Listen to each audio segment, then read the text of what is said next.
Dude, I want you to be as smart as I am. Motherfucker, give me a... Dude, I want you to be as smart as I am. Motherfucker, give me a... Dude, I want you to be as smart as I am. Motherfucker, give me a...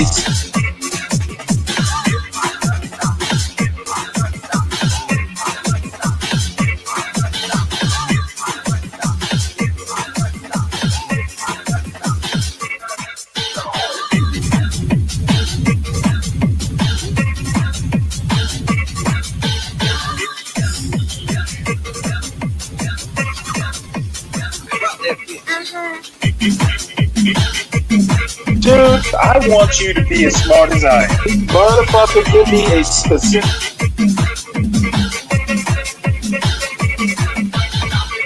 Dude, I want you to be as smart as I am. Motherfucker...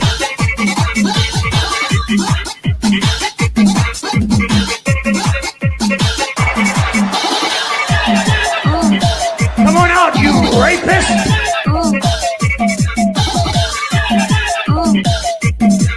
Dude, I want you to be as smart as I am. Here, I want to talk to y'all real quick about dealing with people that make these statements that they make and remembering to understand that that's how these people are. So my guy Jeff post something about a book that an author wrote, and the author was known for like a cartoon character or something like that back in the day. And about a year or two ago, he said some things like, yo, all white people should get away from black people. You shouldn't help them.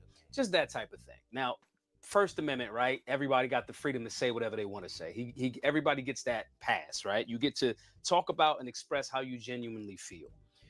And in the process of somebody saying how they feel, you should actually understand that that's how they really feel, especially when it's moments of anger or they're drunk.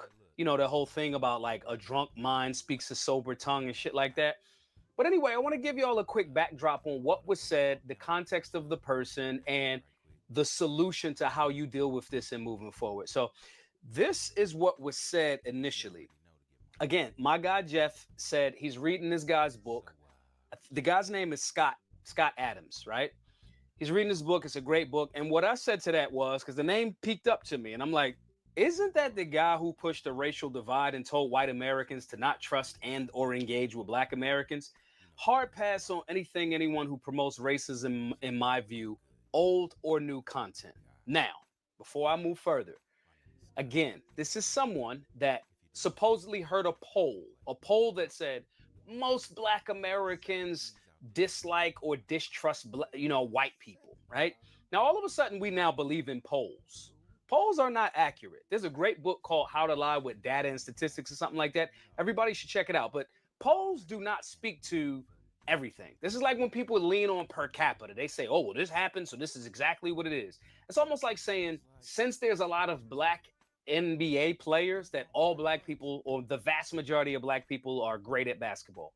It's just not really true. But anyway, this poll was said, and his response to it was, yo, then I'm just done helping black people. White people, you should move away from black people, so forth and so on. And later on, not too long after that, I was surprised that some of the people that I follow that we're friends, they're still engaged with this person. So I wanted to believe like, yo, it's something that I'm missing, right? But I looked at the whole video. There was no context missing. So giving y'all that backdrop there. So when I see my friend posting this, I say, yo, ain't that dude? And then this guy jumps in and says this. No, not on an individual level. That would just limit one's access to lots of great people. The medialized context was removed. Now, that's a fair assessment. That's fair to say, hey, I didn't really mean that way. Media, as y'all all know, most effective devil in America, it does what it do. It's designed to separate, break unity, and all that other good stuff. We all know that it's solutionaries. We know that. The unfortunate part for this person in this space was I watched the entire video of him saying, I'm not going to help white people, black people, white people, you should move away. And when he made the video, I tended to notice that he had like a slur, like he had a nice little buzz going, right? And again, that's drunk mind speak a sober tongue. Wasn't there, don't know if he was absolutely drunk, but what I do know is how that thought process popped into my head when I initially saw the video. So I saw the whole video in full. For a while, I was like, well, maybe I'm missing some context. I did a little bit more digging. This was a couple of years ago. There was no context. You heard the poll of what the person, this random poll made available to social media via media, and you said what you said. Cool. Now, even with that, he made this statement saying, nah, that was taken out of context, so forth and so on. We solutionaries, we objective. I was a little objective, and I said this. I'm aware of the games media plays, therefore objective. Link the correct context in this thread so I can create content on it and publicly retract my statement. Because I publicly jumped out there and said, yo, ain't this the dude that did X, Y, and Z? And if somehow I missed the context, I want to create it.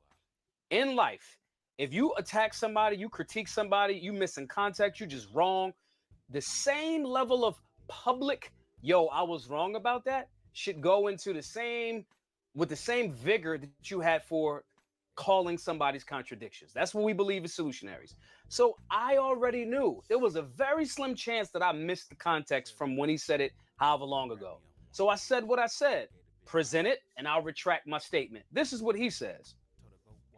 I'm not that interested. Then I said, neither am I. I do enjoy that you showed up to prove my point. Go away. I already knew that there was no other context. I already knew that he said what he said in that moment. And now, after the fact, however long ago, later, he wants to try to package it like, oh, no. I'm more of an individual. I don't group people generally and collectively. And that's just not true. In that moment of anger and frustration, you said what you really felt.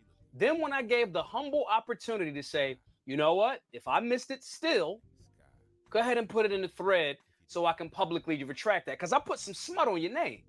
I said you about some shit that you have the opportunity to say, because I may have missed it. You have the opportunity to say, here's the fuller context. This ties into the example of people saying Trump was praising the Nazis, good people on both sides. There's way more to that video than what the media put out. So staying open to that, I give that opportunity. He says, I'm not that interested. These people slip up and say what they really feel. These people bank on some time going past for us not to hold them accountable for their words and or actions. These people on all so-called sides, black, white, everything in between, you'll say these generalized collectivist statements about a group of people based on bullshit media polls or content from some of the worst of some groups. For example, if you see a bunch of the chick that just called the 5-year-old the N-word in the video, and if you black and you go, see, that's how all white people think, that's bullshit.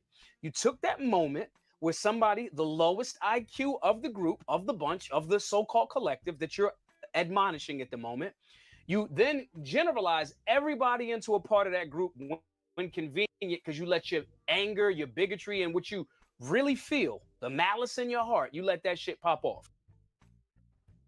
That's what happened.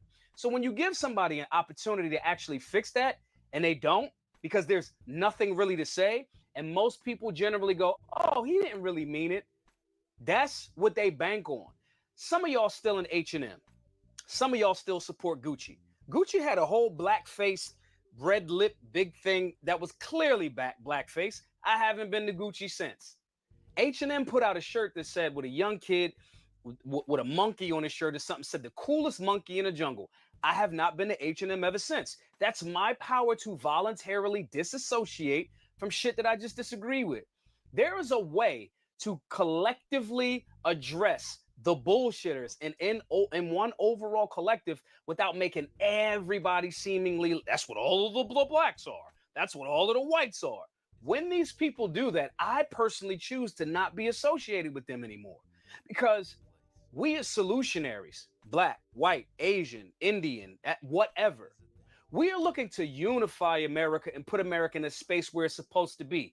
Liberty, justice, freedom for all, not with asterisks. And that mentality that most people, again, the malice in their heart that's corrupted their mind, and now they every so often speak it verbally, especially on social media. They put that out there because they haven't fixed that malice in their heart. They aren't willing to say, among their own so-called in-group, they aren't willing to say, nah, That's bullshit. Don't call all Americans that happen to be more melanated, low IQ, such and such and such on some race-based narrative shit when they're friends that happen to be in their same group of saying it. They don't do that. If you black and you got white, cool ass white homies, Asian homies, Spanish homies, whatever, Latin American homies, doesn't matter. When some of your black homies, and I'm not talking about jokes, because I'm not talking about this over sensationalized, everything's too sensitive. But when somebody's really, really speaking these general terms and you don't say nothing about it, you a part of that bullshit tribe or you just a coward. Either you a part of that and you really think that, or you're too cowardly to say that ain't how we roll.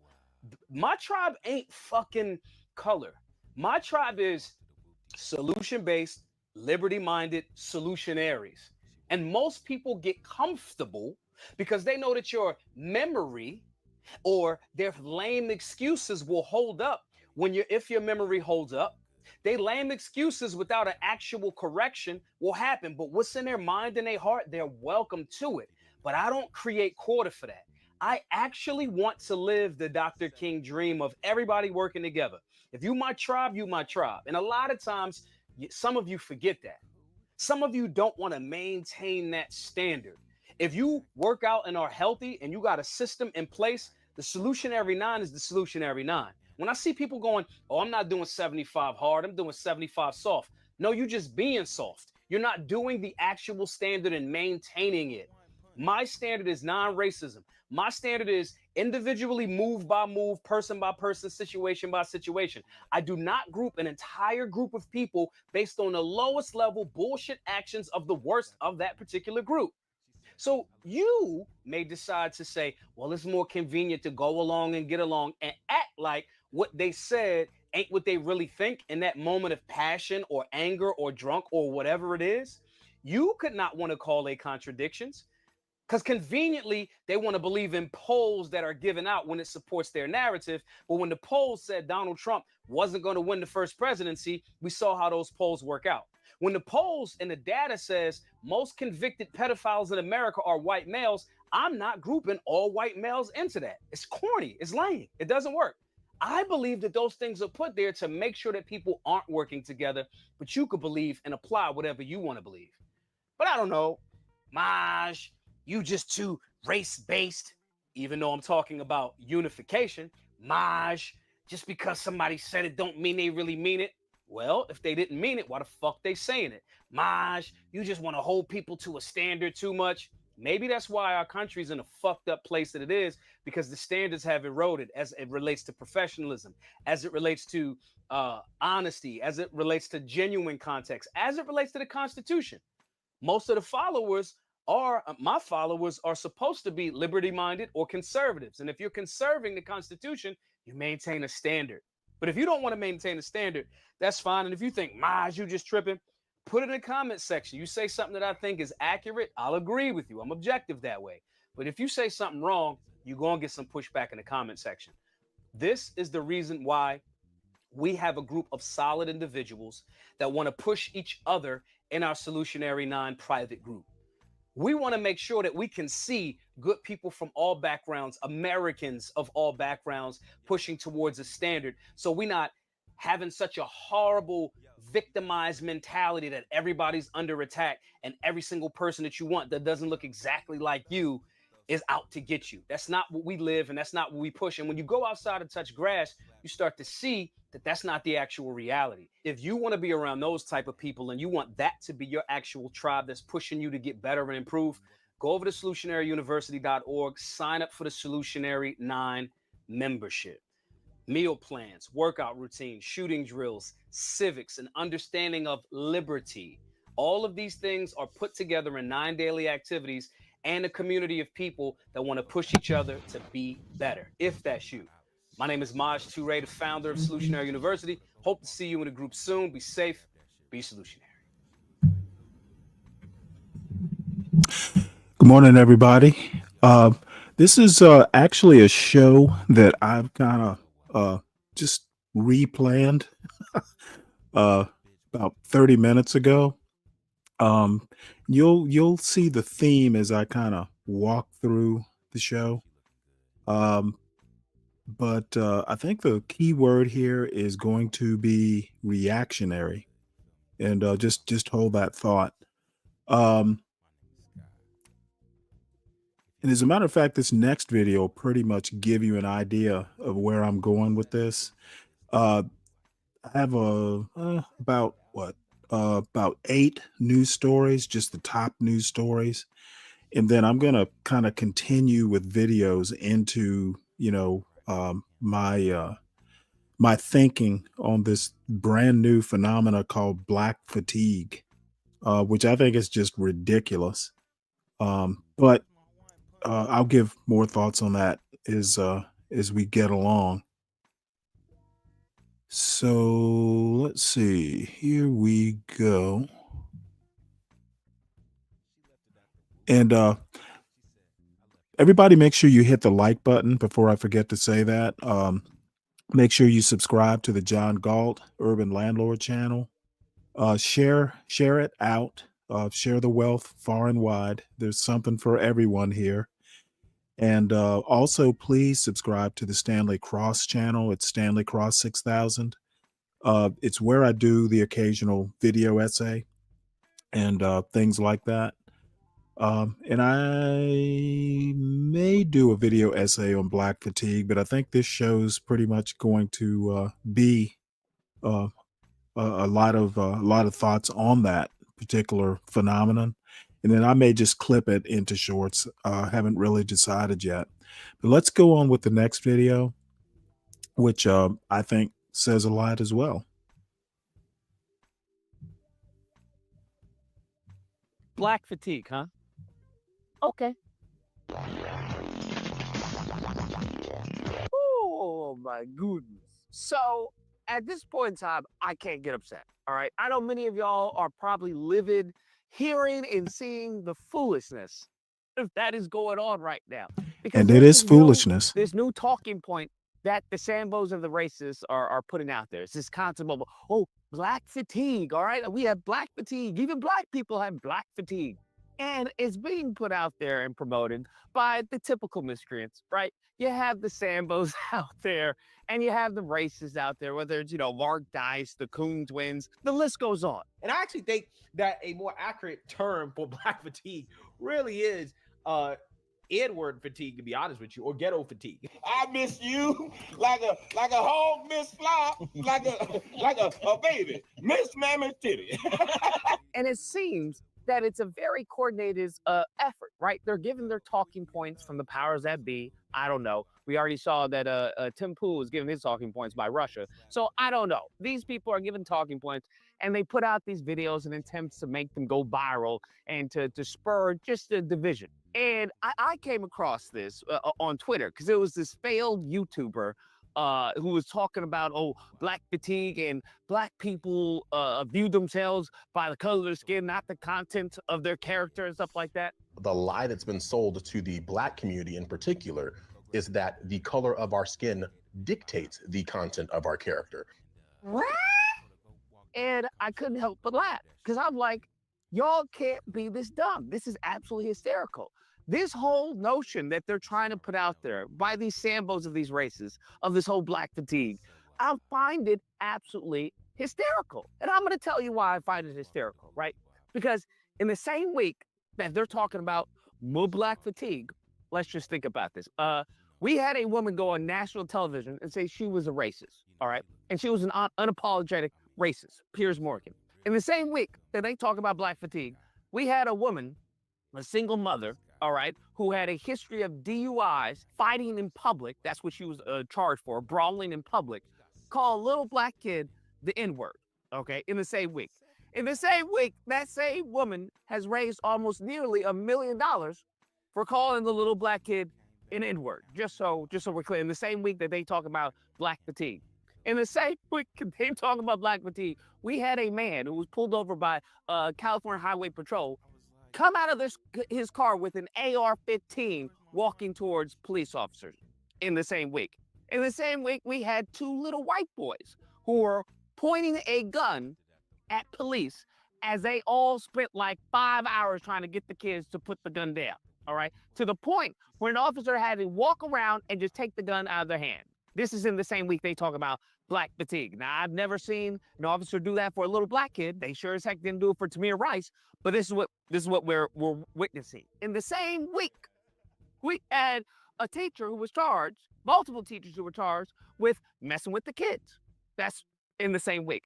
In the same week they talk about black fatigue, we just recently just had a father completely send his whole family to the afterlife, and they talking about black fatigue. Now, riddle me this, Batman. Riddle me this, Batman. What fatigue, based off of the events that I just told you that happened within this week, what fatigue do you think the country should have? He's out of line, but he's right. Oh, I forgot to even mention the same week we talking about the destruction of the economy, people losing their jobs, an incoming recession. I don't know, call me crazy, but I've never in the history of this country come across the expression of white fatigue. Isn't that interesting? You could have your 401k completely hit the gutter. You can lose your federal job and be homeless. They're about to, as far as completely end Section 8 housing, which is going to extremely have a negative impact on the white community. But they doing everything and anything. And I've never heard someone come out and say, you know what I have? I have white fatigue. That's what I have. That's what I have. I have white fatigue. I find it absolutely hysterical. That's why I can't help but laugh. Because I'm like, all the things that's happening, now you coming up with black fatigue? What? What are you talking about? This is why I don't take these Sambo seriously. Out of everything that's going on, I would think we would have Sambo fatigue, wouldn't you? Shouldn't we have the Sambo fatigue? But this is the problem. This is something that I've said. You have these racists who fund these Sambos, and then they use the narratives that they paid them to promote, that use them as it's proof that it's organic. They'll use like a Candace Owens, right? And her documentary on George Floyd, like, look, see, even she's admitting it. And it's just like, bruh, she's doing what you told her to do, bruh. What do you mean? They're doing what they're getting paid to do. The tantrums are getting paid. They're saying what they're getting paid to say. None of this is organic. None of this is just like, you know what? There are free thinkers and they're fighting against the culture and everything. And it's like, nobody wants to have that conversation. That's what I find funny. I'm like, what culture? What are you talking about? I find it interesting that everybody was free speech at the Daily Wire until Candace Owens moved the radical over just, 2 steps to the left, right? Wake up, nigga. But you know what I have? I have evil fatigue. Okay, that's what I have. I have lineage of evil fatigue. How about that? That encompasses all of y'all. All right? That encompasses all y'all. Okay, the racists, the Sambos, all y'all like. That's what I have. I have lineage of evil fatigue. That includes as far as the Sambo fatigue and the racist fatigue. That's what that includes. So when I hear, these black faces, because that's all they are, they're nothing more than black faces, that come out and say such foolishness, that say such drivel, and then they're reimbursed for their talking points, for their propaganda, and then they're promoted by, the other races. It's like it's a cacophony of stupidity. That's what it is. None of these individuals have an IQ above room temperature. You know that. I know that. We can listen to them talk in the arguments that they believe that they're forming. They're not very intelligent, just like the majority that they represent. The majority of the white ignorants, the majority of the black ignorants, all of them, the ignorants are the dumb. They're low IQ, but they need to feel good about their situation. So, as we see with Lyndon Johnson, you have these individuals who feel good due to the color of their skin. That's it. They can have a high school education, don't even have a GED. They can look like a rock, bruh. They can look like a squirrel and think they the best thing on the trailer park in the community. Their value is derived not from their conditions, but from the color of their skin. And if that's where their value is derived, then you can take anything and everything in their pockets. You can take their land. You can take their lives, as we can see. You can take everything and anything from them because you have managed to condition these white ignorants that the color of their skin is the only thing that matters. So it's sad, but the real people who are being bamboozled are them. They're the ones that are getting hustled. And all of us have to, we have to, be victimized by these ignorants. It's unfortunate, but they think that they're doing something with black fatigue. Okay, yeah, by all means. Now what? What do we do now, huh? Y'all got black fatigue. Now what? What's the solution? What's the game plan? What are you gonna do? Nothing. They're not gonna do nothing. They're not gonna do anything. This is what I'm talking about. It's all yap yap yap yap yap yap yap. So when people talk about, what's that crimson chin looking woman who was on Piers Morgan, whatever her name is, when they told about, they want the race war and everything. Listen, y'all don't want it. What are you talking about? You guys don't want it. All the yip yapping that y'all were doing during COVID and talk about, the freedom of America, you shall not be infringed, the Second Amendment, and all this goofy stuff. Y'all didn't do a damn thing during COVID. Please stop. I know you sleep in your bed and want to think about Aryan race and everything, but at the end of the day, you live in your parents' basement. Okay, and you work at Wendy's.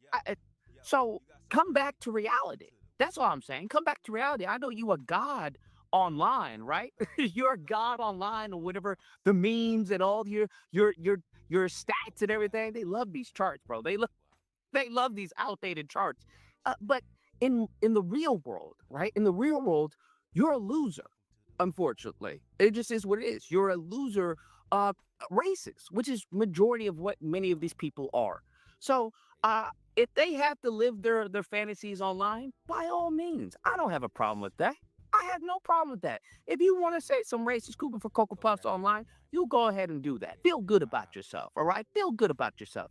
But you'll come to a very harsh realization that doesn't translate very well in the real world, okay? Just so we're clear. Anyways, guys, that's a video. Let me know what you guys think. Whether I believe, look at Lou, I do have black fatigue, okay? I have black fatigue and I'm sick and tired of it. Or if you don't believe, okay, now what? Okay, well, what now? What's the game plan, little Timmy? What's the goal? What you gonna do about the black fatigue that you have, huh? Is there a medicine you can take? Can you take some Advil? I don't know. Some ibuprofen? What are you gonna do? Nothing. So all you want to do is just complain. You just want to bitch and moan. It's like nobody wants to hear that. Nobody wants to hear your incessant whine and constantly say, we victims and anti-white racists. Nobody wants to hear any of that. Okay, this drivel. It's just prattle at this point, and it's making my ears bleed. Like, come on. But if you happen to disagree, you know where to find me. Thursday through Saturday, disagreement day, you call in and we duke it out. Otherwise, I hope you guys enjoyed the video. If you did, please feel free to like, share, comment. Let me know what you guys think and subscribe and all that fun stuff. Till next time, guys, be amazing. Edward fatigue, to be honest with you. Yeah. Actually, the one thing that he said, because this is actually the first time I've ever seen this guy. I think the most salient point he made is people who derive their personal self-worth from the color of their skin. And all these fools talking about how great white culture is and the white person did that and white people did this. The problem is they didn't do it. Okay, there are people out there who want to talk about, all the technology and black people couldn't survive without, white people doing this, that, or the other. Those people didn't invent shit. They are in the same boat with the rest of us. Some of these low IQ point folks who happen to be white would not be able to survive without white people either. It's a foolish argument, and it amazes me how people can age and supposedly age brings wisdom. In some of these YouTube streets, especially the anti-black YouTube streets, I don't see age as being any sort of advantage. I know teenagers who are smarter than some, 70-year-olds. So we'll explore this a little bit farther as we go. Hey, Mo Love, how you doing?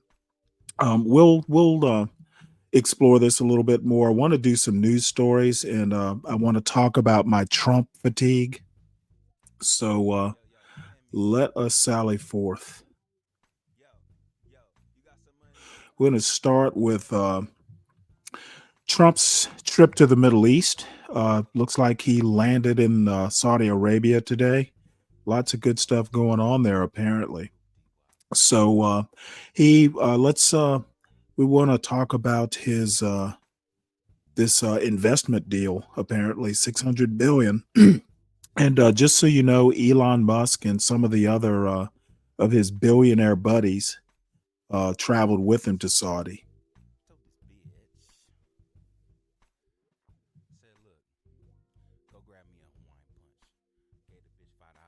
President Trump delivered remarks Tuesday at a U.S.-Saudi investment summit as the White House announced a $600 billion investment from Saudi Arabia, including what it touted as the largest defense sales agreement in history. In Saudi Arabia, the president held up the country as an example for the Middle East, saying it's achieved a modern miracle the Arabian way, bashing efforts of Western intervention and blasting former President Joe Biden. Mr. Trump and Crown Prince Mohammed bin Salman, also known as MBS, announced multiple economic and defense agreements, an indication of Mr. Trump's intent to deepen U.S.-Saudi ties. Despite long-held concerns from State Department reports and human rights groups about its restriction of civil liberties, political rights, and women's rights, the Saudis hosted a dinner in the city of Diriyah in honor of Mr. Trump. Speaking at the Saudi-U.S. Investment Forum, the president said it's a tremendous honor to be invited back to Saudi Arabia, where his first foreign trip took place in 2017, and called bin Salman a friend. U.S. intelligence agencies believed bin Salman ordered the killing of Washington Post journalist Jamal Khashoggi in October 2018, but the U.S. determined that he has immunity due to his role as Saudi Prime Minister. The U.S.-Saudi relationship has been a bedrock of security and prosperity, Mr. Trump said on Tuesday. Today, we reaffirmed this important bond, and we take the next steps to make our relationship closer, stronger, and more powerful than ever before. Mr. Trump also has personal business ties to Saudi Arabia. Last year, the Trump Organization announced plans for the development of a Trump Tower in Jeddah, a major Saudi city along the Red Sea. Eric Trump, the president's son and the executive vice president of the Trump Organization, told Reuters that the Trump Organization also has plans for a Trump-branded property in Riyadh. Mr. Trump said Riyadh, Saudi Arabia's capital, is becoming not just a seat of government, but a major business, cultural, and high-tech capital of the entire world. It's crucial for the wider world to know this great transformation has not come from Western intervention or flying people in beautiful planes giving you lectures on how to live and how to govern your own affairs. No, he said.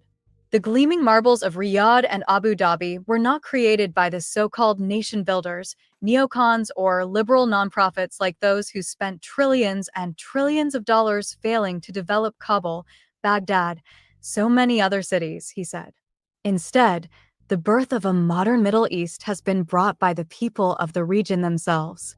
In the end, the so-called nation builders wrecked far more nations than they built, and the interventionalists were intervening in complex societies that they did not even understand themselves.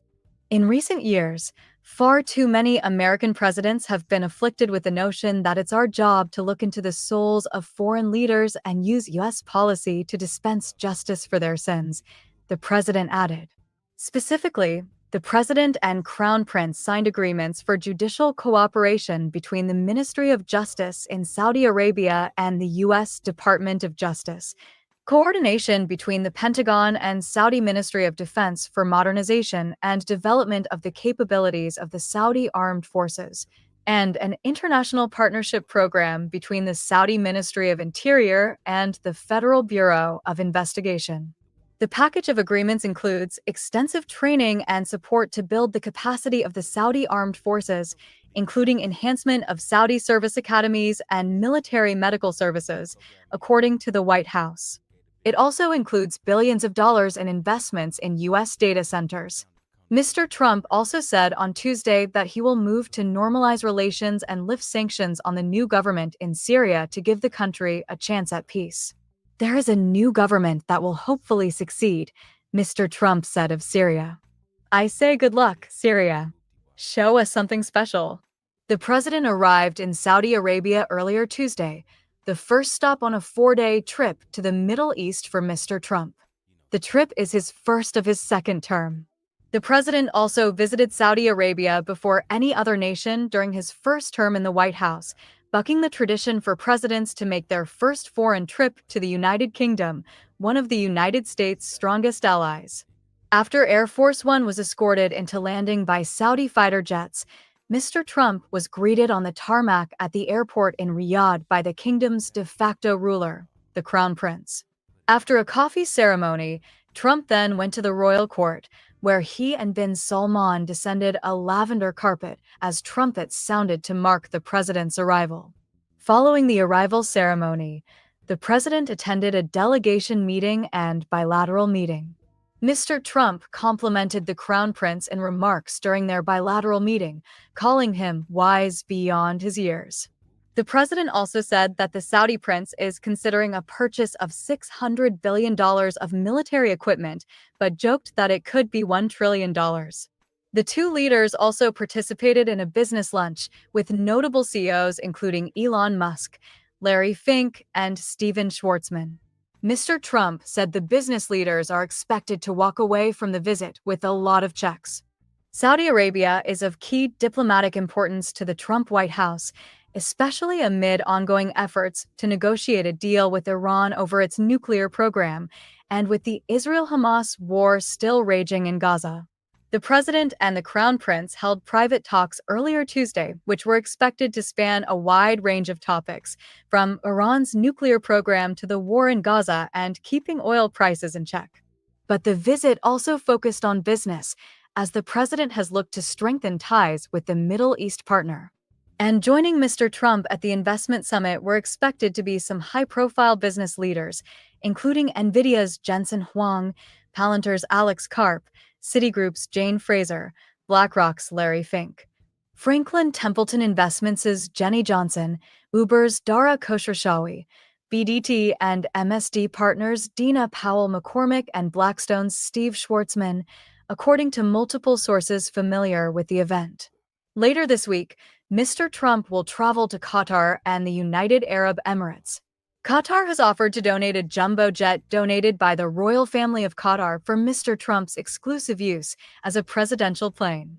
Mr. Trump has defended accepting the gift of the plane, saying Monday, "I could be a stupid person and say, oh no, we don't want a free plane." Later Tuesday, at 2:51 a.m. the next day in Saudi Arabia, the president again posted on Truth Social about the Boeing 747 from Qatar. "It is a gift from a nation, Qatar, that we have successfully defended for many years. It will be used by our government as a temporary Air Force One until such time as our new Boeings, which are very late on delivery, arrive," he wrote. Yeah, well, it looks like Trump might be more popular in Saudi Arabia than he is in America right now. So we'll see how that goes. Speaking of Syria, we'll go through a few details of him meeting the new Syrian president in Saudi today.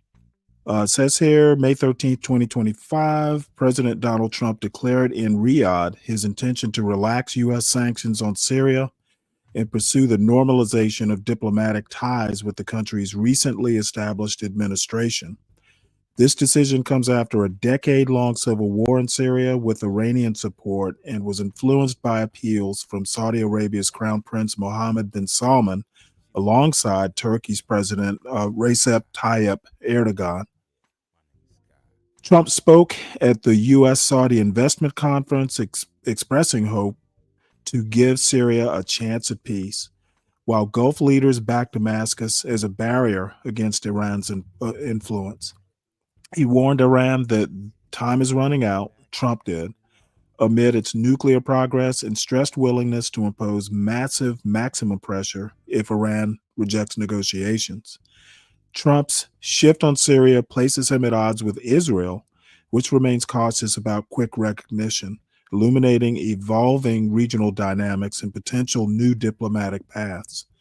So Trump actually, in my opinion, actually does better with foreign policy than he does with domestic policies. So we go. And then a quick aside to this. Oops, where did I put it? Or did I exit out accidentally? I wanted to talk about the plane. Oh, there it is. This plane that Qatar is going to be giving us. Basically, it's saying this article here says turning a Qatari 747 into Air Force One could cost $1 billion and take years, experts say. That's hard to believe. You would think they'd be able to convert it, but they basically have to rebuild the thing. Kind of like tricking out a camper or a van. Customized van. That's essentially what they're going to be doing with this plane, apparently. So let's see if there's anything interesting in there.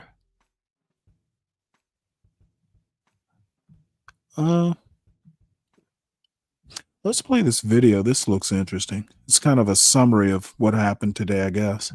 At a lavish Saudi Arabian state dinner, capping off a day of spectacle and statecraft. Saudi fighter jets escorting Air Force One into Riyadh, where the president was met by Crown Prince Mohammed bin Salman. The motorcade escorted by an honor guard on horseback. The president touting new deals, with the Saudis agreeing to buy $142 billion of American military equipment, part of what the White House says is a $600 billion investment in the U.S. You're going to be creating tremendous numbers of jobs in the United States. The president noting a better-than-expected inflation report, now down to 2.3% compared to a year ago, the smallest increase in 4 years, and bringing with him a host of top American business executives, including Elon Musk and the CEOs of Amazon, Coca-Cola, and NVIDIA, and announcing he'll lift sanctions on Syria's new government at the urging of the Saudi Crown Prince. I will be ordering the cessation of sanctions against Syria in order to give them a chance at greatness. Oh, what I do for the Crown Prince. But the president facing new Republican criticism after accepting an offer of a $400 million Boeing plane from the Qatari government, gifted to the Pentagon to use as a temporary Air Force One, then to be transferred to his presidential library. Though the White House and Qatar say the plan is not yet final. The plane poses significant espionage and surveillance problems, but I certainly have concerns. Nikki Haley posting it, quote, implies the president and the U.S. can be bought. If this were Biden, we would be furious. And the Trump organization, now run by the president's sons, has recently struck development deals in each nation he's visiting after swearing off foreign deal-making during his first term. Trump Tower, Jeddah. Coming soon. This trip also comes a day after a diplomatic win for the president, securing the release of Idan Alexander, the last living American hostage held by Hamas. Idan holding up a sign saying, "Thank you, President Trump." His parents speaking today. It is wonderful to have Idan home. Really a gift from God to watch him hug Yael, his brother, and his sister, knowing that his suffering is over. The president also today insisting he wants to strike a nuclear deal with Saudi rival Iran, but warned the time to reach an agreement is running out. Lester?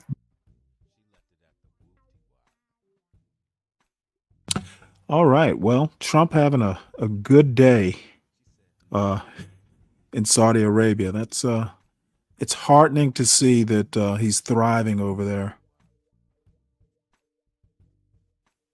Want to put a little bit of throw a little bit of a wet towel on the Middle Eastern experience of Mr. Trump. Says here, this is a New York Times article, that some Israeli officers admit that Gaza is on the brink of starvation. So we have that on the horizon. In private, some Israeli officers admit that Gaza is on the brink of starvation. This article is by Natan Odenheimer and Ronan Bergman and read by an automated voice. Some Israeli military officials have privately concluded that Palestinians in Gaza face widespread starvation unless aid deliveries are restored within weeks, according to 3 Israeli defense officials familiar with conditions in the enclave. For months, Israel has maintained that its blockade on food and fuel to Gaza did not pose a major threat to civilian life in the territory, even as the United Nations and other aid agencies have said a famine was looming. But Israeli military officers who monitor humanitarian conditions in Gaza have warned their commanders in recent days that unless the blockade is lifted quickly, many areas of the enclave will likely run out of enough food to meet minimum daily nutritional needs, according to the defense officials. They spoke on the condition of anonymity to share sensitive details.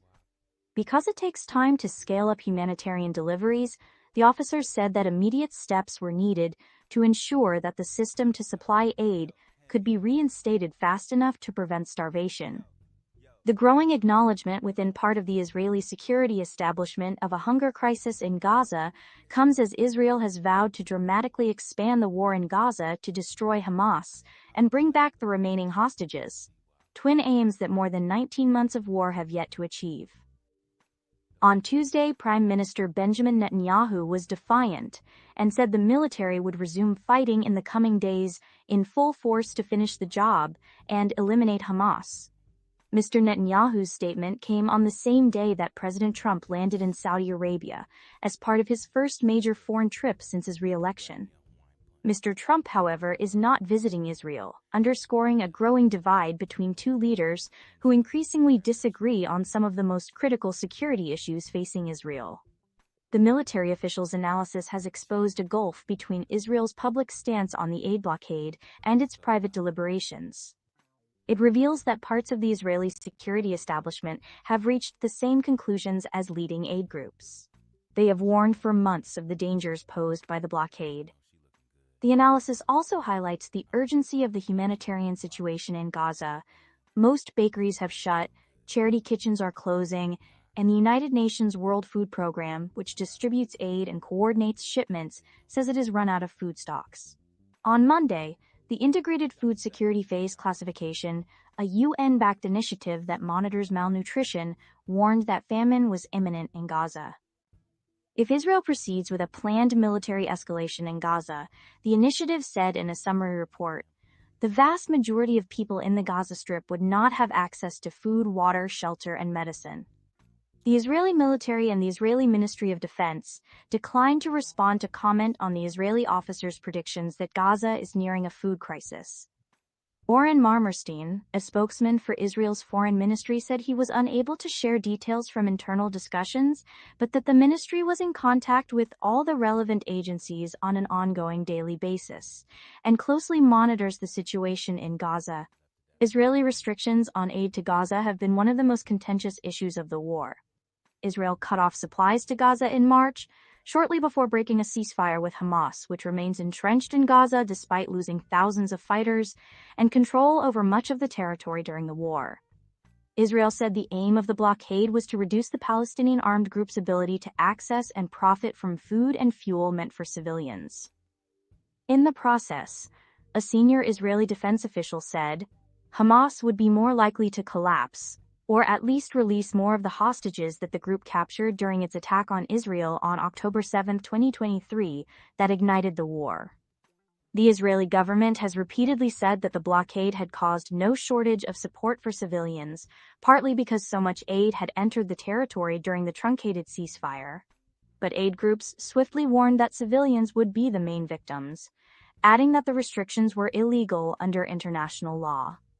Those warnings increased as civilians said they were eating as little as 1 meal a day as food prices spiraled.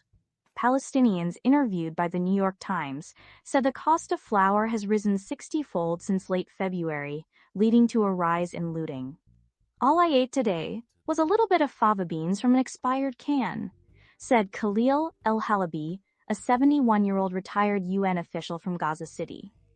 He said on Monday that he was too dizzy and weak to walk, adding that his weight had dropped to roughly 130 pounds from about 210 pounds before the war.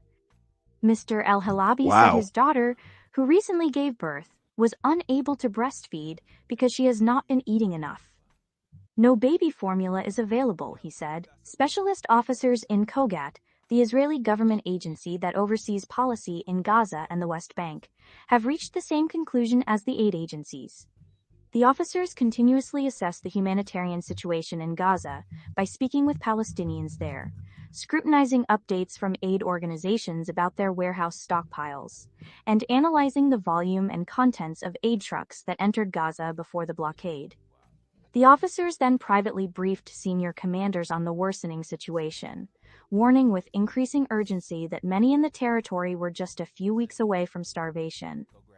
An Israeli general briefed the cabinet on the humanitarian situation in Gaza last week, saying that supplies in the territory would run out within a few weeks, according to an Israeli defense official and a senior government official.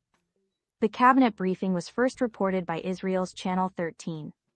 According to 3 of the defense officials, the military leadership has acknowledged the severity of the situation and is exploring ways to restart aid deliveries while circumventing Hamas. Last week, the Trump administration said it was working with Israel on such a plan.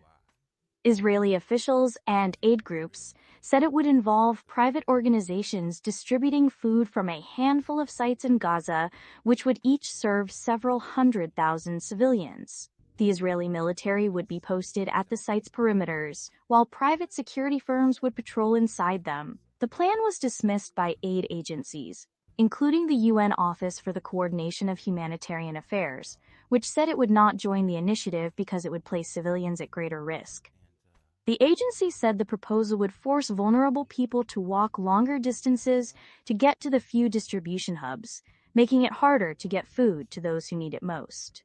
Under the current system, the UN said, there are 400 distribution points. The new one, it said, drastically reduces this operational reach.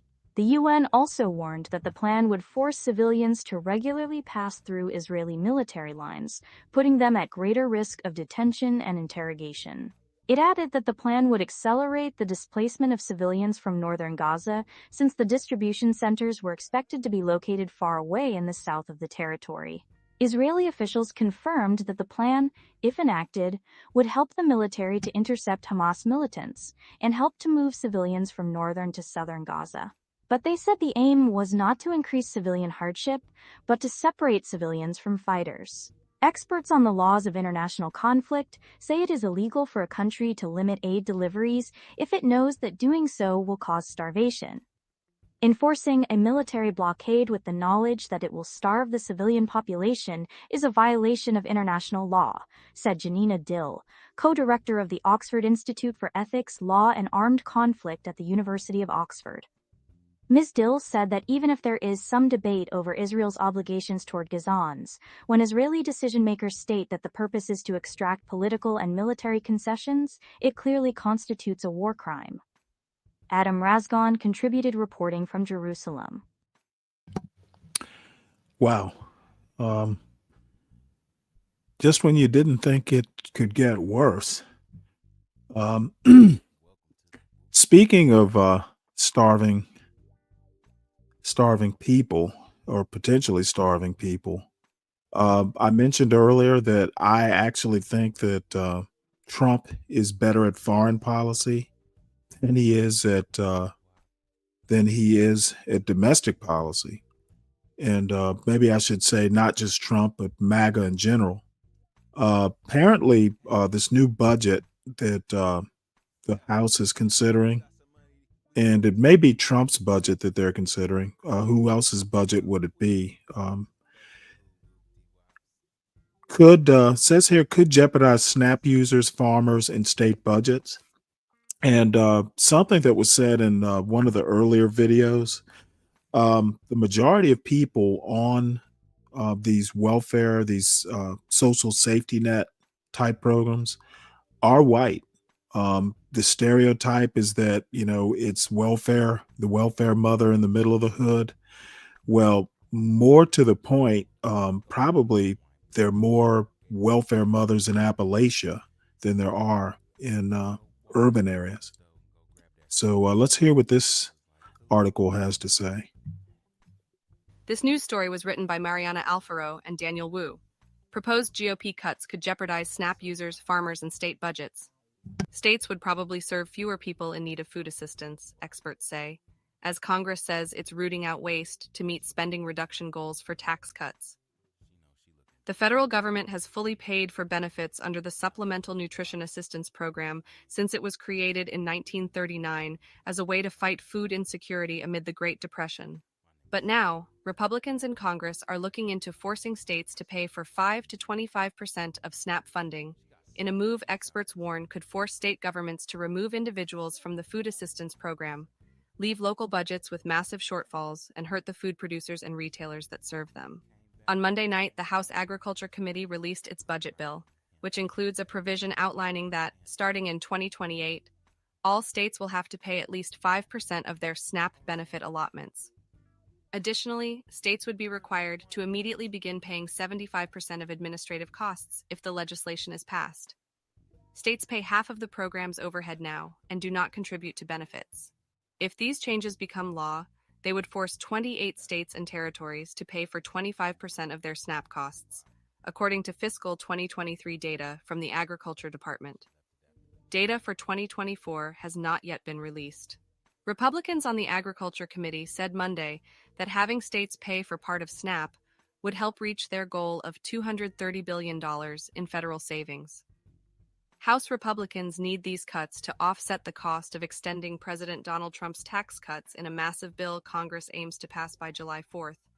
The committee met to mark up the bill Tuesday night before sending it to the House for a full floor vote. Critics of the proposal say it will force states to cut their budgets and limit who is eligible for SNAP, to pay for benefits that for decades have been funded by the federal government. According to data from the Agriculture Department, the federal government spent $112.8 billion on SNAP during fiscal 2023, when an average of 42.1 million people participated in the program per month, receiving a monthly average of $212 in benefits. Farmers and grocers have raised the alarm over the potential changes, noting that a reduction in program funding could threaten the hundreds of thousands of jobs and billions of dollars in wages and tax revenue that purchases using SNAP benefits support, according to an analysis conducted by the National Grocers Association. In all my years of business, I don't remember laying anybody off, said Jimmy Wright, owner of an independent grocery store in Opelika, Alabama, who makes a third of his business from SNAP. These reductions may make it where I have to visit that for the first time.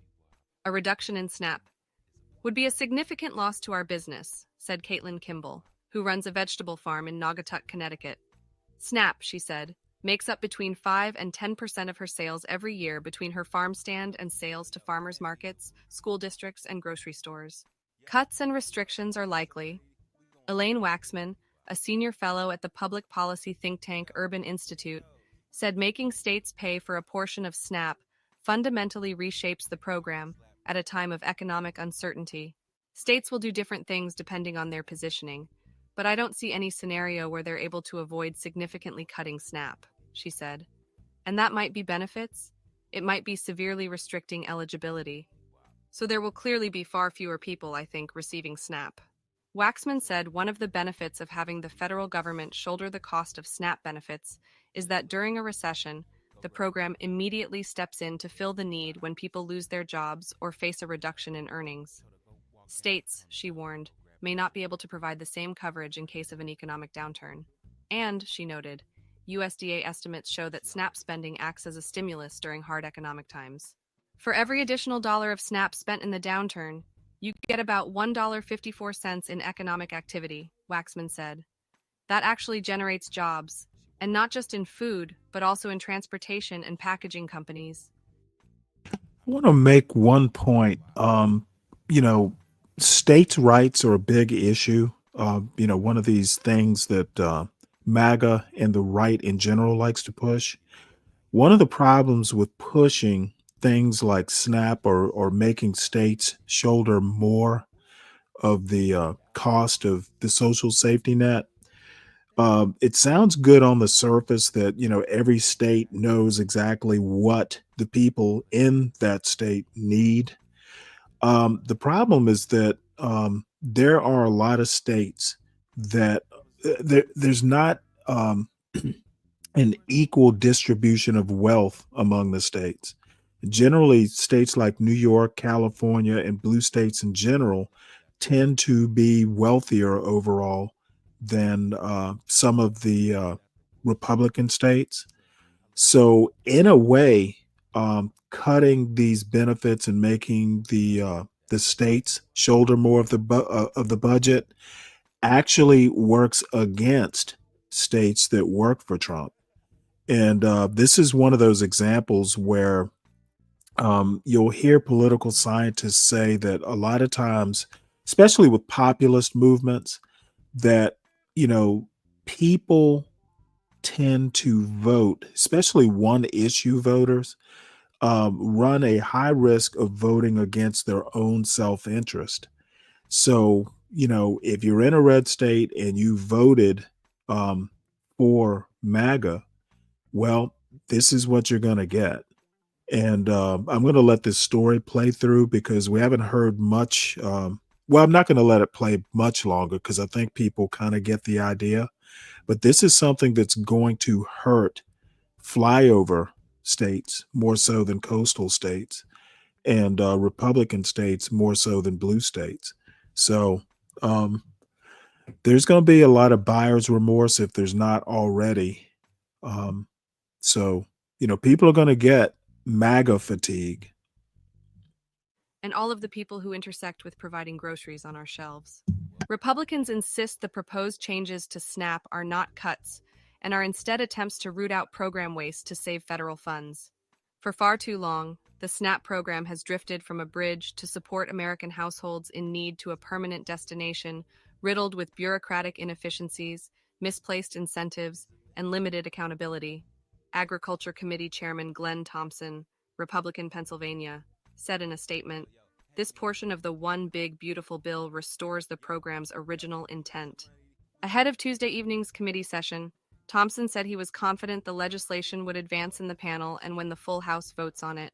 Agriculture Secretary Brooke Rollins said in a statement that SNAP was never intended to be a windfall for food companies, retailers, and nonprofits, but rather a temporary safety net for families and communities in need.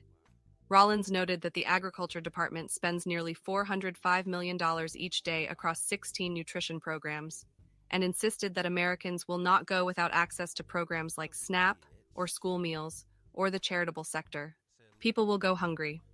Oregon Governor Tina Kotek, Democrat, told reporters Tuesday that states do not have the kind of money that it would take to maintain the program at the current level. If these cuts go through, people will go hungry, she said. And Carol Gundlach, a senior policy analyst at the nonprofit Alabama Arise, told the Washington Post she fears her state will lose the SNAP program if the bill goes through.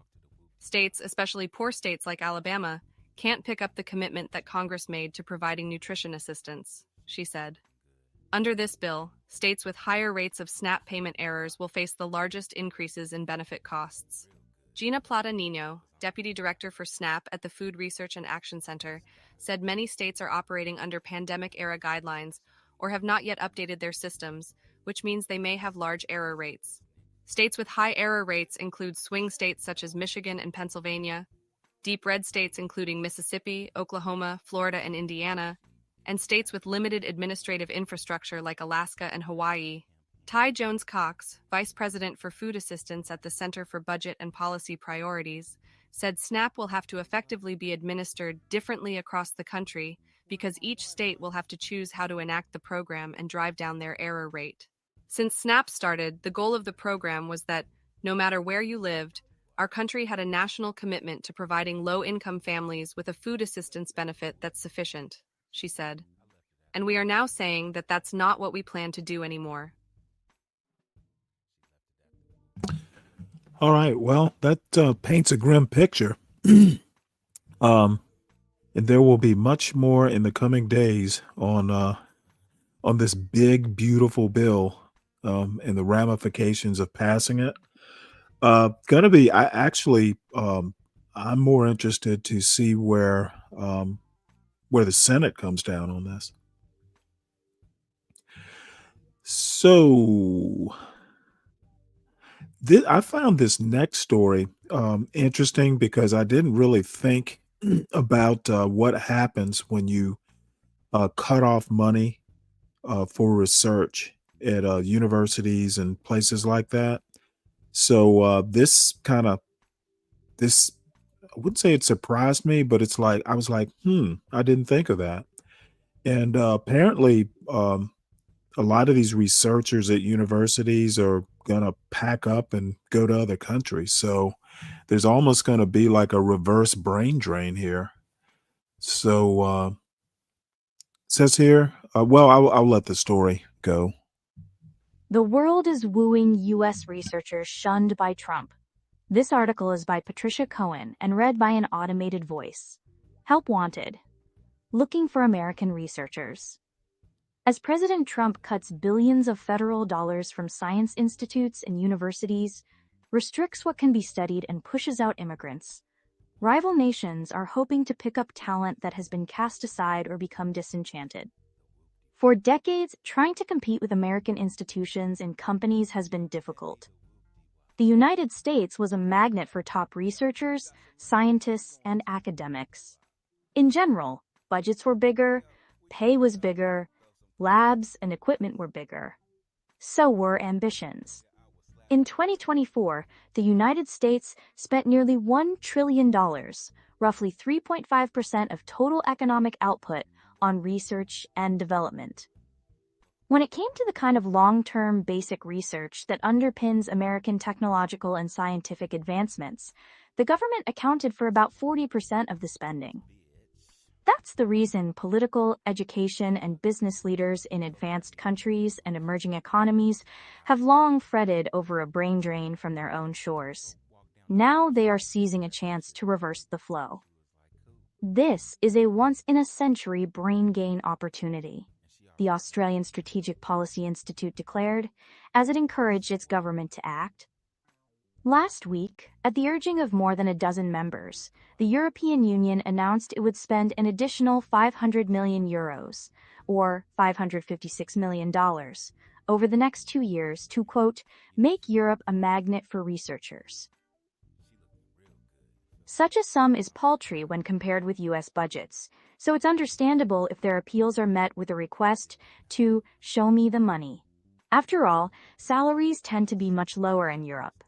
In France, for example, a 35-year-old researcher can expect to earn around €3,600, about $4,000, a month before taxes, according to the French Education and Research Ministry.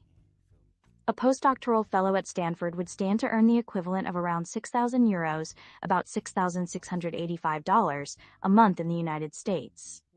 Still, there is interest. Of 1,600 people who responded to a March poll in the journal Nature, many of them PhD or postdoctoral students in the United States, 3 out of 4 said they were considering leaving the country because of the Trump administration's policies. And Europe's more generous social safety net can make up for a large part of the salary differential, said Patrick Lemaire, the president of the Collège des Sociétés Savantes Académiques de France, an arm of an international council that represents about 50,000 academics in France. There is much less money in Europe, and the salaries are much lower, he said. But you also have very good social security and healthcare, which is free. School and university tuition are free. Here are some of the pitches offered by countries and universities around the world. France. In addition to the European Union, France pledged to put cash on the table last week. President Emmanuel Macron said his government would spend $113 million on a program to attract American researchers. Other academic institutions are putting up their own money. Aix-Marseille University said it would spend up to $16.8 million to fund 15 foreign researchers. The offer has so far attracted more than 50 applicants, according to the journal Science. The University of Paris-Saclay is also establishing 5 new positions for American researchers. Spain. Diana Morant, the Minister of Science, Innovation, and Universities in Spain, said the government was budgeting an additional €45 million to lure scientists, quote, despised or undervalued by the Trump administration. The program offers Oh, American wow. researchers an extra $200,000 grant on top of $1 million package normally offered. Catalonia, Spain's prosperous northeastern region, announced a $34 million program to attract American researchers who, quote, can see their academic freedom restricted. 12 universities will be helping to sponsor 78 high-quality scientists in total from the United States over the next 3 years. Denmark. Set to Bruce Springsteen's Born in the USA, an Instagram post by Brian Mikkelsen, the chief executive of the Danish Chamber of Commerce, made this appeal. This is a direct invitation to American researchers. Talented people are losing their jobs or funding because politics is overshadowing science, he said. We want you to know there is an alternative. In Denmark, we value science. We believe in facts. He said the Chamber and the Society of Engineers were asking to fast-track 200 positions for researchers over the next 3 years. There was no mention of funding. Sweden.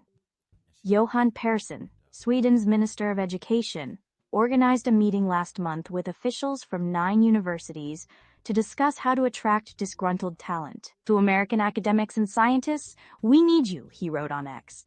Alas, there was no musical accompaniment or money mentioned. Norway.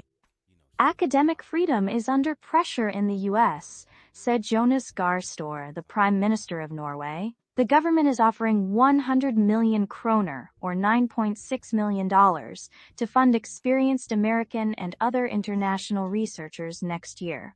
The Labour Party government is reportedly planning to spend £50 million, or $66 million, to finance and relocate international scientists. Canada. The University Health Network in Toronto and other foundations are devoting 30 million Canadian dollars, $21.5 million, to recruit 100 young scientists from the United States and elsewhere. In April, the University of British Columbia initiated U.S. Applicant Week and reopened applications for some graduate programs to give American students another chance to apply. Portugal. Citing Trump administration policies, Portugal's Nova Medical School announced that it would budget an additional $2 million to cover the salaries of international researchers of excellence for 3 years and some relocation costs. Austria. The destruction of freedom of science and democracy in the USA leaves me speechless.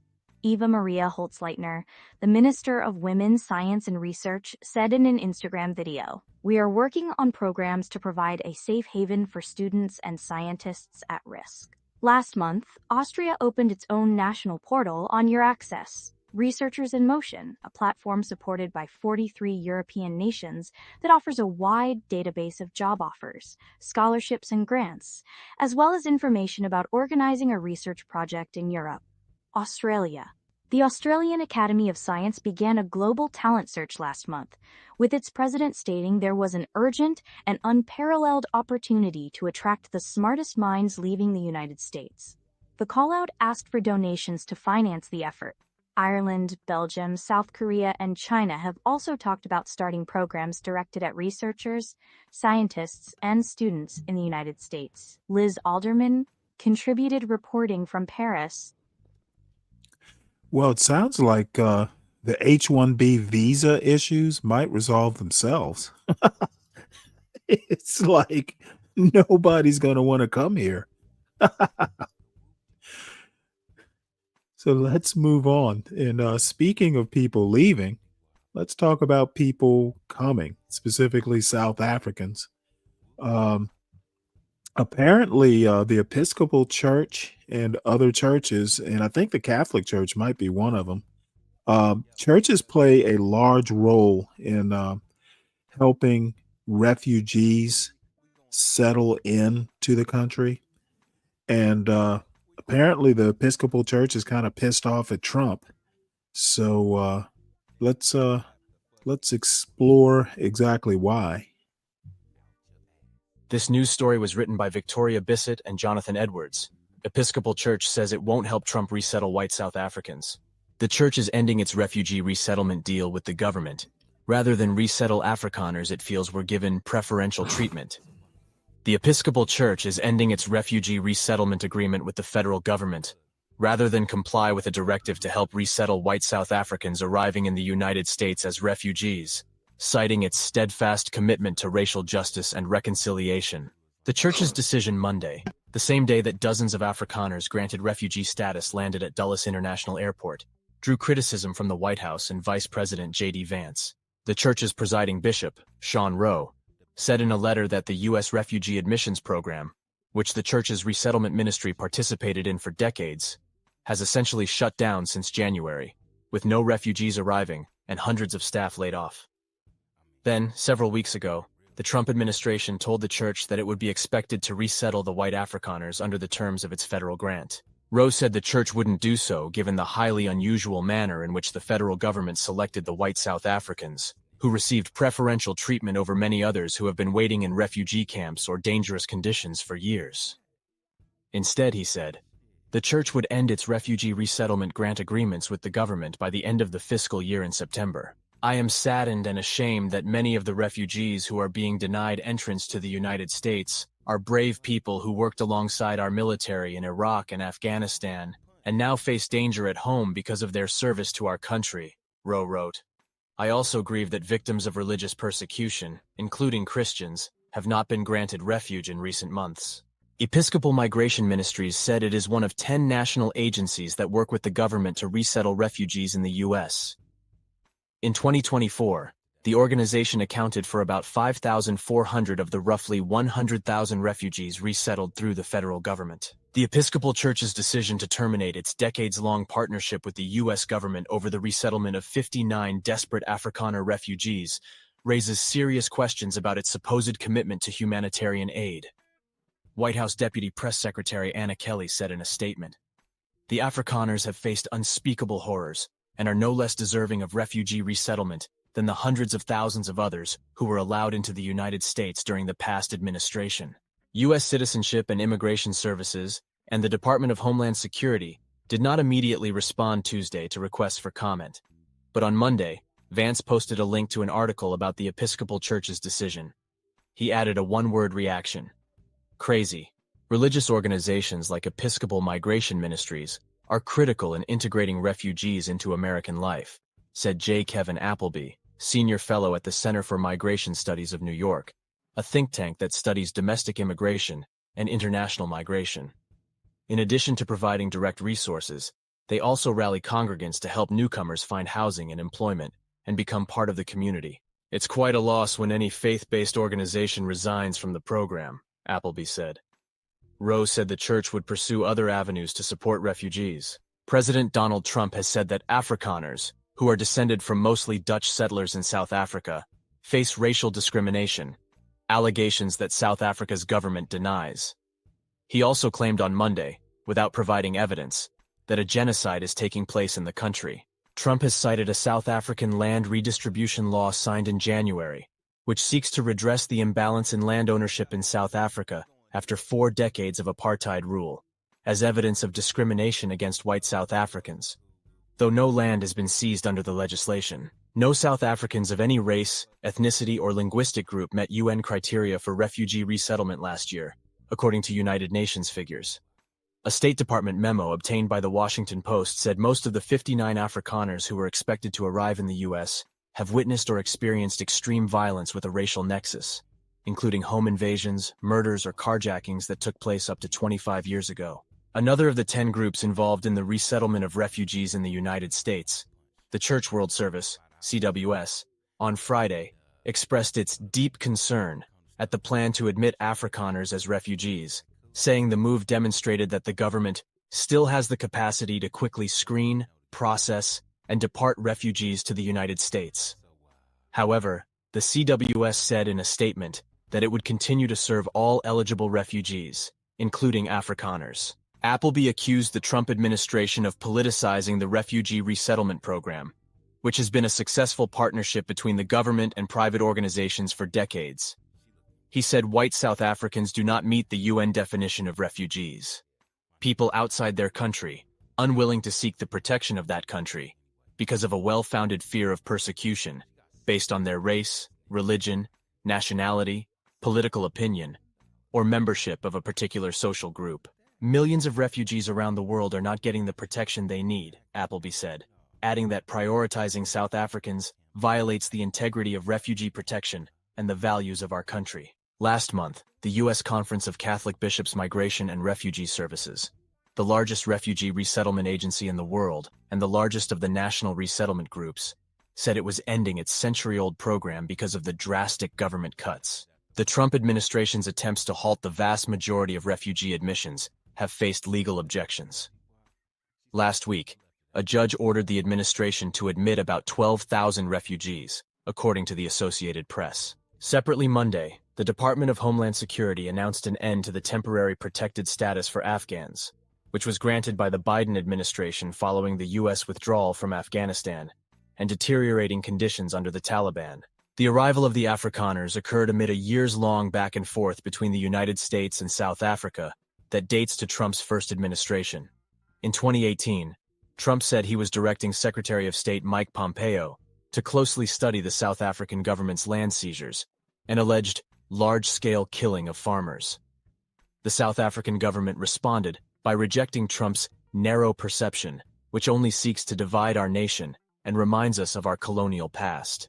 In March, Secretary of State Marco Rubio expelled from the country South Africa's ambassador to the United States, Ibrahim Rasool, decrying him as a race-baiting politician who hates America and hates President Donald Trump. South African President Cyril Ramaphosa called the expulsion regrettable. Yeah, I'm glad they mentioned the Afghans. DHS terminates temporary protected status program for Afghans. And I'm not going to read the whole thing, but it talks here towards the middle. Where is it? There's something here that several, well, first off, it says the Trump administration has considered exempting Christians from its campaign to deport Afghan refugees, which Christian leaders and nonprofit organizations say face persecution if sent back to the Taliban-controlled country.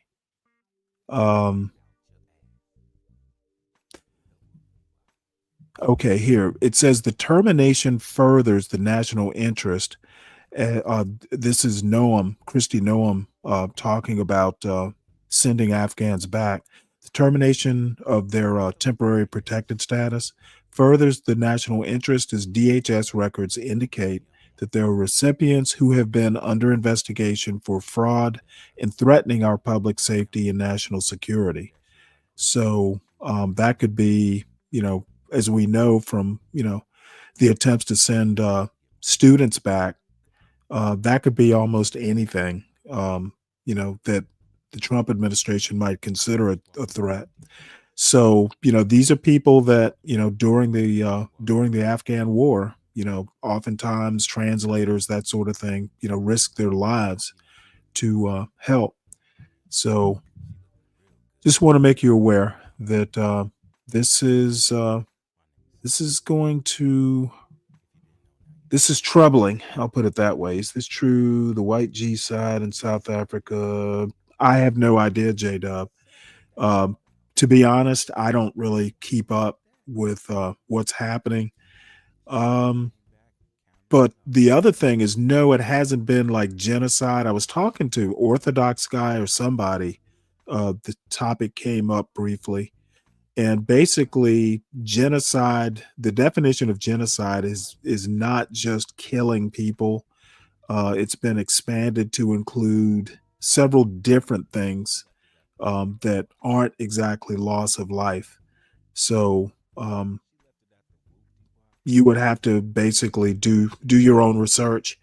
I'm not, I'm not real up to date with what's going on in South Africa.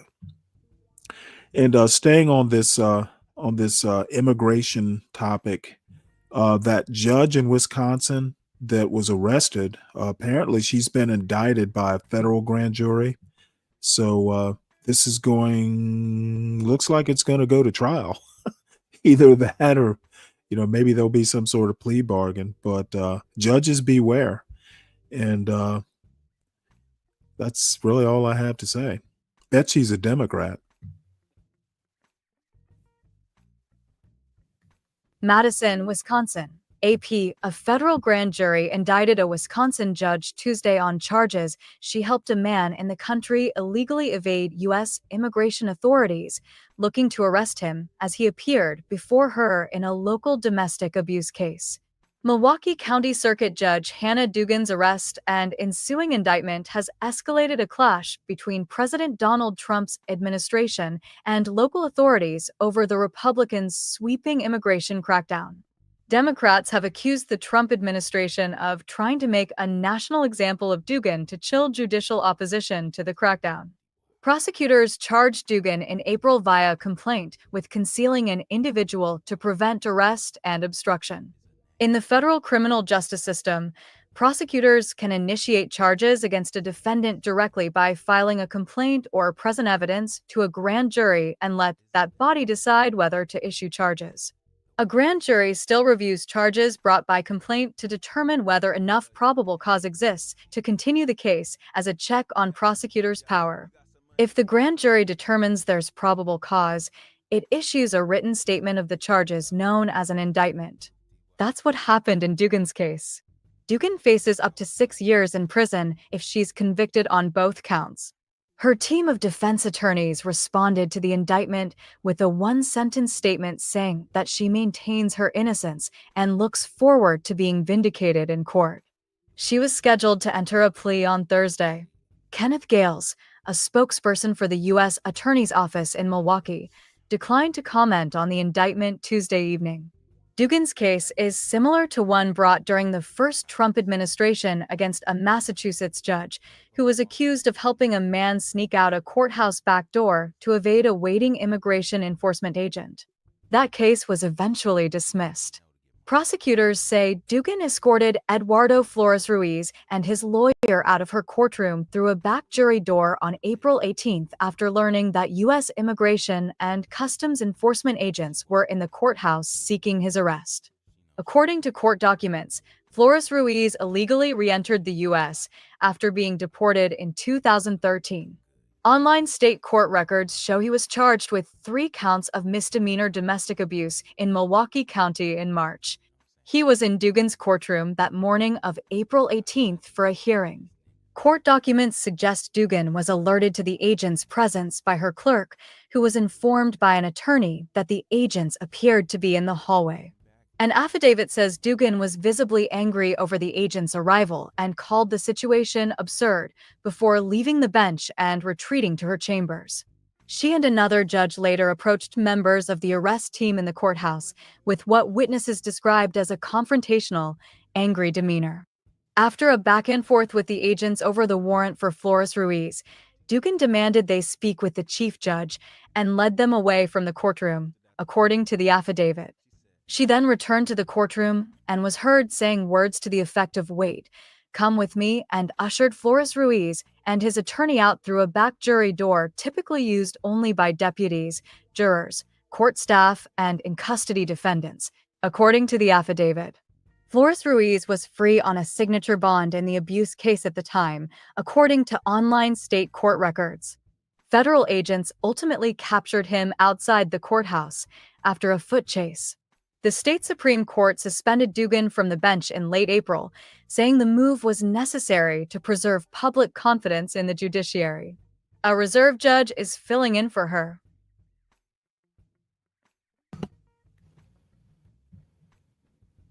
Yeah, like I said, DiCapriono, the precedent is judges are not safe from if they piss off Trump. So next up, this is another interesting one. Capitol Police arrest more than 25 as Medicaid activists interrupt committee. It's like a little January 6th, apparently. So on May 13, 2025, Capitol Police arrested 26 Medicaid protesters who disrupted a House Energy and Commerce Committee hearing in Washington, D.C. The protest stemmed from opposition to a Republican budget bill proposing deep Medicaid cuts, which activists say threaten millions' health coverage. Committee Chair Brett Guthrie warned that disruptions violate law and violators would be removed or possibly arrested, while lawmakers debated the bill's impact. The Congressional Budget Office estimated that the bill could cause at least 8.6 million to 13.7 million to lose coverage and add over 20 trillion to federal debt within a decade. The arrests highlight intense conflict over the bill, which faces broad opposition due to its healthcare cuts and debt implications, suggesting ongoing political and social contention. So, this Medicaid issue is gonna reach ahead, it looks like. So, last couple stories here. Who knew the Pope has a brother? The new Pope has a brother in Florida who is a quote MAGA disciple, but he plans to tone it down. So here we go. Let's listen to this. The Pope's Florida brother, a MAGA disciple, plans to tone it down.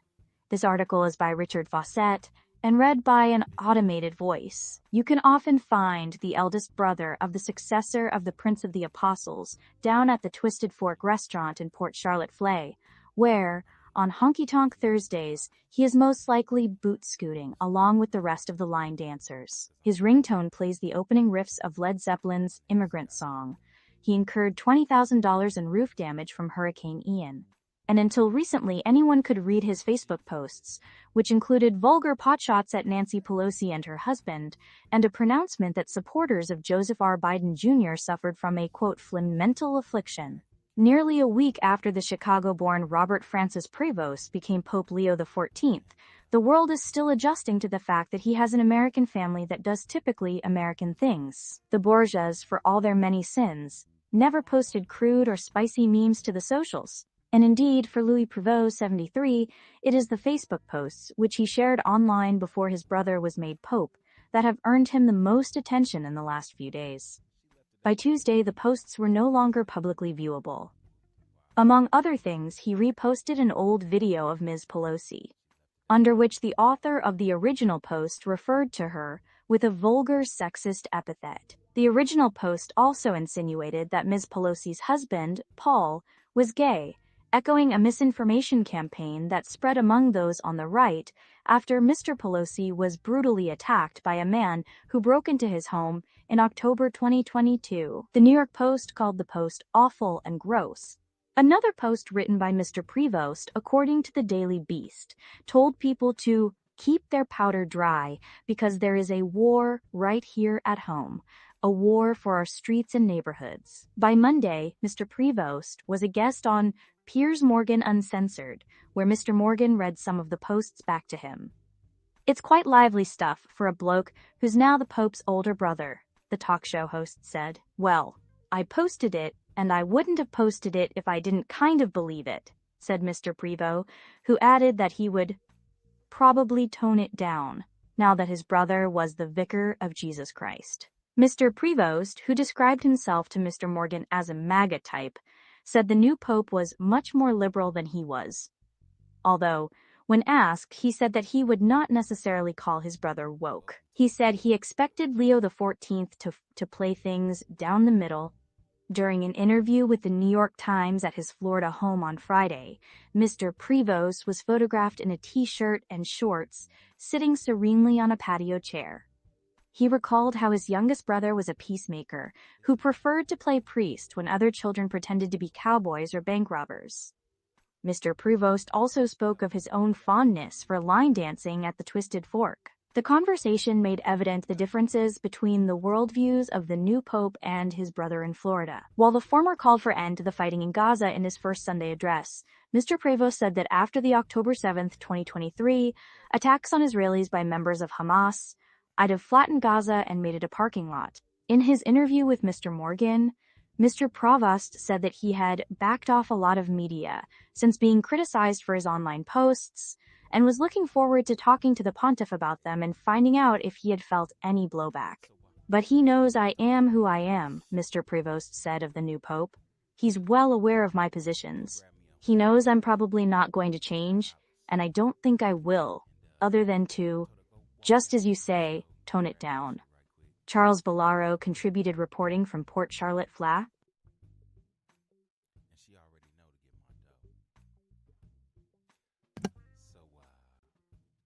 Yeah, very interesting.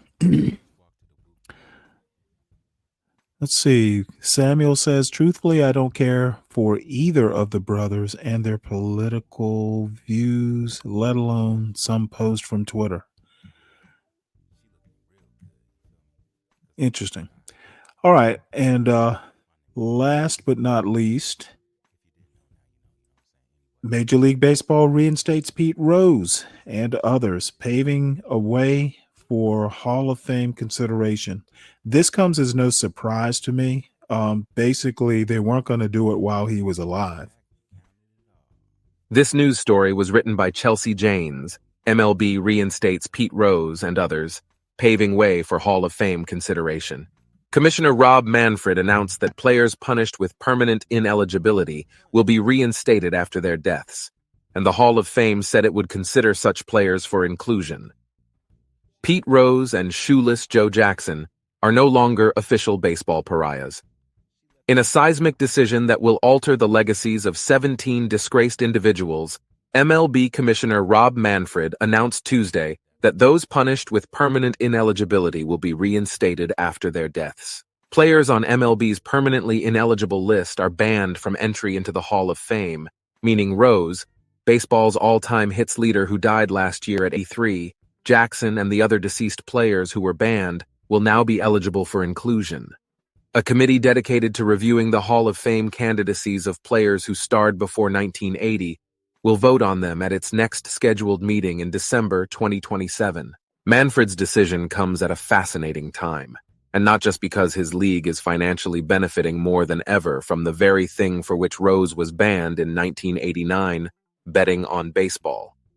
FanDuel has a naming rights deal with several teams' broadcast partners, meaning a handful of teams play on networks named for legalized bookies.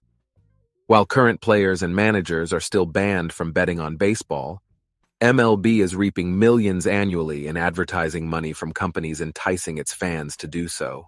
Rose, whose ineligibility left a polarizing void at the Hall of Fame in Cooperstown, New York, died in September. Not only has his family petitioned Manfred on his behalf since then, but so has President Donald Trump, with whom Manfred met at the White House last month. People familiar with the discussion suggest that while Manfred's conversation with the president did include Rose's fate, it was not held for that purpose and was more wide-ranging. Regardless, Manfred levied his decision roughly 24 hours before the Cincinnati Reds planned to honor Rose with a celebration of his achievements at Great American Ballpark on Wednesday night. That event is one of the first sanctioned celebrations of Rose's achievements since he was banned from the game 36 years ago. The ban was part of a settlement engineered by Commissioner Bart Giamatti after an investigation into whether Rose bet on baseball while he was managing the Reds. Rose agreed to the ban in exchange for baseball not offering a formal verdict on whether he bet on the sport. He later admitted he had. But while everyone from Rose's family to the president was pushing for a revision of Rose's status, Manfred issued a more sweeping decision, one that also reinstates all 8 Black Sox who were accused of throwing the 1919 World Series as members of the Chicago White Sox.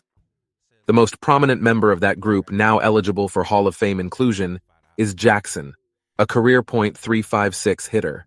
In my view, a determination must be made regarding how the phrase permanently ineligible should be interpreted in light of the purposes and policies behind Rule 21, which are to 1.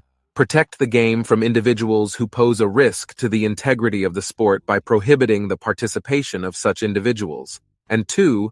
Create a deterrent effect that reduces the likelihood of future violations by others, Manfred wrote in a letter to the Rose family's attorney that was released by MLB. In my view, once an individual has passed away, the purposes of Rule 21 have been served. Obviously, a person no longer with us cannot represent a threat to the integrity of the game. Moreover, it is hard to conceive of a penalty that has more deterrent effect than one that lasts a lifetime with no reprieve. Now, those players disgraced in life can find posthumous redemption. Following Manfred's announcement, the Hall of Fame released a statement saying players removed from the permanently ineligible list will be eligible for Hall of Fame consideration via a vote by the Classic Baseball Era Committee. The National Baseball Hall of Fame has always maintained that anyone removed from baseball's permanently ineligible list will become eligible for Hall of Fame consideration, read the statement from Jane Forbes Clark, the Hall of Fame's board chair. Major League Baseball's decision to remove deceased individuals from the permanently ineligible list will allow for the Hall of Fame candidacy of such individuals to now be considered. Rose probably would have been a first-ballot Hall of Famer had he been eligible. He accumulated 4,256 hits in his 24 seasons as a player, more than anyone in history, and nearly 500 more than any player who took an at-bat after the Great Depression. Charlie Hustle, as he was known after years of dirtying his uniform on frenetic slides into bases that much more naturally athletic stars never thought of taking, Rose hit .303 in 14,053 at-bats. No one has ever taken more. Pete is one of the greatest players in baseball history, the Reds said in a statement applauding Tuesday's decision, and Reds country will continue to celebrate him as we always have. But Rose's 7 years as Reds manager undermined his playing days when MLB investigated him for betting on baseball during that time. While he was never criminally charged for that offense, he did end up serving 5 months in prison after being charged for tax evasion in 1990. Yet his off-field transgressions never quite felt as though they totally overshadowed his baseball achievements, and the topic of his reinstatement was never exactly taboo. Rose himself petitioned multiple commissioners for reinstatement before doing so with Manfred. Yet he seemed to understand that he would not see the day when a commissioner would assent to those pleas. I've come to the conclusion, I hope I'm wrong, that I'll make the Hall of Fame after I die, Rose said just over a week before his death, in an interview with reporter John Condit, which I totally disagree with, because the Hall of Fame is for 2 reasons, your fans and your family. That's what the Hall of Fame is for, your fans and your family. And it's for your family if you're here. It's for your fans if you're here, not if you're 10 feet under.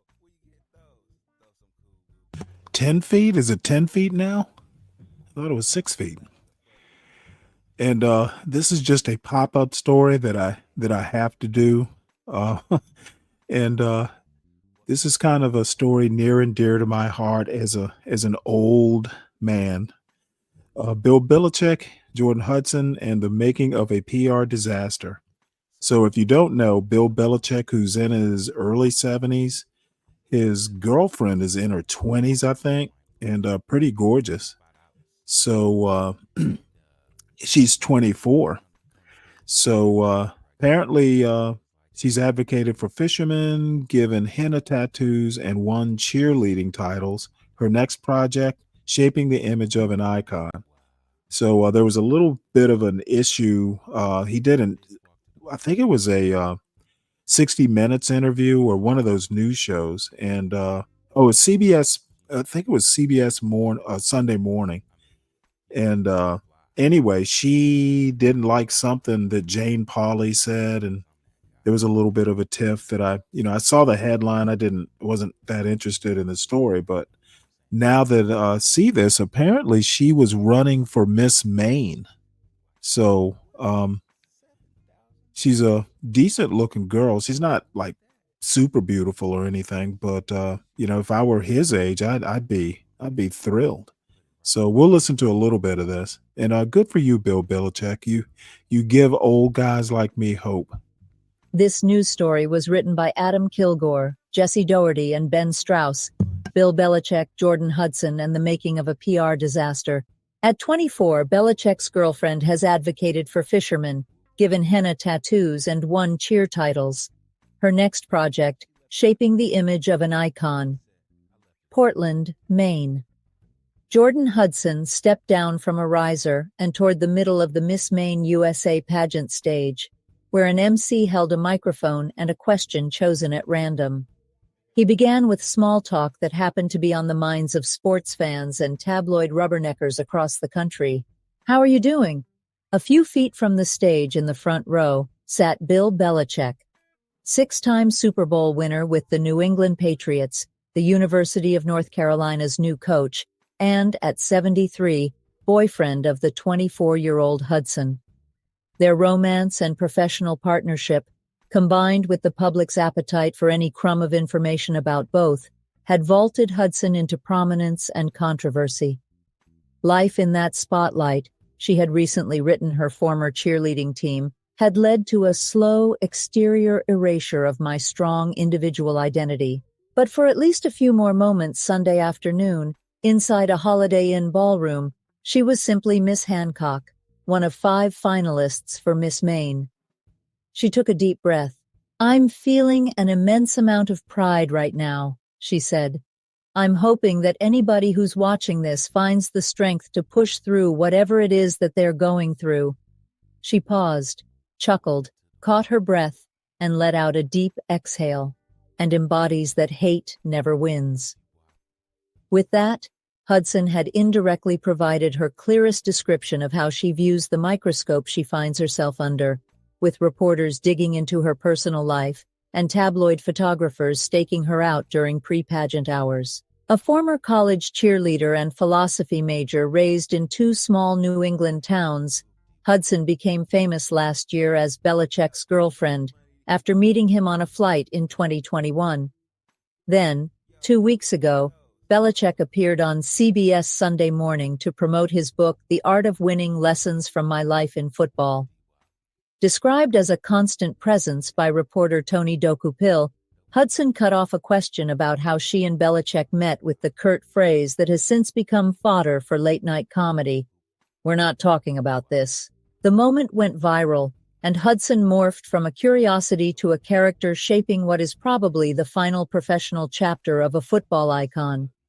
Revered and feared for decades as a grouchy mastermind, Belichick has seen his reputation altered, at least momentarily, from a coach who once purged distractions to one engulfed by a frenzy of his own making. Hudson and Belichick often appear in the public view. She posed with him at the NFL awards show at the Super Bowl. She posted a Halloween photo on Instagram of Belichick dressed as a New England fisherman, reeling Hudson out of the ocean while she wore a mermaid costume. Another post showed Belichick lying on beach sand, balancing Hudson on his feet. In his recently published book, Belichick referred to Hudson as his idea mill and creative muse. "It's just so odd," said a UNC official, who spoke on the condition of anonymity because the official was not authorized to discuss the coach's personal relationship.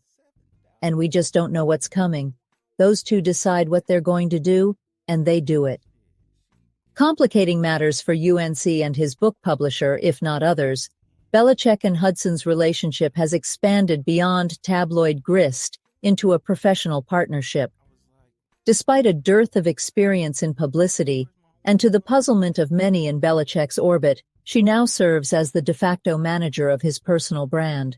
He asked UNC officials to include her on correspondence about media and promotion, according to emails obtained through public records requests, and she posted to social media internal communications between herself and Belichick's book publisher.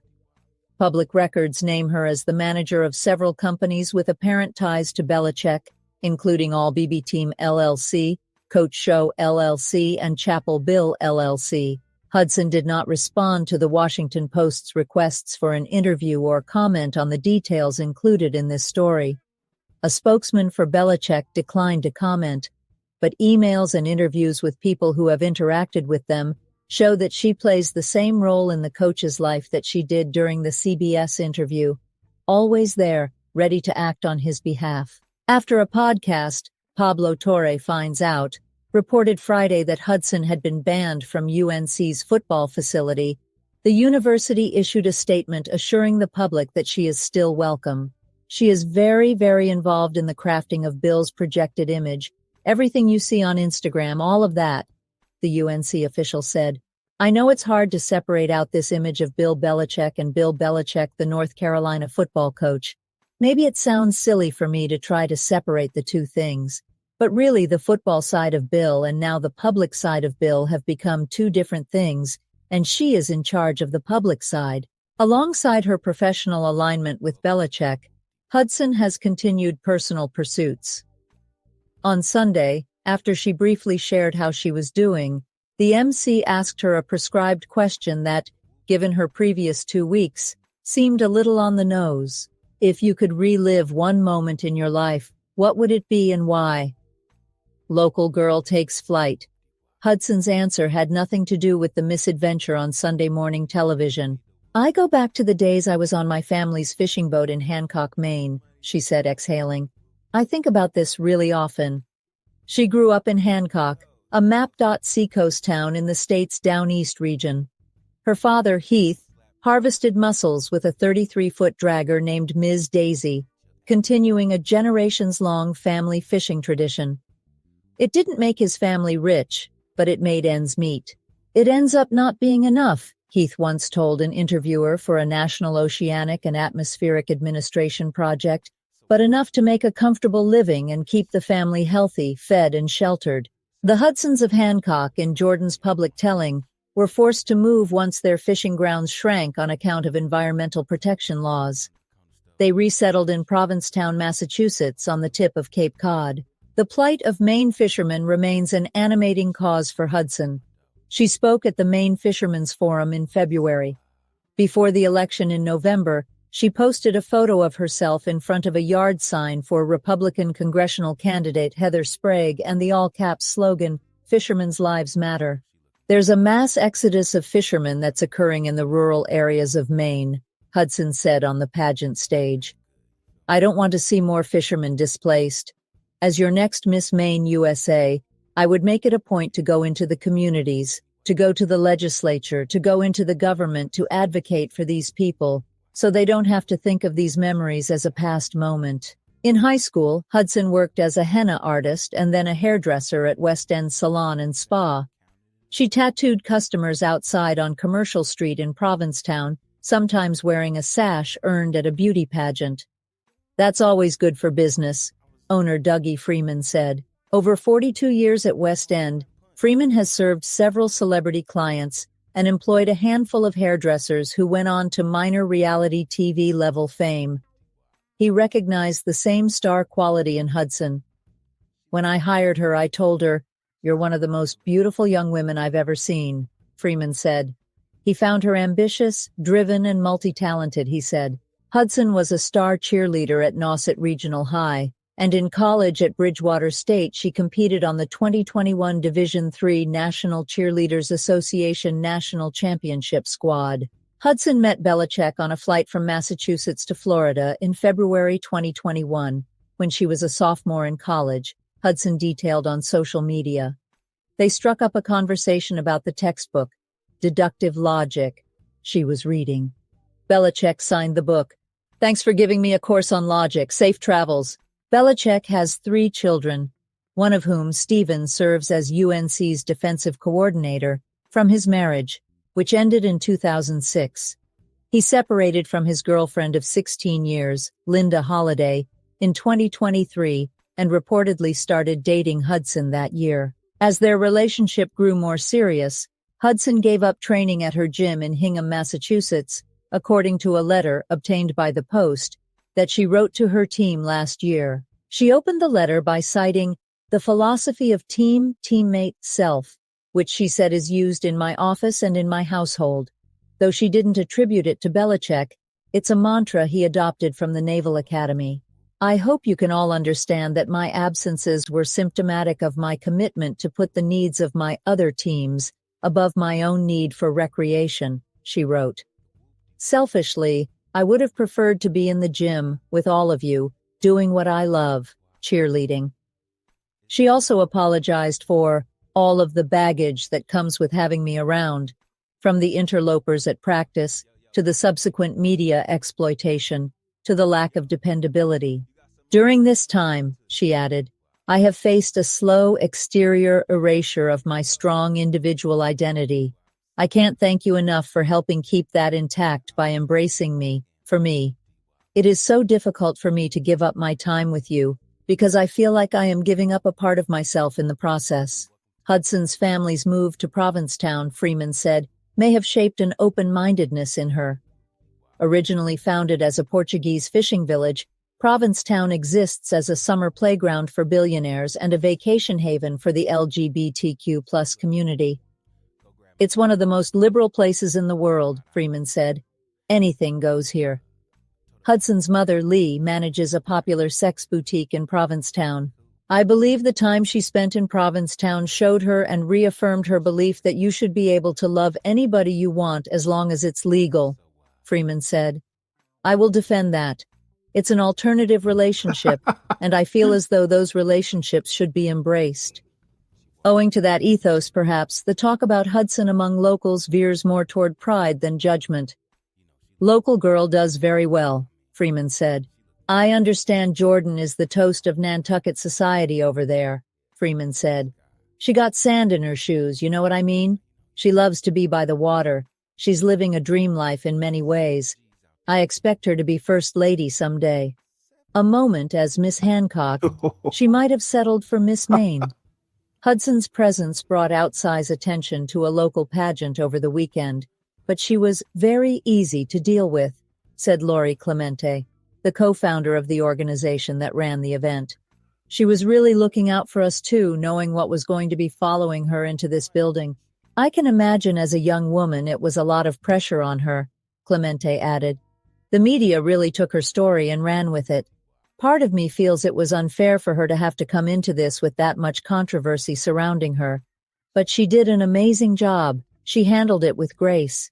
Though interest in Hudson spiked with her CBS Sunday morning appearance, the promotion of Belichick's book had faced Hudson-inspired headwinds even before the episode aired. On April 10th, Belichick wrote an email to publicists at Simon & Schuster Hudson, his former Patriots administrative assistant, and others expressing his displeasure at the presentation of an upcoming essay excerpt to be published in the Wall Street Journal. One person familiar with the situation described their approach as difficult. They are insanely suspicious of media, the person said, speaking on the condition of anonymity to protect working relationships. It's almost Trumpian. The contents of the email are known because April 29th, days after the essay ran in the Journal, Hudson posted it to her Instagram account set to Taylor Swift's "Look What You Made Me Do." As the May 6th book release approached, promotions slowed to nothing. Pre-sales underperformed, the person said. The clip of Hudson attempting to control a puff piece interview had overshadowed the contents, if not the existence, of Belichick's book. She's not good at what she's trying to do, the person said. And how could she be? She's 24. Hudson aside, Belichick's hiring at North Carolina, after 6 Super Bowl titles in New England, promised to be a well-covered event that would require a hands-on communications approach. The list of media requests that came in was extensive.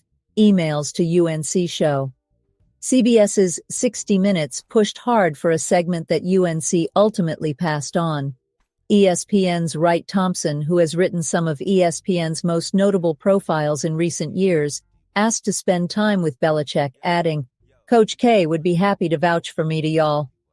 Mike Krzyzewski, the legendary Duke coach himself, wanted him on his SiriusXM show. The Athletic pitched spending a day with him on the recruiting trail. NBC News offered a sit-down with Hallie Jackson, as did Michael Strahan at ABC's Good Morning America, which will air an interview this week.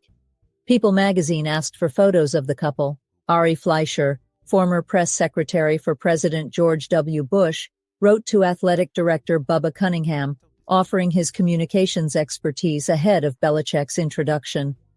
"You just know Bill Belichick is a very newsworthy guy," Fleischer said in an interview. Fleischer now shakes his head over the public relations debacle the story has become in the wake of the CBS Sunday morning interview. He has a PowerPoint presentation that he shows his sports and corporate clients, filled with best practices and do's and don'ts for how to answer questions. As soon as this hit, I said, "We need to add this to tips and techniques for what not to do," he said. This week, after months of deliberations, UNC hired Brandon Faber, a former NFL communications staffer, to beef up its football media relations office. He will be director of name, image, and likeness strategy and player brand development. Hudson's latest public appearance ended Sunday afternoon. In her Hancock sash and a sparkling purple gown, Hudson listened as the MC declared the order of finish. When she was announced as second runner-up, behind winner Miss Bangor and Miss Cumberland County, Hudson wore a thin smile of disappointment.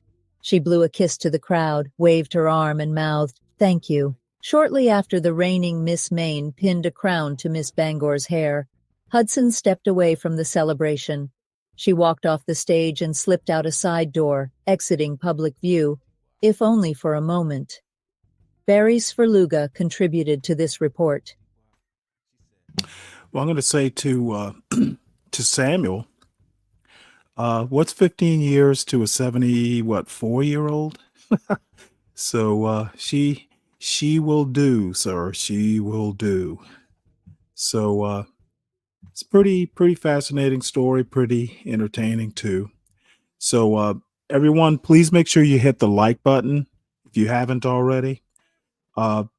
Please subscribe to the John Galt Urban Landlord channel, where you will get a variety of news, the broad spectrum of stuff that's going on. Please make sure you subscribe to the Stanley Cross channel, where I do the occasional video essay. It's Stanley Cross, at Stanley Cross 6000. So that's pretty much all the news that I thought was interesting. There may be pop-up news stories that I'll get to, but where I want to take the direction of the show, kind of picking up from some stuff that came up during John's show yesterday, and kind of came up during Be Brave show yesterday. This phenomenon of Black fatigue, which I think is hilarious. So believe it or not, a couple hours ago, I woke up earlier than I expected, and had a couple videos that kind of popped up in my algorithm, talking about Black fatigue. And again, I think the whole notion is ridiculous. I think it is just, well, like the title of the show says, this is basically the anti-Blacks BLM moment. It's almost like a counter BLM. And a few videos here that I thought were pretty funny. And that's pretty much where the rest of the show is going to be aimed at tackling the idea that there is a Black fatigue. And I think it's fake news. And, it's entertaining, something to play around with. We'll see how long it lasts. But Tim Black, who I don't watch very often these days, but he is pretty funny, and he's always good for a chuckle. He has a really weird take on culture, and I always appreciate his perspective. Fatigue. And I first heard that, I said, Black fatigue, what is that? Black fatigue. So these is some type of outfit people are wearing? What's going on, And then I dug a little bit further and I found something else that was brewing. Tired of you blaming all of your failures and the things that you weren't able to accomplish. Yeah, this guy's a on white clown, people. Anton Daniel. I saw this on TikTok. Next on deck with Tim Black. The woman who called a 5-year-old a racial slur. My first impression after watching the video, a little bit of white trash. I have to be honest, the kid was 5. I have worked with 5-year-olds for the last 15 years. Absolutely everything they do is out of pocket. They're like little unhinged drunk people. Nothing they do makes sense. A 5-year-old is capable of rifling through somebody's bag and taking things that don't belong to them. Ask any kindergarten teacher. But I realize why so many people are wanting to defend this, because Black fatigue is real. I think society as a whole is there. We are just so unbelievably fed up with the ghetto ratchet behavior, entitlement, the victimhood, that they want to praise this woman. Tim Black's BS detector. Tim Black's BS detector. Tim Black's BS detector. She said society. Society is fed up. Would you mean the whites? That's when you know this is your country. It's like, when the society is fed up.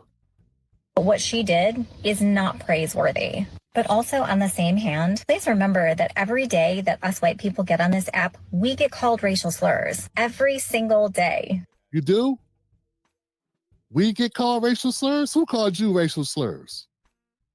A racial slur? I didn't even know white people had a racial slur.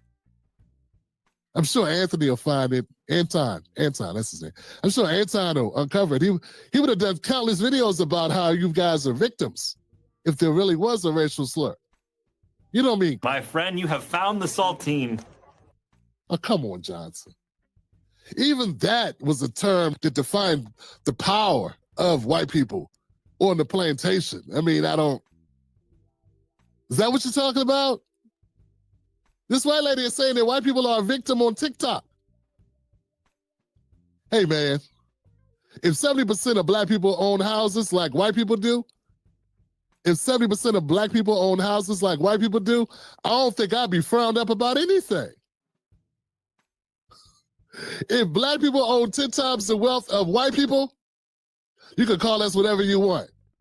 You understand what I'm saying? I mean, how could you be upset about some things that are said about a group, not you specifically, on an app that you're choosing to go on? And when she's saying it, folks, look at her face. She's smiling when she says it. See, I got to question how sincere your frustration is. Your so-called discrimination, your plight that you're subjected to. I gotta wonder how severe it is. If even when you're telling it, it seems like you're sharing a story about an episode of Hacks or something. I mean, it just seems like you don't really give a shit. So if you don't want to be called a racial slur, you also have to stop calling people racial slurs. You can't talk out of both sides of your mouth. Is that Botox I detest? Hold on a second. I'm still trying to figure out what the racial slur is for white people. Not like white boy, that's not gonna do it, right? White boy Rick is what the black people call Rick, because he was the white boy. It's Rick. We call black people black Tim and black Rob and black, like it's not a slur. That's what you mean? I'm trying to figure out. Honestly, guys, I'm trying to understand what she's talking about. And I want to know why Anton's got a smirk on his face. And why is he boosting this? Why am I boosting it? I'm boosting it to rebuttal him. Because he's going to talk later. But what I'm saying, I don't want to wait till the end because there's so much misinformation in this video. It's pathetic, man. I don't understand what racial slur that white people are being subjected to that has her so distraught. But for the love of God, please leave the children out of it. Adults are stupid. They're going to do stupid things. But you're a different level of stupid when you bring kids into it. Thanks for coming to my TED. So basically what this woman is saying is that two things can be true at the same time. And I said this the other day when this whole situation first broke out. And then we had the panel on Monday night where I basically said that white people are starting to get fed up. And that is the whole premise behind Black fatigue. Let me get this right. So you're here to tell us about the whites. Yeah, I'm trying to figure it out. So let me get this right. You are telling black people that white people getting tired of black people. Are they tired of you? I'm just asking, Anton, because you black, I think.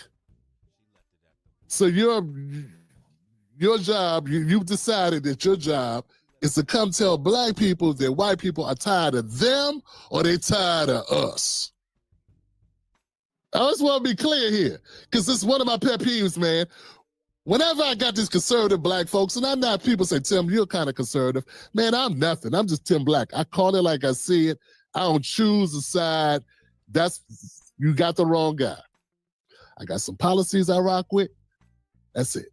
I don't choose any denomination of political affiliation. But this guy's a Trumper. He said so. He's gone to the mat. He's been on the Laura Ingraham angle. I think that's what he's trying to do is get back on there. But let me get this right. See, I have a problem with black people who identify black people as they, them. But then when things, whenever they want to, try to get a fan base, they want to be black again. And I don't get it. I don't get the they, them. I thought you was against the pronouns, bruh. Until you start talking about black people that got less money than you, then it's they, them, which I don't rock with. Let's keep going. Is that nobody wants you to continue to play victim for the rest of your life. They tired of being held accountable for things that their ancestors. Oh, I'm sorry, sir. They're tired of being held accountable. How are white people being held accountable? Dude, there ain't no restitution. What are you talking about? Yeah, what are you talking about? They're tired of being held accountable. Oh, you mean somebody talking shit on an app that anybody could do? You mean like if I shot a video right now and I said, bad white people, they mean like that? Dude, you're so goofy. Come on, man. Look, man. I don't mean no harm, Anton Daniels and friends of Anton Daniels, and I really do not relish this, but just because you got on glasses don't make you smart. And just because you do a little word salad and say a lot of words and really not saying anything, sir, people on TikTok complaining about America's system of systemic racism that has occurred in this country is not holding white people accountable. The only way to hold white people accountable, first of all, would not be able to hold white people accountable, you hold the U.S. government accountable. Like, that's where we need to be at. And there has been no accountability by the U.S. government to rectify a couple hundred years of slavery, 100 years of Jim Crow and Jane Crow and mass incarceration and redlining and all the other things that were allowed legally under this U.S. government. That's who needs to be held accountable. People complaining on an app about America, that ain't holding nobody accountable. Why would you even say something goofy like that? It's impossible. These people have no power. How can powerless people hold powerful people, more people that are more powerful, that outnumber them 4-1? For every black person, there's like 4 or 5 white people. They outnumber us with wealth, land, ownership, power, position, the presidency, the government, like everything. The service, the armed services, the police system, every system in America is run by white people. And you said they're tired of being held accountable. I mean, I don't mean no harm, man. And I know I got people that watch me from all types of walks of life. Well, I thought y'all told me this guy knew what he was talking about. This guy just cooning for I'm sorry. Anton Daniels, the sound of me, I'm getting the impression that you are either trolling, because you had Charleston White on your show and you said, well, that's where the money is. Because you can't be this dumb. You got to know Charleston White. Accountable is something that someone with power is able to do. Accountability is what court systems do. Accountability is what the United Nations would have to do to the United States. That's what accountability is. And people saying things that you don't want to hear that you could just go delete or block is not equivalent to holding anybody accountable. And it's disgusting and insulting, man, that you would even float that, man. That's nonsense, man. Come on, y'all. Come on, we can do better than this. Let him keep going, Tim. He's digging a hole. When a man is digging his own hole, let him continue. They're tired of you sitting there saying that you're a victim every single day, regardless of what your circumstance is, regardless of what you've been given, regardless of what you've been given. Listen to him. He said, this guy just said stuff. What's he talking about? Was you given something? What is he? What have black people been given as a whole? What's he talking about? Oh, I get it. You mean since we were given the right to vote without a poll tax like in the 70s. So like 50 years ago, we finally got the poll tax to leave. We still had the mass incarceration. We still had that. We still had the redlining because I worked on fighting redlining in the 90s. So yeah, I actually am attuned to that. So what are you talking about giving? I don't understand what giving is. We talking about food stamps? Wait, what are you talking about, Anton? No matter what our circumstances are, no matter what was given to us, what are you talking about? You be like a GI Bill or something? That's what you're talking about, the New Deal? Wait, what's he talking about, y'all? When he says black people was given stuff. You mean tuberculosis? That what you mean? The tuberculosis. Oh, not that. You wouldn't mean that. What's he talking about? all of the affirmative action, regardless of. He said affirmative action. This goofy don't even know that affirmative action disproportionately help white women like the woman is down here complaining. I mean, if Anton doesn't know that, folks, He should never, ever be able to talk to black people ever again. He is in his 40s. He's in his 40s talking about affirmative action. This same guy was complaining that DEI doesn't help black people, wasn't he? Well, if he doesn't know that affirmative action didn't help black people, then why is he talking? The fact that you're saying that you're the most educated, but really you're the most enrolled. They tired of you blaming your debt on the system. You said tired of them blaming our debt on the system. Man, Americans, and not just black Americans who are in debt because of college, blaming our debt on the system. We're in a capitalistic system, that's true. How much money we spend for education in most other countries in the developed Western world do not have to spend? A lot of white people that don't have money. Does Anton Daniels also criticize white folks who don't have paper? Which should be the majority of the Tea Party. He does realize that a large amount of Trump supporters are working class and under working class who don't have money, right? Is he also criticizing them? I'm just wondering. Or is it he only reserves his criticism for black people who don't have money? No, it's only black people. And it says we complaining. As if that's not what this white woman was doing. She was complaining. Tired of you saying that white men are the problem. They tired of you asking for. Tired of him, tired of you. Listen to him. He say, tired of you saying, yeah, man, that's enough. That's all I need to hear. Black America, understand when you got somebody that's not working with you, not working on your accord, that is using you as a stepping stone in order to reach to the white side of the internet. That's exactly what he's doing, man. It's so obvious. When they speak about black people in the third person, they disassociate themselves from black America. The blacks. And consider themselves not a part of that. You don't hear white people doing that. And I always have a problem with it. And when I hear a black person do that, they are no longer considered credible to speak on behalf of black people. I don't roll with the people that are with black Americans who are liberals who try to get us to roll into the Democratic Party.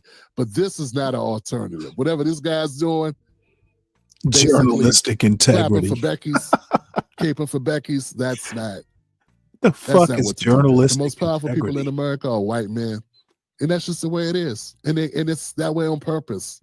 That's the way they want it. For him to deny that these are realities in America, it's goofy.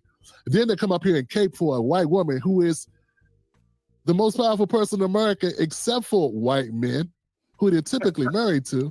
That white woman don't need Anton Daniels to come swooping in like Magilla Gorilla, to save her. King Kong in it. She don't need that. She got white guys to do that. Y'all be good now. Perfect. You made it to the end of the video. I appreciate you. Yeah. Now Google thinks this next. Yeah, these anti-black blacks just sound ridiculous. It is so. This is like, I don't think cooning, and I don't often use that word, but that's exactly what it is. White people don't need the Anton Daniels or the John Galts or these people. Oh, the white people are feeling bad. You know what? I just find that just ridiculous. Like, they're not enough white people to stick up for themselves. They need Anton Daniels or John Galt to do it. Really? Ugh. So let's move on to this next video.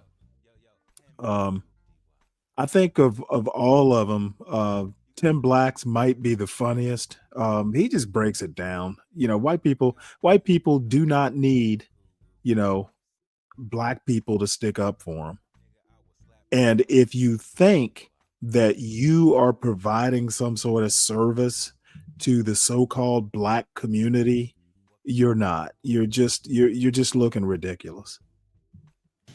You know what? Y'all want to talk about some black fatigue, about white fatigue, huh? Yeah. If anybody is tired of anybody, it's us tired of you white folk, huh? We tired. We is tired of you people. All right? The whole world is tired of you people. Talk about some guy. You want to talk about some projection? Black fatigue. What? We got white fatigue. Listen, white people are tired of that shit. That's how bad it done got. White people are tired. They got white fatigue. White people are trying to find a way to get rid of this white shit. Huh?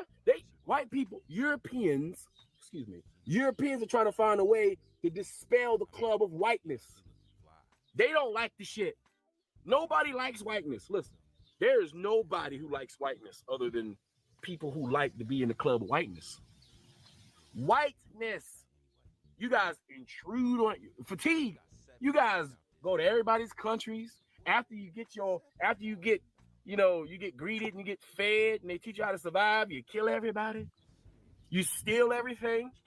You take credit for everything. That's exactly what we need, John. You're conveniently oblivious to all of your brethren's activities globally. You get artificially offended anytime there's any semblance of resistance of your culture. You don't like to be held accountable. Oh my God, you can't let y'all. Yeah, I especially love it. And Glenn Lowry's actually pretty good at doing this. Like, white people are tired. How the fuck do you know? Are you white? It's ridiculous for the anti-black blacks to assume that the blacks are all one way or another. It works both ways. How do you know how white people feel? Y'all tend to talk to the worst white people. The white people y'all converse with are looked down upon by white people. White people are tired of some of these bottom feeding white people. All these people talking about, they say we when they're talking about white people invented America and white people technology, like they had anything to do with the invention of America or technology. Those bottom feeding white people are in the same boat as everybody else. The bottom feeding white people would die if white people went away too. Fatigue y'all got is being held accountable. This is too much for y'all. Y'all done went 500 years doing what the fuck y'all want to do with nobody challenging y'all. 500 years. Wait, hold it. Let me stop this right quick. That's a good question, Samuel. Religion and all kinds of bullshit. Samuel asks, how do you know what anti-black blacks feel? I don't know how they feel. I don't give a fuck how they feel. I don't give a fuck. I don't care how white people feel. I don't care how black people feel. It's not my job to be their advocate. It's not anti-black blacks' job to be advocates for anything they don't necessarily understand. However, I do realize that everybody's free to choose their own path. So, my only role in this is to kind of call it as I see it. And I don't care how the anti-black blacks feel. I just assume they feel how or what they're talking about. They feel for the whites because they say they feel for the whites to that effect. And I take them at their word. Yeah, what you're doing is righteous, and Jesus Christ said is okay. White Jesus Christ, Du Bois's son, Du Bois's murderous son said. Oh yeah, that's you know what, Dolomite? I was actually gonna type that in the chat. This is how dumb some people are. They will just hop in there with both feet and put both feet in their mouth. It's all performance. Give some of these folks a little bit of a carrot, and they're just gonna start galloping off in the direction that you tell them to go. So I appreciate the restraint you tend to show there, SKC. Anybody on the planet because you're white and white is right. Fatigue, we got white fatigue. Huh? If you guys disappear tomorrow, listen, this is the truth. If you guys disappear tomorrow, the world would celebrate. That's the truth. If you guys disappeared, and when I say white, I mean the people who subscribe to whiteness, white supremacy, That those people, the good European folks who know who the hell they are, that know they not white, that understand their I religion, their disagree, culture, they're Dave. proud I of don't their think stuff. they're They're self-motivated. proud of their pre-Christian, pre-whiteness culture, right? And they rep it to the fullest. They're tired of the whiteness too. They would celebrate with us when you white people disappear. Everybody's waiting for you white people to disappear. As a matter of fact, we're celebrating if we want you guys to disappear. We see you guys disappearing. We don't care that you got a problem with your disappear. You see, every day we see a video of you guys, and we keep in mind, you know exactly what I'm talking about. Every day we see that you guys are going down, and every day the globe is happier because of it. The globe is happy because you white folks are going extinct. I hope you understand that every race on the planet is looking forward to you the moment you guys disappear off the face of the earth, and they will write books about how absolutely devilish and demonistic you barbarians are. I guarantee it. Everybody's waiting, and we're all watching because we get to see it in live action because it's just happening fast. Because you guys are offering yourselves in various different ways that we could never. Hey, Dave. Dave asks, do you think there is a butter biscuit motivation? The only way there is motivation is if it's Irish butter on that biscuit. It's got to be that expensive Irish butter, you know, that carries gold butter.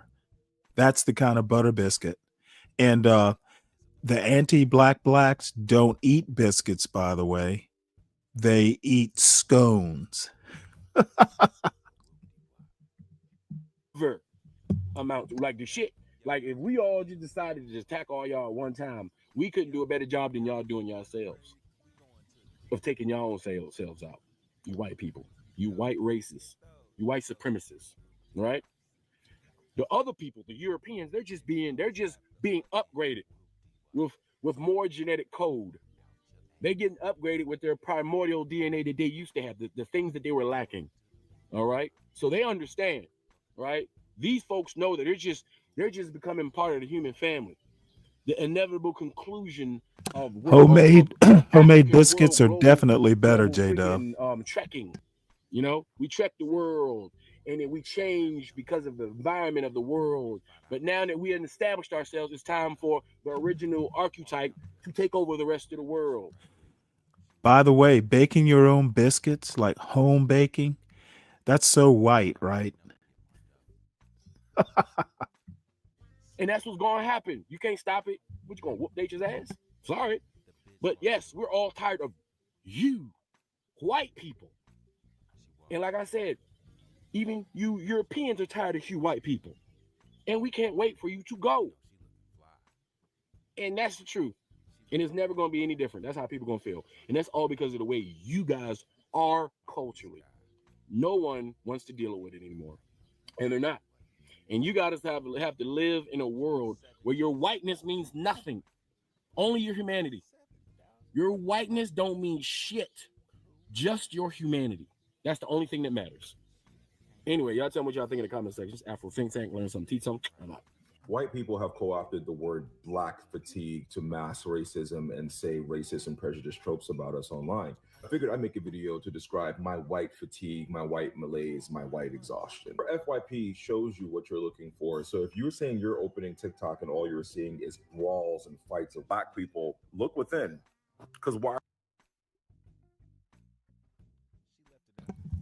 Interesting question. Dave says, Deacon Dave says, all jokes aside and respectfully, you think there was no seed that grew. I'm assuming you mean that there's smoke where this anti-black fire is, or what is it? Where there's smoke, there's anti-black fire. No, I don't think that there was a seed that grew. If there was a seed that grew, it literally grew, at least in the United States. It grew, I don't know, post-Reconstruction. Here's the deal, and I've said this a couple times in the past on this show. If you are used to having 100% of the power, cultural, political, social, power, and you all of a sudden have to share it, that is a loss of power. And unless you actually have like a decent kind of, global, a 30,000 foot view, sharing power is a loss of power. If you have 100%, if you have a whole pie and then all of a sudden you've got to share a quarter of that pie, well, in a context, and I would almost say a normal human context or response would be, hey, I've lost a quarter of my pie. So that is where the seed grew. And you know what? There's almost no way to combat it. People need to share.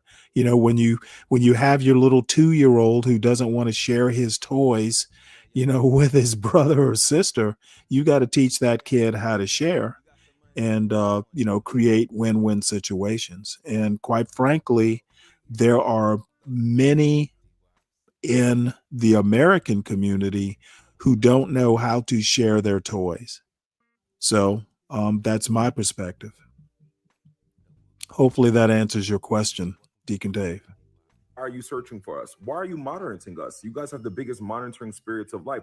If you're so tired of us, just leave us alone. I'm tired of white criminals. White people commit 70% of the crimes and arrests in this country. No such thing as black on black crime. You guys created that to continue to paint us as savages. Meanwhile, you guys are the ones committing all the crime.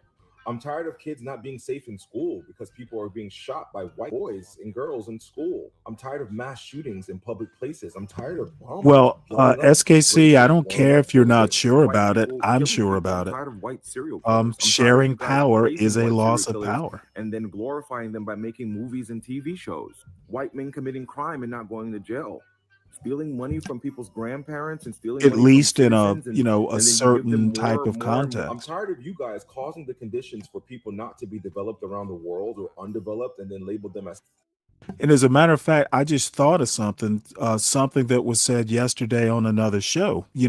There are white people who basically say, well, black people have been given everything. White people take care of black people in America. Like, I didn't wake up for decades going to work every day, earning my own stuff. White people haven't given me shit. I've earned everything that I said that I've earned, and you know what? Sometimes doing a class analysis is way more useful and a little bit more colorblind. We are all in this same boat, and America has this complication between race and class. They just kind of intersect. And sometimes it's hard to get the right perspective. But I can tell you right now, a bottom feeding white man has not given me shit. So that's that. If white people have not given black people anything that they shouldn't have had in the first place. And I know, SKC, you're kind of like, well, black people couldn't have escaped slavery without white people. Well, that is true. I agree with that. But white people created the problem in the first place. And, it was Heather McDonald yesterday was on a podcast, and she has emphasized for years that the West, and the United States in particular, got rid of slavery. No other society in history had ever gotten rid of slavery. Well, the part she forgets to mention is there had to be something that was created to get rid of. Yes, they got rid of slavery, but they created slavery in the Western Hemisphere in the first place. At least, the type of slavery that we're familiar with. So I love the perspectives. I love the sophistry, and it's all that sophistry. And there's really sophistry on both sides of the argument. But the bottom line is that power tends, people with all the power tend not to want to share it. and they don't do it willingly. It is rare that people share power willingly. And I don't really care if you don't know about that. I know about that.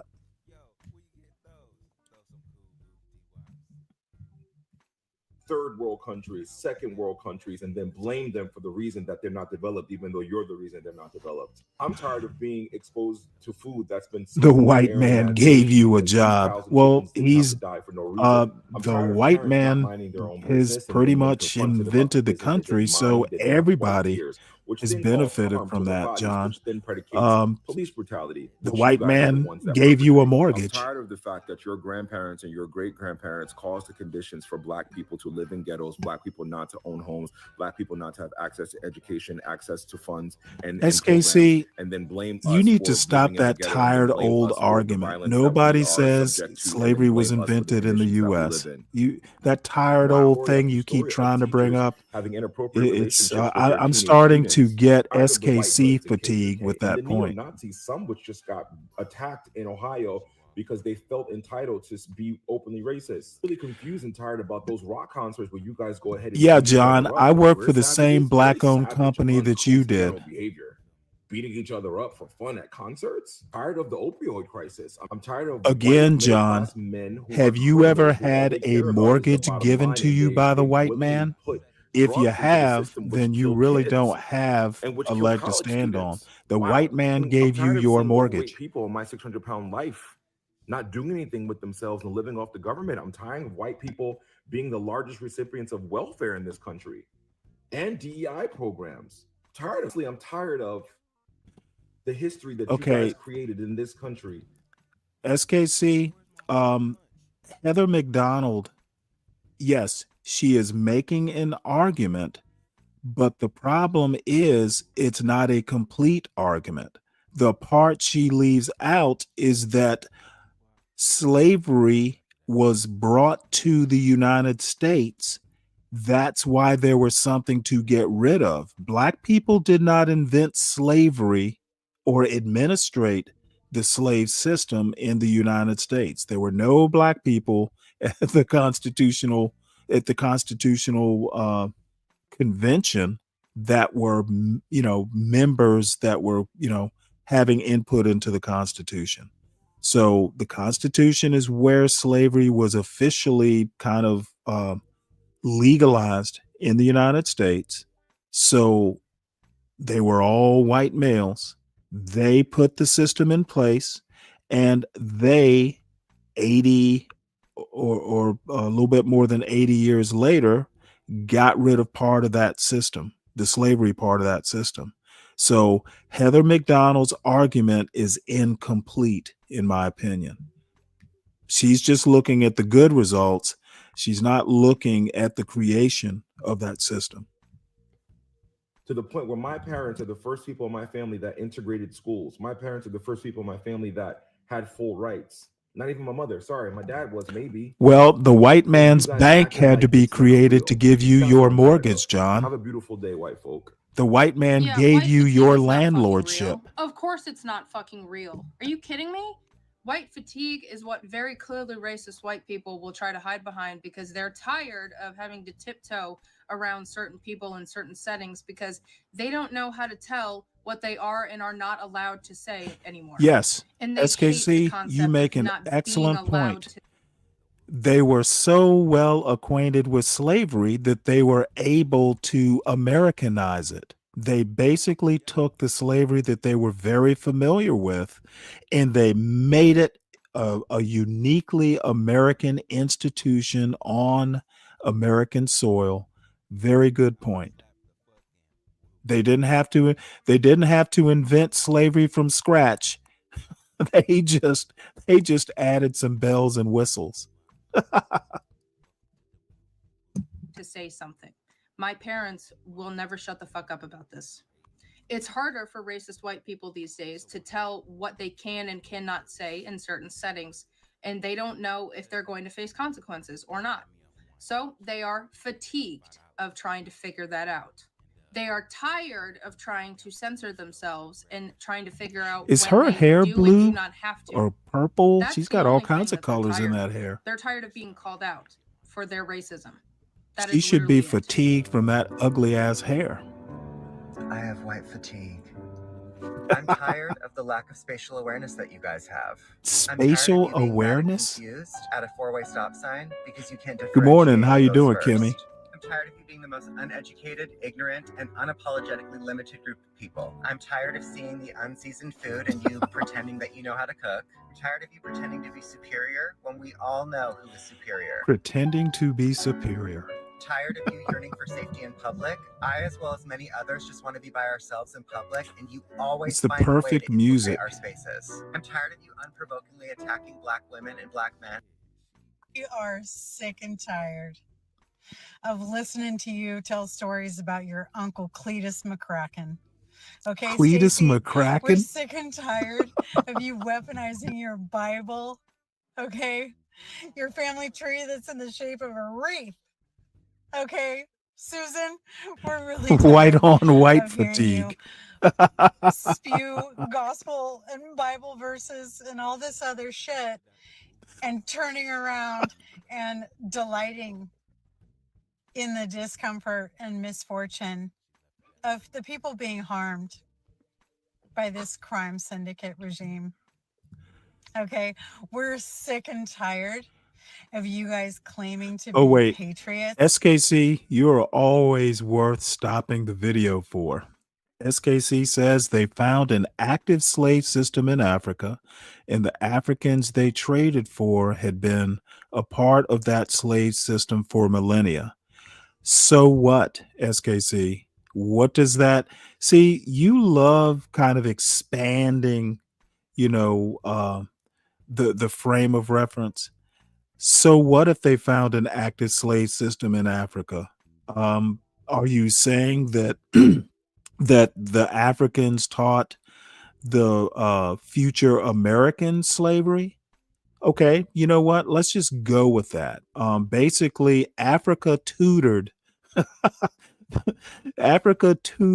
the West on how to do slavery.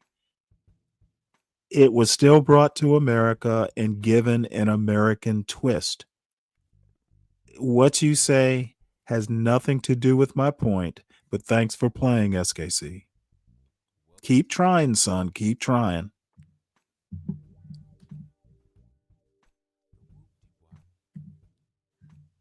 But your brand of patriotism doesn't abide the Constitution.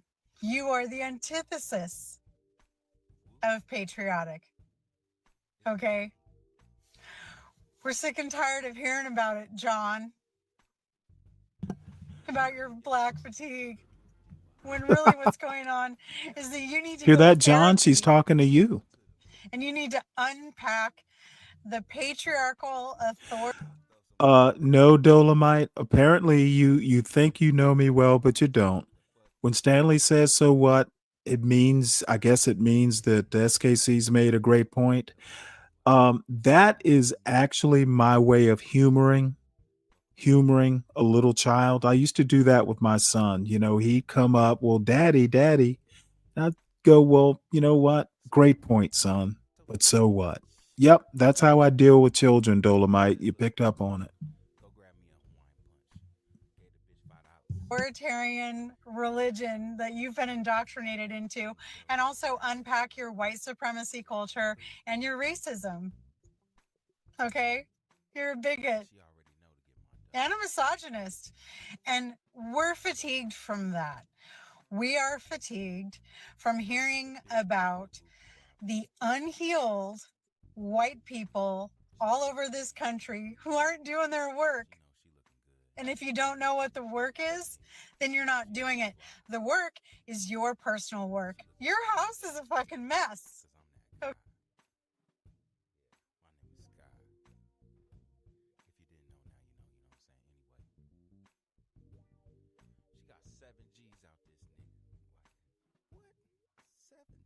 Okay, and it needs to be exercised like an exorcism. because it's full of evil Oh, I'm shit sorry. I was and muted. hatred. John, I don't, And you're bringing if whites hadn't hired me, I have no idea what I would have done. Luckily, I never had to face that. So, whites hired me, and the rest is history. down the vibe. We're fatigued from the likes of you, Stacey.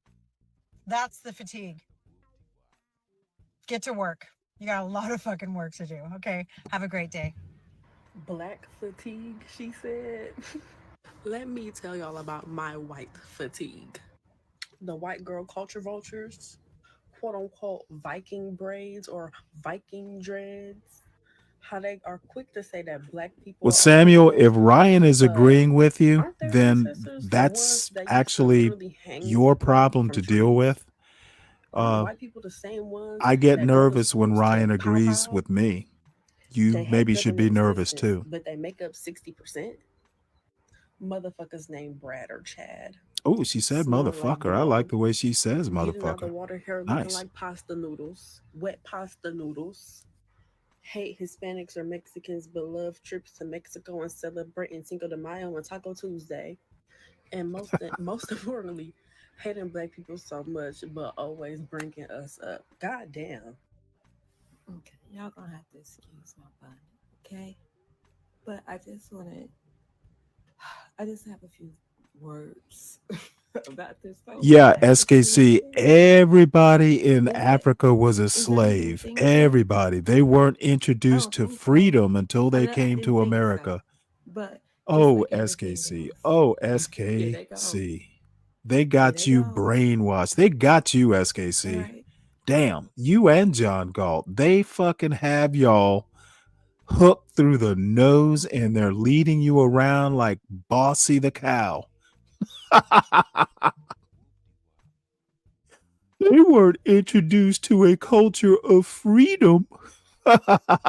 It wasn't till they came to America where they were introduced to a culture of freedom.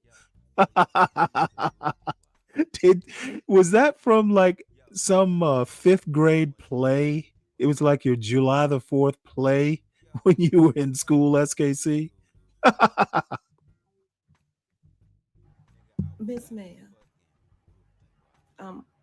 I'm gonna be respectful as I can. That's It's right, amazing Samuel. how you guys That's a good shoot one. Those and turn Africans were yourself served their first with plate of the freedom poor at the soul American in potluck. a neighborhood of 14% of the population instead of concentrating on the things that are going on in your own. You know, Ignat, that's Because actually a good point. there is no such thing YouTube as is black good on for black race crime fatigue. That is an or white excellent on white point. That's crime. probably the best But point I've heard all yet, day, Ignat. Good job. most of you guys Hit the link. I'll let me are drop the link for uninvolved y'all.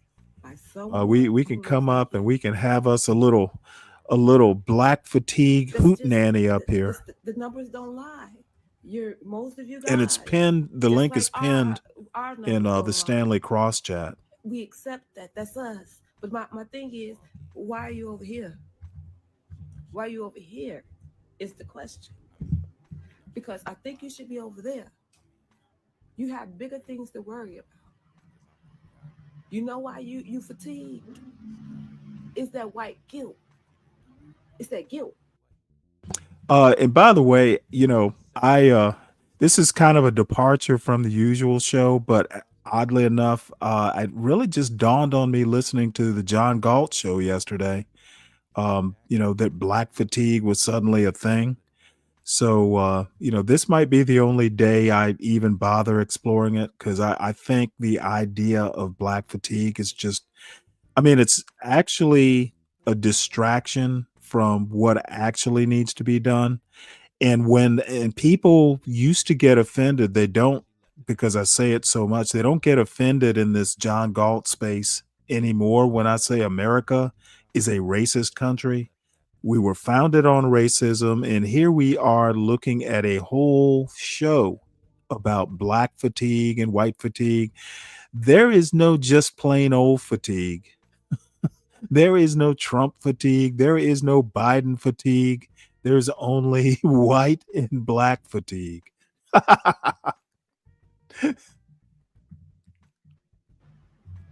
Because how many of your relatives, your close kin, The have you bonnet now crew. left in the shitter, man? That's pretty funny, Dolomite.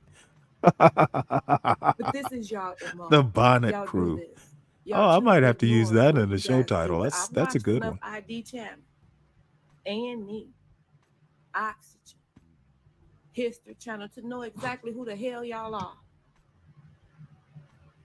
Y'all need to tune in. Okay, because the creation of the UK is a whole story in itself.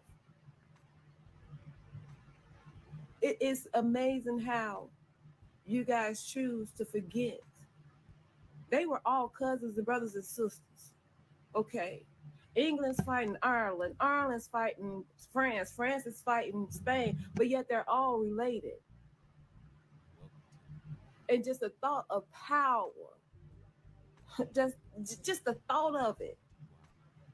They were willing to take out their entire family. I'm gonna need y'all to know who y'all are and stay over there. Stay over there.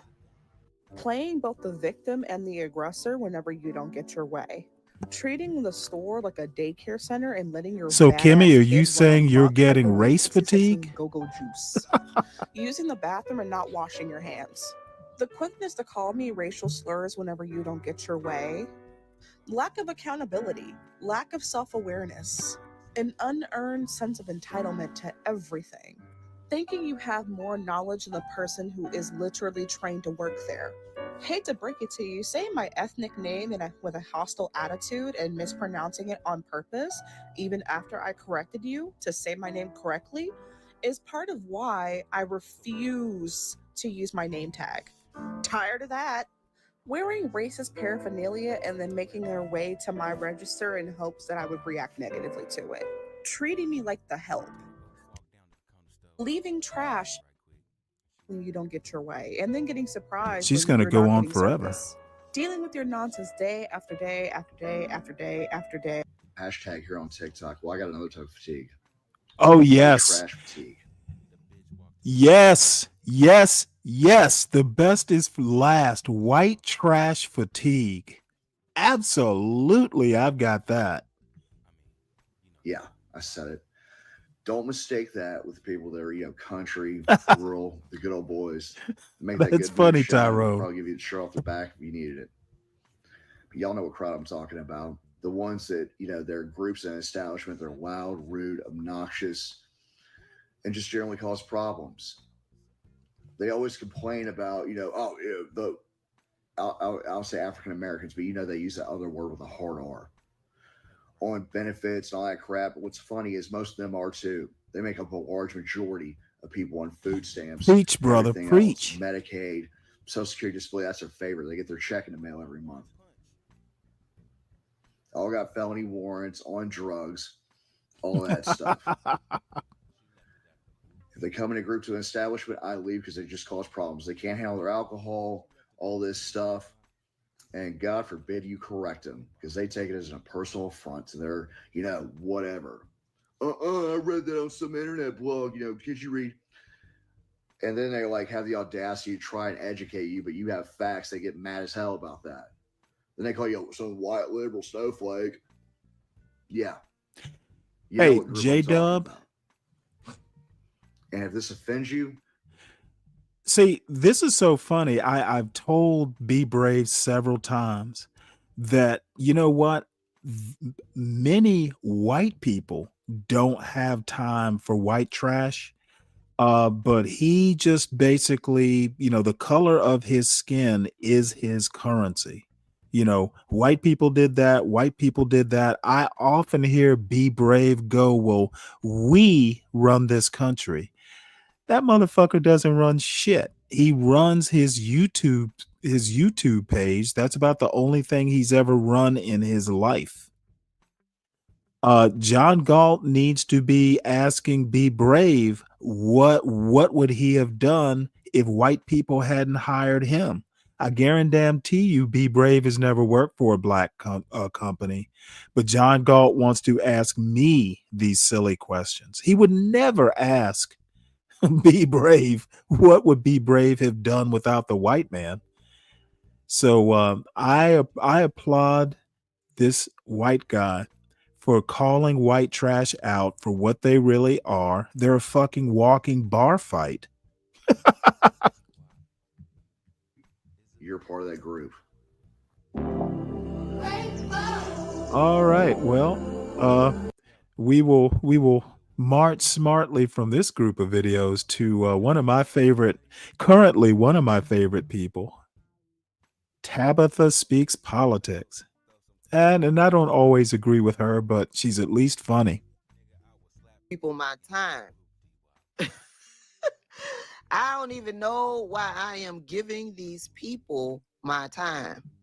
I shouldn't be giving these people my time, but it is effed up. This family right here, they were deported. The husband was sent to El Salvador. The mother Yeah, I was probably sent to should, but I Venezuela, don't get that and the wrapped up baby around is it, here in Kim. the United States.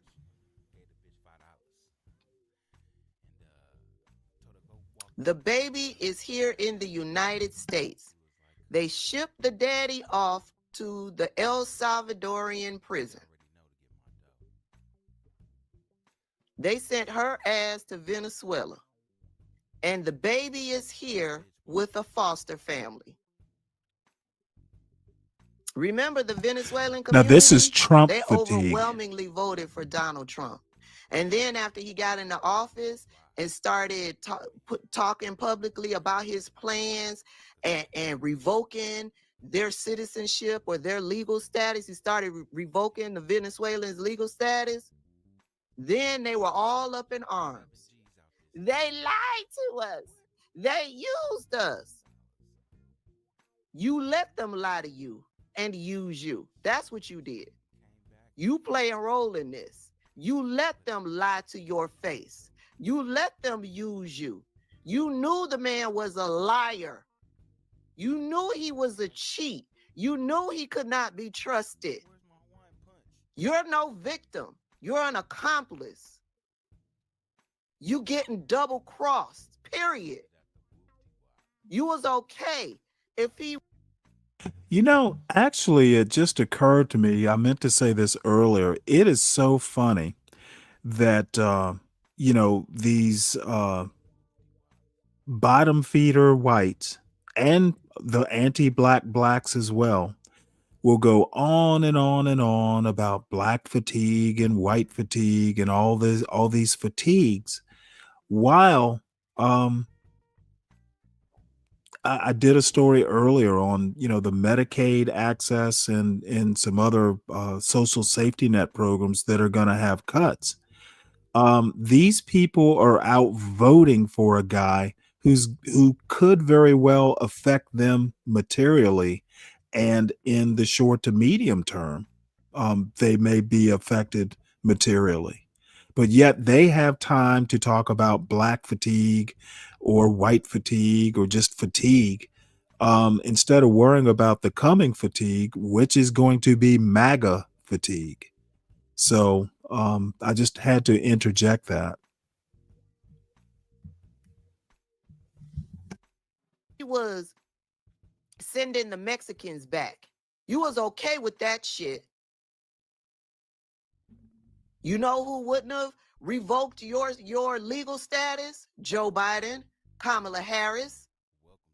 They wouldn't have revoked your status.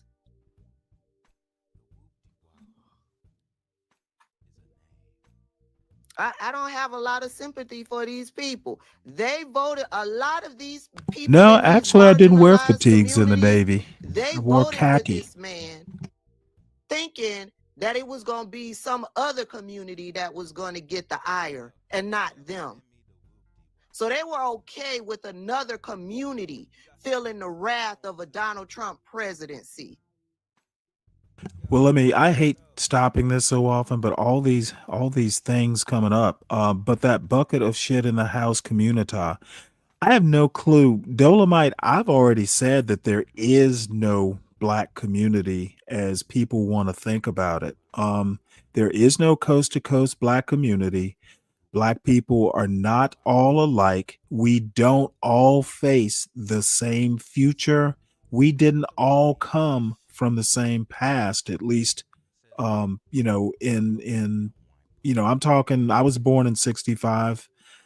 Since I was born, I've known Black people from all walks of life, rich, poor, you know, name it, you know, for different backgrounds. There is no common bucket. There is no common house. There is no common community. And it's very, believe it or not, it is very nightshade, to use John's term. People who think that there is a Black community and a common bucket of shit, that is very nightshade. And I also made the comment yesterday that it is so weird that these nightshades describing nightshades without realizing they're nightshades too. I don't think there's any daylight between the nightshades who talk about nightshades. I don't think there's any daylight between the two shades.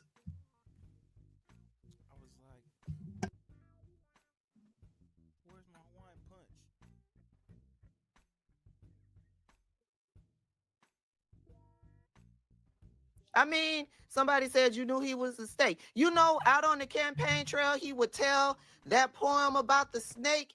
This was written by Al Wilson a long time ago. So here it is, The Snake. It's called The Snake.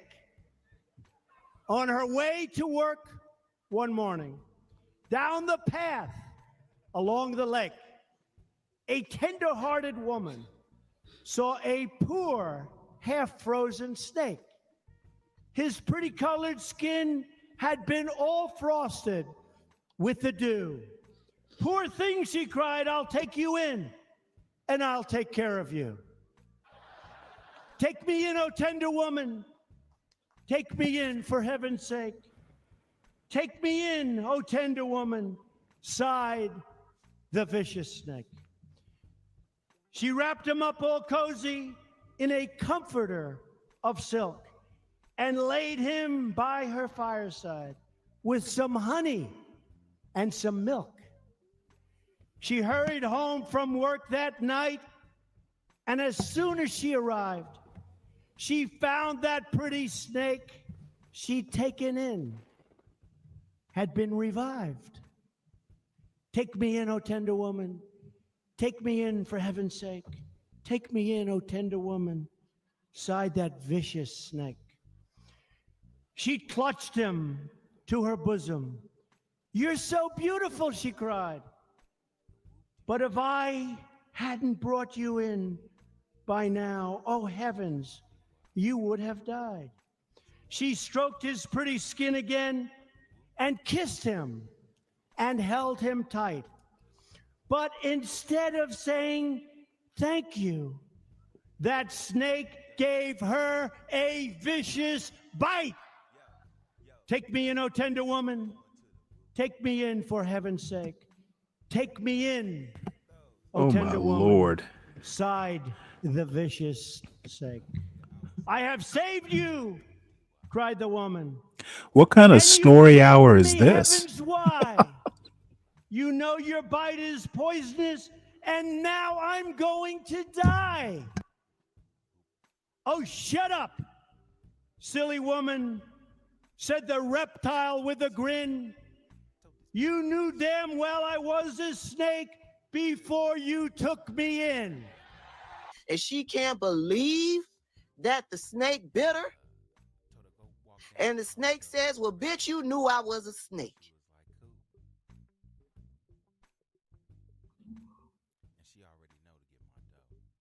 And it's really hard for me to have sympathy Samuel, for these people. Hold on here, Samuel. Trump is the Samuel Guru. I love it. Trump is the queen of dragging his speeches along. So what we just saw was Drag Queen Story Hour. Good one. Good one. Love it. That is a good one. It's hard for me to have sympathy for what's going on in Palestine, and I have to sit myself down and talk to myself and say, Tabitha, the Palestinians over in Gaza are not the Palestinians here in the United States. The Palestinians over in Gaza wanted the Palestinians here in the United States to vote for Kamala Harris because they knew Donald Trump was fucked up. They knew that Donald Trump was fucked up. But the Palestinian Americans here know better, right? Because they went behind closed doors and they made deals and he made them promises. Bitch, Donald Trump is a fucking snake. He promised y'all all throughout the campaign trail that he was going to reinstitute the Muslim ban. Right now, the way I feel, Donald Trump, what's going on with the Muslim ban? When you going to sign that shit back in the law? Send their ass back to Palestine. That's how I feel. That's how I feel. Venezuelans, gone back to Venezuela. Y'all ran from dictatorships.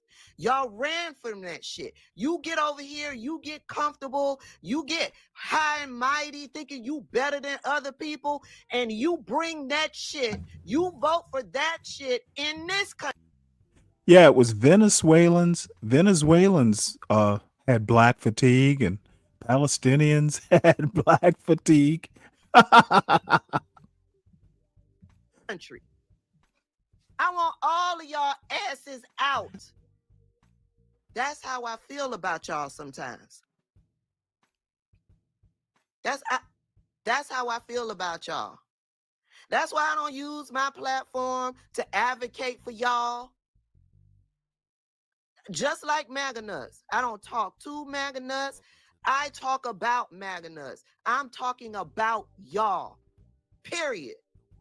I realize that you are fucking backstabbers to the black community. I realize all this time, black people thought we was all standing in solidarity. November 5th showed me there was no fucking solidarity. None. None. None. Bitch, you won't catch me out there protesting for you. The way I feel right now is fuck you forever. Period. Fuck you forever. Just like MAGA nuts. It's fuck you forever. I'm for black people. Black people. Now, I'm not stupid. I know right from wrong. I will always talk about right versus wrong. But don't expect me to use my platform to put up your GoFundMes. Y'all be down in my comments. Y'all really don't pay attention to me. Y'all be down in my comment section. Can you post my GoFundMe? Hell no. Go find your people over in Dearborn, Michigan. Tell them to post your GoFundMes. Tell them to do it. Bitch, you got the wrong one. Wrong one. Wrong one. Now, I do pray. I just want to comment right here. Let's see, where was it? Kim, your point about there isn't supposed to be solidarity on votes based on race and ethnicity. This woman is gross. I'm afraid maybe, Kimmy, you've never heard of something called a voting block. Yes, you can form voting blocks based on almost anything. So those do exist. They have existed. They exist now. Remember when Joe Biden said, if you don't vote for me, you ain't black? He was talking about a voting block. Lord, please take this anger out of my heart surrounding these POC communities. He ain't done it yet. He ain't done it yet.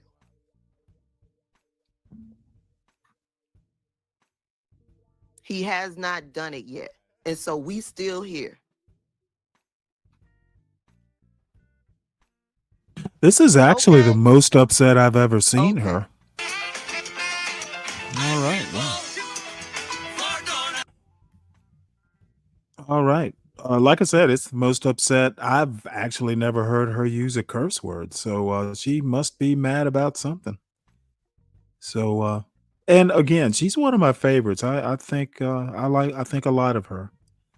So this is actually I'm just going to play a little bit of Reese Waters here.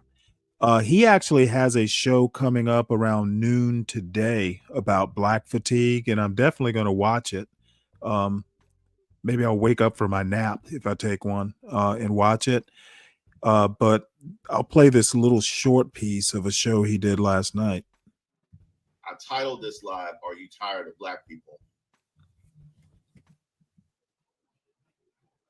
But I did not use black fatigue in either the title or the description of this live. And the reason for that is because I'm hitting you with a double barrel tomorrow. Double barrel. Double barrel. That's why I wasn't watching the game. Because I saw what they were doing online about the black fatigue, and I said, I'm not letting this happen. Now I'm gonna take you behind the scenes for a second. These are the conversations we normally have on the live, right? These conversations we normally have on the members live. But I'm gonna take you behind the scenes for a second. When I record a video, you know, my videos typically be between 30 and 35 minutes when they're done. When I record the raw footage, like the raw footage of me recording the video is typically around 30 minutes, right? Typically around the same time. Do you realize how long the raw footage of me recording this video about black fatigue was 50 minutes? 50 minutes. It was 50 minutes long. Okay. I had some thoughts. So I said, I can't put no 50-minute. If it's 50 minutes raw, that means once I edit it, it's gonna be pushing an hour. I was like, I can't do an hour special. It's gonna be one of them special, like the special joints that came, a special episode of Troubled Waters, talking about black fatigue, like an after school, after work special. So anyway, fortunately, due to some quick thinking, because I'm realizing this at the time, I recorded some other pieces of it and I split it. So it's going to be part 1 and part 2. Thank you, Valjean. I appreciate that. So it's going to be part 1 and part 2. So you're going to get a double barrel of black fatigue tomorrow. Part 1 and part 2. It's going to be, yeah. All right, so just, it's going to be good. It's going to be good. Shout out to Tony, who's working on those edits as we speak. So you got that to look forward to. We also have, by the way, I hope you guys had a very happy. All right, so I'll be looking forward to that, and we'll probably show it tomorrow morning. We'll see. Let's see. Let's see what Lady Boulay has to say. Or not. Y'all, I thought I'd never see the day, but I have lived to see it. These white folks are cutting up over these South Africans. I have never seen so much white on white crime in my life in 1 week. And it's on both sides of the Atlantic. And I'm going to let them speak for themselves because it's interesting. I thought white people would have been, at least accepting of these people. And I know some are, but some of them are not. And they're not making any secret of it. So this is one time that we can just sit this out and let them handle it, because it seems like they want to handle this. So let's go all the way over to South Africa. This is for the Americans. If you're not an American, feel free to watch, but please try and get it to the Americans. My name is Bianca van Wyk, born in South Africa, live in South Africa. Today, you will be welcoming the so-called white Afrikaans refugees. They are there based on an offer made to them, which I must say was informed by disinformation about South Africa. Now, I've seen a lot of takes on who Americans think they are receiving. Okay, you are not getting successful, professional, white, middle class South Africans that are fleeing South Africa. The people you are getting are the people that believe that there is discrimination against them based on their race. Keep in mind, we live in the most unequal country in the world.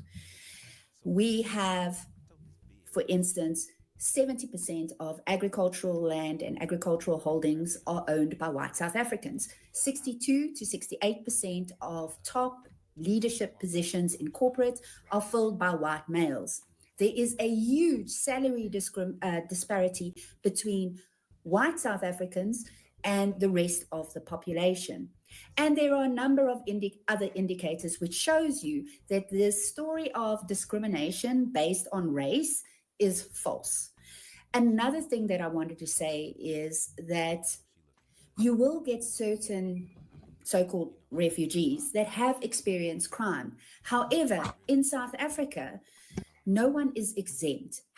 These people that you are welcoming assume because they're white, they should not experience crime. The people most affected by crime in South Africa happen to be Black people that live in poverty. So as you open your doors and welcome people, and you're going to get a lot of information and disinformation from these people, please do keep that in mind. Oh, I also would like to say all the best and good luck to the Americans. Well, she said a mouthful. Sounds like what she's saying is y'all are just getting the slugs, the bums of South Africa, regardless of what you think you're getting. And clearly, they have a huge sense of entitlement.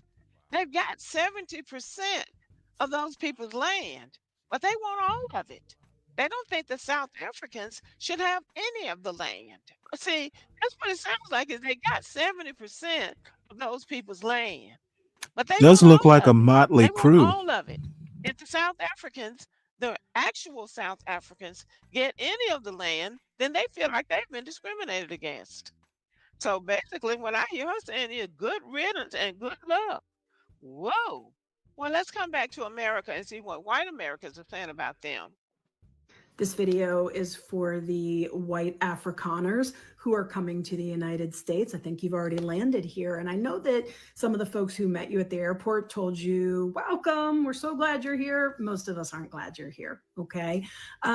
We don't want you here. We never wanted you here. And furthermore, I noticed they're gonna settle you in Idaho, Ohio, and North Carolina. I will tell you, they're not our finest states, so they're a good fit for you. I understand that many of you are farmers, and I've seen a lot of people say, oh, that's great, we need more farmers. Sorry to say, we don't. Well, I like we North actually need Carolina. farm workers, because we've deported most of them. So if you can, put your picking hat on and think about, picking produce, that's largely probably what you're going to be doing here, because I hear you don't have a lot of skills. I would also say that you're not going to have to hold just one job, but probably 2 or 3 to make up for your quality of life that you had back in South Africa. There will be no servants working for $2 a day. There's none of that here. So you're the servant who's working for $2 a day. So enjoy that. You're gonna have to pay for your health care, and ordinarily, because you're a refugee who's being discriminated against, you would go on Medicaid. But guess what? The Republicans just cut Medicaid. So I don't. Well, they think you're gonna haven't have cut that it yet. option for Give them healthcare. time. So maybe you'll do without. I don't know. And honestly, I don't care. I did notice that the Episcopalian Church had a program with the government where they would excuse me, they would resettle and help, refugees resettle. They find you all to be so onerous, they terminated the partnership with the government and they said, yeah, we won't be resettling those folks. Other things that you need to know about.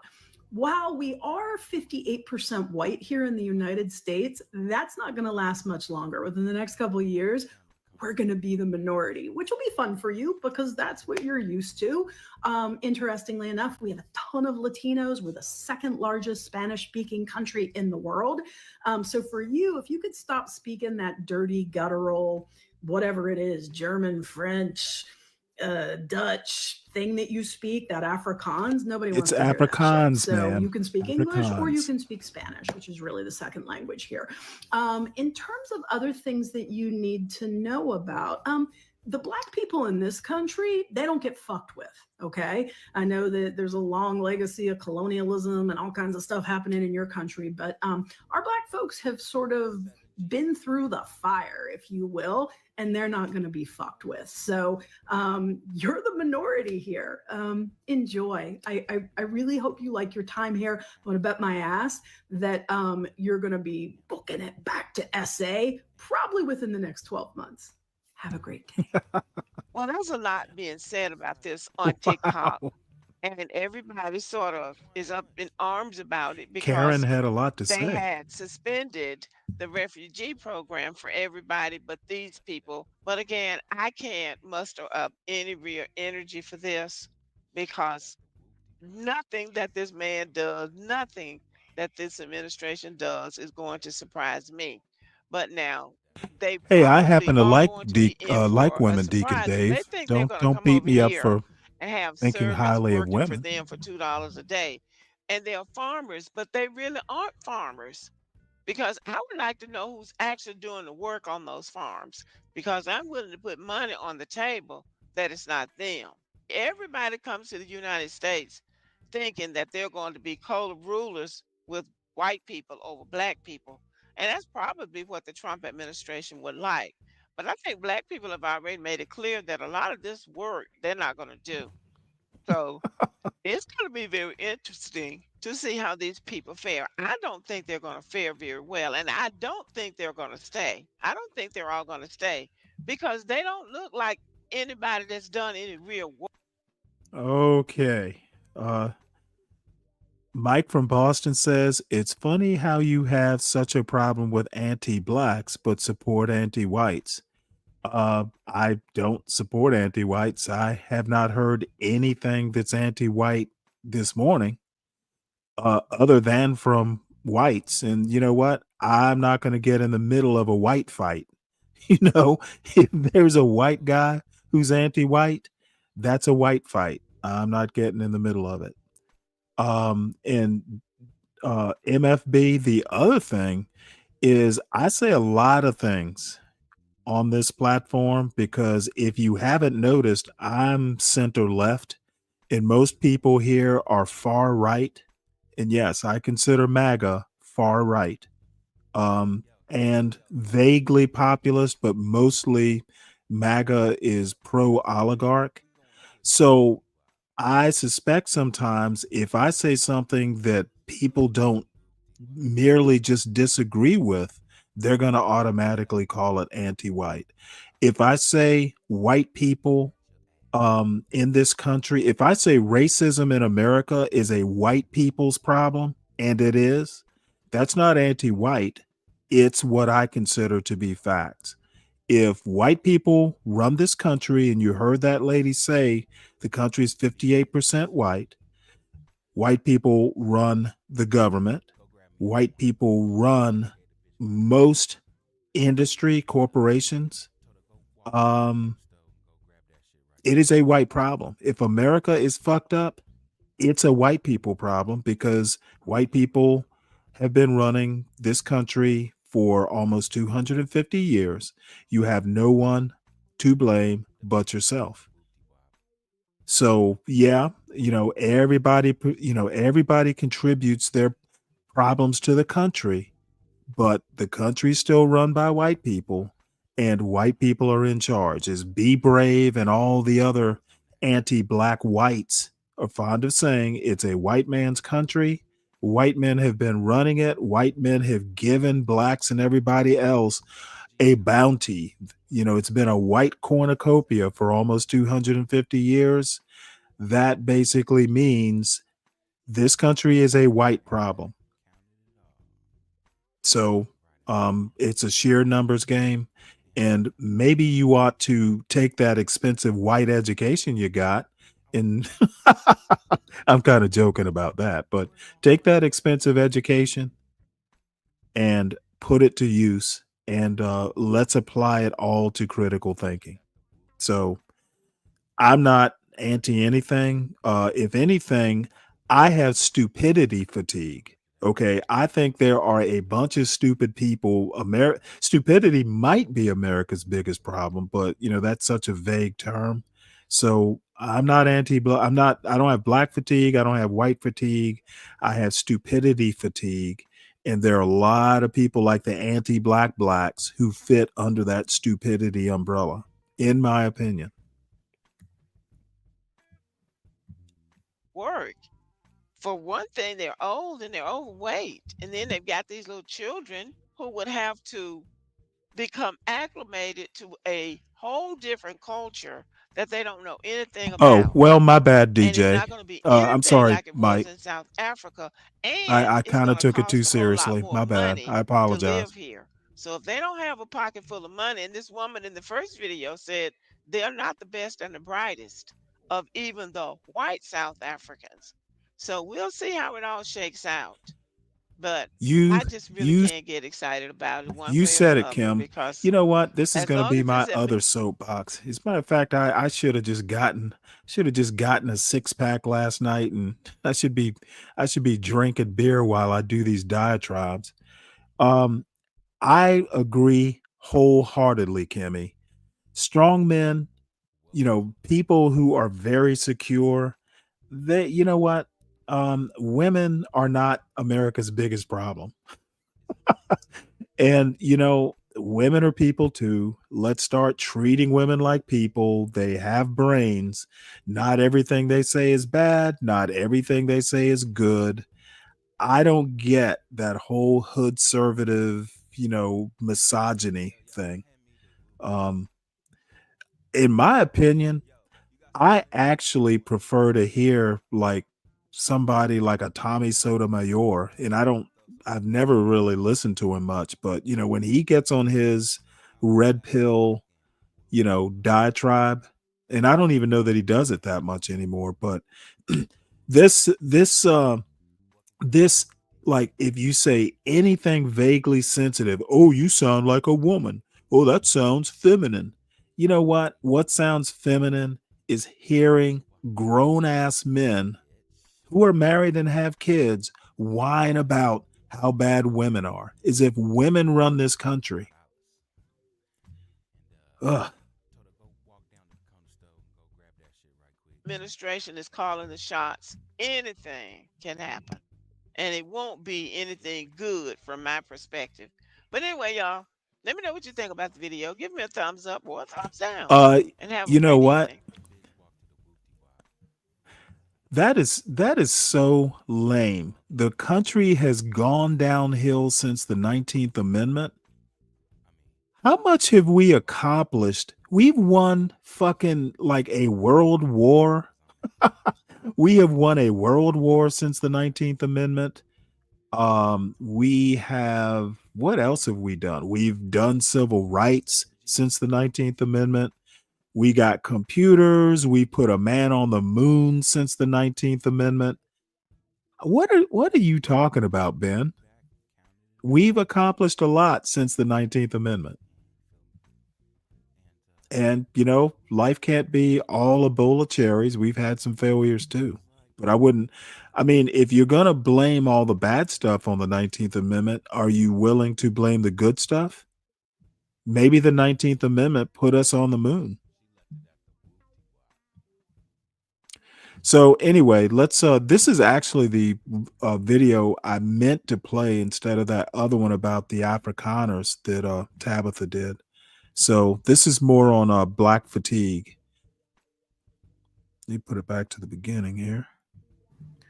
Because words, phrases, and terms actually have true meaning, let's talk about the real definition of Black fatigue. Hey, everybody, welcome back to the channel, Tabitha Speaks Politics. I am Tabitha. If you've come across this video and are not subscribed to the channel, please go ahead and click that subscribe button. I'd be happy to have you. I'm trying to get to 500,000 subscribers across all of my social media pages. So if you've come across this video out there on social media, please make sure you're following me on TikTok, on Instagram, on Threads, on Blue Sky, on Skylight, and over at the home base right here on YouTube. Now, racists and MAGA nuts and MAGA trolls and the antagonizing racist white people that support Donald Trump, who are a part of the evangelical Christian community, they out here lying again. They are taking the phrase, the words, the term Black fatigue and turning it into something that is not. Yes, they are saying that white people are fatigued by Black people and they are calling it Black fatigue. They want Black people to stop holding them accountable for their racism, for their misogyny, for their homophobia. They don't want Black people talking about the corrupt system. They don't want Black people talking about their corrupt president. They don't want Black people calling out the hypocrisy of the MAGA movement, the Christianity, national Christianity movement. They want. Here, let's put John's comment. John Galt says, blacks are the problem. Everyone keeps telling you, you want to ignore it. Well, John, my response to that is blacks are not the problem. Blacks do not run the country. And when a bunch of people keep telling me something that I know is wrong, unlike many people that maybe you come across in your line of work, John, I don't bend to peer pressure. If a bunch of idiots tell me something that I know not to be true, I stand firm. And there aren't enough blacks in this country to be the kind of problem that you and the other anti-black blacks describe. And quite frankly, John, I don't know if you heard me say this, but I think if blacks are part of the problem, you are very black. I'll just say that.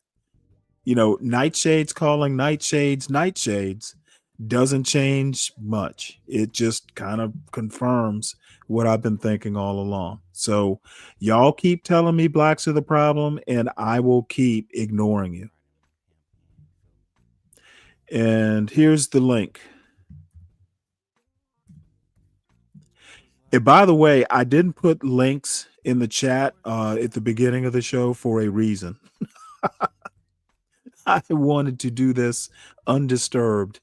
I guess, John, at some point I'm going to have to do like you and figure out how to do, how to use OBS. Though I won't have a call in. I've never gone live with OBS. I've done, just the regular old shorts, short videos. So there's the link, Dave. John, that blacks are the problem is your opinion. And bottom line, it's my opinion versus your opinion. And it stays there. And, if you want to misuse statistics like Be Brave does, be my guest. But I actually understand what statistics do and mean. I also know that, the same data set can be interpreted different ways by different people. So I don't get wrapped around the axle about whether it's my opinion or not. My opinion tends to be based on stuff that I've read, or, I take a bunch of different sources, put them all together, kind of like Play-Doh, different colored Play-Doh. And then I kind of come up with my own color, to use a bad analogy. What's up, Dave? Hey, Stanley, it's been a minute. How you doing? Well, wait, hold it. John says, why don't you find some positive black stories to counter the black fatigue? John, I literally did a whole video and a whole diatribe on Edna Lewis last night. Maybe you missed, not last night, yesterday morning. Maybe you missed it, but she is a black lady who's credited with the whole farm to table kind of aesthetic. In the world of chefing. So I do positive black stories all the time. Maybe you're busy, you don't get to watch my show all the time, but I very rarely do this sort of thing. It's just black fatigue was such a ridiculous concept. And I'm also going to be honest. I think there are more Jason Whitlocks of the world and other anti-black blacks pushing. I think black fatigue was something that was basically handed. I think anti-black blacks came up with the concept and just kind of put their masters up to it. You remember, if you've ever watched some of these slave movies, where the slave master is actually sometimes that Stephen, the Stephen type of slave, like Stephen and Django. Sometimes those Stephen type house slaves are actually the puppeteers, and the little master is actually kind of the puppet. The master will actually wind up doing what the valet wants him to do. So that's kind of how I feel with this black fatigue thing. It was a bunch of anti-black blacks who put the Be Braves of the world up to it. And, now y'all convinced your master, y'all convinced the massa that it was his idea. So that's how I feel about black fatigue. Sorry, Dave. I didn't know if you could hear me. Can you hear me? Oh yeah, I can. Oh, okay. Now nobody's gonna try to convince John, you that. hold on. John is Come just on, trying bro. to. Well, hold on. John is trying to pluck my strings. I don't give a fuck about a food desert. I don't live in a food desert. Why would I care? If I lived there, I would be working towards solutions. It is not my problem to solve, John. You live in the hood. What are you doing about food deserts? You live in the hood. Tell me what you're doing about it. I do not live in the hood. It is not my problem. Oh, that John, he's just trying to pluck my strings. Go ahead, Dave. It's not that hard to do. I think Stanley, that nobody's gonna try to convince you that there's actual black fatigue. Like this is like a long time coming. No, I totally disagree with that. If it's a long time coming, it's been happening since the slave revolts back in antebellum America. It's been a long time coming since Nat Turner revolted. Sure, I'm not going to discount that. Yeah, I'm sure you won't. No, but to act like there's no way possible that a nigga can't get on my nerves, bro. Come on. It's not an act. I think y'all are making it up. Okay. Then that will never grow. Like that's something that you won't accept the next step either. Oh, no. See, y'all act like you act like I'm denying reality. I'm telling you it's not reality. Okay? That a couple people like Be Brave and Orthodox Guy and Bumpkin and all these guys, this is the fucking internet. Okay? It is nowhere near like it is not the sum total of white opinion in America. Bottom line is most of the people that I run across, most of the Be Brave types, I'm sorry, but they don't have the background to actually know reality. And if it sounds elitist, then it's elitist. This is where I think you're being dishonest. All right. Why would I be dishonest? What reason? Dude, I don't code switch. Do you doubt that my name is Stanley Cross? No, but I think that people. Well, hold on. I am so honest. I don't hide behind some fictional character's name. This is my real name. So why would I lie if I'm willing to put my real name out there? If you can't accept, or if you can't be honest about, Okay, there's there a is difference nothing between to there is nothing you to and a lower accept. class. No, you have to be honest about. There's a difference between Wait, you and hold it. somebody else. Of course, there's a difference. I'm There's a better split educated. amongst the class, I'm better educated. and you can I'm say you're better. better than me. That's fine, but you'll acknowledge that. But you Well, won't you know acknowledge what? the fact When that I there's a say difference better than, between. when I say better than, I don't mean in self-worth. I mean, if they melted us both down, we're going to be roughly the same value in chemicals and minerals and stuff. You know, your carbon, your carbon is not more valuable than my carbon, but there are certain things that, you know, through study and just kind of through sheer living, that I'm pretty sure of. And I am pretty sure that this phenomenon of Black fatigue is literally something that an Anton Daniels just thought up one night.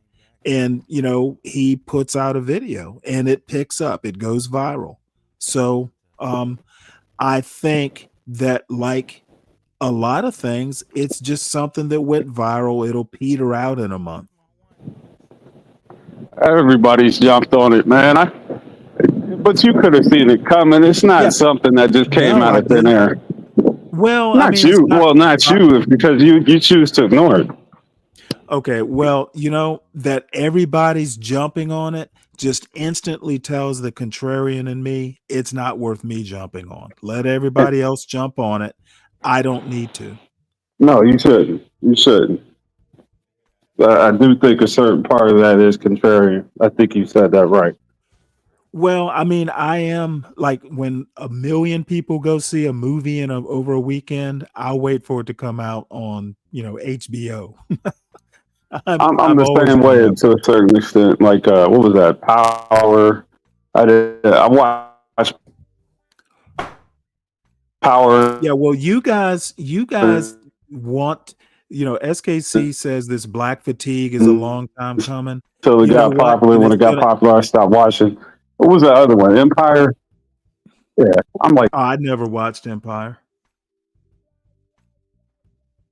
Inflation fatigue.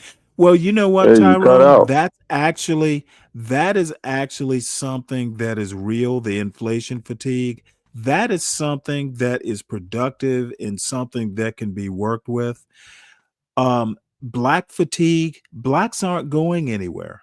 Okay, so you can be as tired as you want to be. You're simply going to have to deal with it. Because even the anti-black blacks, if they paired up with their white masters, you know what? There's still not enough of you to do much of anything about. You know, I'm thinking Black fatigue is going to go the way of the Tea Party. It's going to go the way of Occupy Wall Street. You know, it'll be a kerfuffle, and even BLM. BLM. Nobody talks about BLM except the anti-black blacks. So this Black fatigue is just, you know, another meme or whatever you want to call it. It will eventually go away because it's literally based on thin air. So Dave must have lost connection. Let's see. Kimmy says people are throwing themselves and their reputation under the bus for YouTube clout. That's incredible. Well, you know what? That is actually a very true point. And you know, we all do it. You know, I'm sure I've said and done things that, you know, I'm not proud of on the internet, but I don't think Black fatigue is like something that you would wind up ruining a reputation over.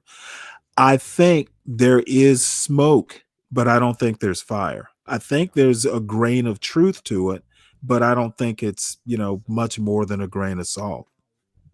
And it's always the weak links or the lowest common denominators that make the most noise. I've experienced this since high school. It's always the people who are just basically rabble rousers. You know, this week it'll be anti-black black. Next week it'll be anti something else. And people like Jason Whitlock, I don't know Anton Daniels. I'd actually have heard of him, but this is actually the first time I've ever watched any content by him. So I don't have a fully formulated opinion. People that I kind of like or respect have a low opinion of Anton Daniels, but you know, I'll form that opinion for myself. But that being said, people like Jason Whitlock, Jason Whitlock's a fucking moron, and I'm not shy about saying it. If he thinks black fatigue is real, then that's definitely going to be something that I kind of doubt is real. It's hyperbolic. That's what black fatigue is, and it will go away because it's basically vaporware. All right, well, if any, I'll drop the link one more time because this isn't going to be, you know, I'm kind of getting bored with the whole black fatigue thing, to be honest.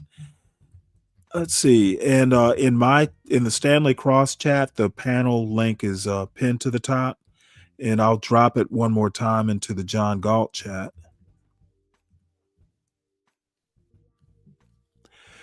And in the meantime, if waiting for somebody to come up, I'll just go ahead and play this video, which I'm enjoying immensely. Want black people to shut up. They are tired of black people making it aware that they are racist. They are tired of black people using their voices. They are tired. They want black people to shut up and take their abuse. They are fatigued by black people standing up for themselves. Yeah, and by the way, Deacon Dave, I don't know if you're still listening, but if you go back, there's a guy named Shelby Steele. He decades ago, it's been a while since I've read anything by him, but he is a colleague of Thomas Sowell at the Hoover Institute. Surely you've heard of, I know SKC's heard of Shelby Steele. He is very much in that mind where when she's pointing out that white people are tired of hearing that they're racist and all this stuff, Shelby Steele actually kind of warned about a type of fatigue decades ago. This isn't a new phenomenon. Shelby Steele in particular pretty much warned people, black people, that, hey, you know, this shit's going to get old. You know, we know America's a racist country. Just, you know, what you need to do is just accept that it's a racist country and live your life. And there are a lot of people who can do that. And I dare say that only the most egregious cases of, you know, I'll call it racial overreach, only the most egregious cases get highlighted. Now, I do know people can be quick to use the racist term or, you know, that sort of thing, but that's because they actually don't understand the concept of what racism is, what racist behavior might be. And the thing is at an individual basis, I'm a lot less quick to call an individual a racist unless I'm sure about it. Racism is there. It is a constant. It is systemic. Individuals being racist, I'm not that quick to do it. But when I do it, rest assured, I'm sure of what I'm saying. When I call Be Brave, for instance, a racist, it's not even a pejorative. It is a descriptor. When I say that anti-black blacks are racist, I'm not stuttering when I say it. They are. So rest assured, when I use the term, I've thought about it before I used it. Oh, and by the way, racists can be the kindest people you know. You know, a good example is way back in, you know, antebellum America, you know, these anti-slavery societies, yeah, they wanted to get rid of slavery, and that's a great thing. But to a point SKC likes to bring up, America would not have gotten rid of slavery if it weren't for white people. Well, that is very true, but the if you dig deeper though, those anti-slavery societies weren't necessarily thinking that black people were equal to white people. The first anti-American anti-slavery society, if they had had their druthers, they would have sent all these blacks, all the black slaves back to Africa, because Abraham Lincoln, for instance, he didn't think, and I think he eventually kind of came around, but he didn't think that black people and white people could actually live in the same society. Thomas Jefferson didn't believe that. He literally thought that freeing slaves would basically lead to a race war, because blacks and whites, if nothing else, blacks would be pretty bitter about the treatment they received as slaves, and he was just afraid that there would be a race war. And there's a quote by Jefferson that I can't think of. While she's talking here, I'll go seek and I find it, because it's an actual, kind of a good quote. They are fatigued by empowered black people. They want to go back to a time when black people could only speak when permission was given by them.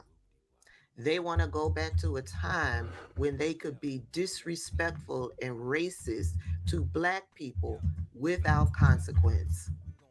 And to that I say, since they are so fatigued by how black people are moving, I say to my black people, put your foot on the gas. Keep your feet on their necks. But as I started out this video saying that terms and phrases and words have meaning, I want you to know what the true meaning of black fatigue is.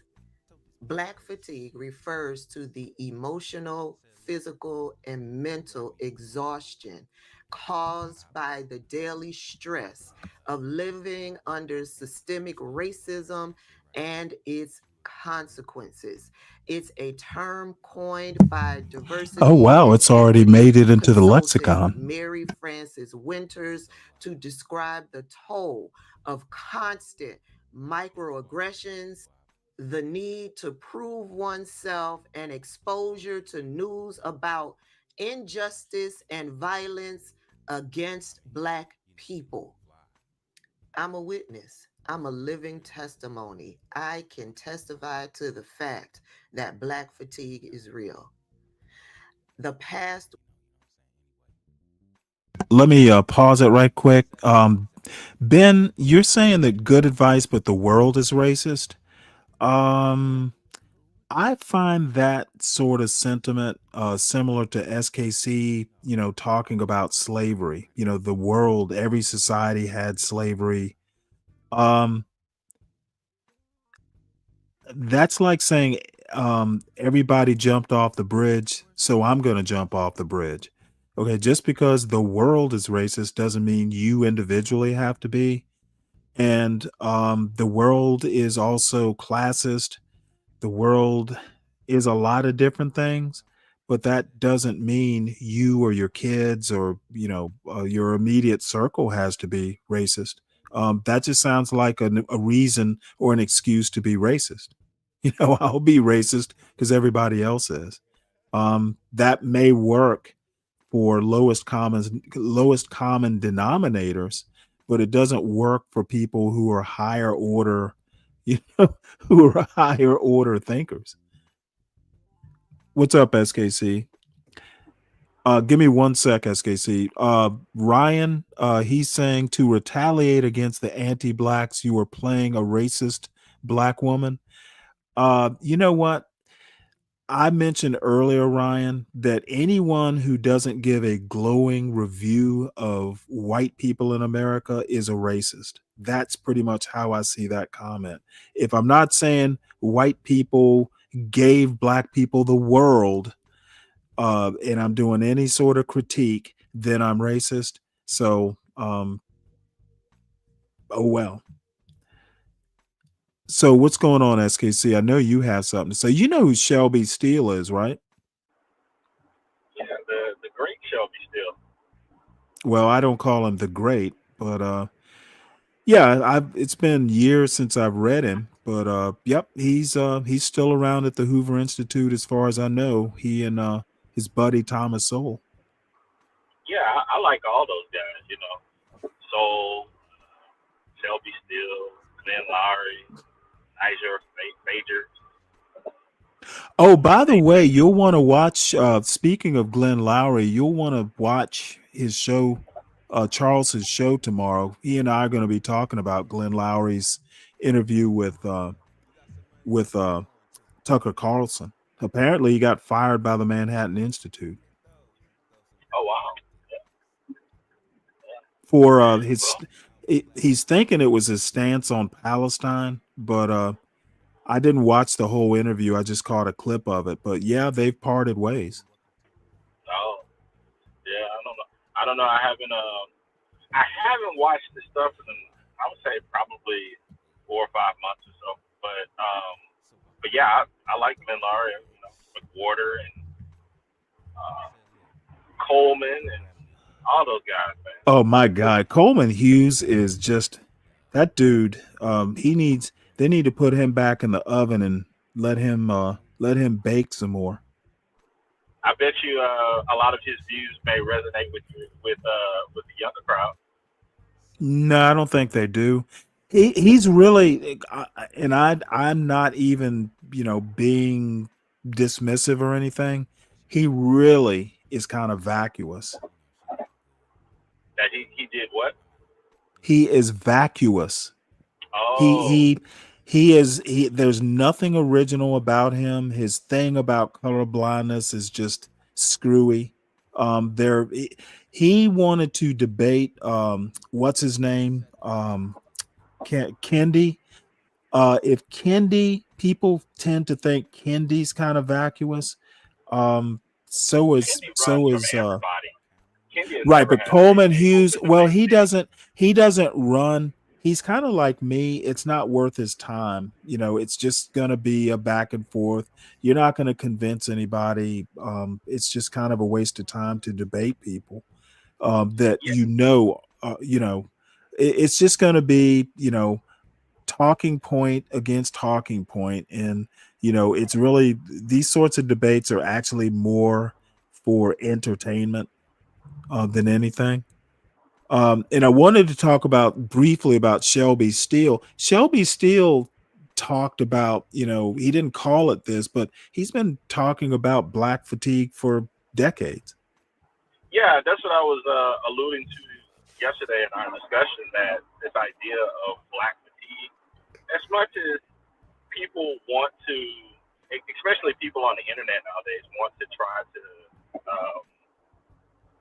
I would say, put their spin on the originality of it and so forth. Like, nah, there's been guys within that realm that have been speaking about this for, and I would say, at least from my little tiny research, you know, early 90s, probably even a little bit before that, but I know. Well, let's go. 90s. Well, let's go ahead and, you know, widen it up. There's been black fatigue. I was going to show this Jefferson quote here. There's been black fatigue for hundreds of, well, you know, just in America's 250 years.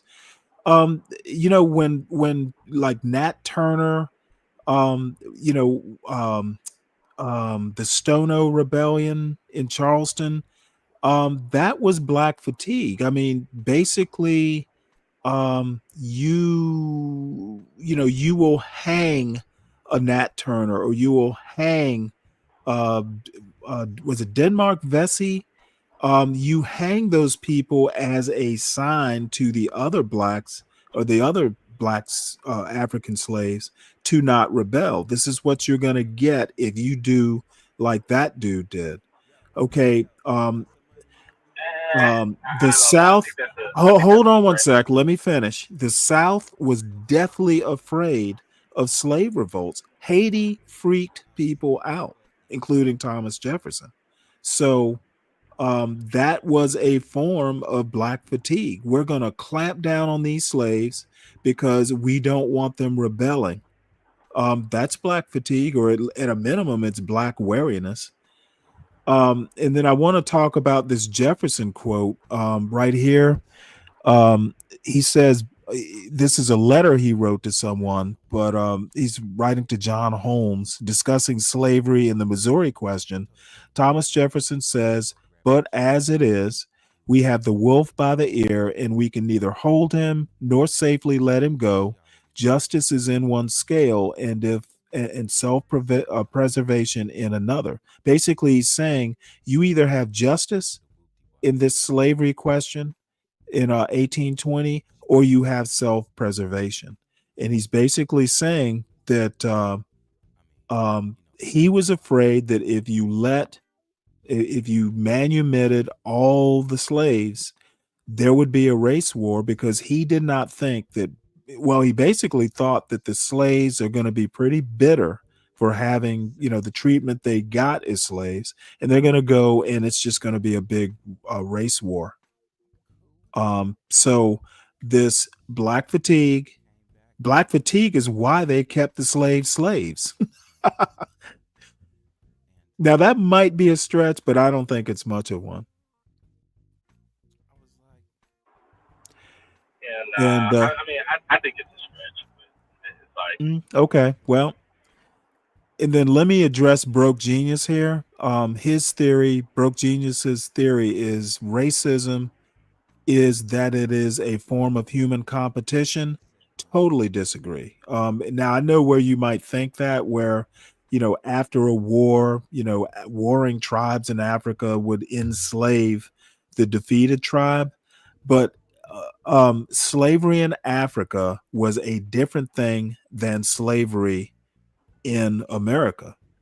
Okay, enslaving a defeated tribe,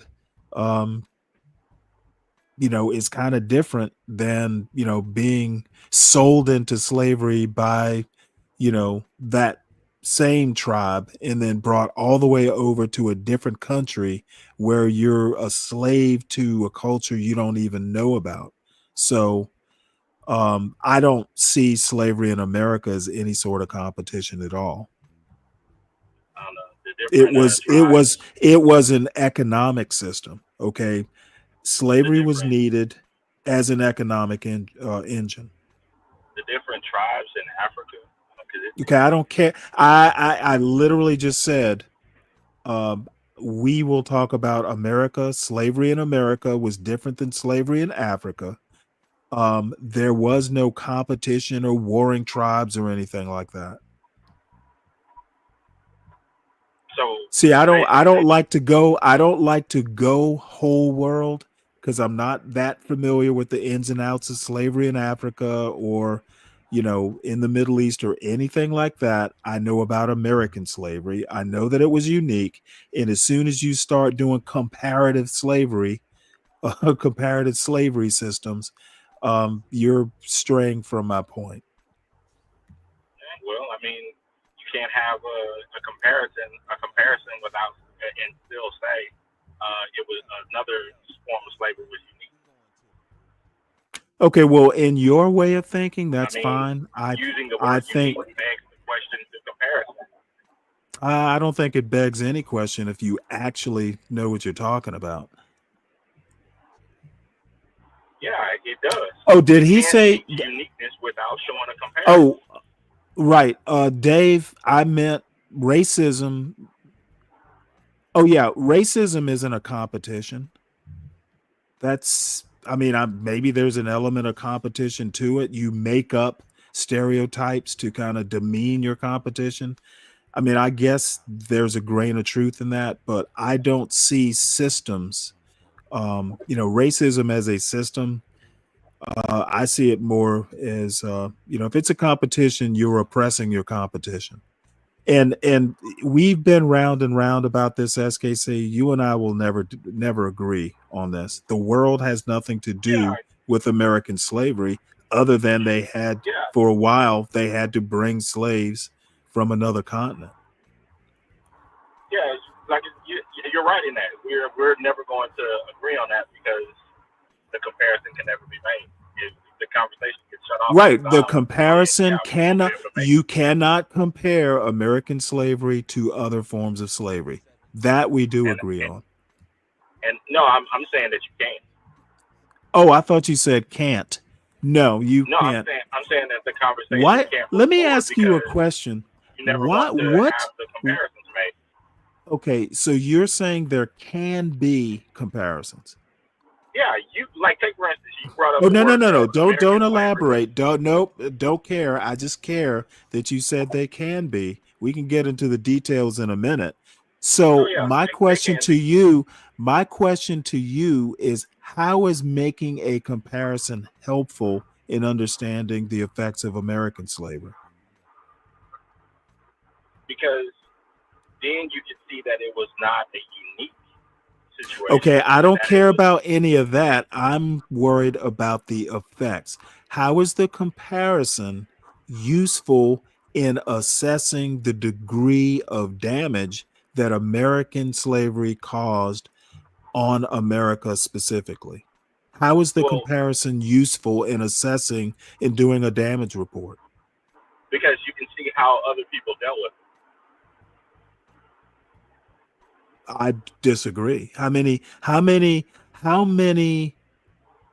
countries had civil wars to end slavery? And that's, I mean, the war wasn't necessarily about ending slavery, but that was a result.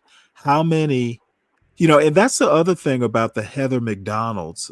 It took a fucking war to end slavery in America. It wasn't like some kumbaya moment. That's the other thing she tends to leave out. It took I a don't war care for the about the British British. to I don't stop care about the a war I don't care about the British. We are not talking Britain. We are talking America. So then you stated, name another place that had a war based upon the ending of slavery, and then I try to tell you one, and then you say that's not a comparison. Oh, I thought you. Which other country? Britain had a war with the Dahomey tribe to stop slavery. Fuck they that. literally had to put ships in the ocean Well, to thank you. prevent them from continuing slavery.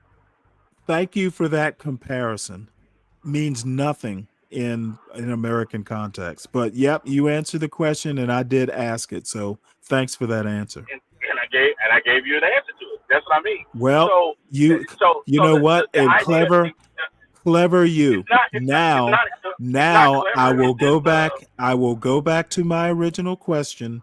How is that helpful in assessing the damage slavery did to American culture and society? Because it shows that there are correlations within the human existence and the human experience. You know what? You sound woke. No, I don't. You try to you make do. it seem Yeah, as though, you do. slavery Did you say something about Did you say correlations in the human experience? That's literally. That sounds like you sound almost like Foucault. Foucault.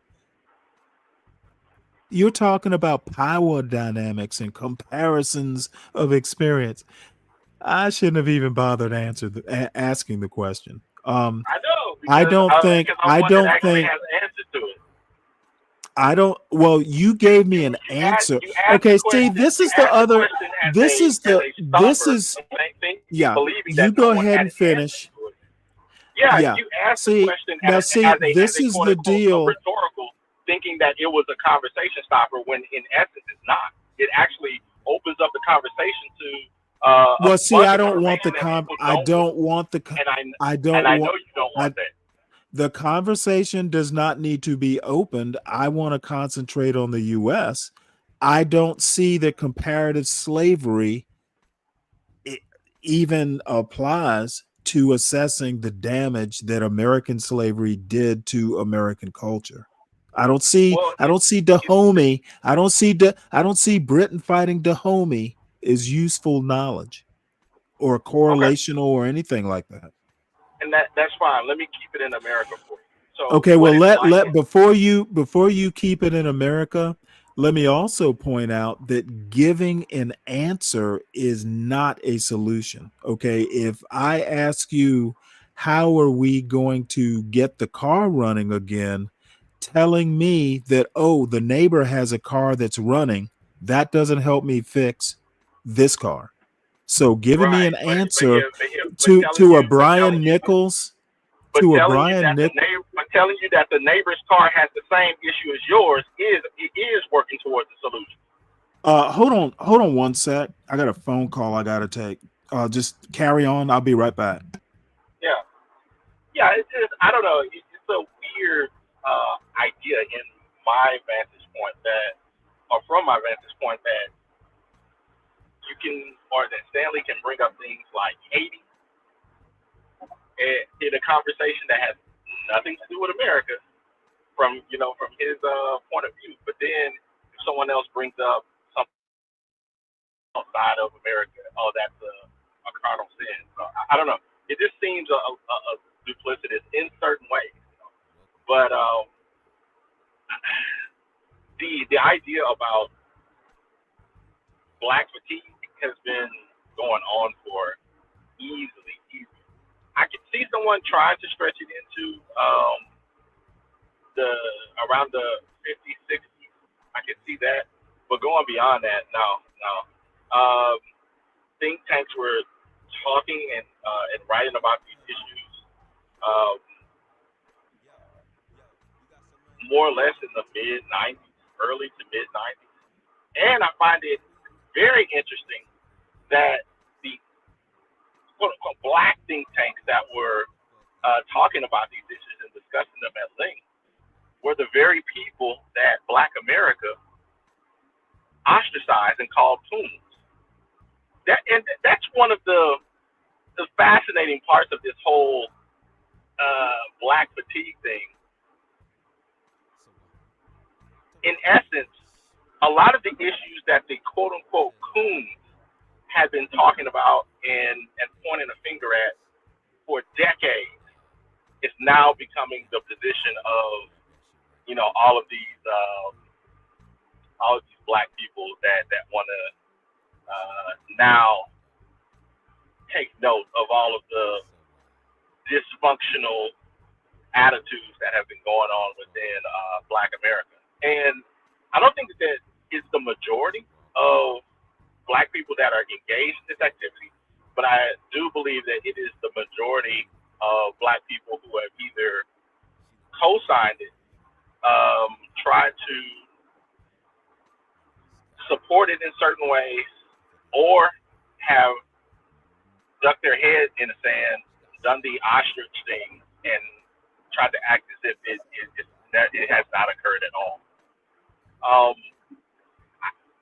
I was listening a little bit to the conversation with Jason Whitlock yesterday, and he had a pretty I hate to use the word diverse, but he had Black people from different walks of life that typically some of them that don't agree with one another and all that. But yet, when he asked the question, was Black fatigue something real? And was a lot of the attitudes and behavior that people are seeing on videos that are coming out probably every day, 5, 6, 7 times a day, do they represent the normal behavior of Black America? And the answer was yes from pretty much everyone on that panel. That's a reality, So to a certain extent, when John, and I think it was John that brought up the idea about, no, it was CT the other day. I got a clip from Dolomite, and they were bringing up something about a school. If you've ever stepped inside of the majority, I would say schools that have a high population of Black people, of black kids, you're going to see Sorry a about lot of that. those behaviors. It is what it is. Okay, I so don't want to hijack your show to become anti-black. So oh no, that's all right. Well, you know what? I actually don't necessarily consider you anti-black. At least not until you start talking about the blacks. I don't know. I think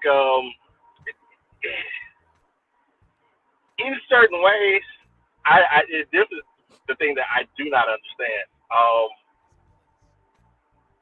In certain ways, I think that you should have a harsher attitude towards me in this conversation than toward the people that you call anti-black, because I really don't think that there are any, and have been saying this ever since I came on YouTube, that I don't think that there's any solutions for Black Americans. They just don't exist. Well, I don't disagree with you on that. I think the only solution, and this is why I keep saying there is no black community the way we seem to conceptualize it. That's why I think the black community is literally only going to be fixed from the ground up. And that literally means family to family, parent to kid. There is no blanket solution. There is no leader that's going to lead us out of this proverbial forest. We need to literally start home by home. So you and I agree that there is no magic bullet. And the sooner people realize that, the better off we'll be. And the other thing is that, thinking that all black people are alike and we all have the same problems and all that stuff. And it's not just black people who think that, it's a lot of white leadership as well. We need to get out of that. We need to start thinking more individually. And it sounds harsh, but when John Galt, for instance, asks me about food deserts, my first reaction is, I don't live in a food desert. You do. Tell me about it, because I don't know how to fix something I've never experienced. Yeah, I don't know, man. Oh man, you know something, Stanley? I do have to bother you on something, man. What did you pull me into, man? Into what? What did you pull me into? Dolomite sent me a clip the other day, a link rather, and I see one of your, I guess your nemesis now, and you like reviewing. Oh, Be Brave. Yeah. You know what? What he did is the show we were doing yesterday, he was monitoring from his show. And I was talking like Edna Lewis is a chef, and somehow or another he managed to squeeze race into cooking. I'm sitting here watching a black restaurant owner talk about her inspiration, the chef who inspired her, and he manages to make it racial. So I didn't pull you into anything. We got pulled. But here's the deal. Here's the deal. As much as I like Be Brave, I think he's a great guy and everything. He just does not know enough to make some of these racial arguments that he makes. He simply does not know what he's talking about. But I don't know. It's all race. It's all YouTube videos. He's never done anything deeper than a YouTube video, and he's basing these racial arguments on YouTube videos. And you know what? How do you that saying that it's hard enough to debate someone who's actually smart and well educated on a topic, but it's damn near impossible to argue with someone who is ignorant or stupid? That's what it's like with Be Brave. You cannot defeat a stupid or ignorant person's argument. Okay. I was just wondering, man, because I was like, I was listening to it. I would say, dude, it's hilarious, though. He was hilarious, man. I mean, there was a bunch of, and I'll give him grace. Dolomite said it was just like friendly fire or strike. Well, yeah, he basically thinks that you disagree. You had some, I don't even know what his argument was. Somehow or another, he has major beefs with me, and then I guess because you were on the show, the fallout just kind of, what flack didn't hit me hit you. But I wouldn't take it, if I were you, I wouldn't take him seriously. Nah, I don't take it seriously, but it did prompt me to leave a comment in his chat of, hey, if you want to have the discussion, let's have it. Well, see, you're kind, because I wouldn't even, but whatever. See, he started a show, so I figured he would probably wind up doing a show, because I'm being pretty overt with this. My thoughts on what black fatigue actually is. It's basically a nothing burger, and it's certainly not an original concept. I mean, this black fatigue has been around ever since slavery in America has existed. And you disagree about people being uptight about slave rebellions. I think that was a form of black fatigue, because this black fatigue, if everything was allowed to happen and black fatigue was real, it could lead to violence. Okay. And back in the day, slave revolts would lead to violence. So I see some parallels that, I see them, you disagree, and, I'm not willing to die on that hill. But I do know that this black fatigue problem is not an original idea. Yeah, we'll at the very least we'll agree that that the Shelby Steels and company used to speak about this at length, right, back in the 90s. And as I was saying when you were away on your call, that I find it quite interesting, ironic, that the very ones that were ostracized by Black America, called coons and Uncle Toms and so forth, that a lot of people are now, even within the Black community, are co-signing what the quote-unquote coons of old said. Well, it's not like they've read the coons of old. Right.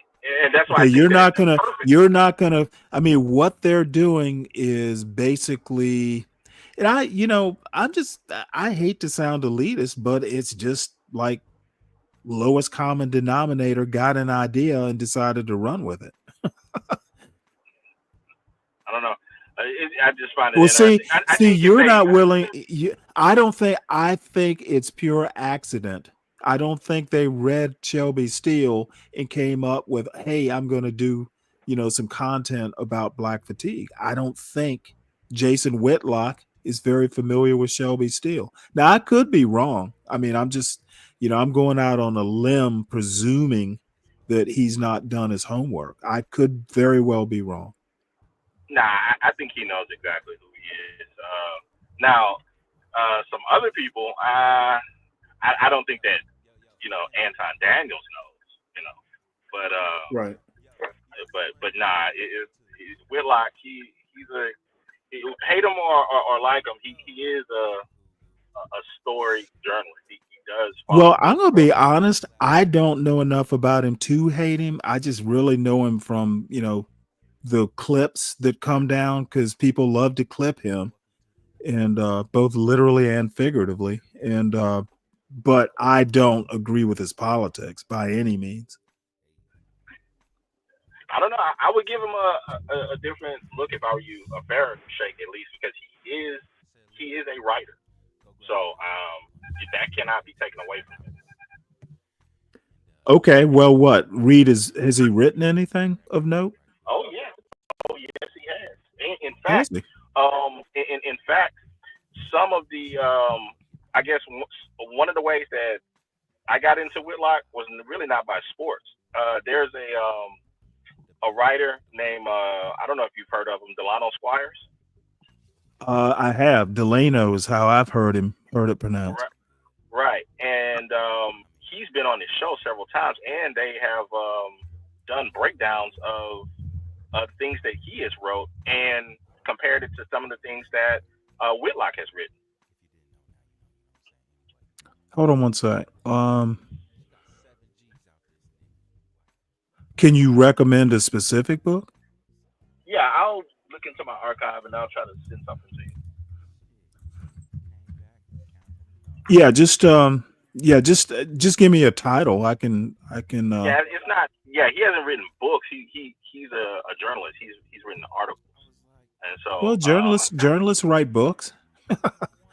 I know, but he has. I don't think that he's written any books. He's mainly just an article writer. But a lot of his articles have edged from sports into social commentary, and then social commentary connected to ideas dealing specifically within Black America.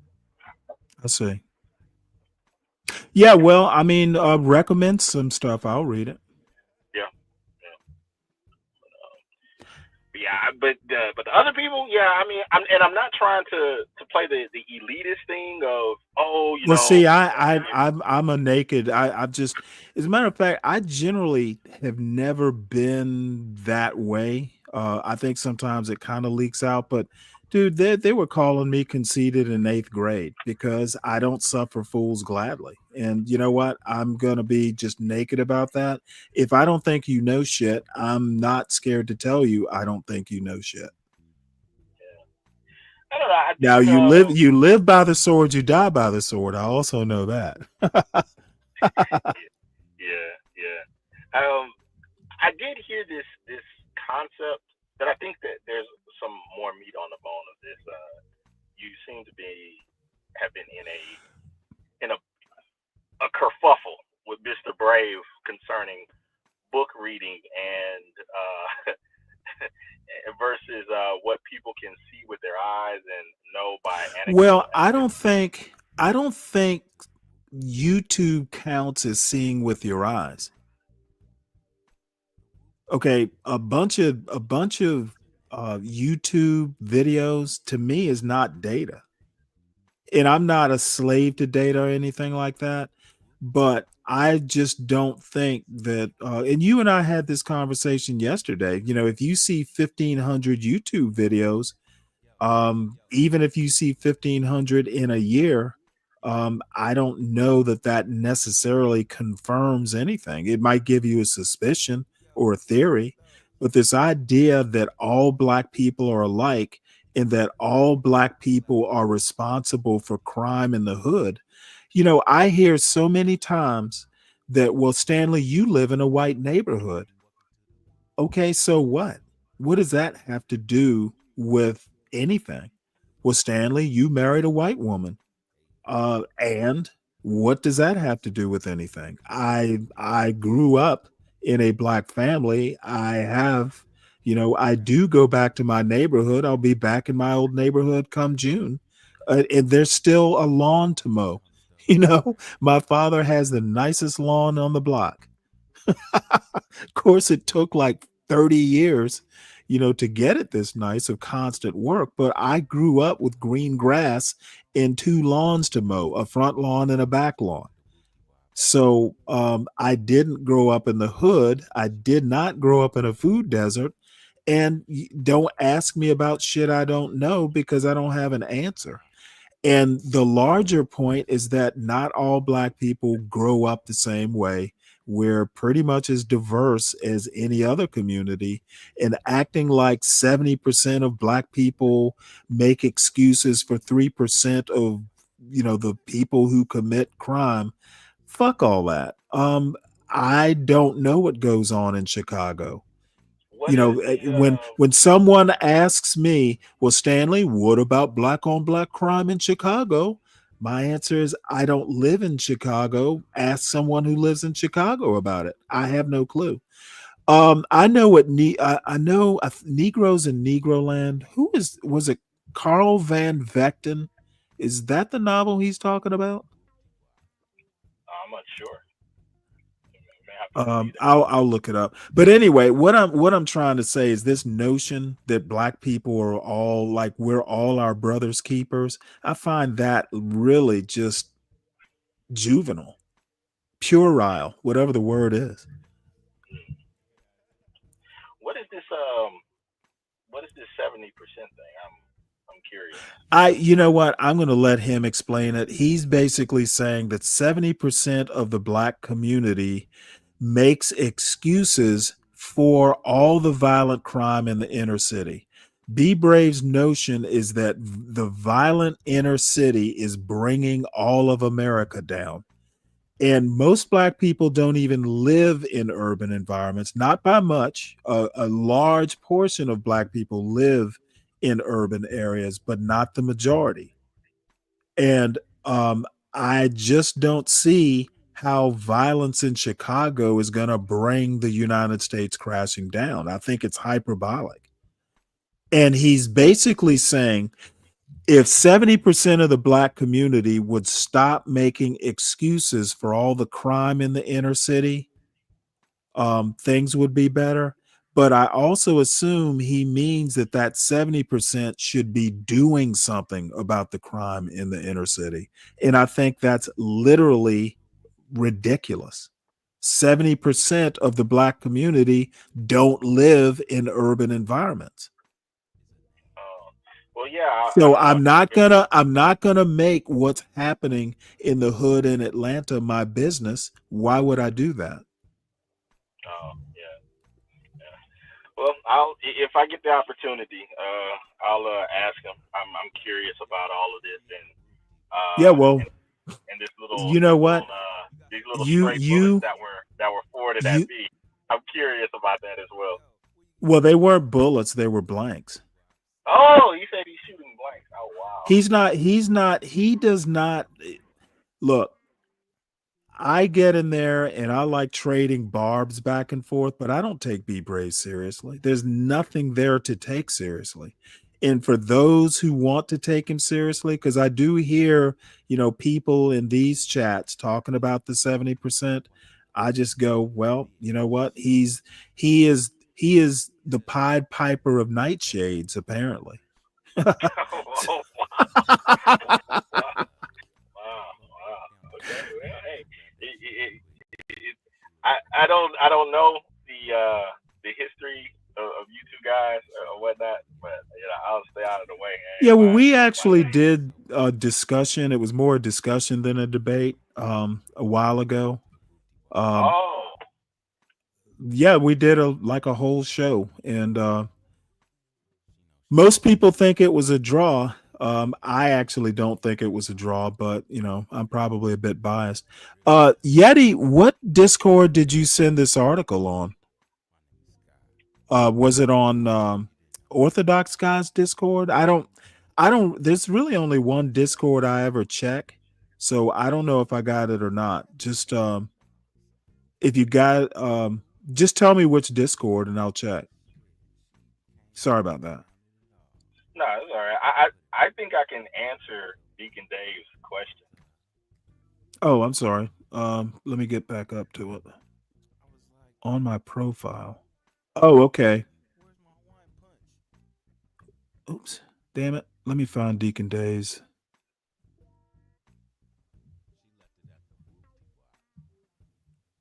Can you answer why do you let SKC talk but not Be Brave? Because I think Be Brave is an utter fool and not worth listening to. And yes, it's impolite. So it is.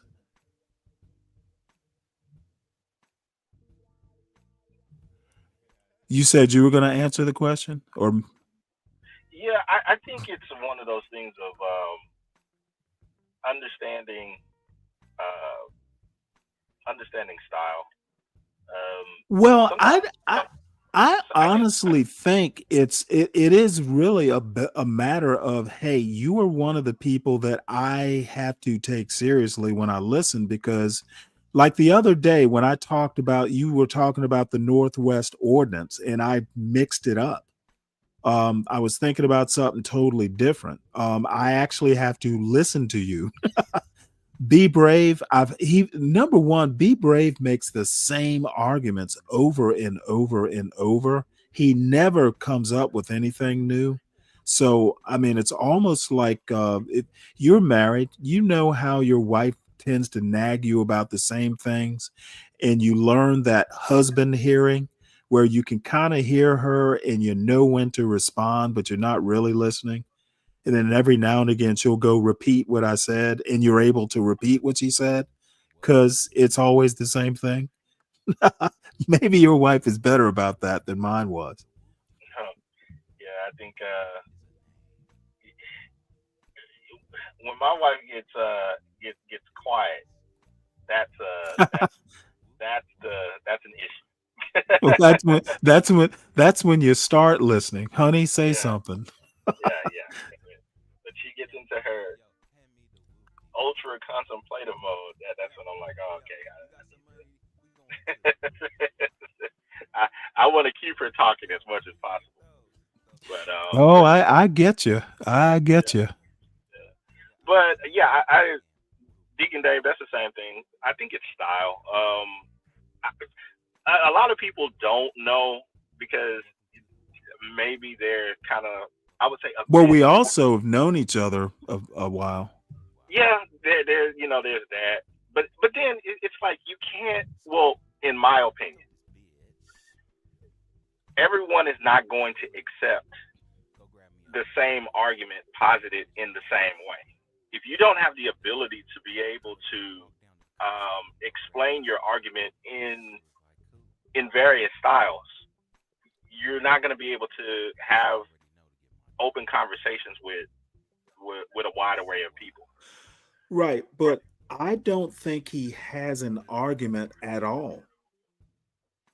I mean, I literally don't think he has an argument. What is it telling me when you say 70% of Black people make excuses for 3% of the Black community that's doing crime in the inner city? I ask you, first thing I'm going to ask you is, where'd you get those numbers from? Oh, it's just what I see on YouTube. Okay. You know what that tells me? You know what that tells me? You don't have an argument. It's just your opinion. You can't, man. Don't tell me that's the argument. Please. That is literally his argument. Get out of here, man. I don't want to hear that stuff, man. You pulling my leg. No. That's why I just find it totally ridiculous that people even pay attention to that. And Sam I Am says he has an argument. Well, Sam, tell me what his argument is, because I thought I just stated it. The 70% make excuses for the 3%, and then invective and pejoratives flow from those words. But no, his argument is that if the 70% would stop making excuses, and I presume he means do something about it, the 3%, to me, it's a ridiculous argument because it assumes that Black people are all alike. And if 70% of Black people say something to the 3% is going to shut up and stop. He's basically saying the Black community operates by peer pressure. If there's enough peer pressure put on the 3% in the hood shooting each other up, that they'll stop. And I don't think Black culture works that way. I don't think any culture works that way. So Sam I Am, I guess, has watched some of this or listened to some of this stuff. He says, well, I think Sam I Am does more than just watch it. He believes it. You laid the argument out perfect. Well, see, if I laid the argument out perfectly, it is wanting. It's not an argument. Wow. Yeah. I would say,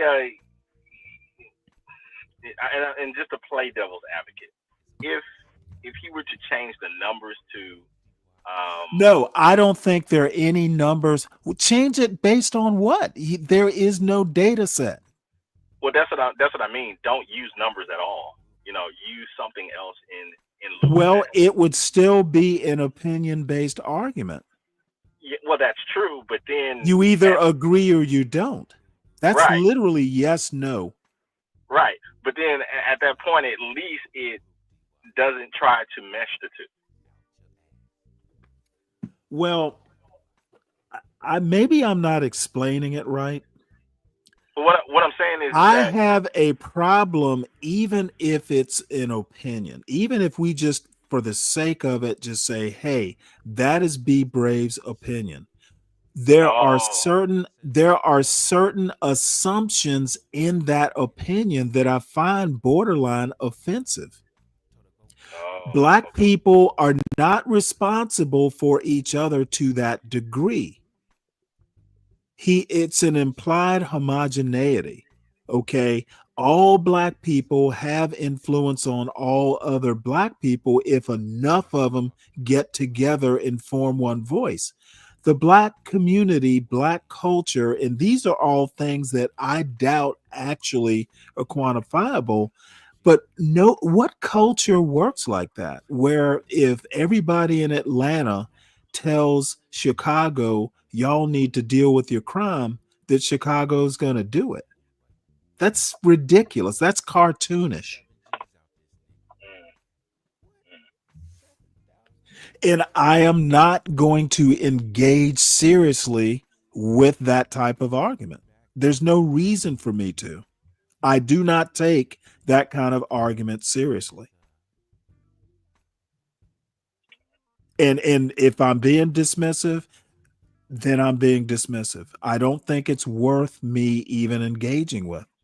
That's why when we did our little debate / discussion, I told HB, tell him not to even bring it into the conversation, because if you do, I'm basically just going to up and leave. I will not take that argument seriously enough to debate it. It's not a debate. How do you debate an opinion? Oh man, yeah, that's hey. If that is, because I'm seeing two different things. Sam, I am that you laid it out perfectly. Deacon Dave is telling me that I'm getting Brave's argument from your filter, then I have to. Okay, Sam, how do I prove Brave's argument? Okay, this is the fucking retarded thing. I'm starting to think that some of B Brave's audience is more fucked up in the head than he is. How can I, dude, I keep telling you that there is no 70%. And someone asked me earlier about food deserts. I don't live in a food desert. Why are you asking me about food deserts? And I assume a food desert in DC is different than a food desert in LA, etc. That's a local problem. People want to act like the Black community is a national entity, and it's not. There are Black cultures with an S. There are Black communities with an S. Everything is local. If all politics are local, I'm going to argue all cultures are local. And, if I'm proving B Brave's point, then I guess I'm helpless to disprove. This is a perfect. See this? Stanley doesn't live around Black people and married a white woman. Nothing wrong with that, but it's not exactly pro-Black like you believe. I don't fucking think I'm pro-Black. How many times do I have to say I'm anti-Black? Okay, and if being against anti-Blacks is pro-Black, then I'm pro-Black. But I'm not a hotep. The fuck are you talking about? As a matter of fact, I'm blacker than almost any motherfucker in this John Galt universe. I'm black enough to know that I'll do what the fuck I want. I don't consult black people. I didn't consult black people when I got married. I didn't consult black people to pick a house. Why the fuck would I do that? I'm black enough to be a black man who can act independently. That's about as black as you can get. Why does this even come up as part of the conversation? What, the live around? Because it comes up in this John Galt space all the time. Apparently you have to, if you marry outside your race, then you're not really black, or you're not pro-black. I never claimed to be pro-black. Other people claim I'm pro-black. But like I said, I'm a free black man. I will fucking marry who I want. I will live where I want. And you know what? I'm black enough to stand my ground. No one questions my blackness, because you can't. Hey, I don't know anything about the blackness wars, any of that stuff. Okay, well, yeah, I know, I understand why you're cautious, but I literally have dealt day in and day out with these sorts of arguments for months. So I kind of know, this isn't a new argument. Apparently, if you don't marry a black woman, and it's got to be a black woman with real hair and not fat, or you'll catch shit for that too. If you marry a black woman with fake hair, fake nails, and she's overweight, then there's something wrong with that too. Apparently, the only perfect black man is John Galt.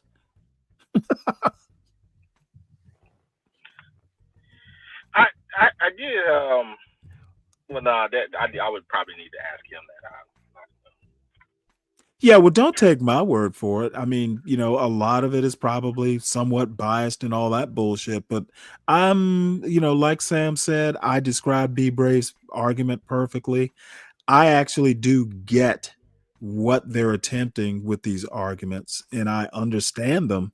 I just don't think they're good arguments, if they're arguments at all. I think asking a black man why or who he married, I've never been on welfare. I've never asked anybody for anything. I didn't consult black people when I got married. I didn't consult white people. The only person I consulted when I got married was my wife. She and I made the agreement. She was the only one who mattered. I didn't really care what anybody else thought. I mean, I wanted them to be okay with it, but if they weren't, that wasn't going to have, that much of an impact. So when people who just know me from the internet make statements like that, yeah, I get a little perturbed, but in the end, they're going to think what they want to think anyway. Oh man. Oh, look at this. Apparently Brave is roasting SKC. I love it. See, and this is the other thing when I talk about ignorant and or stupidity. How is he criticizing someone he's literally never even talked to on a panel? This is what fucking astounds me. Oh, I don't know, man. Like, I think it's fun. It's like, well, there's fun and there's fun. I just don't think stupidity is fun. I've never tolerated fools gladly. I want to have fun with people who are fun, to hear their thoughts and can be rational.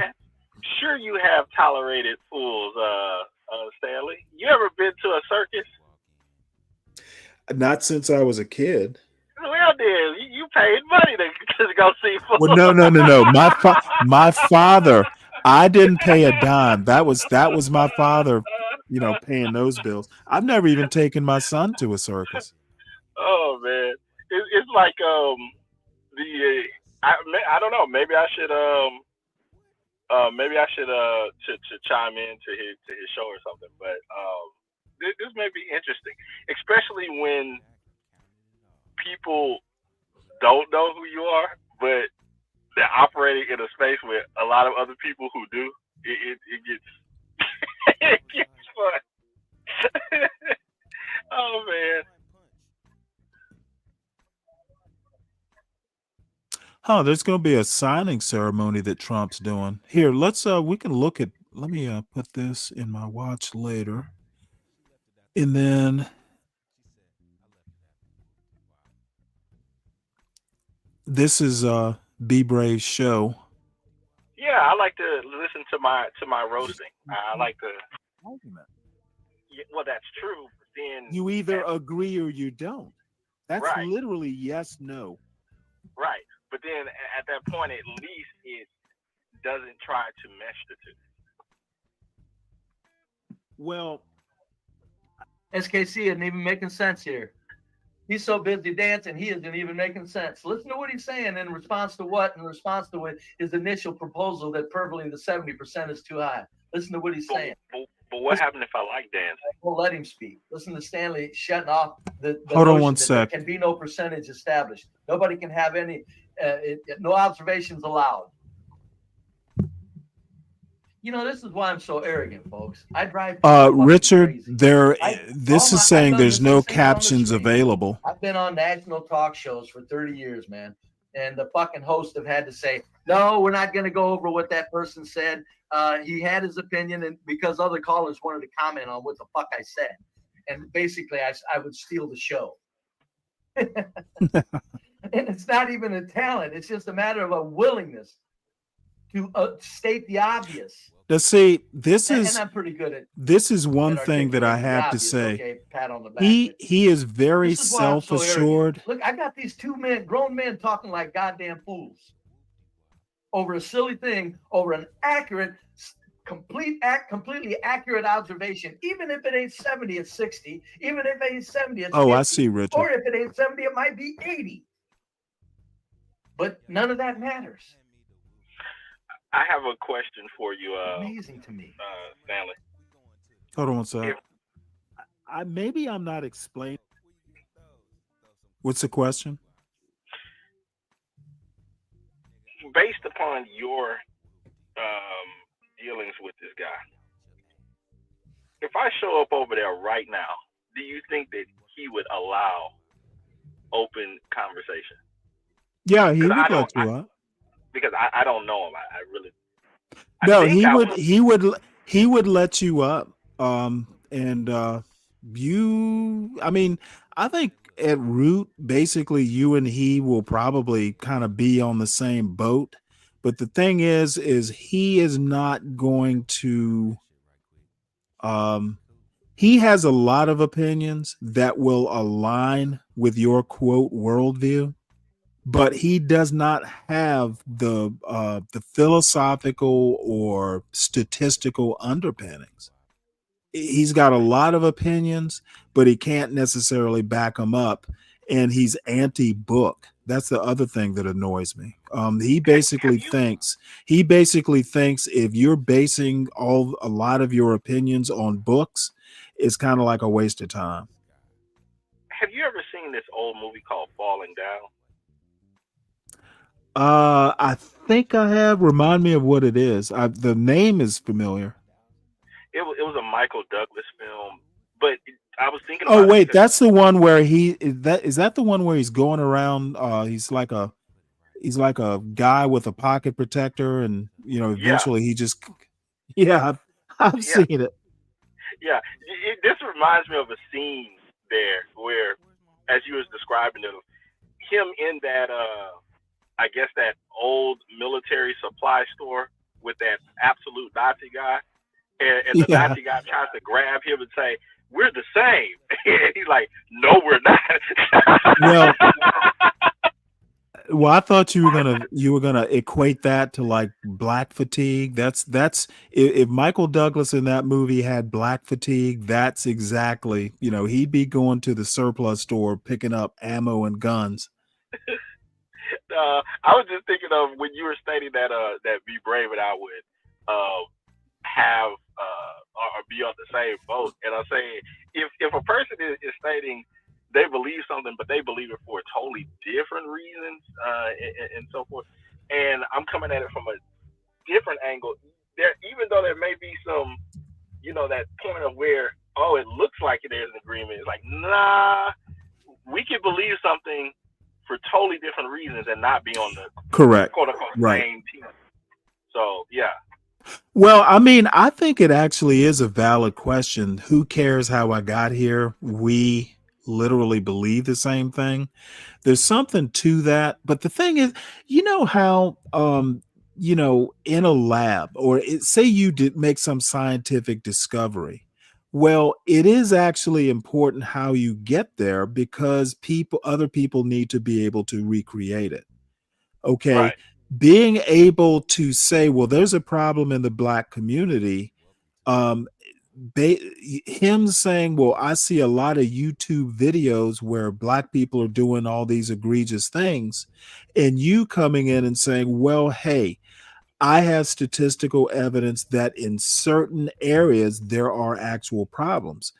You will go, well, there's a problem in the Black community, but you can back yours up. Now, people may disagree with your interpretation of the data, but it is a data-driven argument. Okay, I don't consider YouTube videos data because I can go out and find white people in Appalachia, the Appalachian Walmarts, doing the same thing. It's not a data-driven argument. And, Be Brave has a lot of opinions. And the other thing, he's also 70 years old. That will factor into it also. He's got the courage of his age, and somebody's probably told him he's a wise man. I think that he's probably wise about a few things, but this isn't one of them. Freddie says, yeah, he wouldn't. He wouldn't. Oh, okay. Yeah. I don't know. It's Deacon says yes. Well, Deacon Dave, I don't know what no. Deacon Dave has this deep abiding. Deacon Dave is a natural diplomat. I'll just say that. That's a gift. It is a gift.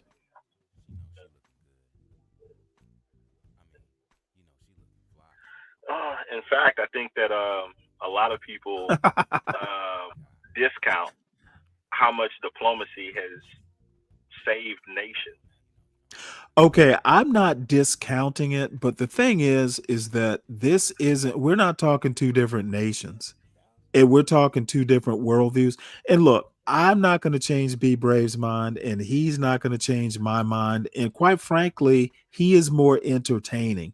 He will also point out that he gets better numbers than I do, which is annoying. However, I don't necessarily do it for the numbers because my channel, for instance, is nowhere near close to getting monetized. So, and I don't depend on it for income. So, it's not something I'm going to stress about. One of these days, maybe I'll be monetized. Maybe I'll care more. Maybe I won't. You know what? Curiosity is going to kill me one day, but I think I'm going to engage and see what this guy's position is, so I can hear with my own two ears and make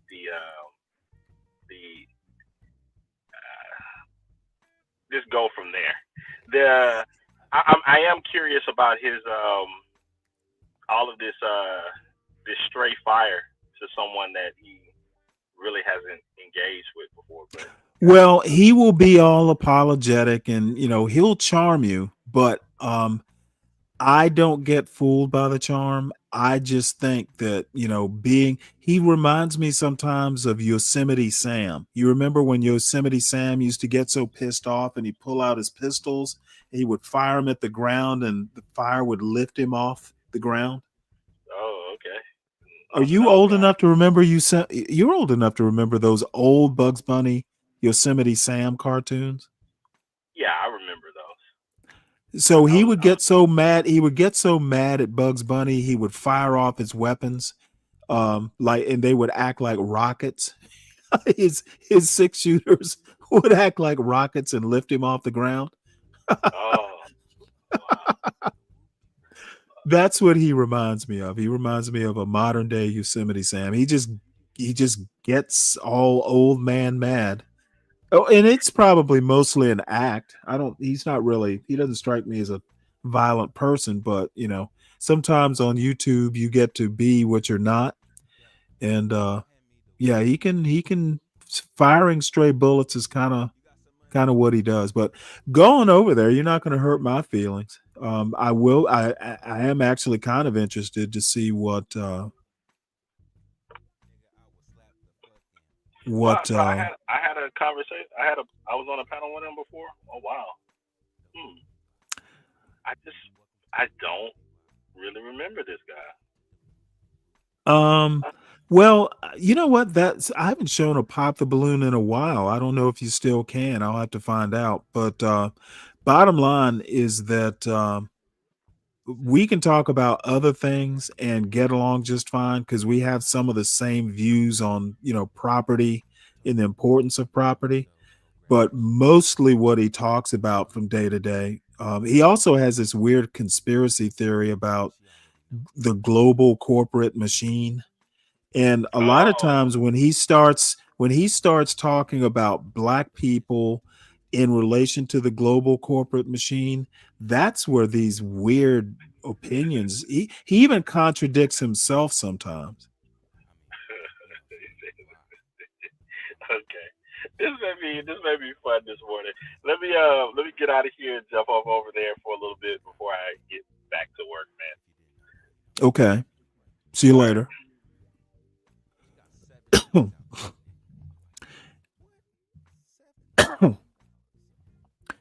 Well, he says it's white people, but he does say that Jews are white people. I don't know. You know what? It's all kind of a gooey mess, and I'm not really interested in that conspiracy theory. So I don't know. When SKC gets over there, I'll bring it up and listen to it for a little while. But let's see, we're at 5 hours now, so I don't think I'm going to go much beyond 6. I really wanted to listen to the rest of my girl here, but I guess I'm not going to be able to do that.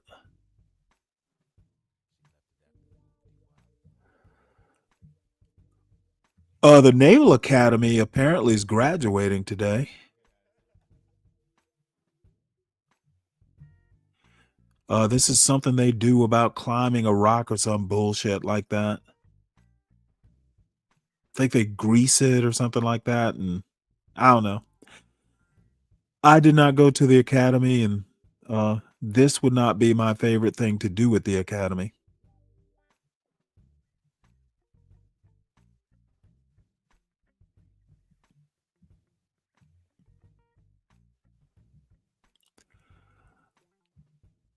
All right. Well, let's turn the volume on. Community that actually speak like you do.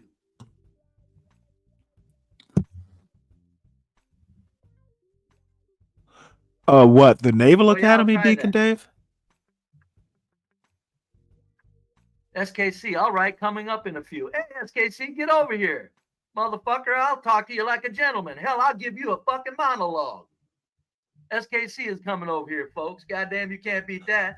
You better get over here talking like a goddamn fool about me or believing foolish shit about me. Let me try this. I do not take that kind of argument seriously. Hey, thanks, Richard. That's easier than fucking messing with that cursor, especially since my cursor is so sensitive. Thank you so much. And if I'm being dismissive, then I'm being dismissive. I don't think it's worth me even engaging with. That's why when we did our little debate / discussion, I told HB, tell him not to even bring it into the conversation, because if you do, I'm SKC is here. Hold on. basically just gonna up and leave. I will not take that argument seriously enough to debate it. It's not a debate. How do you debate an opinion? There it is. Hold on, SKC. All right. Okay, got that. Shut that down. SKC's up there. He's here. Okay, I put Stanley on. SKC, are you up here?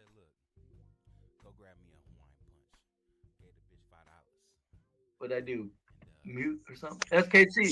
Yeah, I'm up here. I'm just trying to get this mic set up. I'm on the road, so typically I'm at my PC and I could have a conversation like that, but this road stuff is a little different. What's going on? What's going on? You tell me. What's on your mind, young man? Yeah, I got a link the other day, and I think you were reviewing a conversation that I was having with Stanley, and Yeah, I was not happy with you. why not? It don't matter. It was just that you were talking about it. I understand that you were reading a couple of authors from like 20 years ago, and I get that. I did not fault you for that.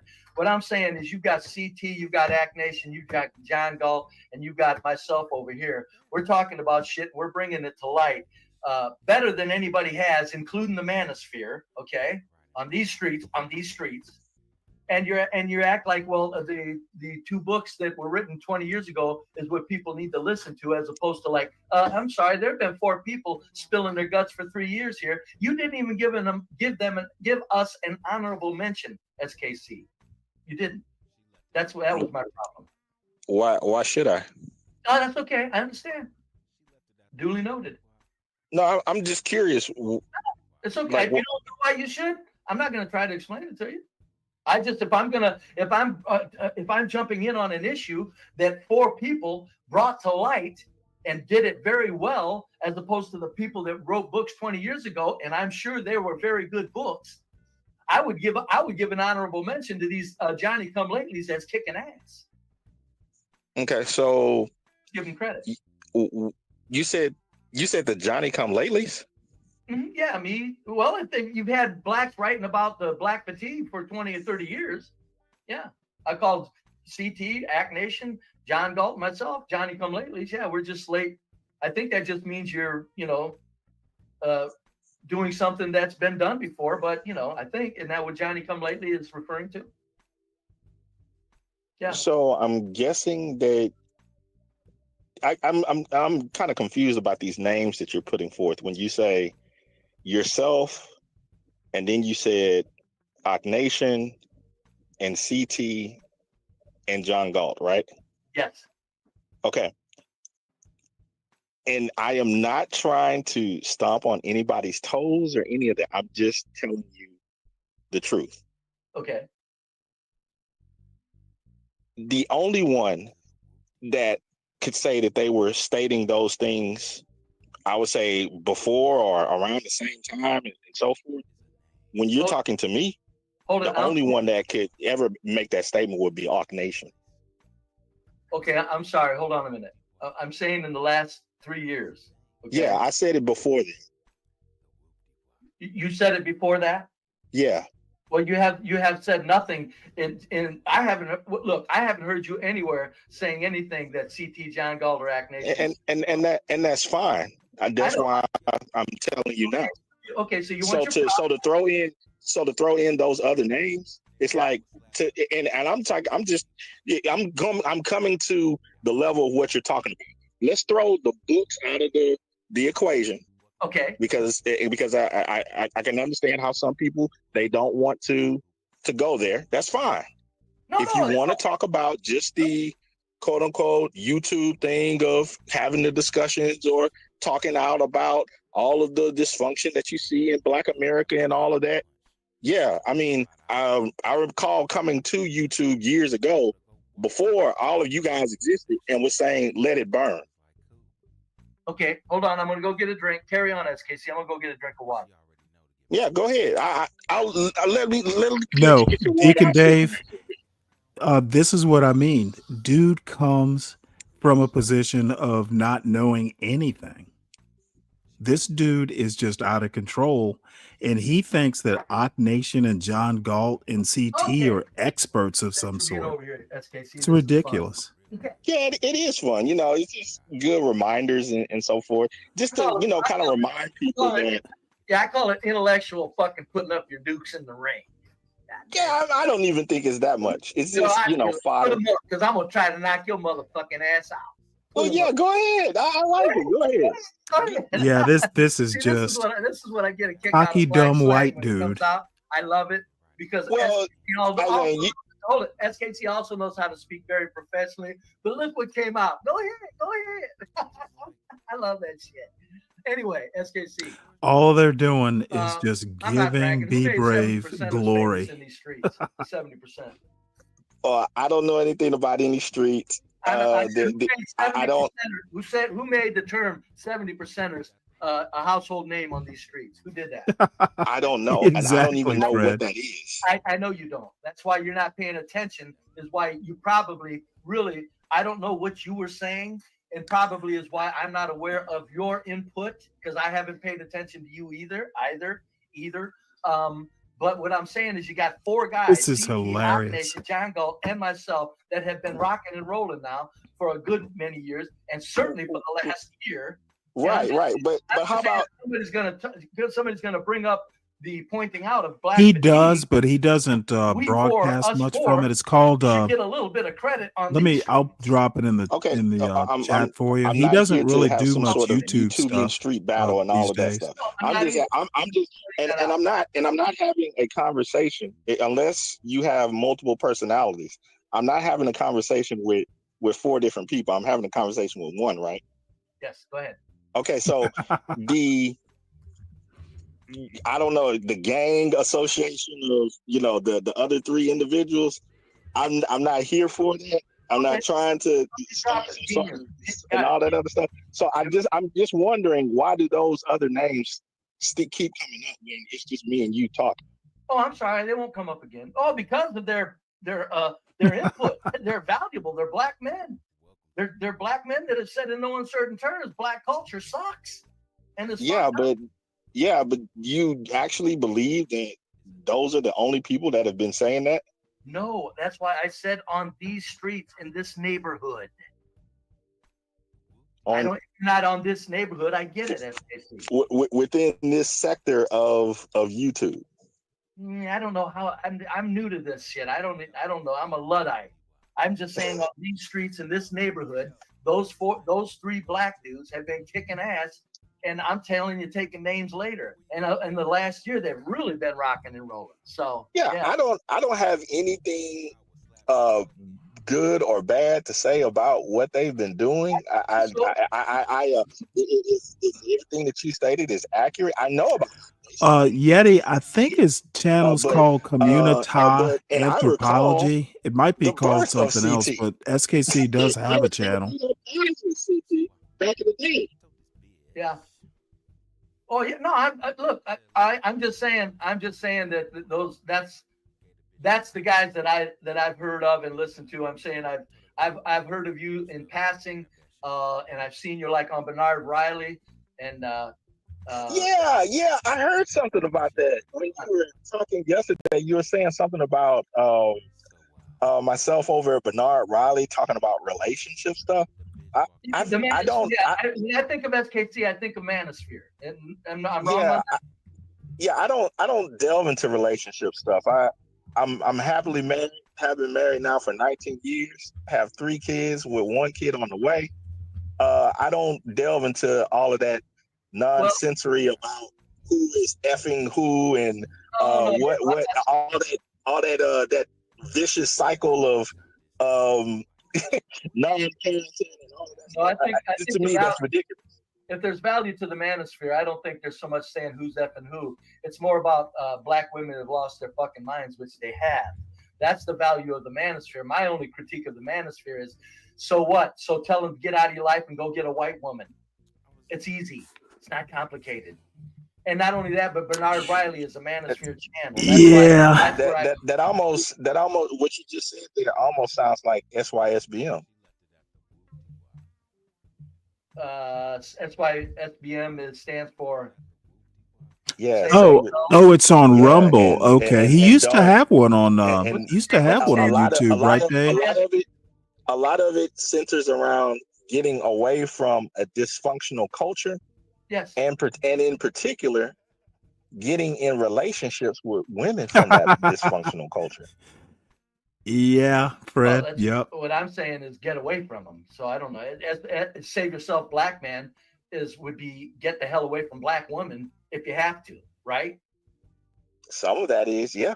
So I mean, but that's been talked about for a long time. I mean, I'm just saying, it's like, yeah, I get it. I never said it wasn't. All I'm saying is there's on these panels of the manosphere, they go into too much complicating things when it's real simple. If a woman's out of her fucking mind, you tell her to hit the fucking road.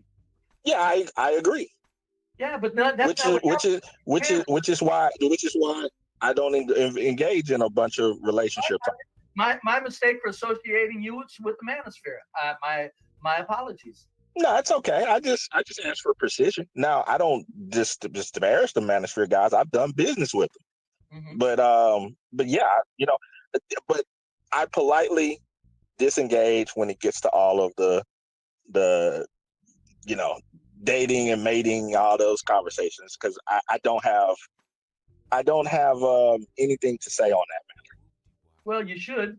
If you've got brains, you should help them out and say, get the fuck away from them black idiots. These women are idiots. When I say 80% of American women, 80%, both white and black included, 80% of women have the heart of a whore.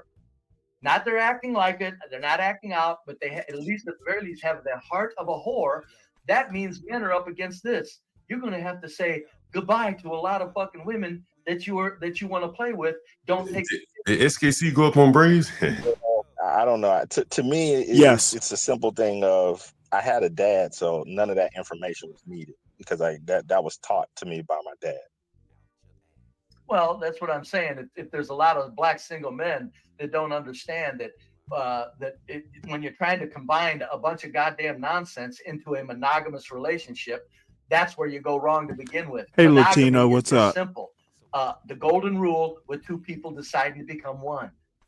All right. So and that's what I mean so far as for the people who come from different backgrounds and situations on all of that, that's a discussion that maybe that they need more time to work that out because they got a lot of other back issues that I would. What is SKC arguing with Brady of whatsoever? Therefore, I check out. What are they talking about? However, he just got there. I guess they're feeling each other out right now. Got any brains of observation?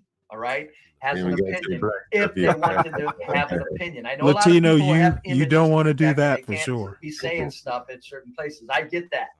I'm saying anybody with a good brain can see what's going on, and that is that there's just a lot of nonsense in the black relationships and white relationships also, but the black manosphere is a joke because they're discussing the same nonsense over and over, and it's not that complicated.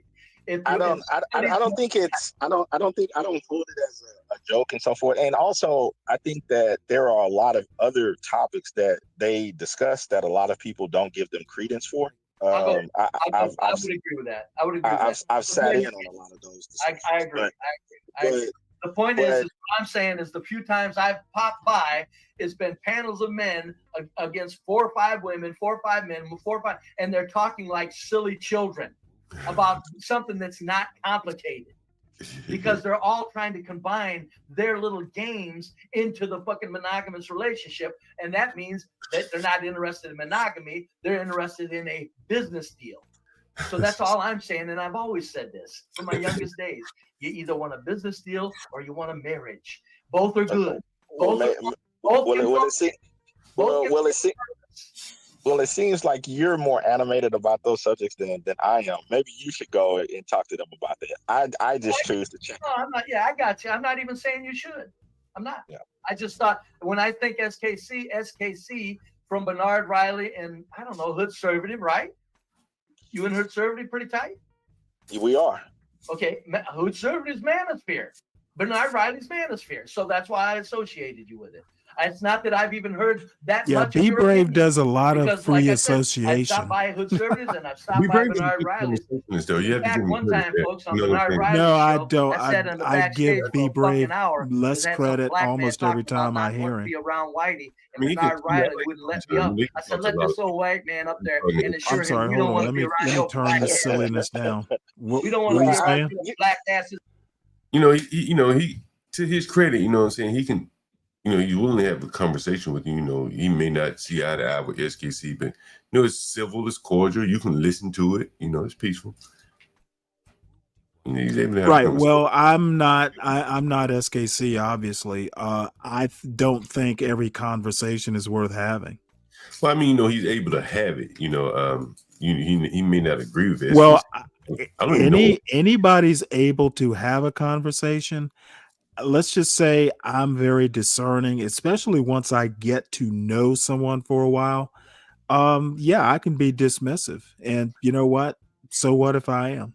I've had enough conversations with Be Brave because he says the same things over and over. And you know, I kind of know his arguments by rote by now, and there's no reason for me to have long conversations, especially culture conversations.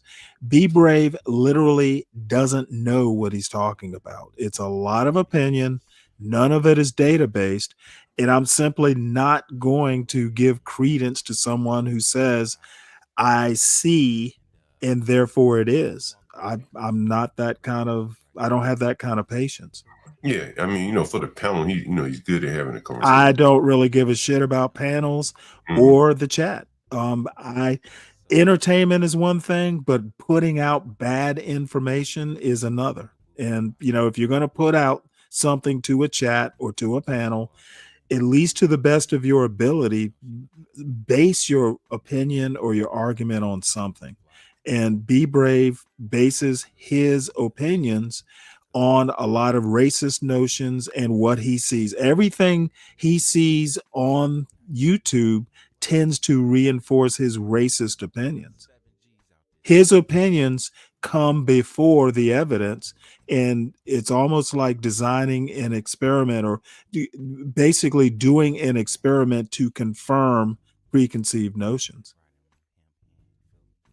So I'm pretty much, you know, my days of having a substantive conversation or productive conversation with Be Brave are over. We both are in our camps, and you know, there is no, you know, there are things we agree about, but the culture and racial stuff in America, we'll probably never agree. YouTube scholars, yeah, that's the long and short of it. You know, everyone's a YouTube scholar to a certain extent. You know, I think the thing that Brave is very effective at, and which I think is a very effective message just in general, is that he is touching on a point that, you know, people don't want to live around black people. And okay, you know, and I don't agree with that point. I well, don't think that is true. Kind of bear it out, though. Okay, I don't think that. What numbers? If you look at where affluent blacks live, they don't live around blacks. If you look at property values where blacks okay, well, the thing is, well, they don't live around blacks because they don't want to live around the hood. Or if you're rich, why would you live in a poor neighborhood? Well, there are whites who don't want to live around poor whites. But many people here aren't in their panel. Okay, I don't care about people here. I don't base my worldview on the people here. Both of us, we're not rich, and you know, you don't live around any majority of black people. You know, okay, but what does that mean? And you do, right? And that means okay. Now wait, hold on before you skip off into Be Brave land. I live where I choose to live. If I wanted to live if I wanted to live in the hood, I would live in the hood. Okay, and I keep telling you, specifically you, that my neighborhood is probably 50-50. Okay, it's not an all-white neighborhood. I don't know why you can't seem to absorb this fact, but I have black neighbors, I have white neighbors. You know, Stanley, this is why I think that Be Brave makes the hell of a point, is because if you can't admit that people don't want to live around blacks, I mean, like you okay, admit what? No, I won't admit it because it's not true. Okay, I'm not going to admit a lie just to be popular with Be Brave or you. It's just the truth of the matter. Okay, you don't know the truth. Man, okay, John, you're acting like you. I'm telling you right now that you don't know the truth. So you think that people are freely willing to live around black people? I just don't I believe that. think people live where they want to live, not necessarily based on race. It's Do you more think? income. It is more income. It is more culture, You believe that? not Okay. race. I Mm. do not think people, and maybe they do, but it's not a 100% thing. When people go looking for houses, they don't go, I want to live around white people. And if they do, well, I never have. But I guarantee you that those people do say, I don't want to live around black people. They say that, man. And I'm sure I guarantee you there are people who don't. Well, but there is a percentage, and that's the thing. Okay, there's a percentage of people who don't either. What you can't seem to comprehend is for every whatever percentage you're talking about, I can find a percentage that do the opposite. Right, but There is no truth. But the is fact what that I'm saying. the fact that you and I both now agree that there is a percentage, and then we both have to agree. That Okay, we agree that there's a percentage who do, and there's a percentage who don't. Right, clearly, if there's a percentage who do, there has to be some that don't.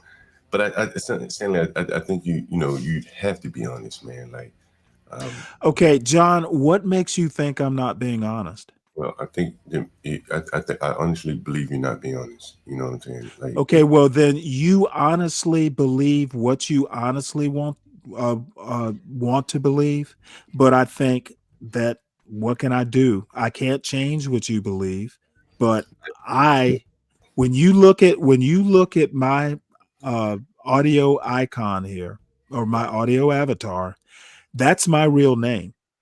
Okay, so if I'm truthful enough to actually use my real name, what would lead you to think I'm being untruthful about other things? Well, because I think this piece of truth hurts. You know what I'm saying? Hurts. Okay, the reason John, why I appreciate your willingness to share what you think.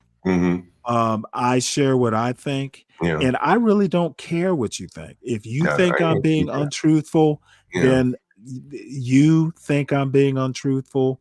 I can only assure you that I'm not being untruthful. Well, I think that in the case if you are being truthful, then you really are operating with blinders on because everyone around you is saying no. Okay, well, you know what? The blinders have worked for 60 years. Yeah. Mm-hmm. So maybe the truth is I'm doing what has made me successful lo these many decades, and my truth is my truth. But here we are, basically, I bet you if you to poll the chat or you go out anywhere. Why would I poll? You don't care. Why would I poll the chat? I know you don't care, but I'm literally I don't base my decisions on a group. I make my decisions for me. I don't go to the chat to. But How often do I go to the chat and go, "What do y'all think?" If you're willing to deny something that almost everyone. Okay, I'm not denying anything. Okay, I literally don't think I'm denying anything. Okay, so you agree that there are people in America that deliberately choose not to live around blacks. Can you agree I'm with sure that? there are. It's a racist country. Sure, there are. And do Now, are you willing to accept that there are people who basically base where they live on the quality of schools? Yeah, and I think the schools are a reflection of the demographics, the racial demographics. Okay, well, I didn't ask you all that. I asked you if you believe that people choose places to live based on schools versus race. Sure, but I don't think it's okay. Well, then we agree that there are different reasons people have for choosing where they live, and it's not always race. Yeah, but I think they're all connected. The schools are connected with the race. The schools are connected with, the neighborhoods are connected with race. The public places are connected with race. I think that's just the way it is. I don't wish it. It is a racist and racial country. That much we agree upon. So I'm not denying that, schools Indirectly, white schools tend to be better than black schools as a trend. But my question, and I thought we were talking about where people choose to live. Not everyone chooses to where to live based on race. There are other factors. And even if race is one of the factors, it won't be the only factor.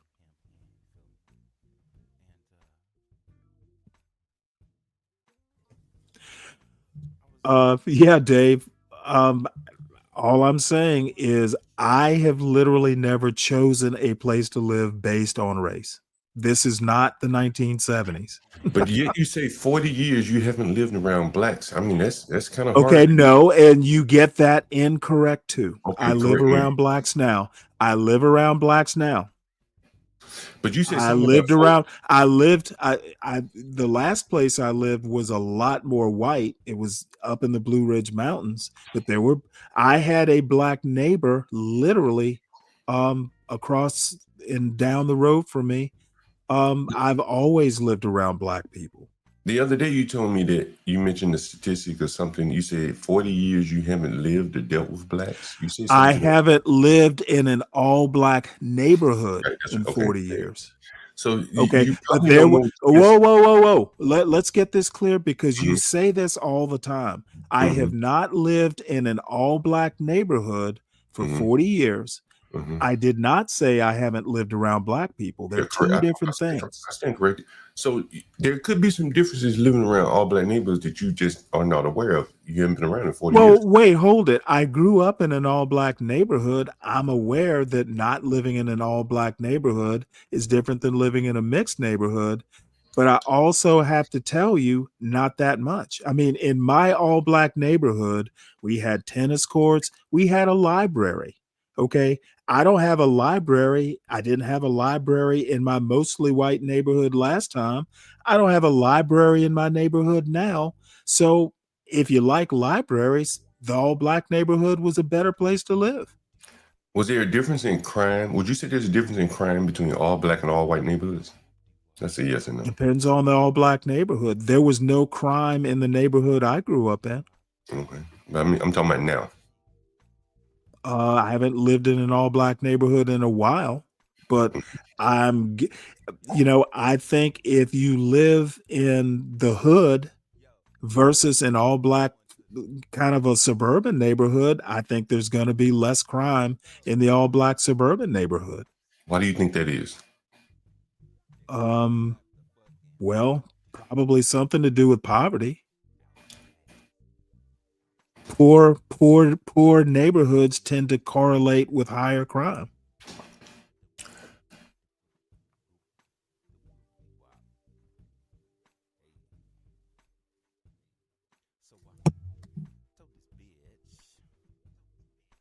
So you ready to go back and listen to this lovely conversation they're having? It is listening to more very. No. I like to delve into the universes that people create. So what are the quantifiers of your kicking A?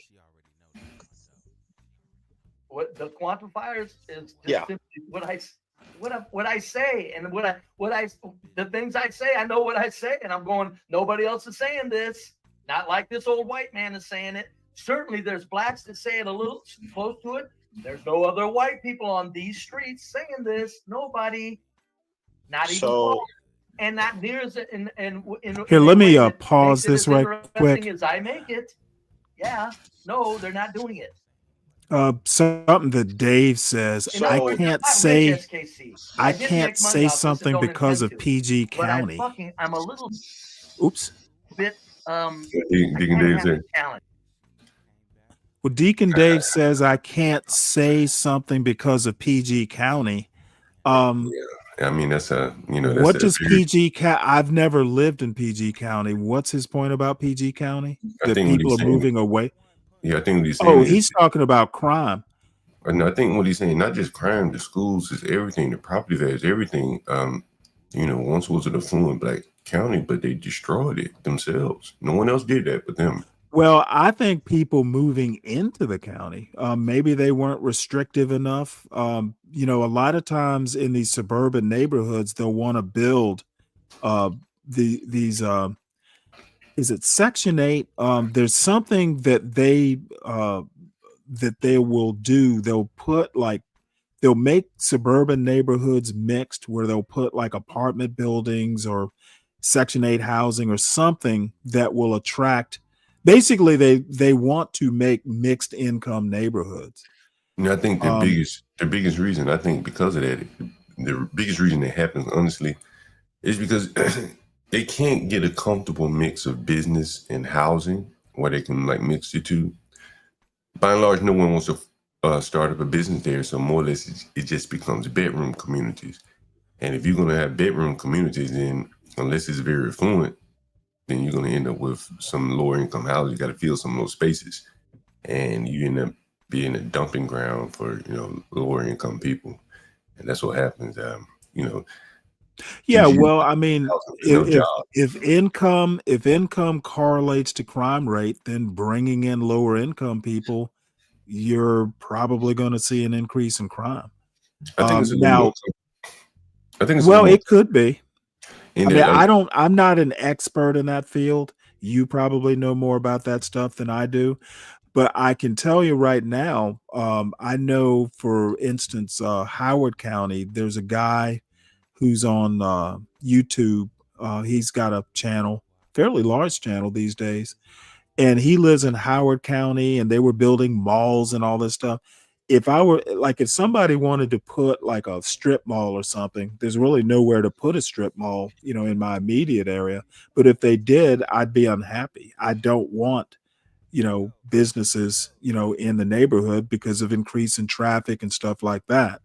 So I know what you're saying. Howard, PG County is more suburban. Where I live is more ex-urban. It's farther out than, the Atlanta like suburbs. So, but again, I'm not an expert in any of this, and I can certainly make arguments because PG County isn't the first thing I think of when I make these types of arguments. I think it's a very good example because from what I look at it, I live right in the back door. It's in my backyard, and I try my best to avoid going there at all costs. I tell my mother, don't go there, and it suffers from that. Like there really isn't no reason to go there in the metro area. No one goes there. It's like the armpit, right? And the people that live there, they have no reason to not leave the area to travel for clothes, restaurants, things like that. It's just nothing there other than housing. They can't build up that infrastructure of the full gamut of services, the muffin shops that CT talks about. Yeah, well, CT and his muffin shops. And I'm using that to be facetious, but short of that, all you're left with is chicken wing stores and this and that. And it's almost surprising that these high income people don't open up businesses there. It's just very, very interesting to see. Well, why would they want to? Well, many of them live there. That's what I'm saying. It's so interesting. There were once well-to-do people that, a majority, I would probably say, or a good minority that lived there that did pretty well for themselves, but they just no businesses. Like, well, let me give you an example. My last place, and I haven't lived there for almost 10 years. I literally lived on top of a mountain. Okay. And you know what? There were no businesses up there. If I wanted groceries or something like that, you'd have to go, I think it was 8 or 10 miles. You'd have to go all the way from the county into Front Royal, Virginia to go to the grocery store. I didn't have a problem with that because why would I want businesses to bring traffic up to the mountain? But imagine if you lived up there. But imagine if you lived in a county of 800,000 people. And you hold on, you look at the next county over, Montgomery County, they got everything. Like, right. And I would never live in a place like PG County. I don't like these cookie cutter neighborhoods. So I personally would never live there. Now, if that is the place you want to live, then yeah, your argument applies. Well, I wouldn't say it's cookie cutter. The larger point I'm making is that Montgomery County and PG County basically they hug DC. One is able to, build a community that's thriving for whatever reason. The other one has been on a slow decline. And over the last few years, they've been begging federal government agencies, the FBI, the Census Bureau, to come there and locate in PG County. But the problem is that they still don't have neighborhoods where people want to walk around, feel comfortable walking around. And the FBI. Right. Well, I mean, why would you want government agencies when businesses are what you need? Well, that's a good way of pointing it out. But they in their desperation, they said, well, at least give us some government. But none of the governments want to be there. They want to be in Montgomery County where they live, or they want to be in DC close to the White House and the, halls of power there. And so PG County, again, is just like out of the loop. Virginia, they're going to get their fair share because they have the CIA, the military, they got the Pentagon. Like, they're going to get their money from the federal government. But PG just can't get it.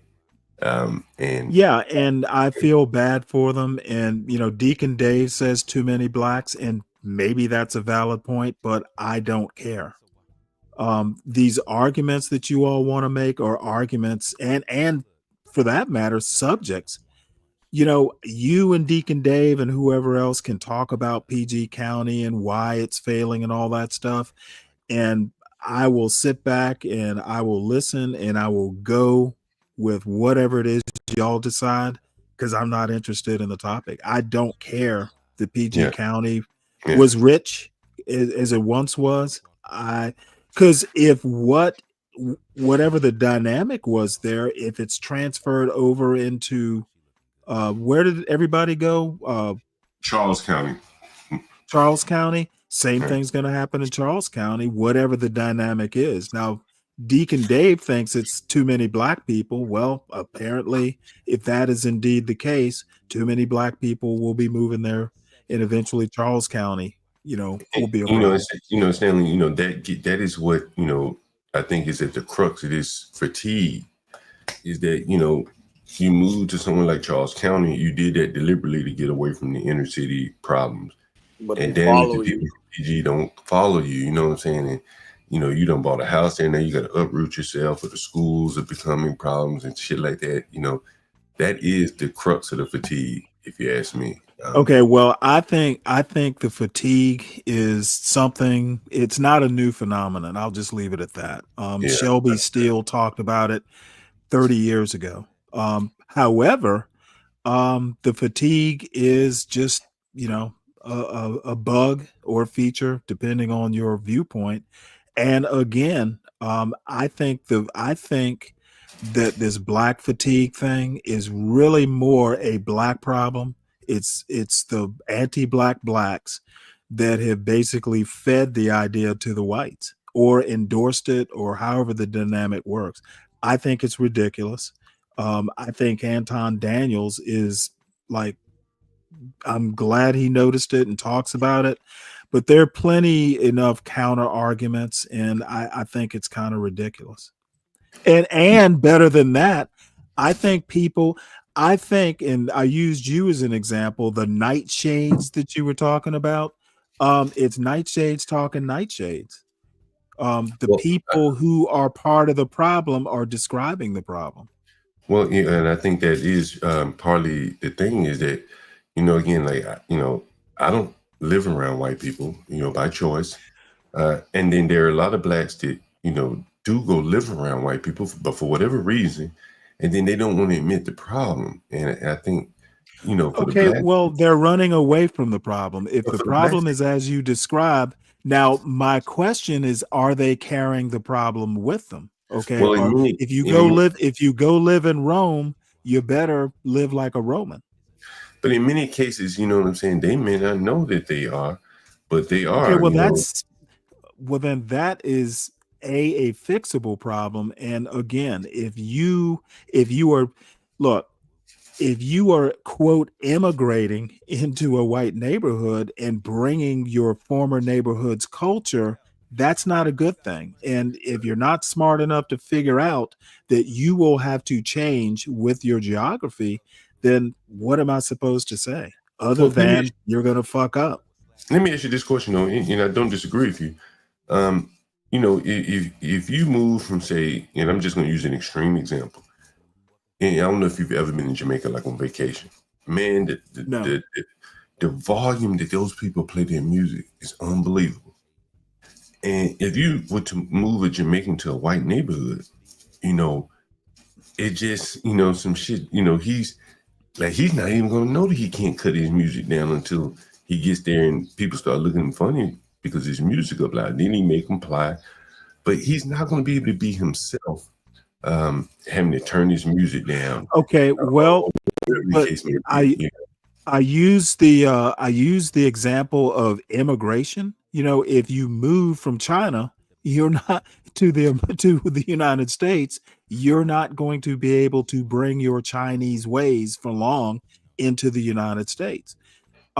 You need to understand that if you move to a new geography and arguably a different culture, you need to be the one changing. The culture's not going to change to suit you. And if you are not smart enough to figure that out, eventually you're going to run into a PG County. Damn right.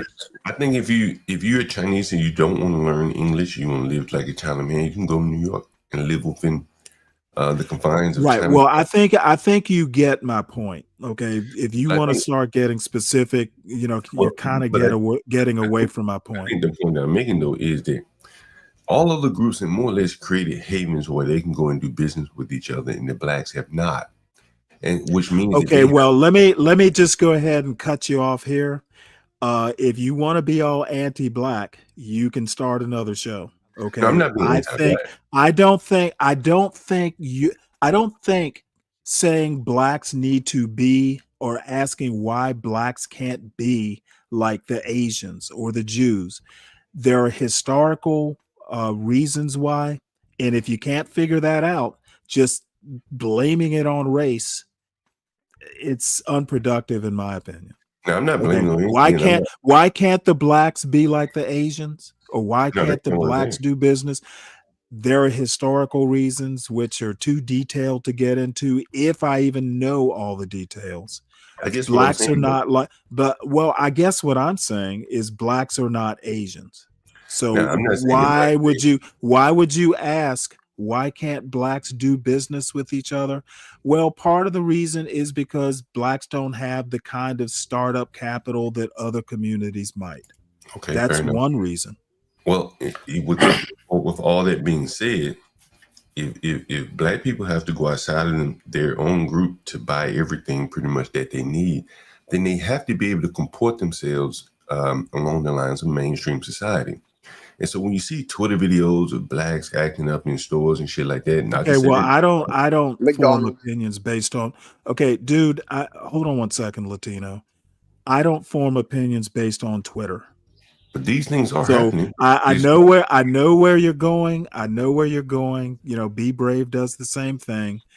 I don't form large cultural, theses based on what I see on Twitter.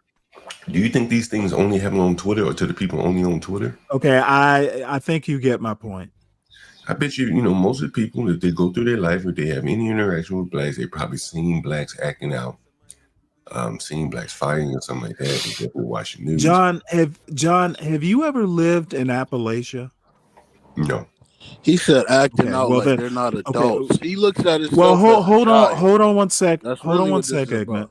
John, I have seen some of the same behaviors up in the Blue Ridge Mountains that you might see in the ghetto. I've often said that parts of Appalachia, are basically ghettos with fresh air.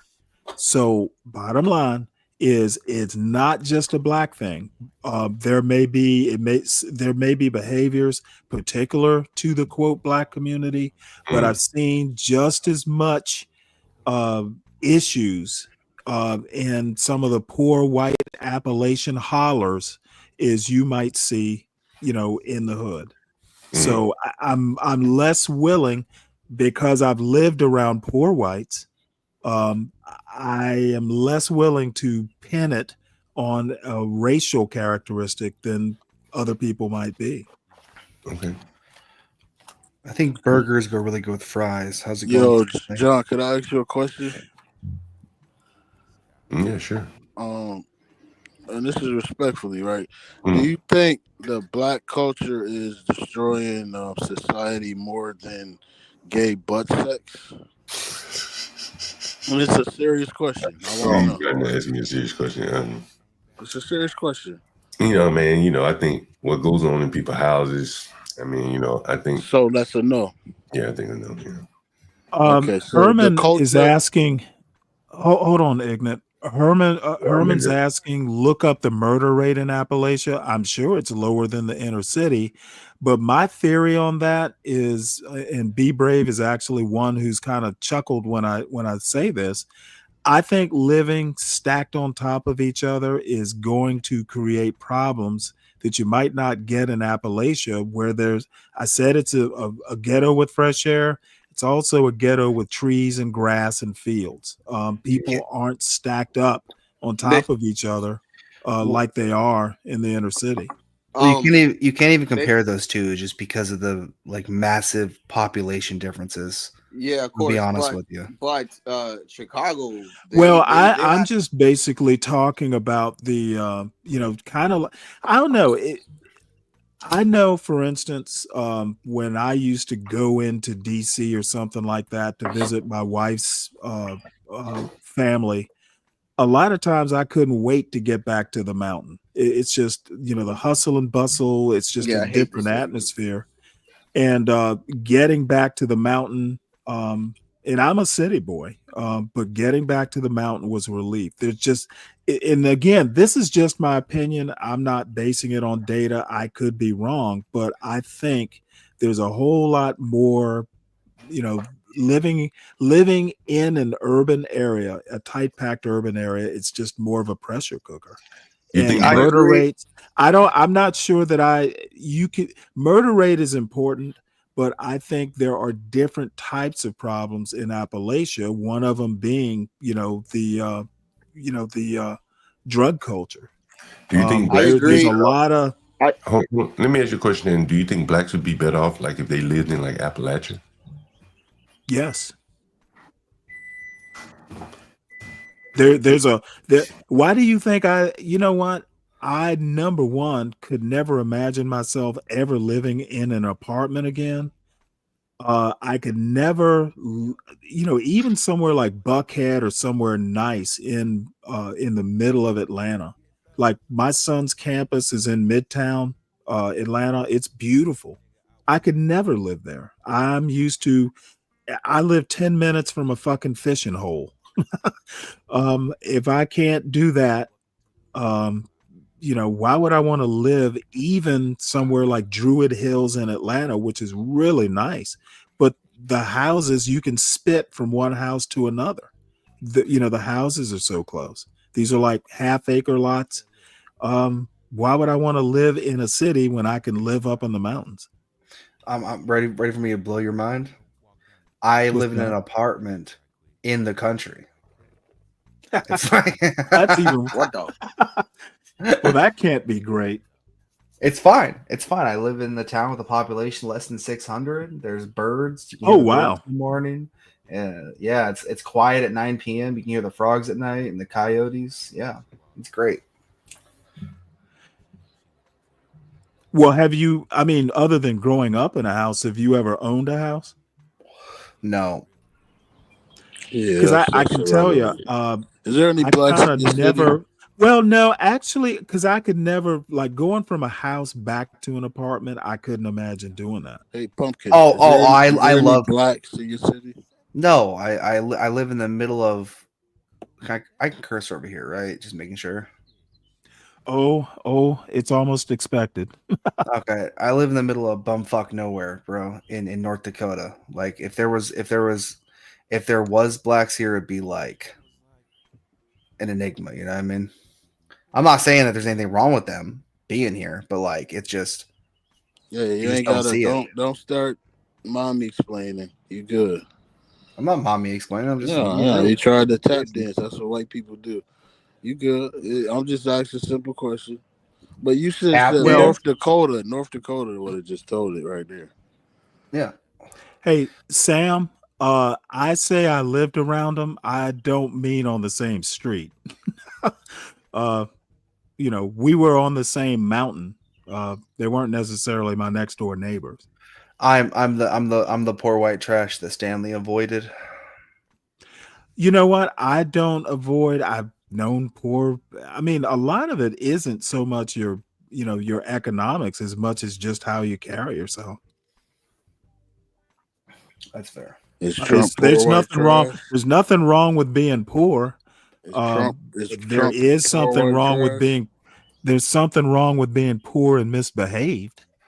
So you saying that? So you were saying that you would say that in the ghetto, it's not that they're poor; they misbehave. Well, I mean, the two correlate. You don't believe think economics I mean, has there are anything to plenty do of. with it? I mean, there are plenty of people in the hood, I'm sure, that aren't criminals.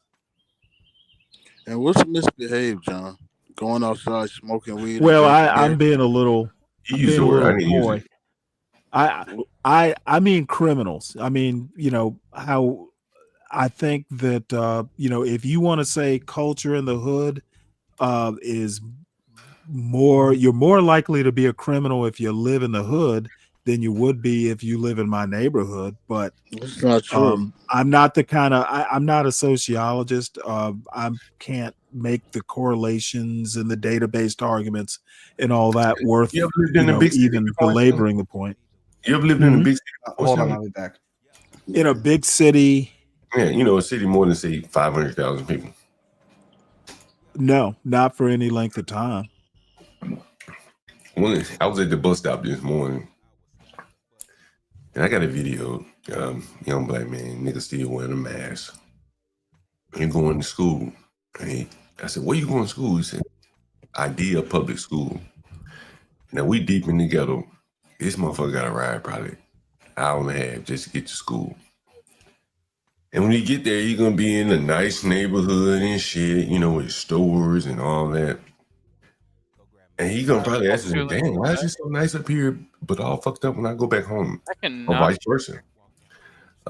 Well, this thing that Yeti put up, Yeti Life, yeah, there's certain types of crime that are more in there. I can't hear you. I'm only able to know what you're saying because I hear you on stream. What are you talking about? That's probably your problem with it. Come back. I was gonna say, I switched everything over to the Brave browser. And now I can't hear, but I obviously. You had to come back because you're interrupting everybody else. So well, Orthodox, I use the Brave browser. I'm using it now, so it's probably a setting or something. I was gonna say that no murders or robberies in Appalachia, Virginia, because I was in Northern Virginia, but higher cases or higher rates of rape. I think.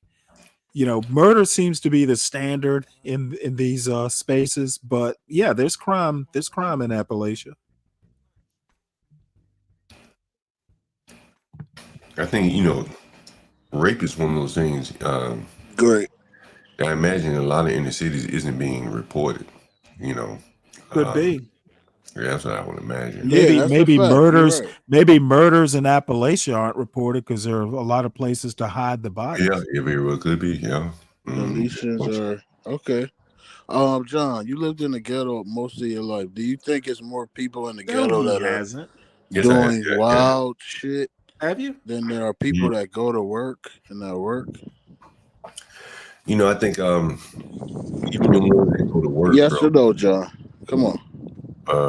No. Then you go in your soliloquy. Go ahead. But I'm going to say that even the ones that go to work, like the people that had the police in my house, shit, they went to work. Both of them, all three of them, everybody in the house worked. But there's still a lot of conflict that happens all day with blacks. Jahar left a comment on a video and he said, "But we spend a lot of money. How can we be bad for businesses?" I mean, much of black money is spent from behind a bulletproof cage in these inner cities. You know, they're being exploited, and an exploitive group of people. That's not where you want to be, you know, from my standpoint. But you yourself just said that most of the people they go to work. Yeah, but going to work ain't everything. Going to work ain't everything. As you can see from the people that were in my house, they all went to work, and at night they call the police because they're fussing and fighting all night. Nobody What I'm wants to live saying around is that. that's normal though, John. Whether you believe it or not, If they're you say not. it's normal, then nobody wants to live around that normal. They Okay, want they're a not. higher normal. Hold on, are they criminals? That's what I'm Well, asking. that guy was a sex molester, so yeah, I guess you could say he was a former criminal. Yeah. Okay, Well, I seen mean, this. I would also add that, you know, this culture thing, it has so many moving parts. I remember years ago, I lived in Greenbrier in Fairfax County, which is like a pretty nice neighborhood. And it was a quiet Sunday, and this neighbor, not really a neighbor, but this household on a whole nother street, they were throwing a wedding party or something, and the music was just fucking out of control. And I don't even, to be honest, I don't even know if there was another. I know there had to have been blacks in Greenbrier, but none that I knew. And I literally was so annoyed on this Sunday afternoon. I walked a couple blocks all the way up there to tell them to shut the fucking noise down. They were shocked at a black guy knocking on the door telling, you know, the white people to turn down their music. It was too loud. So it does occasionally happen even in nice neighborhoods, but it wasn't, you know, an income or economic thing. It was just a culture thing. It's like, dude, it's Sunday. We don't care if you just had a wedding. Turn the music down. And again, I think it's the regularity. You know, 1 off, 2 off, hell, even the 3 Well, off. this was a one-off I wasn't willing to put up with. Right. You know, I live in Brooklyn, man. That shit's in the summertime. It's every night, and you don't even know where it's coming from. You definitely ain't gonna go up and say anything to them. There's a neighborhood, more or less sentiment in their favor. There's a group of people that, you know, are side with them, and I think those are the things that you encounter in black neighborhoods. Is that some of the things that you may abhor, loud music. There is a group of people in these black neighborhoods that don't have a problem with it and that will defend it. And so that's kind of the thing there, where, you know, it becomes a repellent to some people. Yeah, I don't play loud music here past 9. Dude. But do you for Latino that lives in a neighborhood where there probably is loud music played? No, used to. I live in the but I mean, there are suburbs parts. now. But hold on, there are parts of Boston, Mattapan, Dorchester. Yeah, where yeah. I lived in Dorchester. It was every day, John. Right, you understand? And my kids had to go to school. Right, and so some neighborhoods, you know, are very tolerant of it. I've lived in Brooklyn, man, where they would defend those people playing that music. The police don't even come if you call Right, they would straight up defend them, and so Stanley, your complaint would be you be a cry in the dark there because you wouldn't have anyone else that would be. You'll be the problem. Oh well, eventually I would move. I can't. That's right. I'm not a noise guy. And that's what I'm saying. And that's what is. No, we talk about fairy tale. Stanley, don't look at you like you're the problem. That's what drives the fatigue, Stanley. Because again, in Brooklyn, I have a white neighbor. He's been on the street. He's Albanian. He was like, "Yo, okay, well, let me point out, and it was a one-off, but you know, it's not just black people who play loud music. So, but it's that bass. I don't. He's right. But black people play the fucking bass. Hispanics, man. Black people play the bass louder than they have trouble. Sorry about those technical difficulties, gentlemen. And so, Joe, you full of shit. I'm not saying blacks and whites play fucking music lie. loud, but what I'm saying is that the tune of their ear, the bass, hits white people differently than it hits me. I've told the story before. My children slept through the bass. They probably couldn't sleep through the treble. The white guy, my next door neighbor, he couldn't sleep through the bass. And he kept complaining to me, but I couldn't really complain because it didn't really bother me. Well, Fred has a question about how many businesses do whites in Appalachia start.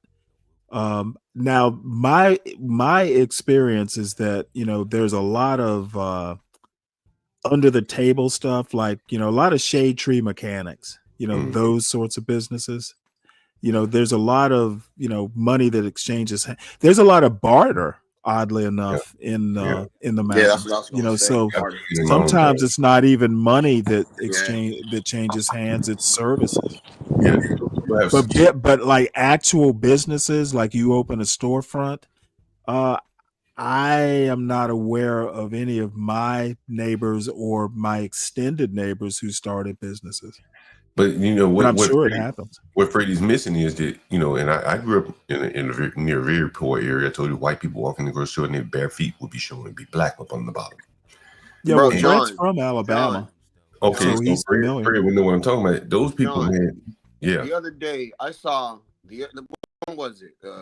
Thursday, yesterday. I saw a white man running bare. Not last week. I'm sorry. I saw a white man running barefooted. Well, he probably wasn't poor like what I'm talking about. No, Yeah, he who wasn't gives a poor, fuck? He's dude. a He was monkey. just like running, working out. He got DNA of a monkey. Why wouldn't he I be used to know, barefoot? you know, I've grown up around poor white He people. probably was on his knuckles too. And so the area I grew up in is very close to Talladega, where they had the 500 raceway. And so a lot of them white people would be building cars, man. Like they had the skills to build a damn car, which means that they probably could barter with auto mechanic services. You don't see that in the ghetto. You know, I don't see any shade tree mechanics. Not saying there aren't any, but there just isn't that bartering economy. And that becomes a problem because they can't even go to the neighborhoods and work regular jobs. Then they can't go out into mainstream America. Many of them can't. So there are a lot of doors closed for them. So, Jahad, when you say that blacks have a lot of money, a lot of that is transfer payments, welfare and shit like that. And even if they do spend a lot of money, hell, a lot of them spend it again. Yeah, John, stop lying, man. You have plexiglass and shit like that, you know. Just spending money just for the sake of spending, you know, point to that. I thought it was less than half of black Americans that were on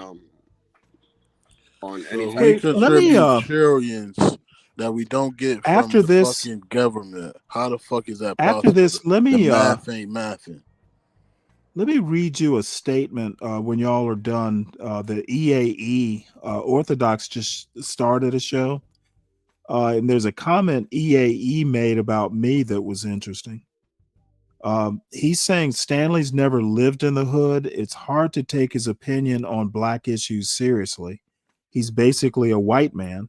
Ryan is probably more qualified to speak on black issues than me. Stanley, you don't always gotta respond to these people that's white. Well, no, it's on another show. I find it really interesting, and the point I'm trying to make is apparently he thinks you can only be black if you live in the hood. I think that's ridiculous. Yeah. So basically, so basically, because I lived in the hood for 13 years of my life, I'm more black than you, Stanley. That's what he's saying. That's pretty much the insinuation. And you know what? Culturally, culturally, he could. Let me tell you something that's really funny. Culturally, he may not be that far off if you want to, put it that way. I would say more urban. But I have been talked about, well, Stanley, you're not really black. I've had more white people tell me that than I ever have black people. That is the oddest thing. In my 60 years, more white people have commented on it than black people have. Any thoughts on that? To Dolomite's comment, he has a fact right there. Most cars now are not like they used to be, bro. Like unless it's yeah. He's right about that. Hyundai, then yeah, you could probably fix those on your own. But poor people don't have a lot of new cars though. there were a lot of carburetors up on the mountain. The YNs would have made a living. Well, the other funny thing, when I first moved up to the mountain, I moved up there on a whim. I was just curious to know what it was like living up there. And I moved up there in the fall and had gone through most of winter. And I was like, damn, I'm the only black man on this mountain. Well, come spring, I found out that my closest neighbor was black, and his family had been up on that mountain for like he grew up on that mountain. His family, his Did they parents rob you, knew my Stanley? wife. Well, knew my wife's grandparents. That's how long this black family had been up Did he there. steal your And then it lawnmower? turns out, He had to do some type of crime to you because he was black. So what did he well, try to no. sell you It some? was He solicited some drugs to you? he had a riding lawnmower, but he had cars too. But That's what John believed. my point was, in America, at least in the South, you can never assume that you're the only anything. Dude, if I had no idea, because there was snow on the ground a lot that winter, so I didn't get out much. I'm thinking I'm the only black guy up there, and there was literally my closest neighbor was. So Shit, look at me. The neighbor right across the street goes to school with my kid. I always thought they were black. Come to find out, she's Dominican, married to an African. Well, both my neighbors are black. Isn't that something? The rest of these people are white, though. I'm not gonna lie, but both my neighbors on both sides of me are black people. So Genesee Ben, I said no. And number one, you misspelled desert. You spelled dessert.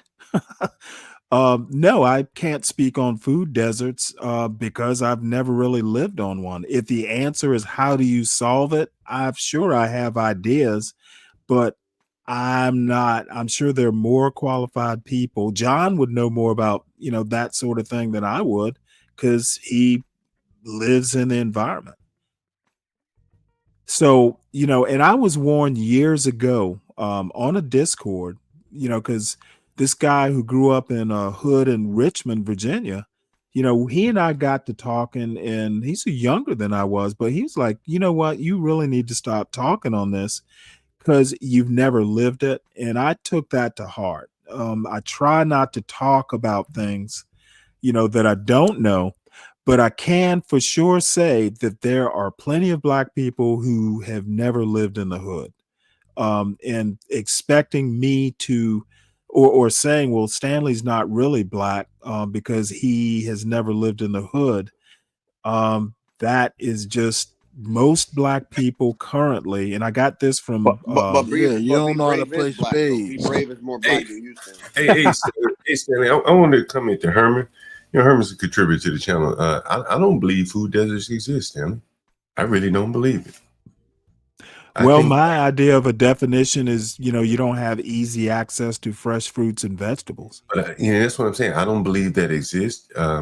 Again, poor people with EBT can order online. They can order food. And I bet you that most poor people live within. Yeah, but I mean, that grocery delivery is a fairly recent phenomenon. You go back 10 years. Yeah, go back 20 years. This is America, though, John. Go back 10. Hold on, don't interrupt me. Go back 10, 15 years. And again, I bet you most of these people have a grocery store within 5 miles. Yeah, but I mean, if you don't have a car, if you have to catch the bus to the grocery store, that's not real convenient. I guarantee you that most of these people are working. The majority of people who live in food deserts, we've already declared that they work, which means that at some point they're passing by a grocery store in all likelihood when they from work. That's what I used to do when my mom did the same thing. Right. And that's how the people in food deserts live, bro. Like it is a victimhood label that we've created for these people, but they don't feel like they live in a desert. I promise you.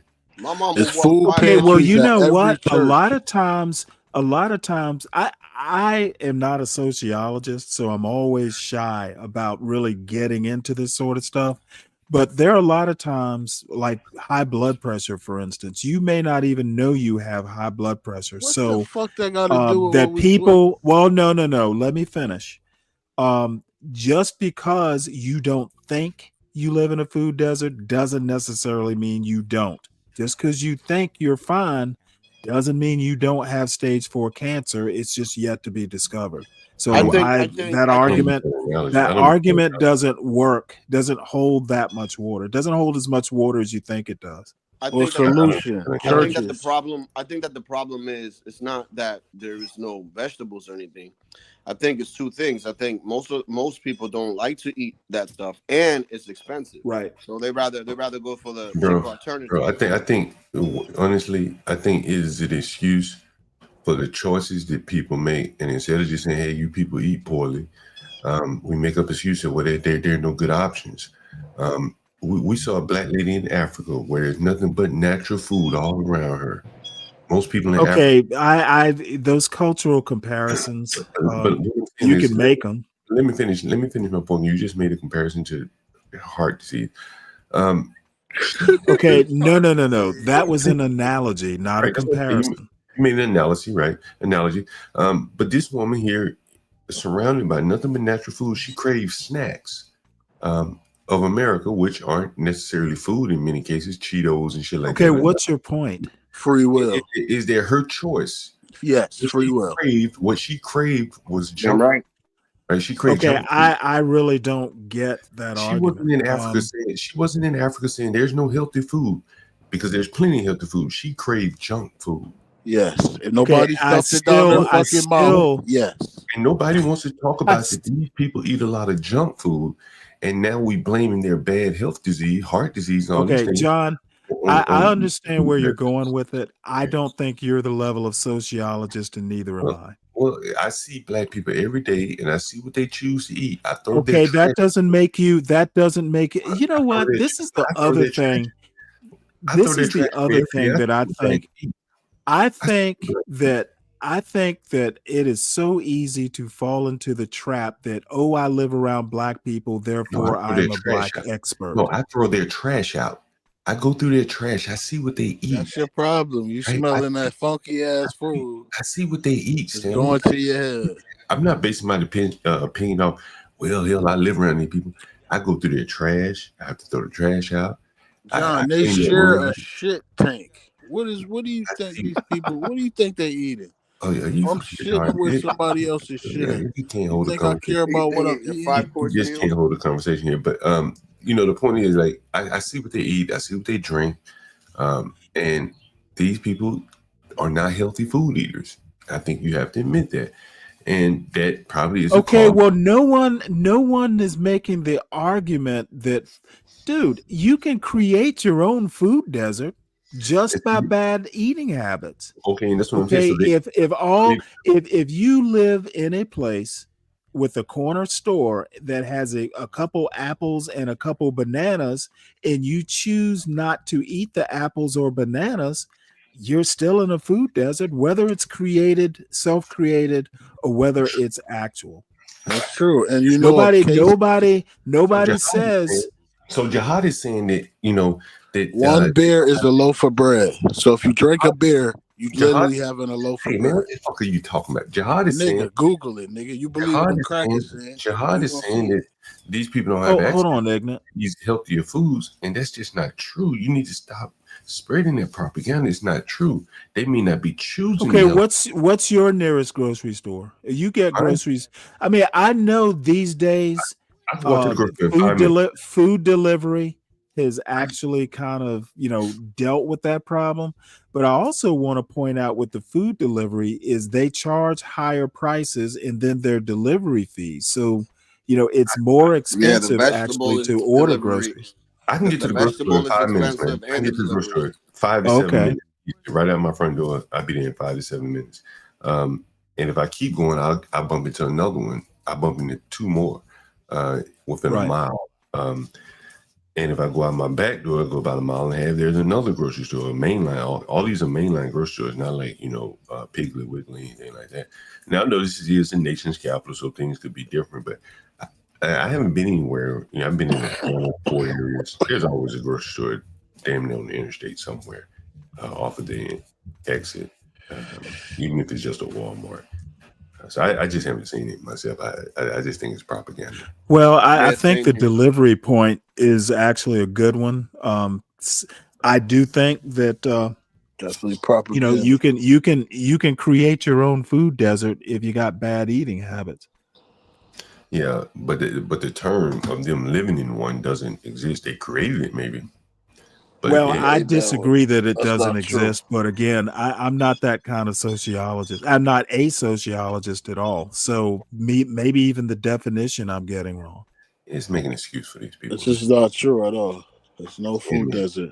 Every church in every area has food pantries every Yep, week. and food yeah. banks. So any poor people know that. So it's like you can't say it's a food desert when all the poor people meet up for those events.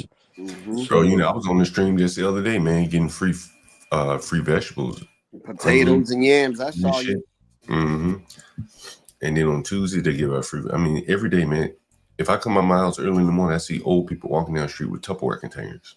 My neighbor, she does a food drive, and she invites me all the time. I just don't go because, you know, It's just I'm like, I choices. just don't need it. Like, give it to Freddie somebody needs else part that of- does. Freddie's part of the 70%. Hell, they don't need all grocery store. They just need one. That's all Yeah, they one need. good one. This nigga want them to have the full gamut of grocery store. All they need is one, Freddie. He wants them to have a Whole Foods. But they can't afford Whole Foods. Did you know that Trader Joe's actually give their food to Aldi's? So Aldi's is like selling Trader Joe's food. So it's the same shit, except Trader Joe's doesn't accept like EBT and shit. You know what I'm saying? Trader Joe's does accept EBT. Jihad want to know, Jihad, why would one neighborhood not have grocery stores and the other one would? Put some reasons in the chat why one neighborhood would have grocery stores and the other one wouldn't. I mean, as a business person, right? Let's say I would want, like, let's say there's a neighborhood of, I don't know, 3,000 people living there. I would put a supermarket there, man, just because I know I'm gonna be benefiting from everybody that lives there. They won't have to go to the next town over. And you know what's crazy? My mother goes to a Dominican grocery store, And I know why, and I can guarantee you why. but they're out of New York though, and so they took over Food Value or whatever the grocery store was. I'm pretty sure they got a lot of produce. And so my mother asked a question. She was like, "Why didn't a black person, somebody black, take over this grocery store? It's in a black area." And I said, "Mama, look in that grocery store. I've been in there with it. There's a bunch of damn men in there sweeping, doing all kind of shit. Man, you get caught stealing there, they're gonna whoop your ass. Seriously." Whereas I think, you know, a black man, if he worried about a grocery store, like he's not gonna have that group of men that would be willing to work that grocery store for whatever they're making, and protect that grocery store like it's their home. And that's what I told my mother. That's why no black man bought it. It's not about money per se. It's about, you know, you gotta have a team, you know, to do some shit like that. And here's a jihad access to investment capital. Nigga, if you said blacks got all the money, why don't they just save up enough money and then invest it with each other? They won't do that. There's a reason why. Let's go back and listen in because I see CT's popped up here. Oh boy, this ought to be interesting. As research assistants, get everybody paid, and then I don't know. You have a shot at throwing us that at a public policy. Okay, I'm going to answer that quick, CT. Please. Do you think these blacks that are willing to expose the filth of black culture are going to get government funding? SKC, quick, don't go on about it. Do you think blacks that are going to expose the filth of black culture are going to get government funding in this political atmosphere? Yeah, if they go about it a smart way, I think that they certainly could. You're out of your mind. Nah, I'm not. No, I've seen people do worse. I'm not saying that lightly. You're out of your mind. I'm pretty sure if I could say to CT, I'm coming from and understanding the dynamics of HBCUs. Have you not seen people within fraternities go in, get government grants for BS studies and hire research assistants? I didn't say that. Stop. Stop it. No.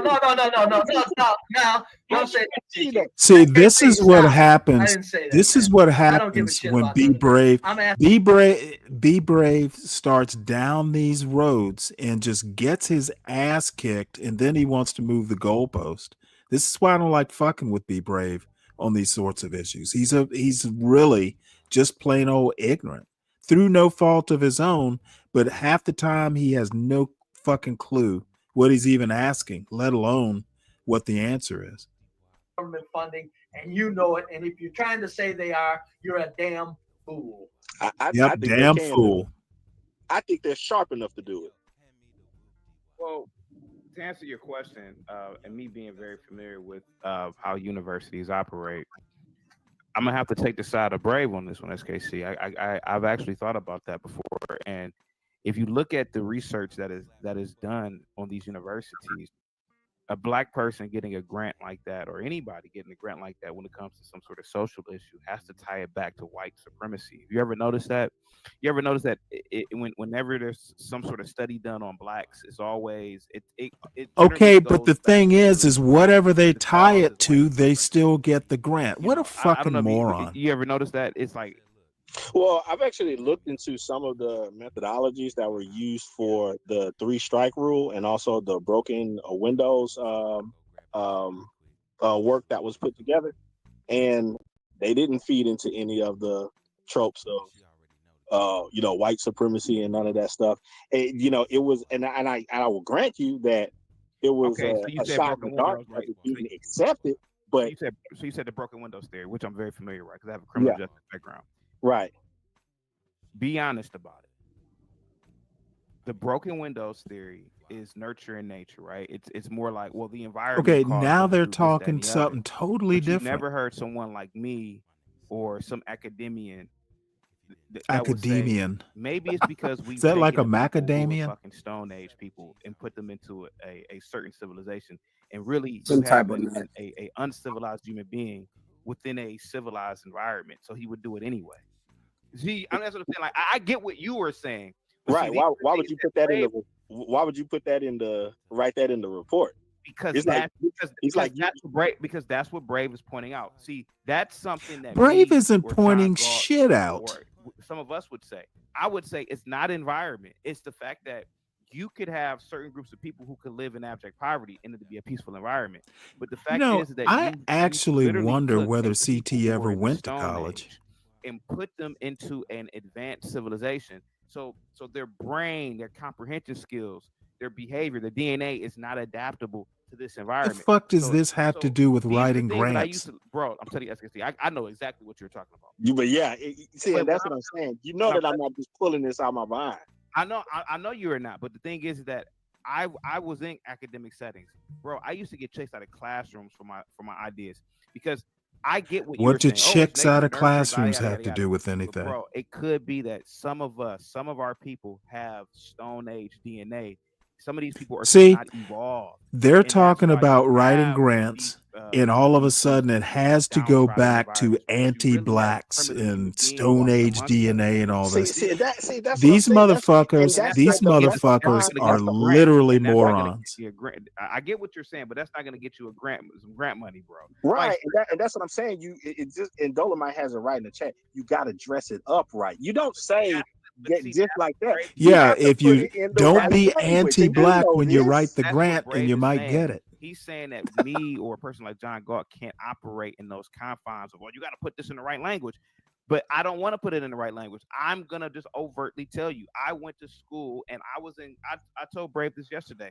In my junior high school, I looked around my classroom one day and I No, realized Kimmy, some of we these didn't. kids are not adaptable to this And environment. why They are does not America supposed to need be an in empire, the Western Kimmy? civilization. Some of them should literally be in the jungles of They're Papua New Guinea. expensive. Their brains, their behavior is just not adaptable. Like they don't Yep, have it. Like they don't, anti-black. and we have a lot Don't of write. hey, Don't bro, try think and about get this, a SKC. grant because blacks I get what can't you're saying, right? think. Could it be, SKC, that we are going through human evolution right now? Just like Oh God, hundreds of what the thousands of years fuck ago, does this have to do? certain types of human beings like Cro-Magnon and all these other beings were still amongst whatever we are.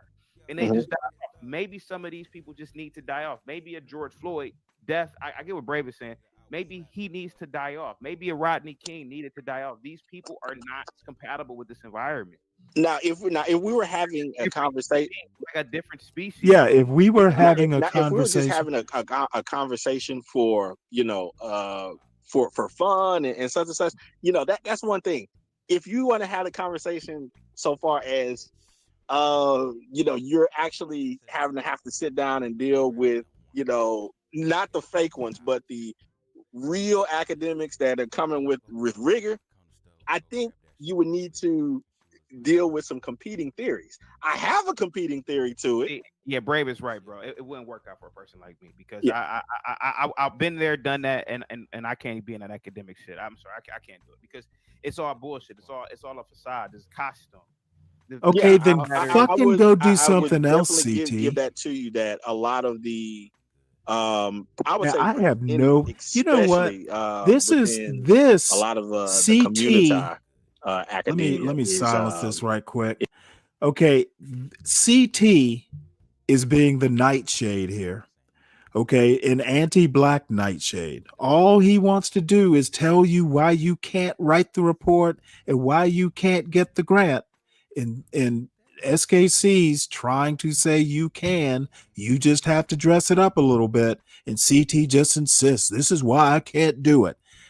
How fucking nightshade is that?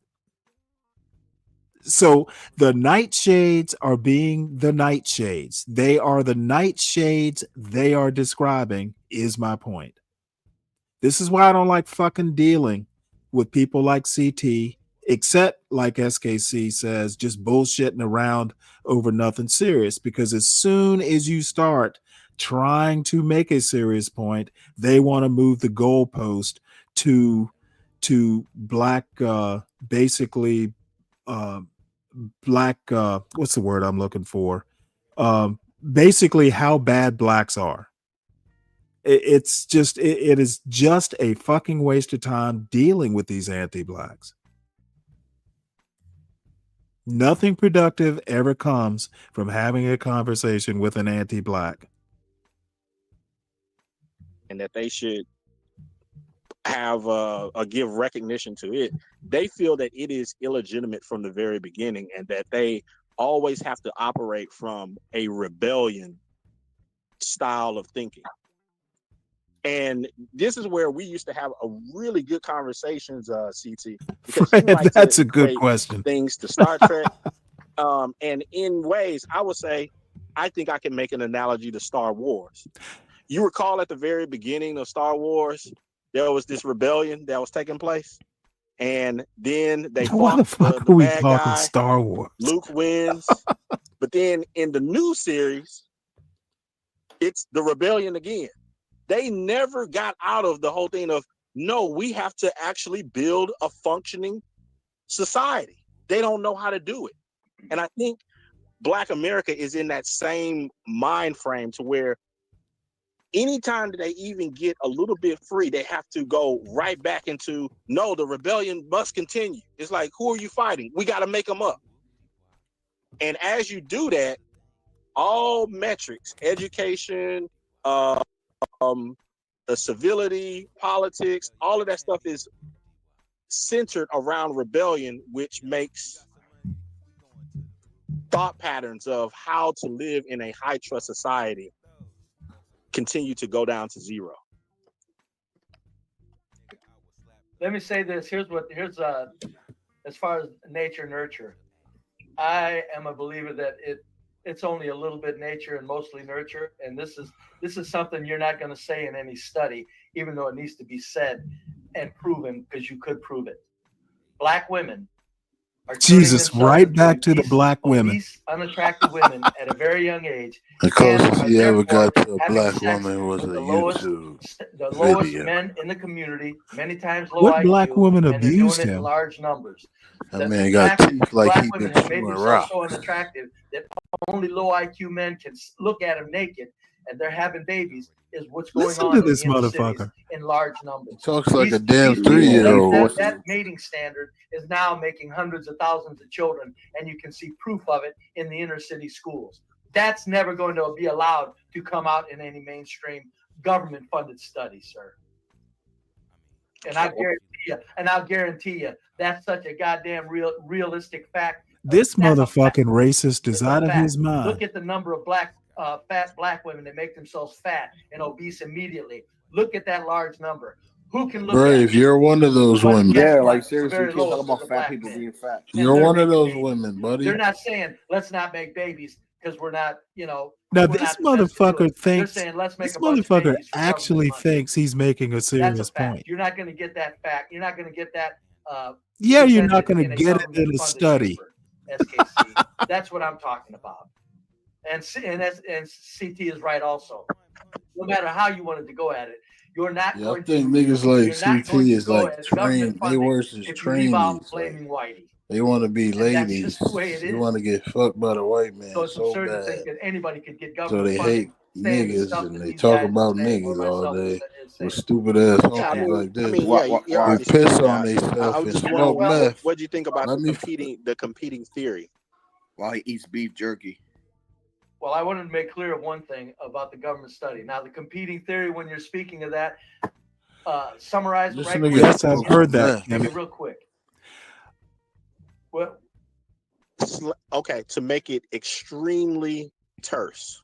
He's wearing a diaper, shitting on himself right now. This is who we reviewing. The community, even if it's given power, The community can only wield the power of a king. You say community, you gotta Hold be on one gay. sec. Let's hear what SKC says. That's for gay niggas. Community. don't like it. Doesn't sound like it. Sounds like it's something to think about, but it doesn't have any relevance to real world, buddy. None at all. It's like so let me break it. Let me break it down to you in a real world way. Many times when it was stated earlier that there was complaints about the school district that CT brought up and so forth and so forth. All right. Who are the people that are running the school? White people. No, it's not. No, the white people have the Board of Education nationally, sir. They're calling the shots. Who is at the head of the Board of Education? I don't care who it is. I'm saying white Well, people I don't care who it is. what goes on educationally in this country. White people are determining that. Oh, so now you want to let the black people off the hook? No, I'm not letting them off the hook. I'm saying stop falling for the white people. Because if you go to a lot of these, if you go to a lot of these, real quick. these groups within inner cities and so forth, the very first thing that happened way back in the 80s was they were stating, there's too many people that are white that are in positions of power. We need representation. That's the only way that these kids are going to be able to learn correctly. They begin to vote those people out. Then they got people that look like more like them. Then they said, you know what? We got these Negroes that's in there. The Mr. Clarks of the others. They don't have the true intent. They just want to follow the white patriarchal way of doing things and so forth. We need black women in there. And then they started getting them out of there and they SKC is replaced them more with a bunch of black anti-black women. than any Am I of them. lying? Am I lying, CT? Nope, He's you're an not lying. anti-black who Okay, does that. okay, so when those individuals get in there, SKC, no monologues on this fucking stream, man. Okay? Please. Here's how this goes. White people run the education system in this country. See, this motherfucker's gonna The be motherfuckers racist no that are matter running what. it do not have our best interest at heart. White power. I ain't letting blacks off Now the hook. here's a weird got these observation here. White power. Now the thing is SKC brings up an anti-black point, and it's probably true. Inner city schools, democratic cities, a lot of blacks in government power positions. Okay, but you would think that Be Brave being an anti-black, that he would go, yeah, you're probably right. I defer to your knowledge. Well, no, this motherfucker cannot have blacks running anything.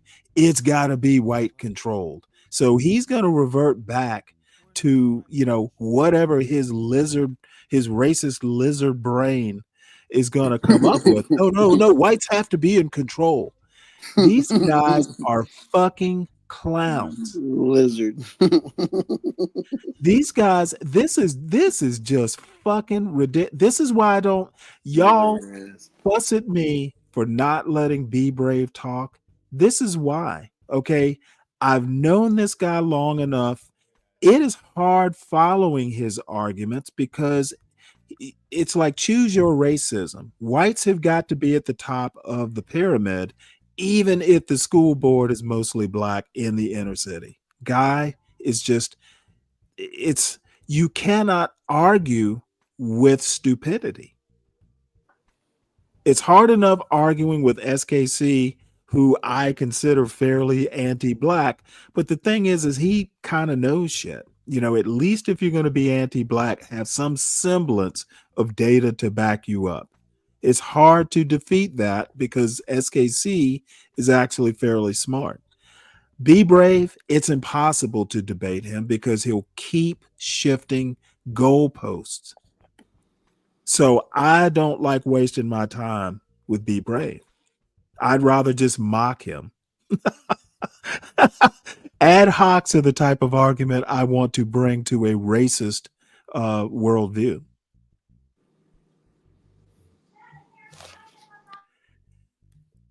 So out of the American culture. Stanley, Right. what So tells you you're that what somebody I'm is telling smart? you. So what I'm telling you is, I've known SKC for a few years now.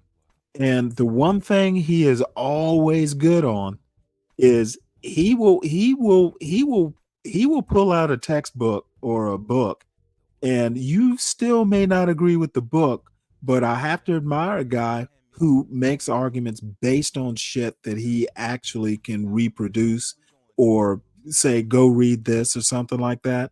Even if I don't agree with him, it's always a well principled, good faith discussion. And we have our words and we've gone back and forth, and sometimes we just do the ad hoc thing. But at root, when there's a serious conversation, SKC is going to always bring a text or something that he grounds his argument in. It's not just all, I'm a racist and I think white people are better and black people, are, have lizard DNA or Stone Age DNA. He will No, text. he's a Viking. He's a Viking. And I've come over the years to actually, I don't come to be to SKC half cocked because he just might whip out a book that I don't know about. And Fred's actually done the same thing to me too. You will get burned if it's not some form of a good faith argument. And they're always gracious enough to go, hey, Stanley, you know what? When I go, hey, I'm wrong. Because Fred and I, you've heard me say a bunch of times by now that I don't think there's an actual black community coast to coast with a leader, someone who can lead the whole community. I kind of 2 years ago, I would have argued the opposite. And then, believe it or not, actually dealing with the anti-blacks on this channel, I've just come to the conclusion by experience, not necessarily by anything I've read, that what, I'm so different from some of the folks on this channel. It's almost like we live in two different countries. So there can't be a community if we are this far apart.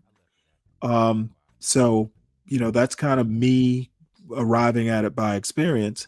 And Fred, I think his response was, I told you so.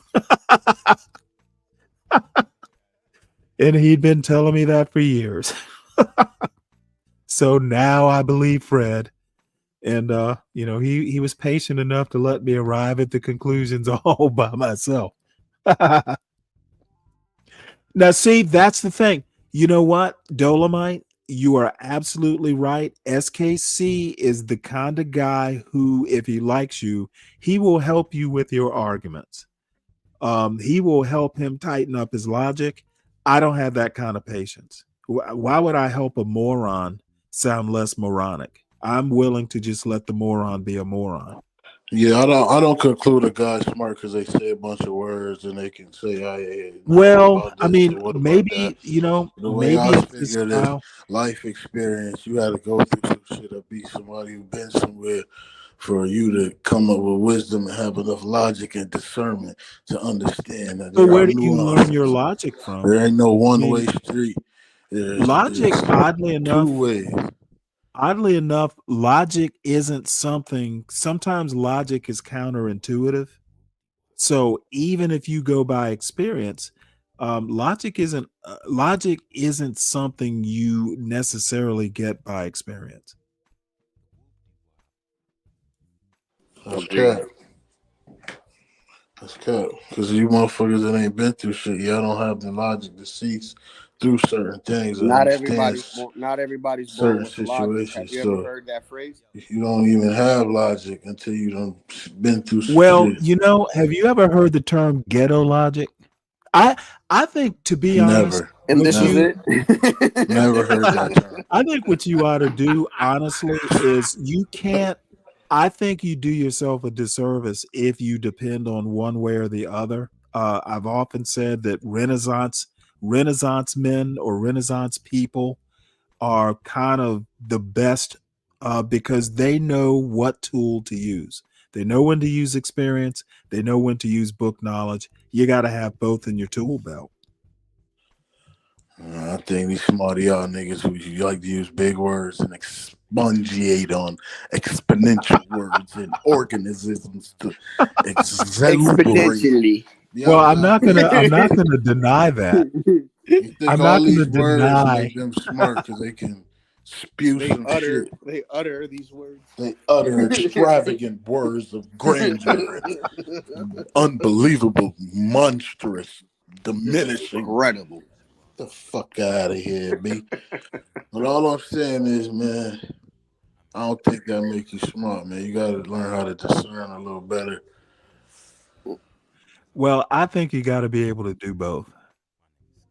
Yeah, agreed. Now let's listen to what Be Brave and Wink has to say here. Around the Asian culture, you know goddamn well you see the functioning aspects of it. Yep, there he goes. Trying to equate Asian culture with black culture in America. He's doing his is Yosemite insane. Sam imitation. No. It's not necessary. What's not necessary? Okay. Calling a damn fool? This is what I'm saying to you. And this is why I say style differences. I don't care. This is why I'm saying, this is where I make my bones. You're a fucking idiot, LL. Yeah. That's where I make my bones. You're correct. This is my style. My point is your style sucks on that matter. I would dare if him to. He likes to offend people a lot, but when they offend him, my Asian wife with the filth of black culture. I would dare him to. that's one thing I noticed. Yeah. Hold on, SKC, we can't hear you, buddy. That's what I'm saying so far as style. Hold on, SKC, we can't really hear you. SKC's on the road, by the way. It's very, very low. You may have to go out and But come here, back you know, in. to your point, I think his style just kind of jibes with mine. You know, he has a very That's what kind I'm of saying. I know we got different styles, SKC. That's why I'm bragging about mine. I don't fuck around. Say some stupid shit, I'm gonna call you a goddamn fool. And even say, how dare you say something so goddamn foolish? And first of all, how old are you? Are you mildly retarded or something that you can't make any equivalent observations on matters? Mildly. Show me where nobody wants to live around Asian people if they live in a suburb. For Christ's fucking sakes. I can show you where a whole lot of blacks, when they start moving in with Section 8, nobody wants to live around them. All over the fucking USA. Not to mention the inner cities. well, see, SKC God, has to let kind of a somebody say thicker that and skin then than not I correct them do. and go, well, I would be SKC. returning fire, and you know It's what? like your style, I get it, but it's kind of the style of how shall we say, a fucking punk, an intellectual punk. Okay, that dude needed straightened out to fucking make that comparison. Some straighten. CT, what's on your mind? Anything else, bub? What's up? CT's off doing business. Yeah, be brave. Be brave leaves a lot to be desired. Thanks for stopping but, by, CT. Appreciate it, buddy. I guess if See nothing else, he's SKC entertaining. comes back. If not, I got to do a couple of these clips, these 10-minute clips on Stanley's show, though, before I get out of here. See, he's got more. You know the doubt it. irony is that he's got more people on his show watching my show than I have on my show watching his show. Damn. Yeah, he's like your great nemesis, Stanley. He's watching you while you're watching him. This is like some freak you know what? This is some freaky fucking cockhole shit. This is Well, I'm gonna be love honest. story shit. Let me be perfectly honest. I would rather not. If I have to be him, or act like him to pull in numbers, I just rather not pull in the numbers. I'm not built like Be Brave for whatever reason, and I just don't fucking want to be that way. But I think it's a message. He's watching me. Like he the message that he giving is, you know, as ugly as it may sound to you, like it does resonate with people. You know, you don't know. Yeah, How many people, and the type of people that it resonates with, I'm not impressed with either. but a lot of those people are here, right? They come here too. Yeah, well, John, crack pipes resonate with a lot of people too. Well, you Crack know, he ain't selling crack, though. Yeah, they come here too, but you know what? I don't think they don't expect me to, you know, be like that. So that's a But I good mean, thing. when they come and they listen to me, like they're expecting me to give them what they see and what Be Brave talks about, like because Right, that's what they they are see. expecting that. And if I gave them a mealy mouth and tried to tell them that, well, it ain't like that, they'd be like, well, John, but all these people are calling in saying they don't want to live around black people. They don't want to do this and do that. Like, you're ignoring reality. Okay, well, I think what y'all Be Brave, what you and others forget is I've literally, and you've been a bunch of places too, John. I'm not making this shit up. When I say I disagree with you, my experience is telling me something totally different. Now, there's been the experiences, you know, I've never lived in the hood and all that stuff. However, I think people are too quick to dismiss my experience. I personally have never met anyone who has just said, hey, I don't want to live around black people. Now, people don't call, I think people call in to talk to you and Be Brave, knowing that, hey, I feel the same way they do. Therefore, when I say it, just because people are agreeing with you doesn't necessarily make a bad notion truer. No, Stanley, I'm talking about total strangers that call in looking for places to live. Like, they speak in code many times, but more or less what they say. Right, they don't want to live around blacks. And, you know, it doesn't bother me. It is what it is. But you can't deny it. You know what I'm saying? Like, you know, I've never felt that way because I'm black. I couldn't understand how people feel that way. But it's so widespread. Let me ask you a question, and I hate to go this direction, but you're not getting a whole bunch of people who are cream of the crop culturally. And that is more to the point that even the lower class people don't want to live But around. no, I think especially the lower class people. Right, the lower class. A lot of these people aren't. I think. Let me give you an example of what I mean. Right, I had a Okay. white guy call in yesterday. Not yesterday, last week. He got a job on Martin Luther King Avenue at the 911 center. He didn't realize, like, shit, like, I'm gonna be deep in the ghetto working. And he thought he was gonna live close to work. And he was like, man, fuck that shit. I'll drive however far it takes to not have to live in the ghetto.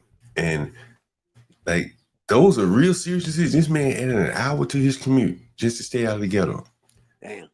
When he could have walked to work in 15 minutes. Or caught a Okay, bus. John, I understand what you're saying.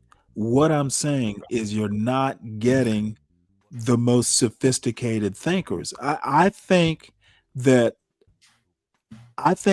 wanting to live around black people is perfectly fine. Okay, if you've lived, as Fred is saying, and I think that's good advice, if you've lived in a violent neighborhood that happened to be black, you're going to associate violence with black people and you won't want to live around black people. But it's not just violence. Like, oh, hold on, I'm not done. If like me, and foolishly or not, I grew up in a neighborhood, an all black neighborhood that wasn't even remotely violent.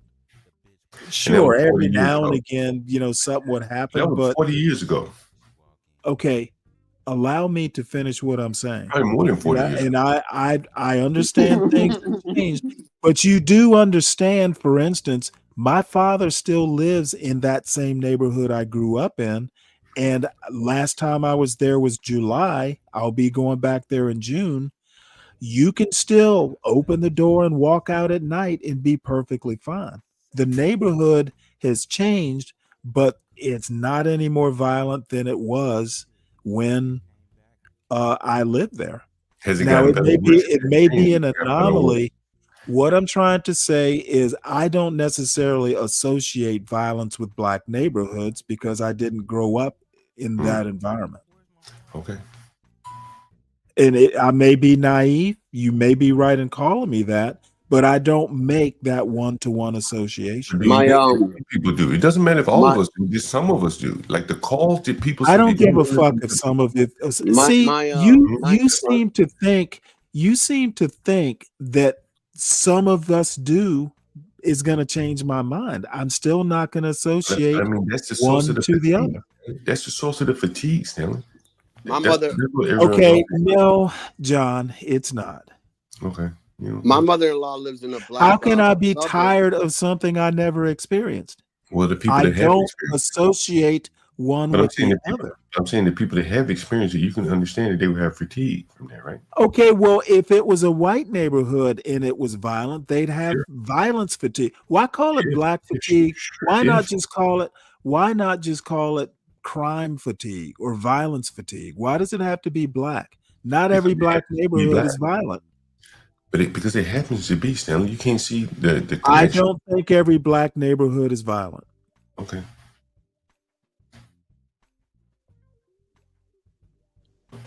That sweet and sour story was crazy though. But I think, Stanley, man, I've been in workplaces where I heard them. I've told you these Indians were having a conversation about where to live, and they were talking all around saying don't live around the blacks. And Yeah, well, Indians think they're white. but it Have ain't you just ever had no, I'm not kidding. I'm on a Discord with a bunch of South Asians, Pakistanis and Indians, but majority Indian. One of my best friends on that Discord, Fred knows Anand. You know what? And Anand's not like that, but there as a matter of fact, there's a guy named Rajiv Khan who has a YouTube show, and he's a geneticist, I think, by trade. These Indians talk about their relations, their what is it? Damn it. Their Caucasian roots, their Proto-Caucasian roots, they connect themselves to Europe, the Indo-European language and all that. Many of them think they are actually the ancestors of Europeans. So, of course, they're not going to want to live around blacks. They're white. You're right. Most of the Indian people that I have seen around here, they associate themselves with white people. Yeah. So that a South Asian, an Indian specifically, doesn't want to live around blacks? Sure they don't. But it ain't just Indians. Okay, I know it's not just Indians, but we were talking about Indians. But I mean, it's every group, and I think that's where the frustration comes in. I don't think it's. They're blacks who don't want to live around blacks, John. So you're right. Yeah, It's every group. Right, and that's what I'm saying. Okay, so you're saying if every group doesn't want to live around blacks, there's something wrong with blacks? Well, unless there's something wrong with every other group. That could possibly be. We live in America. Okay. The white people you so worship started a country with legalized slavery as an economic engine. You think that's good? You think that's not right? Which is it? Of course the white people are fucked up. They started a slave state. I don't think they have one. And they're descendants of people who started a slave state. Pretending that white people are great and black people are fucked up, I'd be much more comfortable if you just pointed out that the human condition is being fucked up. Okay, the white people started this mess. John, what you were saying could be true, but white people made something called money, right? So it's some niggas who are able. Have you heard what they did during the Salem witch trials? They don't do it now, but they did. The fucked upness, if you want to use B. Brave's argument, it's goddamn genetic. You don't just shake off, you know, the medieval Europe, you don't just shake that shit out of your jeans. Yeah, based off his theory. Yeah, you're right. You know, again, Crazy, there are a bro. lot of I things never that thought you about don't. it that way. There are a lot of things No, that you no, don't. I am shocked that you think white people come from lily white stock. Those motherfuckers were No, cruel. I know they don't. I mean, You never dude, heard like, me. You never heard come me on, even man. use those Fucking words, Asians right? gotta Dude, conquer you the know world. what? I never heard you say it, Yeah, but why I've just heard I'm I've not just heard the line of your conversation. Okay, if black people are fucked I'm not up, just white people are more fucked up. At least the Okay. ancestors. Okay, that's fair, right? Well, How the again, fuck do you think this country started? What what you the know, I fuck think did these white people do to the Native Americans? again, That ain't normal. I think that's a good starting point.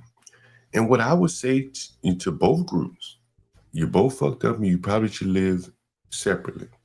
Well, you know what? Abraham Lincoln at on the that. start of his presidency and a lot of the anti-slavery societies that SKC so worship, hell yeah, they wanted to get rid of slavery, but they didn't think black people were equal. You know, I heard a black lady that you were playing on your stream earlier, and she was talking about, you know, white people this, white people that. They need to go extinct or something to that effect. They're going to be the minority. And I'm saying like, lady, No, do it's a you white lady who said it, I thought. right? And I'm like, lady, do you know how much black men love white women? Like, Okay, what black the men fuck may be does okay. that have to Black do with men her may be okay argument? with the white men going extinct, but black men are still going to want these white women.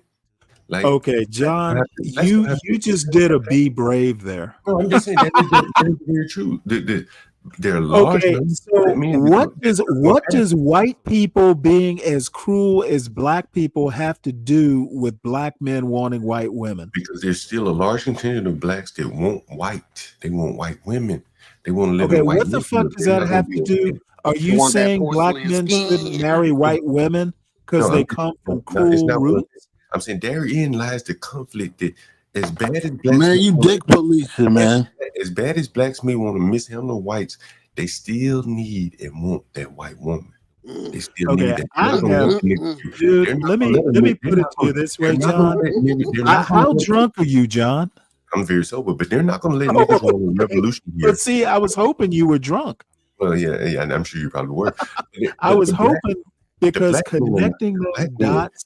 the black That men are not going to go. The black men are not going to go along with this racial hatred and be stuck with these brillo head black women. That's not going to happen. Okay, They're gonna John. Republic more than they would defend their Let me go ahead and pause you there because it sounds like you're getting revved up for a show. I was talking about white people being as cruel and as violent as black people. The notion that black people are any more violent than white people. I know about the statistics and all that stuff, but what would you prefer, murder or rape? I think both are violent crimes. I think for one reason or another, one group has a high percentage of one thing and another group has a higher percentage of another thing.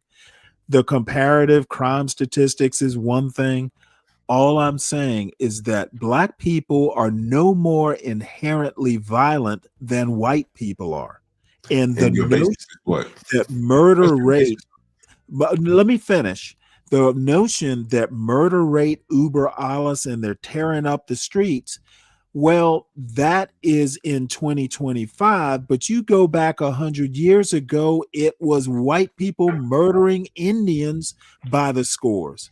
Okay, every dog has its day, and the notion, the presentist argument that black people are more fucked up than white people, if you go back and look at it through a historical lens, it doesn't hold water. Let me ask And you a Be question. Brave and others like Be Brave don't have the tools to go back and look at things objectively. I Let me think ask you a Be question. Brave, I Go ahead. think Be Brave is ignorant and doesn't know any sort of historical context, and others don't either. Let me ask you a question. When the white man was doing what he did to the Indians, did the Indians fight back? The fuck does that have to do with anything? I mean, they did just go out and just scalp. Okay, They dude, the you're moving the Indians goalpost. fought back. You're moving the Cowboys goalpost. and Indians. Look The at Indians were you. fighting back. You're Right. doing that anti-black goalpost I'm just move. saying the Indians were fighting back. You act like Okay, the white I man don't give didn't a fuck fight if they were fighting back. We were talking about white people and black people being I mean, equally people as fight all the cruel. time, right? Yes, People fight all the time. Indians were equally People is cruel. cruel. It's a human thing. You think the Indians were scalping Okay, people? let me Indians ask were you not a cruel? question. Since you want to talk about Indians fighting, do you think they had a reason to fight back? Yeah, I mean, they were at war with somebody. Hell yeah, they're gonna fight back. Okay, They be motherfucker, their land was gonna being be taken slaves. by cruel ass Europeans. I'd fight too. Yeah, I would too. Yeah, you know, they'd be stupid to just be They slaves. had a right to scalp. I mean, they had a right to scalp, Yeah. Stanley's right.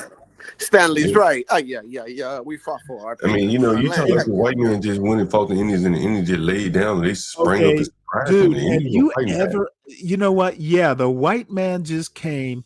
The white man just came and started wantonly killing Indians. Is that what you're telling me? The I'm saying it was Indians a fight had no between reason two to of them. fight back. Yeah, they were fighting back. Yes, they were. My point is that Indians and Europeans, it's kind of like the human condition that at times, you know, people will just be cruel for no apparent reason. And, you know, maybe it's competition. You know Do you what? think the Indians were all The cruel? Europeans thought that they deserved the land because the Indians weren't farming it. They weren't making productive use of the land. Well, it turns out the Indians were more productive for their population numbers than the Europeans were. But do you think They the Indians didn't were all believe. cruel? I mean, they Mhm. scalped heads. That's not nice. I mean, they fought back the best way Okay. they could. They scalped people's heads, bro. Like shit. Like let's just call it what it is. They And fighting each so other. where did the white man learn to scalp? Because the white people did some scalping too, I right? mean, they both were scalping each other heads. Apparently, they both were fighting each other. Right. You know, Well, and my that's overall war. point before we ramble on They about used to who was cooler.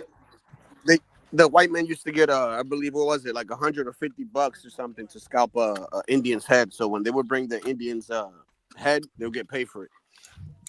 Right. Well, let Yeah, me both were go getting ahead and heads, sum right? up my argument, which is I think the notion that black people are genetically more cruel or culturally more cruel, I just don't think it holds water if you look at it through a historic lens. I just, so what is my point? That's today. Go back 100 years, it was the other way around.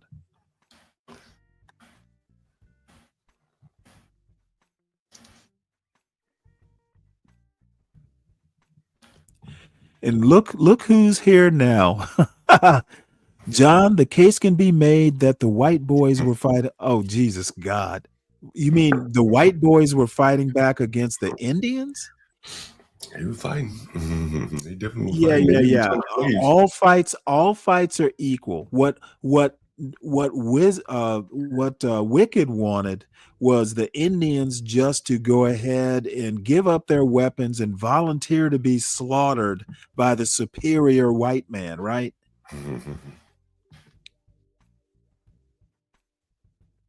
Apparently, it must be fucking Taco Tuesday. Oh, it's Wednesday. No offense. Come on up. Let me drop the link for Wicked. I'm getting all revved up here.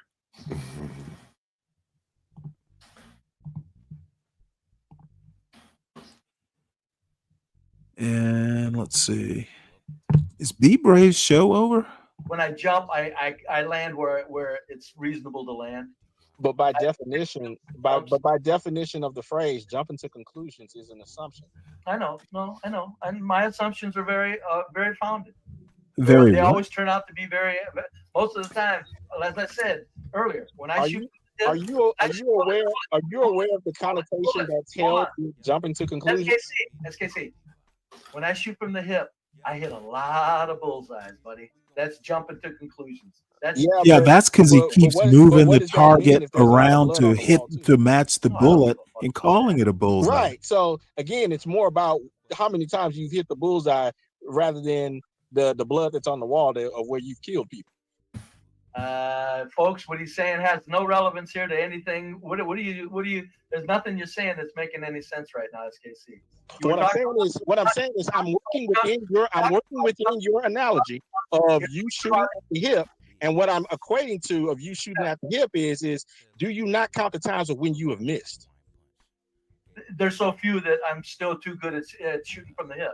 I shoot from the hip because I'm so good. He's willing to go up the lateral record damage. Is vastly superior to most people when they're shooting from the hip. My hip shots, man, they're right on. Most of the time they are. I've astounded myself with them through my years. Okay, so It again, impossible what to you would state is that an your hip argument shots with are stupid just as good as a trained sniper. No, I didn't say that. Well, that's what it sounds like when you're equating yourself against like Glenn. In the chat, did it sound like I said my hip shots are as good as a trained sniper? No, that's the analogy. I'm sounding. SKC, you said that. What is he trying here, folks? That's silly. That's silly. Well, then why wouldn't they heck? A hip shot implies you're just fucking taking a shot damn near, and just a hip shot means you ain't aiming, but you still hit bullseye. That's what a hip shot. So why would your shots be more accurate than Glenn Lowry's? Oh, because he's not saying near what I'm saying in the volume that I'm saying it, and with the intensity and the So Be Brave is comparing himself to Glenn Could Lowry. it be that you don't even know what his target is? No, his target is milquetoast, make a living, and try to help Black people think through things. That's Glenn Lowry's target, and I appreciate that. I do. I think Glenn Lowry. So then his target is not your target by definition.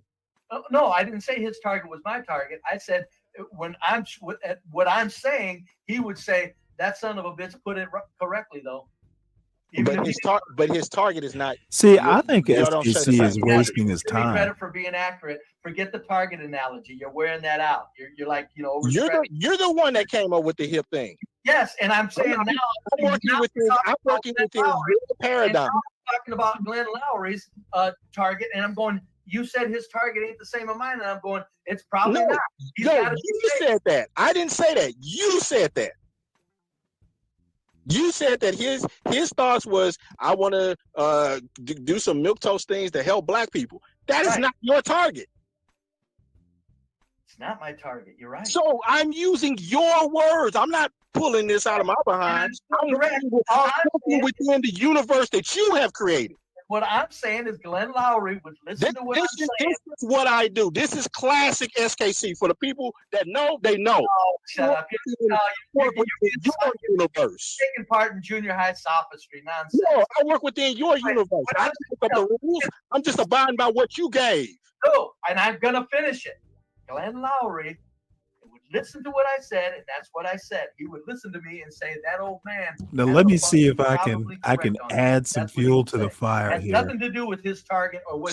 So you're guessing about what another man would say about your thoughts.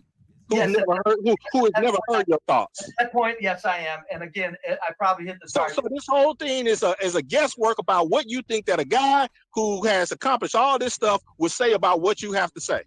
Yes, that's what I'm doing. Guessing. And you are patting yourself on the back based upon an assumption of what you think a guy would say about what you said.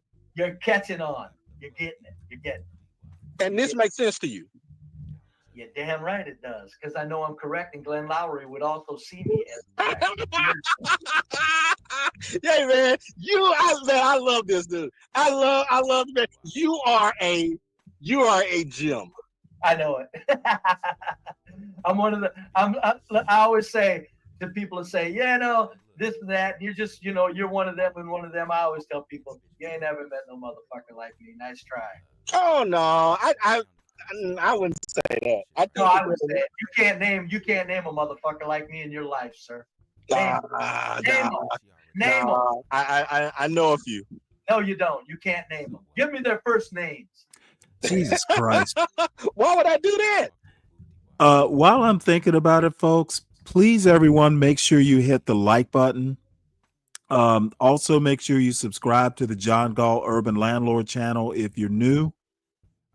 Please subscribe to the Stanley Cross channel at Stanley Cross 6000. If you're new over there, I have gone longer than I thought I would because this encounter that we're listening to with SKC and Be Brave is kind of fascinating. And SKC, bless his heart, has the patience of a saint because by the way, now that I'm thinking about it, I've offered Be Brave to come over to my panel.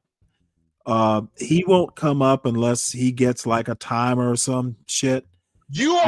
Basically, my thoughts on that are I'm not giving him, any special treatment because he's white. He will be, up here like every other panelist. And if he can't, this is kind of like the power sharing thing that I talked about. If white people can't have all the power, they have to share it, or maybe, come up on someone else's panel and they don't have power. They just, can't deal with it. Well, I'm making a generalization. I mean, white people like Be Brave. They can't handle it if they can't have some say so, or there's got to be special rules and all this stuff. And we all do it, but it's not going to Be Brave won't be afforded that privilege, that white privilege on my panel. He'll come up and he will deal with me just like everyone else does. But he's more than welcome. If anybody here, comes into contact, maybe you ought to ask him, well, why can't you go on Stanley's channel without a timer? Because you're not going to get one, Be Brave. Or a superior human Thank being. you. How do you qualify this? Because I said it. All right. Yes, damn right. Goddamn right. You're damn right. Hey, that's pretty funny, in Yeti. your world, He's I'm got just his squirrel. own personal oxygen producing tree. I appreciate that. Goddamn. Oh man. Deacon Dave, and this is just a thought. Many times when we used to go to our property that's in the hood that we were renting out, every now and again we have to go by a corner store, and on this corner store there would be the same ninjas that they crowd the block. You go in the store, they sitting on the corner, and they talking about stuff. And if you were to ever just sit in and listen, because sometimes my dad would go in the store and I would sit in the we had a truck then. I would sit in the truck and I would just listen. And the stories that you hear from the dudes on the block, they get all the women. They had all the money back in the day. They met some of the highest dignitaries the planet has ever seen. They've traveled the entire globe. They have just all of the accomplishments and things that they have done. Man, it is amazing when you hear it, and then it's amazing when you hear it online. So now you're equating me with some dumbass black men? No, I'm just telling the story. I'm telling the story to Deacon. I know, but what was the purpose of the story? Yes. Because Deacon Dave said, I'm afraid this may be a case study, and I wanted to give him a thought about the case study. I'm thinking I don't think he was referring to black men on a corner there, pal. See, I'm dumb. I don't know what I'm talking about there. No, I know you know what you're talking about. Your comparison was foul as hell. I'm just a little bit superior of regular old run-of-the-mill dumb black men on a corner. A little bit.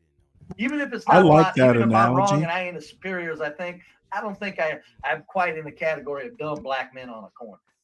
I'm kind of not that low yet. Of the people you brought up. No, I'm just saying it was interesting, man. I got you. I understand. Yeah, Be Brave is basically I don't know if you've ever seen that or in the hood and so forth, but they have magnificent tales of the adventures and well, here's how you can tell I'm not telling a magnificent tale, because I kick people's ass on a regular basis, just like I've been kicking yours today. Yeah, man. Man, you won. You are the ultimate. You are the ultimate victor.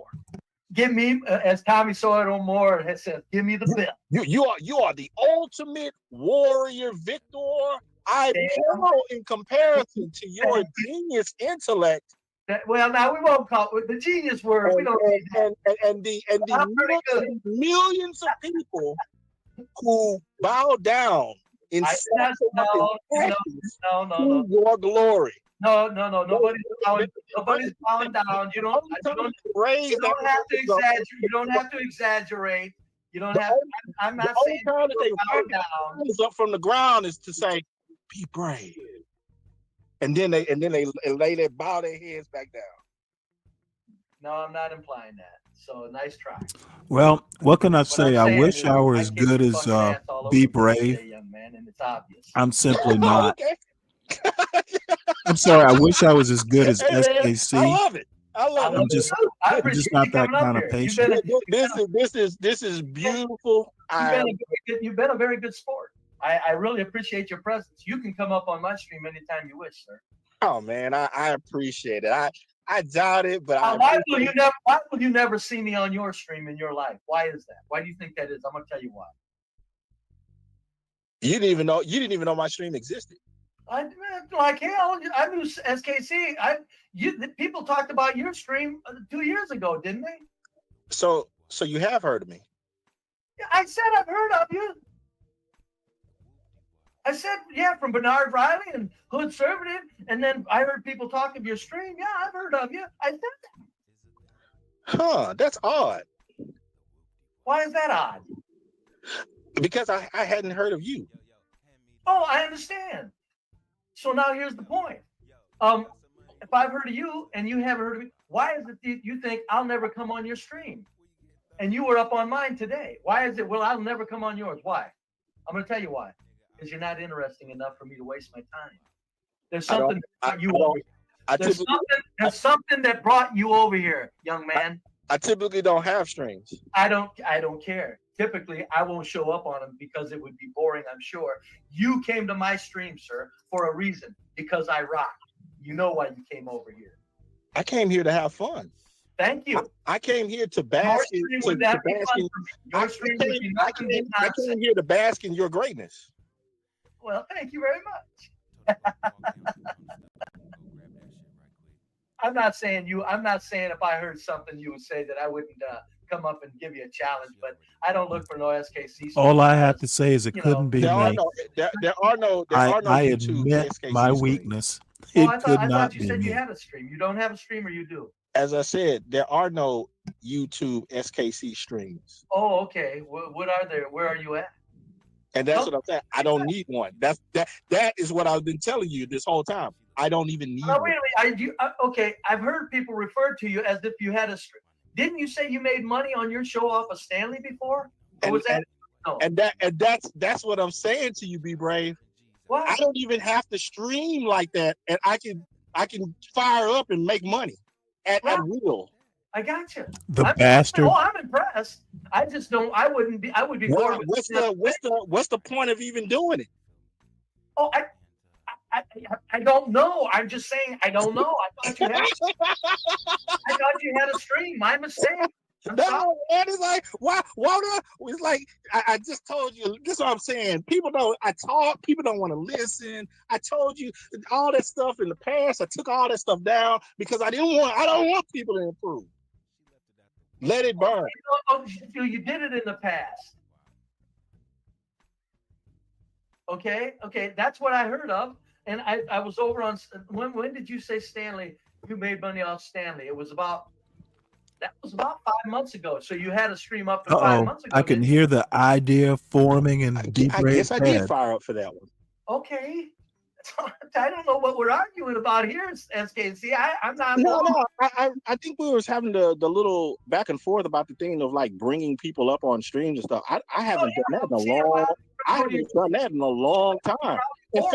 In fact, the majority of people that have watched me and so forth, I've carried streams for hours by myself. I don't need help. Oh, I got you. No, don't get me wrong. I'm not saying that a lot.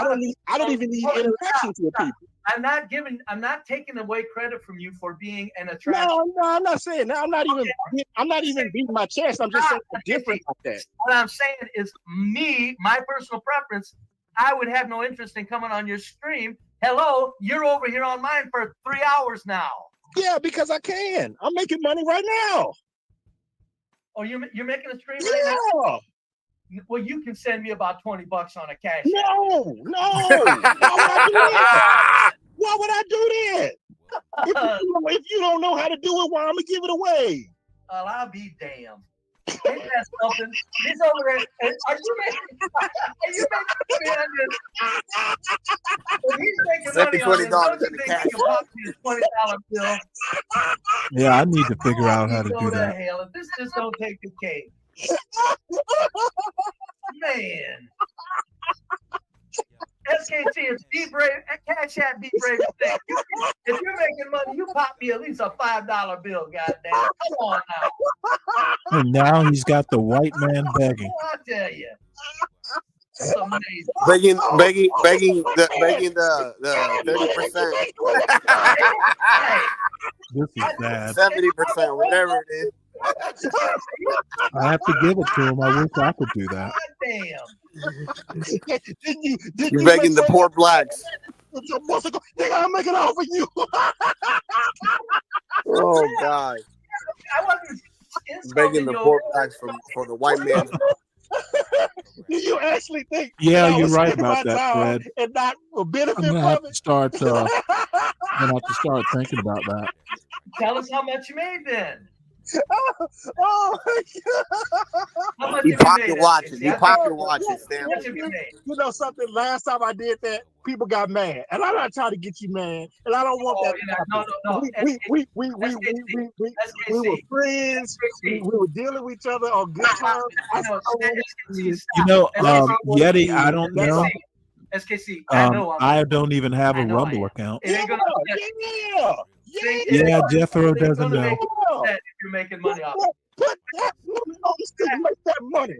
In fact, what I want you to do, anytime you want to make money, come over to my stream and make money. Because if you Be come over brave. here Be brave and as allow me to today's kick your modern ass around Archie. like I am, it's well worth you making money over. I would never upset you. Hey man, anytime, man, anytime. I enjoy it. Hey man, you are the man. You are. I have no problem. Be brave as Archie Bunker. Doing this again, just as long as I can profit. That's all. Anytime you want. Well, you I let have me to know. hand it Email to me you, and say folks. I I would just like a watched the one-on-one master at because work. I'm gonna kick your ass around. No, I do am not have that kind of ability. That is not my target. I really wish I did, but What do you want to? What do you I just have want to to come up here admit and my shoot the breeze? limitations. That is not my target. Okay, what's your target? This is Archie Bunker's son. with these type of discussions where I'm having these style of conversations, and my target every time is to profit. Good. Come over anytime you want and get some profit, because with you over here and I'm making you look silly like I do, that just enhances my. Sure. You can make me look silly all day. Christ. Thank you. Paid for it. That's why I'm welcoming you here, and that's why this as long as I'm getting paid. This for dude it, is you really. can do whatever you want to do. Thank you. Your profits are very well. Talk about a I do white not fall into that. supremacist. Trust me, I'm not one of those. But I will tell you this. No, I am not sharing. Well, I know, but I get that. I do. I'm not asking you for 50%. You realize how funny it would be, since you earlier said there's this white man asking a black man for money. Okay, do you realize how funny it would be for you just to flip me a $5 bill and say, "Here, you broke loser"? Yep. Yep. Gotta racialize it. You can Gotta actually beg. benefit from that. Call me a loser, but still give me the I get $5. some $5. Exactly. I could buy me a bag of carrots or a head of cauliflower. You're correct. You got that. What we? Oh man. But yeah, I mean, Oh, SKC, you're cutting out. Doggone it. How you doing? Are you there? Yeah, I'm here. Yeah, you doggone it. You're all way in the background. You can barely be. Gosh darn it.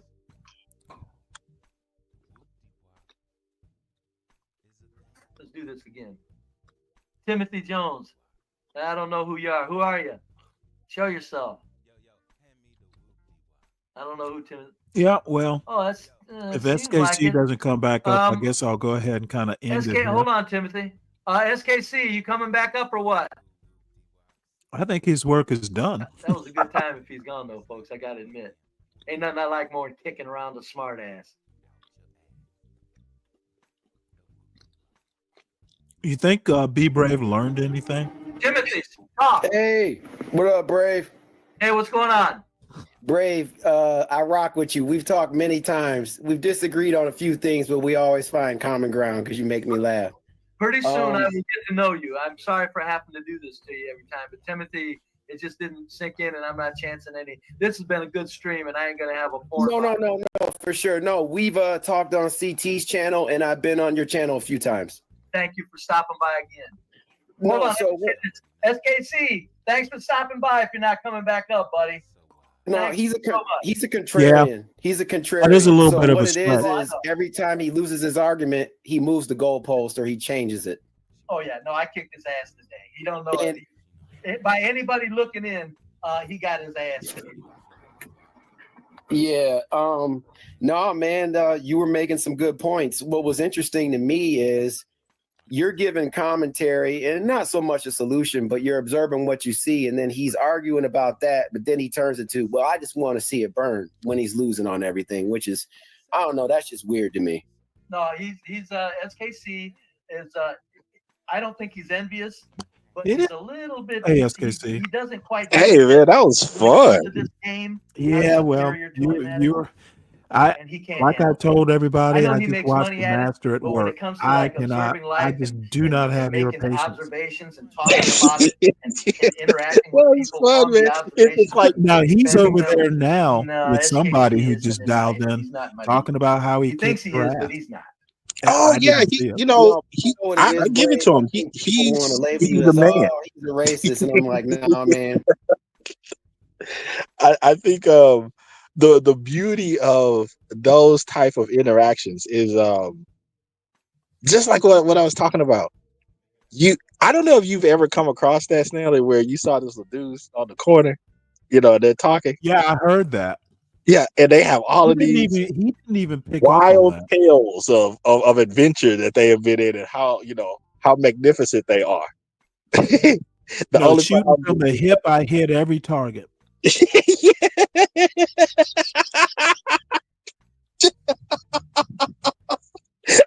and then here's the beauty of it. Here's the beauty of it. Well, how you qualify that? Because I said it. Hey, I told you. And I don't take it seriously. There are too many who do, and I cannot for the life of me figure it out why. But the little portion. Oh, he ducked out. The little portion that I did hear, it's like the more I hear Be Brave and the more I hear CT, the less I really. I was just saying, SKC, the more I hear CT, and it was kind of interesting hearing them spar back and forth with you. They're just, I just, for the life of me, don't get how they can be adults and think that way. It's just like, you're talking about grant writing, and then all of a sudden CT wants to go into Stone Age DNA or caveman DNA. They just move the goalpost just all over the place. Yeah, I mean, and just to make a little, I would say, serious part of it, I think that if someone was extremely serious about wanting to make those type of changes, even if they don't like black people, you know what I'm saying? Dude, if you are reviewing all of these videos and you want to do it in a methodical way, learn how to write a methodology up and go seek out some grant, a grant. I think you could possibly get it from a more conservative wing institution. It could be Hillsdale's College or something like that, or one of the conservative think tanks. Right. And well, I'm not. I mean, that would be too much like work. And I mean, he's 70. He probably doesn't feel like doing all that shit. He's having fun up there. I admire you, man. I have to give it to you. I could not have done what you did in a million years because I get so impatient. Oh man, I don't know. I think when people of that ilk, a long time, my my dad would tell me he'll be like, the ninjas on the block, just ignore them, go about your day, such and such, blah blah blah. Right. But then my brother brought up to him one time where he said, "Grandpa doesn't do that," and he said, "Well, yeah, I guess you could use your grandpa's way on that." Such. What my grandfather would do is, of course, he's not taking anything that they're saying of any serious nature or whatsoever at all. But he said, when I have to be in certain areas and I go to places, yeah, I'm gonna shoot the crap with you for just a second, just to make you comfortable, and then I'm gonna go on about my way, so you don't look at me as some sort of enemy of yours that you need to try to get over. Right. And there you go. Yeah. Well, you know what? I'm not too old to learn. Yeah. So yeah, I mean, as the ideas, I don't think that they have any depth if people want to, look at it from that way. Entertainment value is extremely high. I mean, you can really get the gold going and herd the farm animals wherever you want them. So I mean, but Yeah. yeah, but yeah, I mean, there's a bit of, I would say, some sort of serious nature of the conversation itself, but it's because of the way that it's being served up. It's never going to find its way in serious circles, and it is what it is. Well, It's I actually think, and I was talking with John about this. If you want to actually make the argument, a genetic argument, that Black people are just, the culture and the people in the culture, it's just all violence. And it's kind of, the culture and the people in the culture are predisposed to violence, and it takes just a little bit of pressure, and you get an explosion. I think if you go back and look through it, look through a historical lens, and I kind of pulled your trick with this sort of stuff. If you want to go back and you want to go back 100, 150 years, whites were as violent. The culture was as violent as Blacks are. I don't think Blacks are any more violent inherently than white people are. And you go back and you look through history, and that's going to be borne out. Now, I don't like necessarily, I think people should know this just kind of like inherently or a priori, but not even a priori. If you've ever read a history book or paid attention to your high school classes, you would know this. I don't see the white superiority or the white culture is superior argument. I think I think you're taking in those instances, I think you're taking a scalpel into a machete fight.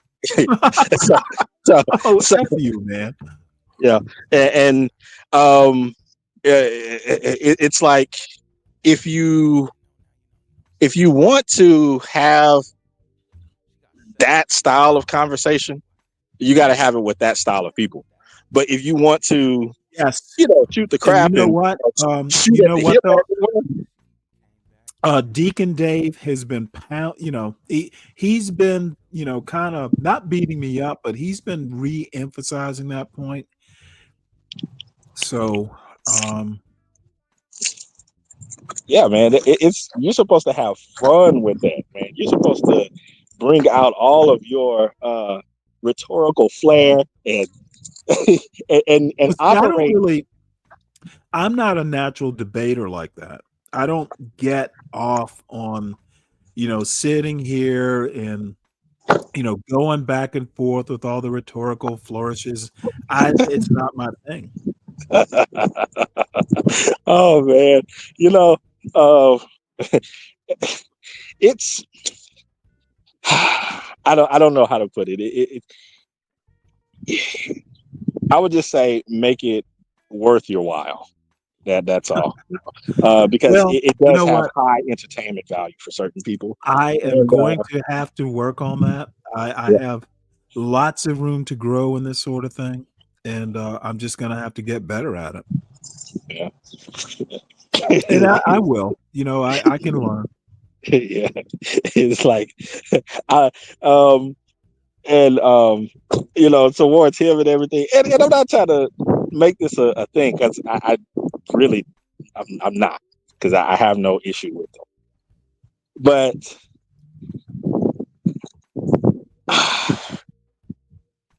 I would let I wish I could do this all day, every day. If I could let someone go back and forth Moderate. with me, and then they state that that they're winning something and so forth. But I'm seeing my pocketbook get bigger.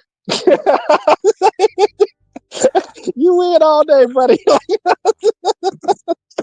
Oh man, it reminds me of like to a certain extent the drug heads, the drug dudes that are on the corner, with their gold chains and Jordans or whatever other Mhm.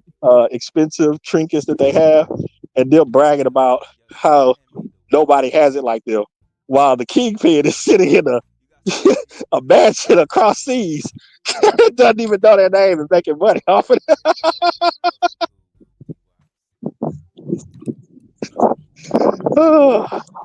Yeah, I see he's trying to dissect my show.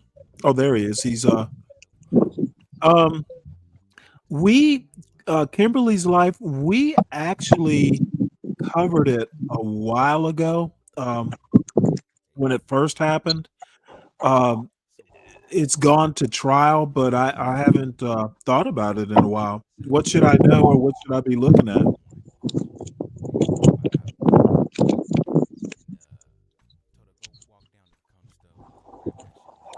Guilty plea. Here, let me bring this up right quick. The last thing I'll state on that, though, Stanley, is like one thing that is missing is if the conversation could actually have merit um if certain people were holding to the ideals of actual meritocracy. Um, you mean you mean blacks being inherently violent? No. What I'm saying is say even if they brought up those discussions, and I'm not saying they're right or wrong, I'm saying the discussion would be interesting if they were actually holding to the ideals of meritocracy, so far as academic meritocracy. Hey, these are the standards in which we prove this, this, and this, and this, and this. We have to Oh, I come see. right, but coming at it from a aspect of I am on par with Glenn Lowry because I can shoot at the hip and Oh, I heard that. and That's hit things truly that he shocking. can't in his sniper training. It's like, whew. Well, I'm sure that a lot of that is just, he's entertaining himself, but you know how people can do two things can be true, where it sounds like you're kind of like, hey, I'm kind of like, it's a form of self-deprecation. Yeah, I'm great, but tongue in cheek when you talk about how great you are. The problem is he's consistent about it, and maybe it's just his style, but I think he thinks he actually is. That part where he's talking about Ock Nation, John Galt, CT, and him are like the vanguard of some bullshit. Like, that shocked me. Like, I don't listen to Ock Nation much. I've listened to maybe a total of 15 minutes, and it was just so like appalling that I couldn't listen anymore. Oh, yeah. I mean, it's not for everybody, but Oh, it's definitely not for me. But you know, I literally sat there listening to gliders and sun people basically extolling the greatness, like, you know, the sun people are really good at basketball, and you know, we are emotional people, and then the gliders, you know, the gliders would talk about what they're good at.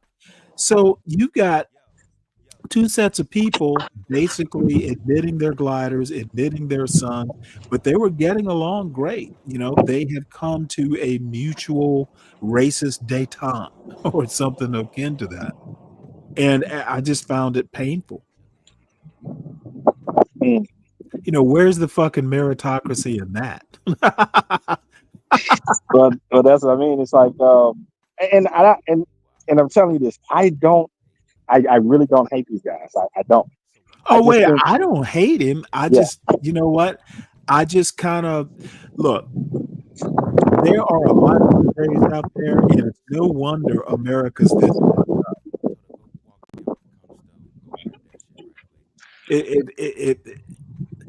America being the way it is, as great as it is, as bad as it is, it is no wonder that we are where we are. Well, I don't know. All I'll say is, see, I don't know what it is. It is so weird because it's almost a juxtaposition. You would expect me to be a little bit more open. I just don't have. I take some of these things seriously. I think when you sit down and you start talking about Black culture and Black people and all this stuff, there's so many things wrong with the premises he's basing that argument on. It's just stunning. There are a whole lot of assumptions, but the problem is these assumptions are roughly stereotypes, and so many people are buying into the stereotypes. It's stunning. I don't know. It's hilarious to me, Stanley, that you. Well, you were take just built different, and I'm going to admit it. You were just built better at this sort of stuff. Oh my goodness.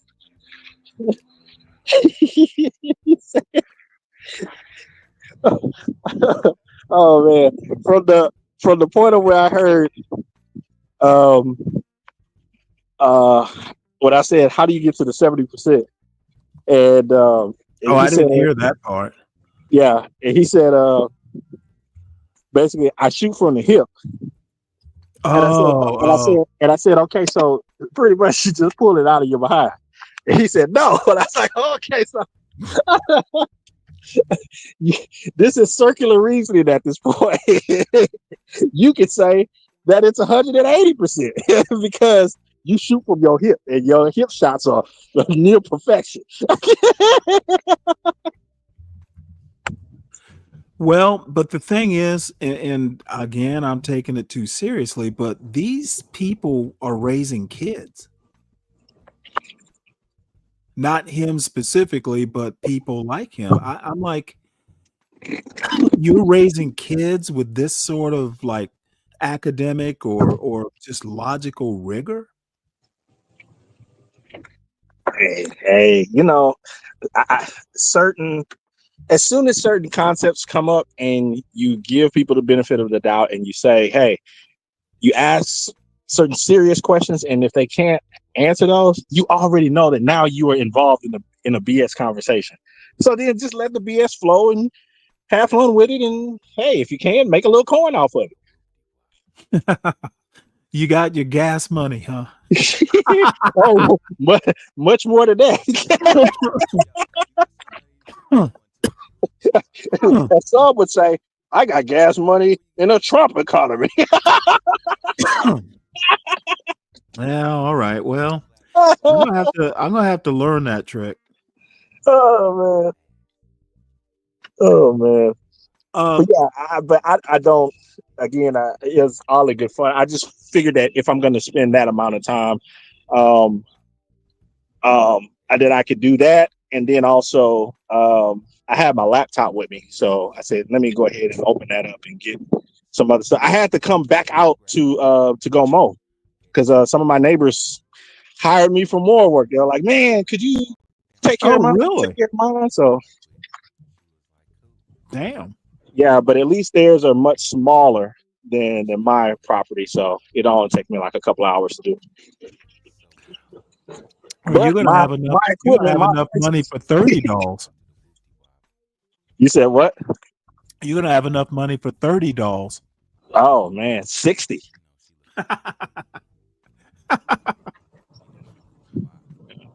And that is the part of the conversation that I enjoy having with you, Stanley, is that, and you can come up with some pretty interesting side quirks and comments and things that are just fun. It causes people to think and be quick with it.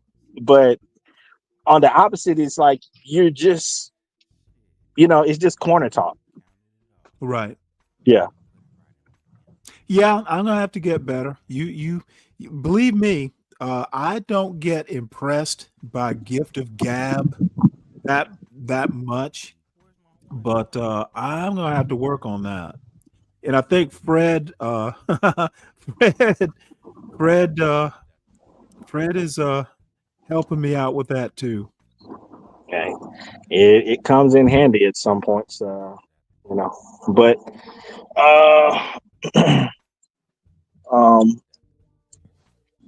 I know that I'm not a violently inclined person, but there have been a couple of situations where I've talked myself out of certain issues that could have went very bad with some people that on the lower rungs of the emotional IQ range.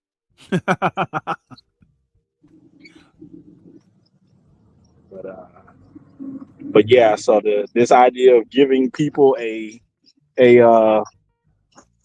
moral victory and oh yeah, you're the man.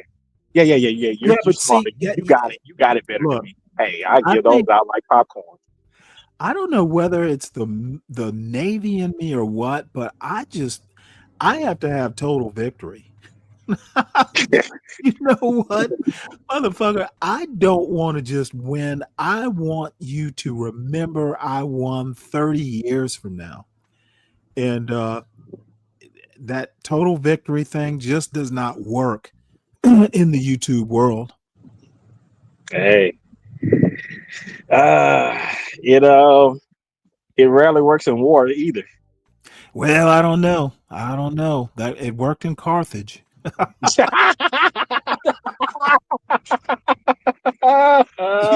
You don't get too many Carthages. That's what I'm saying. That's why I said it's rare.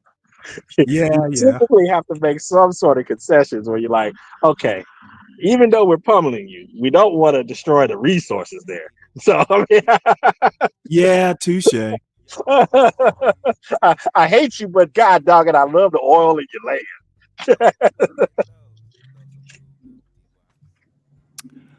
land. Kimberly's life. It looks like I'm gonna play this right quick. Because I hadn't thought about this case in a while. This is Robert Brooks. Are you familiar with this happened in a New York prison? I guess it was months ago, where these guards basically beat a prisoner to death. No, I'm not familiar with that. Well, it was a whole thing, and and we covered it months ago. And And apparently the guards have come to trial. One guard has been found guilty, and then the others are asking for more time to consider a plea deal. Let me play it right quick. Meanwhile, 3 former corrections officers charged with killing Robert Brooks at Marcy Correctional Facility are asking for more time to consider their plea offers. Nicholas Kiefer, This is 4 weeks ago. Anzalone, and Nicholas Gentile were in court today to request more time. Brooks died last December, the day after body camera video shows him being attacked by guards. In late March, 10 former corrections officers that were indicted in this case received plea offers. In total, 6 officers are charged with second-degree murder, 3 with manslaughter, and 1 with evidence tampering. Let me go back because one of them was found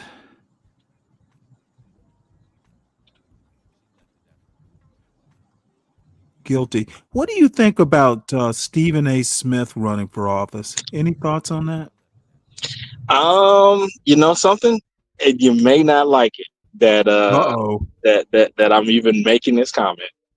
But you know who called that? You? No.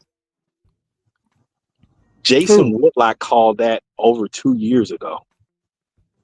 Well, he probably knew him, right?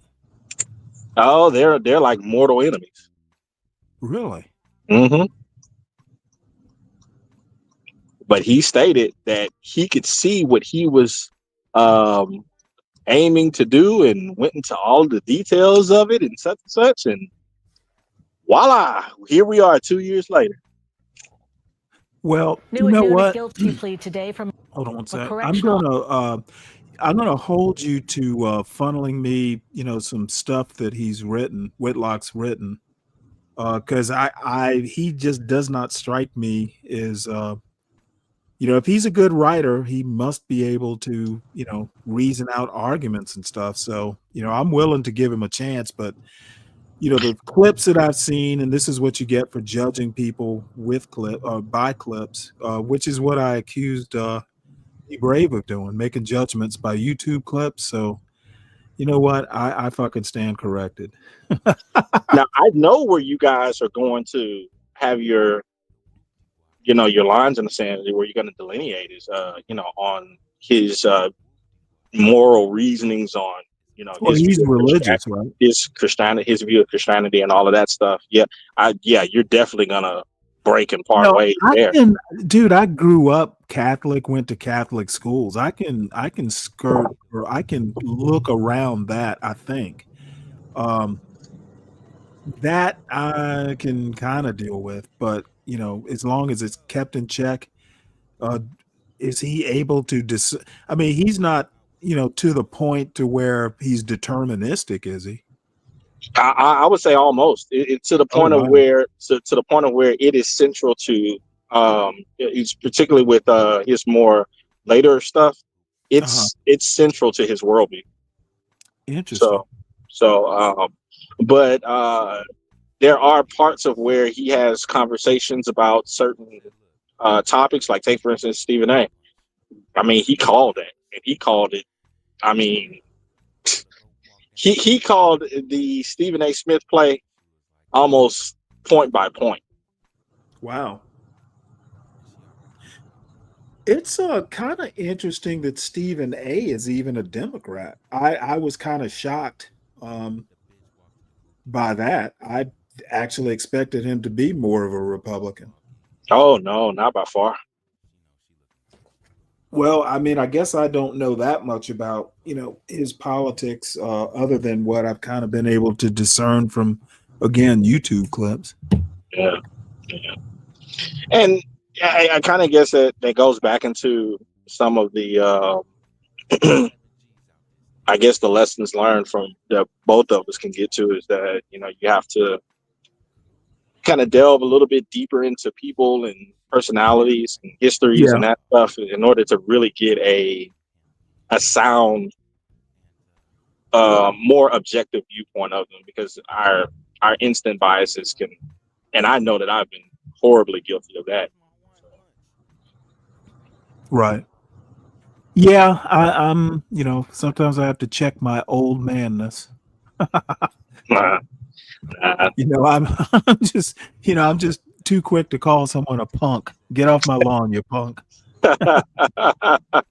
Oh man, a long time ago, I was listening to you guys. You're talking about something about being better in certain respects, and I like the way that you cut that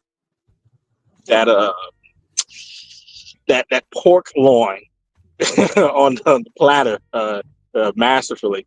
I had something similar where I would tell people that I'm not better than them, but I can say that in certain aspects I've made better decisions. That's a good way of putting it. Yeah, because I mean, they're but for the grace of God. So this is a lot of people will try to get on that moral soapbox of trying to say that you are, trying to look down on people and all of that stuff. I find those type of arguments a bit childish because 90, and I'm pulling out of my behind on this, around 90% of the time that I've had conversations with people that have done that. Typically they contradict themselves in other ways. Take for instance, when I was having a conversation with Be Brave, he was saying this whole thing about, you're cynical because you don't want to help people in such and such. I said, I don't think that's my responsibility to do that. Oh, I can't believe that you go to church with something like that. Okay, but you're stating that that's a bad moral view to have, but in the same breath, you're trying to tell me that you are a superior human being to most people on planet Earth. You see what I mean? It's like it's almost as if they cannot operate within the rules of the universe that they have created. Yeah.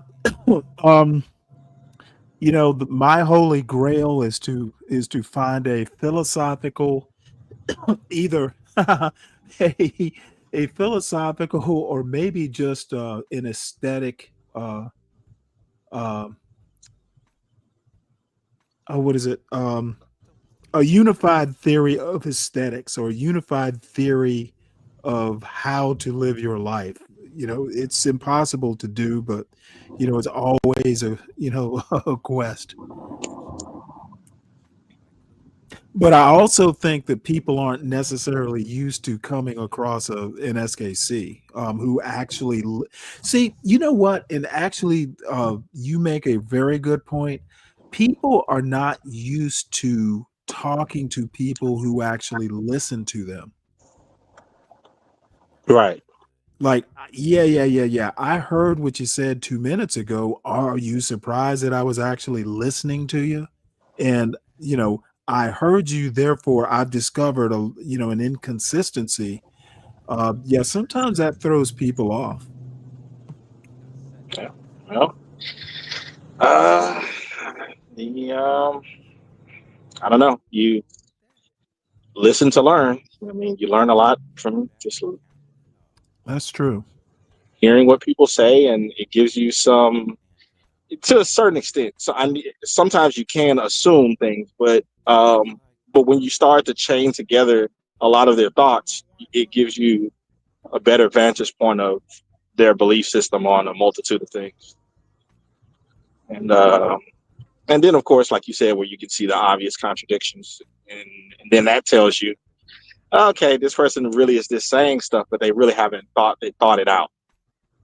They've never had anyone to challenge. Well, someone actually made the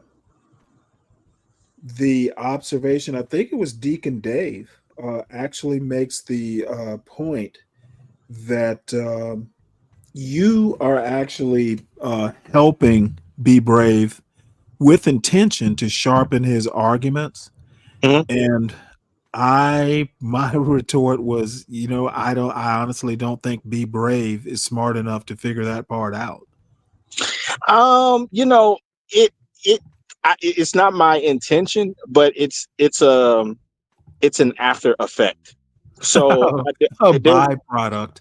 yeah, yeah. I mean, yeah, there you go, chemistry. So I mean, a lot of times when people do that, they're gonna go and they're gonna go over their points, and that he'll blabber on about his victory and all that stuff. But at the same time, the byproduct of it is he's going to likely take some parts of that conversation and recycle it into something else.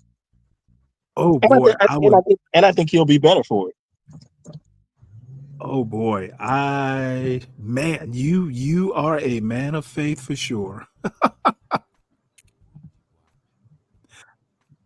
And it could just be that I've kind of just written him off. And I for the most part, have. I've pretty much run my course,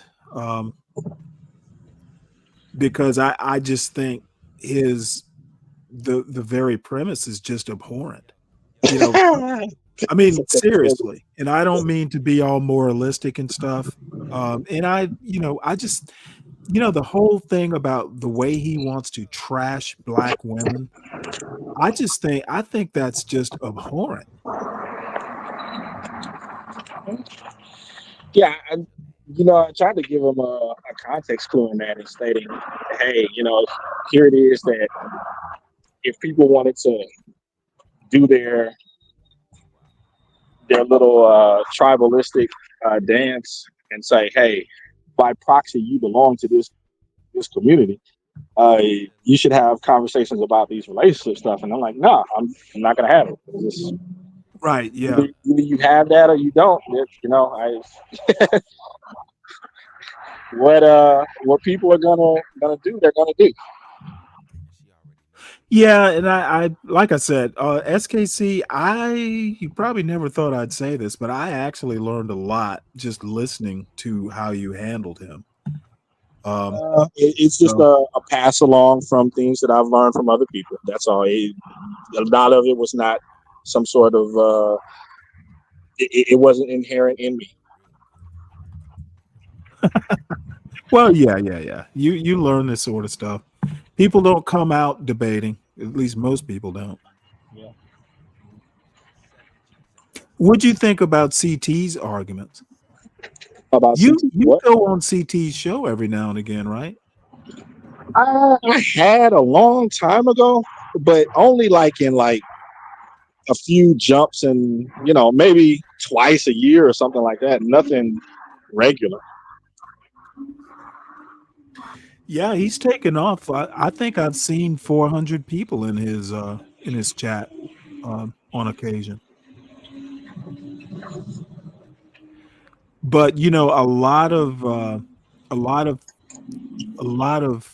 well, his show is called Chaotic Truth, and it can be indeed chaotic truth in that the 9 people panels and stuff like that.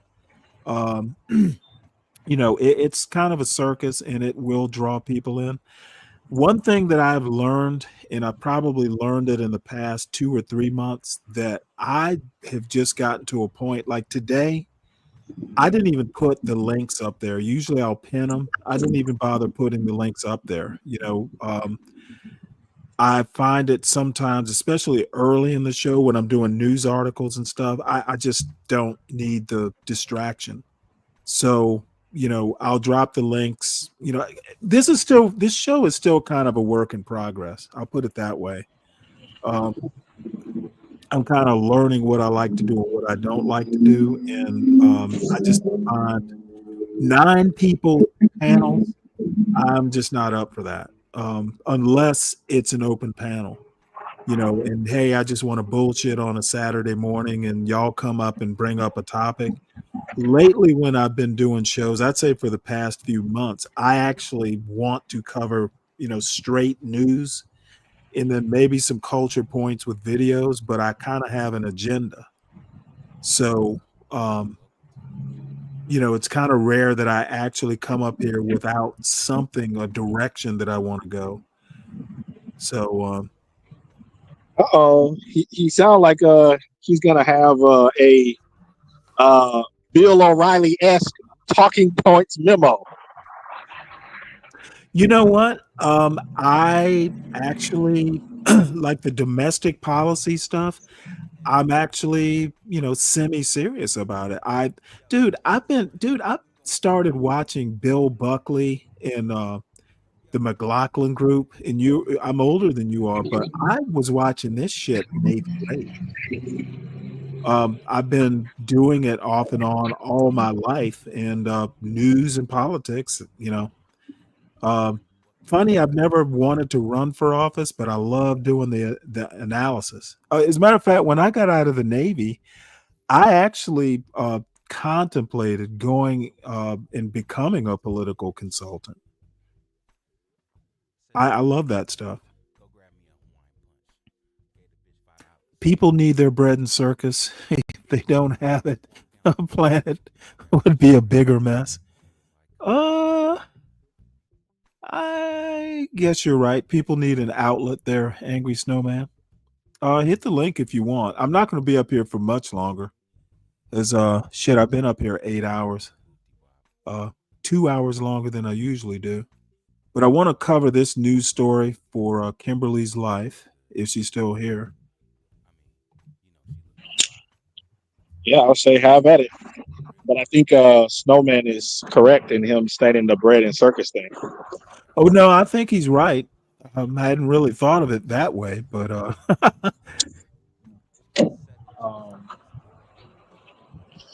don't know.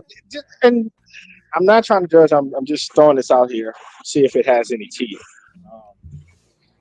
Could it be that some of the commentary that's given concerning these subjects has something to do with evading feelings of hopelessness? I'm not sure I follow you. You mean as far as like the black fatigue? No, I was saying like when I was speaking with Be Brave, we were joking, but there's there's truth in jokes, some of them at least, and I equated the whole thing to, hey, I have no issue with a man that's upset about some things going and getting his moonshine and hollering at the moon. and I'm like, maybe that's what it is. Well, then get moonshine and howl at the moon. Don't howl at people. Well, the people can only get howled at if they're there. Well, the thing is he's retired. I mean, he can pretty much do it, whatever his money can allow him to do. So I mean, there are no particular limits on, what he wants to do. I don't know about hopelessness. I think sometimes it depends on the day, but I can tell you right now, probably having a son as late as I did, probably, especially after my wife died, I can honestly say I would be way lost if I didn't have a focus, getting him up and, through school and, launched into life. So, that was my focus for years. And now that he's kind of, not quite on his own, but, getting there, very close to it, YouTube is kind of where I turned. And I hadn't even thought of that, but it was Portia who suggested, hey, you got a lot of bullshit to say. How about do a show? And, I enjoy doing it. So that's kind of been, my focus. That and, just housework. But God dang it, you got me thinking about family, and I actually found out something just now as you said it. I picked up the ability of winning without winning the argument from my wife. because I would see her have these little spats with her sister, and a lot of times, you know, she would let go of the rope, and at the end of the big situation, she's still getting what she wanted in the original. Right. Yeah, I've never been that subtle. I think there's a certain zen to stuff like that. You know, I would have been Patton, and somebody else would have been Ike. You know, once I'm done pounding the Germans, you know, you just gotta get retired and get run over. And pause in between that He's like, pounding the give me a German. target and let me work. Exactly. What's up, Snowman? I didn't hear no pause in between that pounding and the Germans. Nah, we don't do that pause stuff here, man. Yeah. But I can state positively that in my mind and Stanley's mind does not focus in on gay intimate relations. Right. We were talking about Patton. Oh, General Patton? Yes. I don't know as much about him as what I should, to be quite honest with you. I be honest with you, that part of history, I kind of I really wasn't that interested in World War II, to be honest. Well, we were talking about debates, and I was basically saying that, you know, I'm kind of like an all for nothing, scorched earth kind of person. You know, if this were World War II, I would be Patton. You know, I'm really good out in the field. I'm really good tactically, but Eisenhower was actually the strategist. You know, SKC would be Eisenhower. I would be Patton.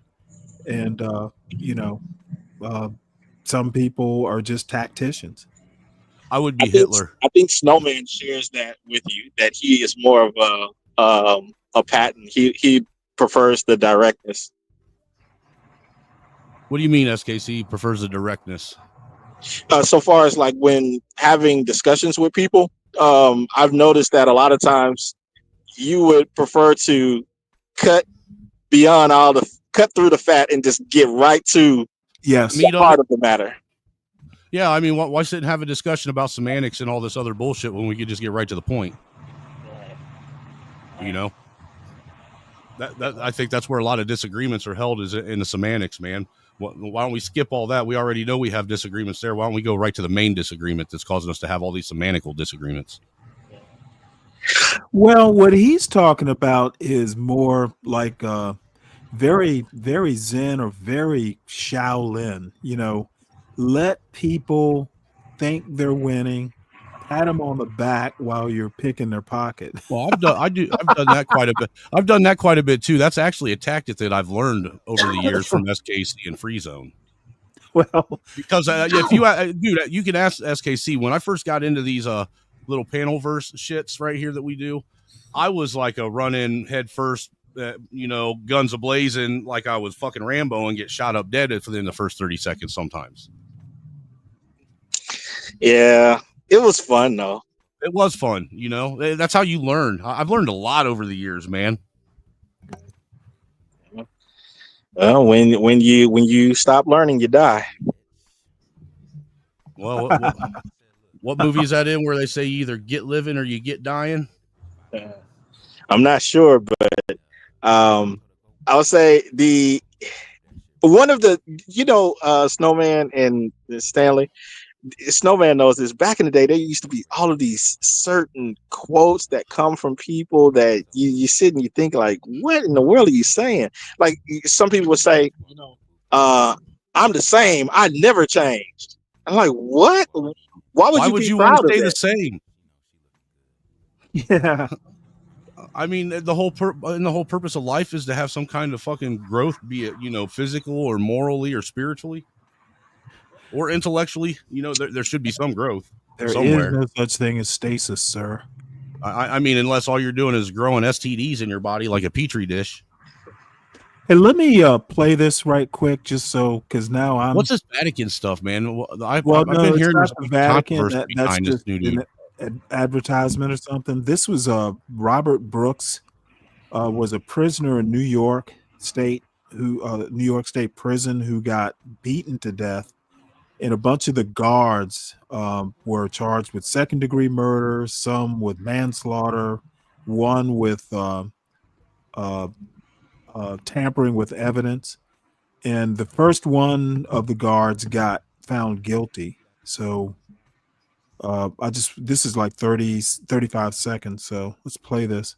New at noon, a guilty plea today from a correctional officer in connection with the beating death of an inmate at the Marcy Correctional Facility.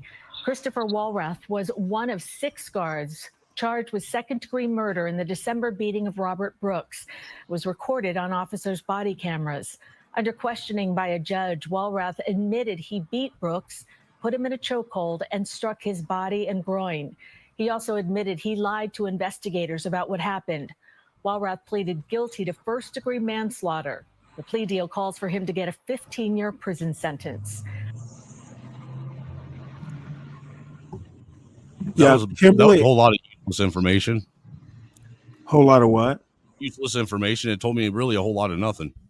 Yeah, I'm gonna have to go and do deeper research. I just did YouTube, but I'm kind of curious about the case now too. I want to dig into something because I read something on Instagram last night. You know how Instagram and TikTok and X are when it comes to any kind of news reports or anything like that. You really got to dig into them before you start talking about them. But I read something about Jasmine Crockett and her family supposedly being in trouble or for not turning in their mother's or her grandmother's death certificate. And they've been drawing her Social Security for the last 20 years. Oh, wow. Was it her or her family? The information I read was very vague. I just know she's attached to it. Mm-hmm. And to me, it almost, before I even said anything, I wanted to dig into it a little bit more. But, I mean, if it is, it's interesting, especially seeing as how, I know you're not a big fan of Doge and everything, but when they went through the Social Security Administration and they found out there was a bunch of people that were dead that were still receiving Social Security benefits, Right. So I don't know if this is just one of those like AI fucking created fucking hoaxes or I'm gonna have to dig into it more, but it's interesting to say the least if it is true.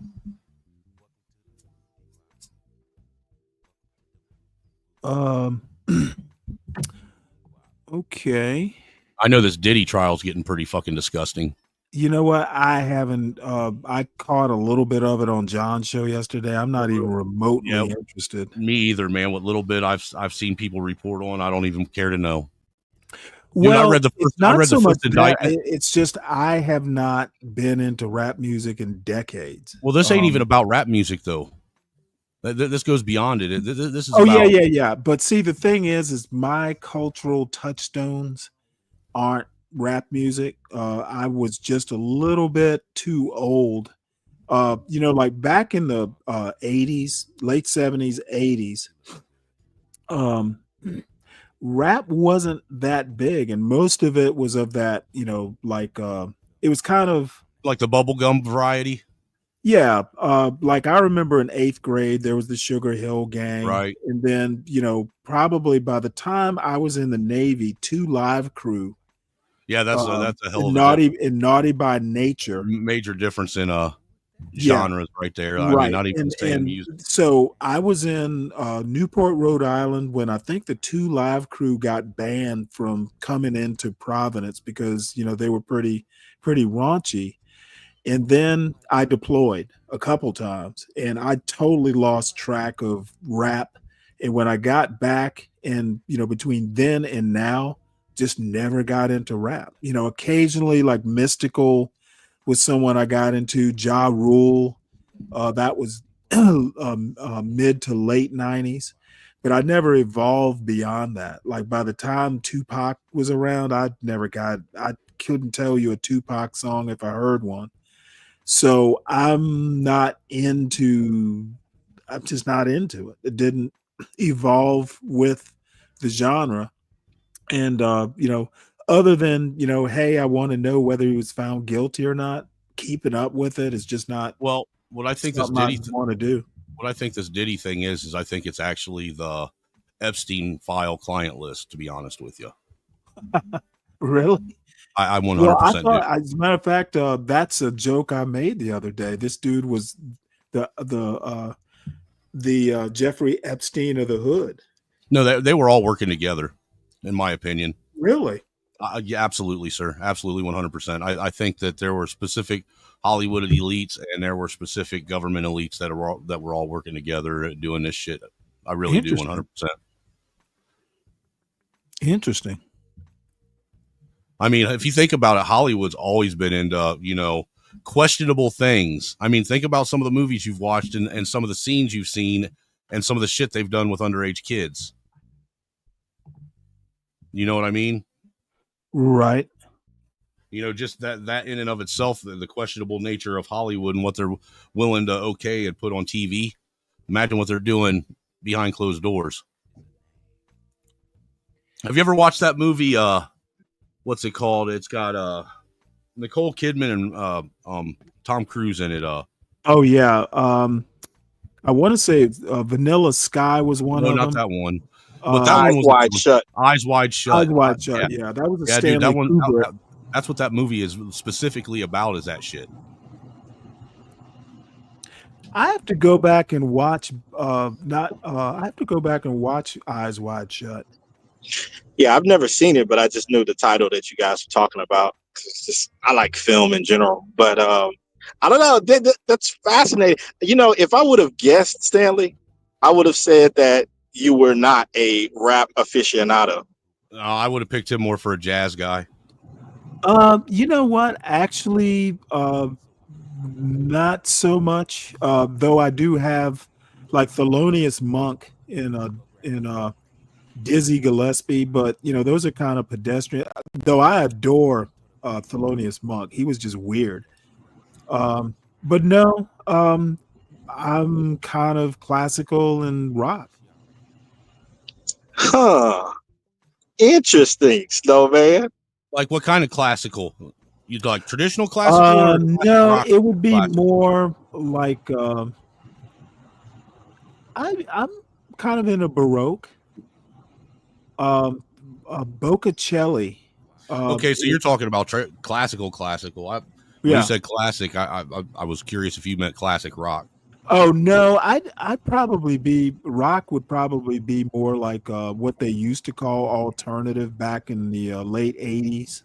So you were into like what Soundgarden shit like that?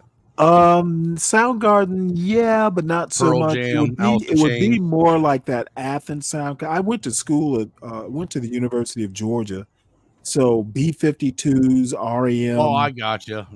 That's more of like the early 90s fucking Yeah, well, it was actually more mid to late 80s, maybe even early 80s. Yeah, it was like the crossover between hair metal and grunge. Yeah, Talking Heads, Joy Lemonheads, Division, New Order, Pipe, The Verve, shit like yes. that. Mm-hmm. Yeah, I know what you're talking about. Now, did you ever listen to Smashing Pumpkins, man? I have a healthy respect for, the Motown, because I grew up with Motown. My mother especially. But even back then, like Marvin Gaye, Stevie Wonder. Believe it or not, my mother was a big Linda Ronstadt fan. That doesn't surprise me. Linda Ronstadt was, pretty big name back in the fucking 60s and 70s. Yeah, but you got a whole bunch of Marvin Gaye and Motown and all that stuff, and stuck in there a couple Linda Ronstadt albums. So well, she had the some Pixies, songs that yep, had some real soul in, Genesee Band, the Pixies is a big one. I was going to say she had a few hits that actually had some real soul in them. Oh yeah, absolutely. I mean, there was if you think about it, there was a time where Nashville and Motown, that they had a similar sound. Some of their artists, right? You know what I'm saying? But I mean, I'm kind of eclectic when it comes to music. Those would be, I would call those classical and all that stuff would be more like musical persuasions. I don't really have a favorite. And these days, I don't really listen to a lot of music. I'm going to be honest. The weirdest thing that ever happened is I literally didn't listen to music for almost for probably 5 or 6 years after my wife died, because we used to listen to music together. Watch cooking shows is another thing. Yeah, I I'm haven't sure that. watched a cooking show in almost 11 years. We used to be big fans of like Chopped and, those Food Network shows. Well, Music, we used to listen to a lot of music together. I just didn't do it for 5 or 6 years. Just couldn't bring myself to do it. And cooking shows, I haven't watched a cooking show yet. music keeps me fucking grounded, dude. If I didn't have music, I'd lose my noodle. For real. I know I'm tickling around the plate with this one, but because I do have ulterior motives, obviously, Snowman, in this. Yeah, I know. But I find it quite fascinating that a lot of the people who Stanley are having these disputes with are rap aficionados. Oh, yeah. Yeah, I noticed. And the funny thing is, like when a rapper dies or kills somebody, there'll be whole shows about it. I just don't get it. Hell, most of these rappers don't even get famous until they're dead. Well, the thing is I think it's really a generation gap, a real one. There is a big generation gap. These YNs, man, they're on a whole new time than anybody ever was. Well, I mean, I don't mind it. It's just sometimes I wonder, like Here for the Tea. She's done 2 nights where she started out talking about the Diddy trial. And I'm just like, yeah, okay. Well, I'll read a book while you until you get done covering the trial, because I'm not remotely interested. As a matter of fact, what I've heard of the trial, I haven't heard. Now, there's a lot of kinks and a lot of stuff that I wouldn't do, but I haven't heard anything illegal yet.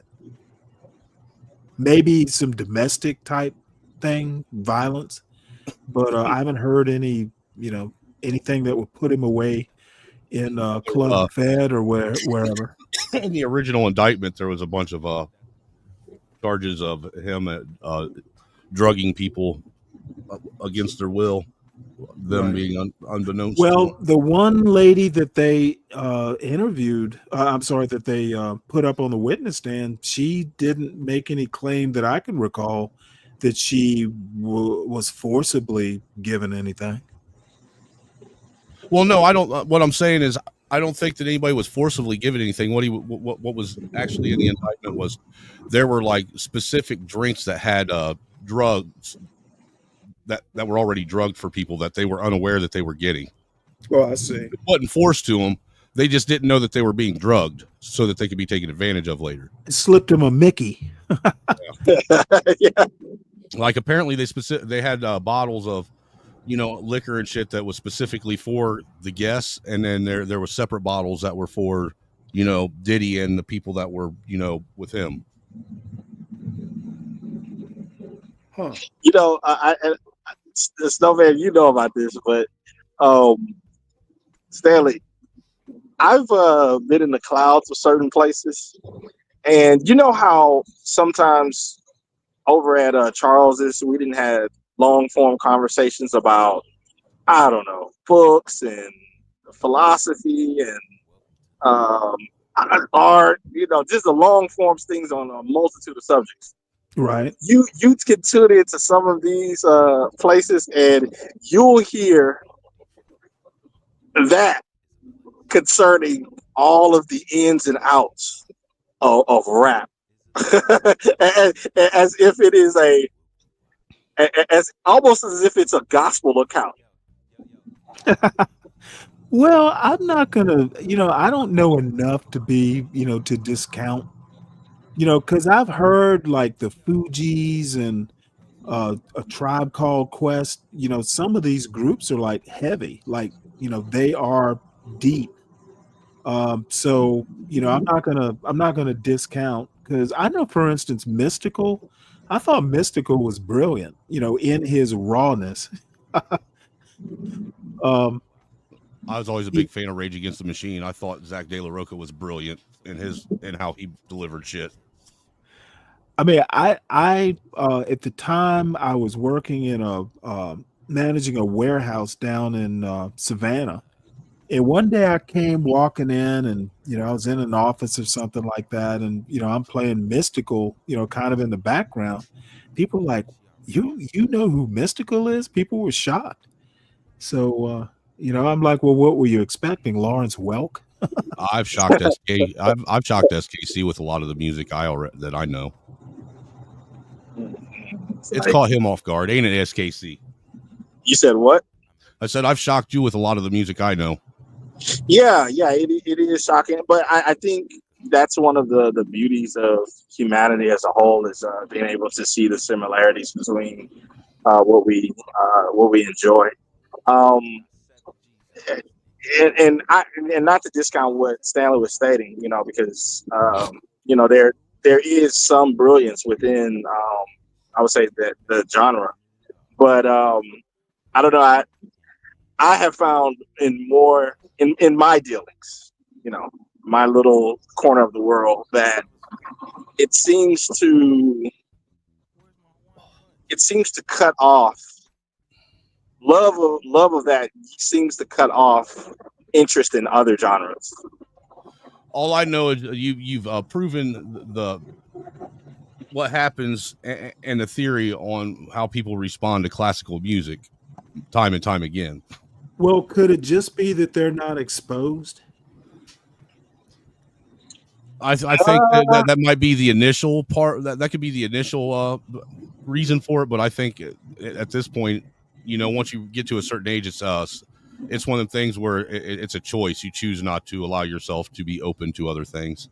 Well, let me give you a good example, and I'm very lucky. I think it was my junior year of high school. We literally had a music survey class where it was a full year. It's part of the curriculum. So we did everything from jazz to classical to rock. It was almost probably a college level class. I got exposed to a lot of things in that class that I didn't necessarily grow up with. Because I actually got exposed to classical that other than the regular Beethoven, everybody knows the Ninth Symphony and all that stuff. But I got a little bit deeper my junior year in high school, just as part of the curriculum. And that's kind of where I started, occasionally, I would actually buy a classical Philip Glass, who is like a modern composer. I actually, in college, I can't remember where I became aware of him, but I actually have a couple Philip Glass albums I bought in college. Me too. I have Glassworks at home. Do you really? Yeah. Yeah. So, I mean, I tend to be fairly eclectic. Dude, I have a George Strait album. I can't even remember the name of it. It's been decades since I've listened to it. Think I got it in college. The one with Oceanfront Property. The first album I think the first record, which was actually a record that I ever bought, was it was the Boston album with the UFO on it. Yep. I know what you're talking about. Another guy like Dwight Yoakam. I thought Dwight Yoakam, Chris Isaac. So I can almost guarantee you, Stanley, that if you were to have that conversation with a lot of people that you typically have conversations with, I would say at least 60% of the people they wouldn't even know. Yeah, it's going to be lost with them. Well, they're probably young though. Now, most of them are my age. I don't know. I kind of see that as an excuse because, and I'm totally biased here, because there's a lot of music that existed before I was born that I know about. Correct. Well, yeah, that's true. We had music where I grew up and went to school. We had music class all through fucking elementary school, middle school, and high school. And what's crazy is I still don't know how to read sheet music, and I should. Well, no, this wasn't an instrument playing class. This was literally like a music survey. It was like exposure to music. Well, no, it wasn't always learning how to play an instrument. I mean, there was only, I think there were segments of the year that were focused on like learning how to play the flutophone or the recorder or whatever you want to call it. Well, I think it was basically the Benedictines wanted well-rounded. They were trying to raise well-rounded men. Like I took all 4 years of religion class. That was a requirement. It was at our school too, unless you weren't. The only way you got out of it is if you weren't Catholic, and I wasn't Catholic, so Right. I have to take religion. Yep. Actually, I was So- forbidden from taking religion. I was forbidden from going to mass, and I was forbidden from going to confession on Wednesday. The only thing I was Really? allowed to listen to was the prayer that the priest gave every Well- morning over the announcements. Yeah, those morning prayers could be hilarious. They could, man. But you know what's crazy, Stanley, is it was a public Catholic school that I went to. It wasn't private. The town that I grew up in was a German Catholic town. Like 98% of the people there were all German Catholic. And I was raised Baptist, so I went to a Baptist church, but a Catholic school. So early on, I got a really quick dose of what the differences were in the two religions, which caused me to question things early on in life. Just saw a story saying Trump told the FBI to de-emphasize white-collar crime. That doesn't sound right. Well, see, it sounds perfectly good to me. I mean, no, it sounds like you would love to hear. Impeach him. Well, hold on. I mean, I wouldn't imagine Trump would be a big fan of that kind of, of that kind of investigation because of his conviction on those in New York. What you talking about? The paperwork that his accountant didn't have him fill out properly? Well, no, it's the one where he tried to hide the hush money to what's her name.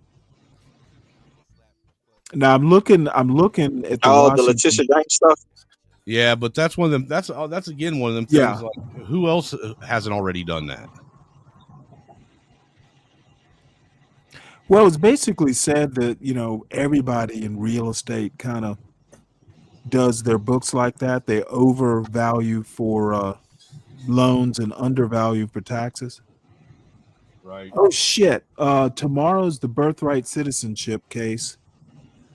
Yeah, it sure is. And I'm looking forward to kind of see what happens with it. The only thing is, see if I can't find out what time it's scheduled. only thing is, my sister got called in. She got called into to work, and she had to go fly out yesterday. Is she a to witness? Phoenix, so, huh? Oh, I thought you was about to say she was a witness. I was like, awesome. No, not at all. They don't have any witnesses in the SCOTUS case. But no, she usually likes to cover those cases, kind of like either at her house or at mine, and she'll have some friends over, and they're all in law, so they'll all sit and discuss it. Yeah, and I'll kind of get the I'll be the little dog that gets the crumbs off the table of their. You're getting documentary footage. SKC, are you getting documentary footage? Any what? Do you get documentary footage off of it? Oh no, man. I'm not gonna ever document my kinsman. Oh, nobody's safe around me. No, I'm never gonna do that, man. And I apologize. I'm on the road. I have to go back out to our country place to go mow today. So yeah, I've been messing around with getting I got like 2 acres out here. I've showed it to you, and I got 3 trees that the tops of them fucking broke off on that I got to get cleaned up.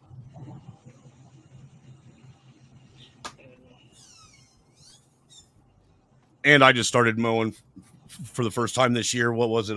Last week. And I'm gonna tell you what, the grass grew quick this year. Yeah, it certainly did. Yesterday took me quite a while in order to complete my property. I'm just glad that lawn tractor or a zero turn. Yeah. SKC, you got a lawn tractor or zero turn? Nah, it's full tractor. Oh, you got a full tractor? Yeah. Like one with one of the big old like 100-inch decks on it and shit? Yes, sir. So you get to can you pull a bush hog behind it too? I actually have a bush hog behind it. So why did it take you so long then? Because one, this is Texas, and we have a lot of wild animals and different things, and in addition to it, I didn't have to just get mine. I had to get a couple of my neighbors. See, I wish I could afford one of them big old tractors like you're talking about, man. That'd make short work in my yard. But yeah, I had to do the same thing because my grass was already about like almost a foot tall when I first started in the back 40 and shit. So I was back there. I found a dead fucking fox back there, a couple dead coons. Yeah, I wish I was dealing with just a foot. This is coming up to the when I'm sitting in the tractor, I barely can see. Well, I have a lawn tractor. I want to get a zero turn, man, but I got a lawn tractor and a foot high grass, man. That puts a yeah.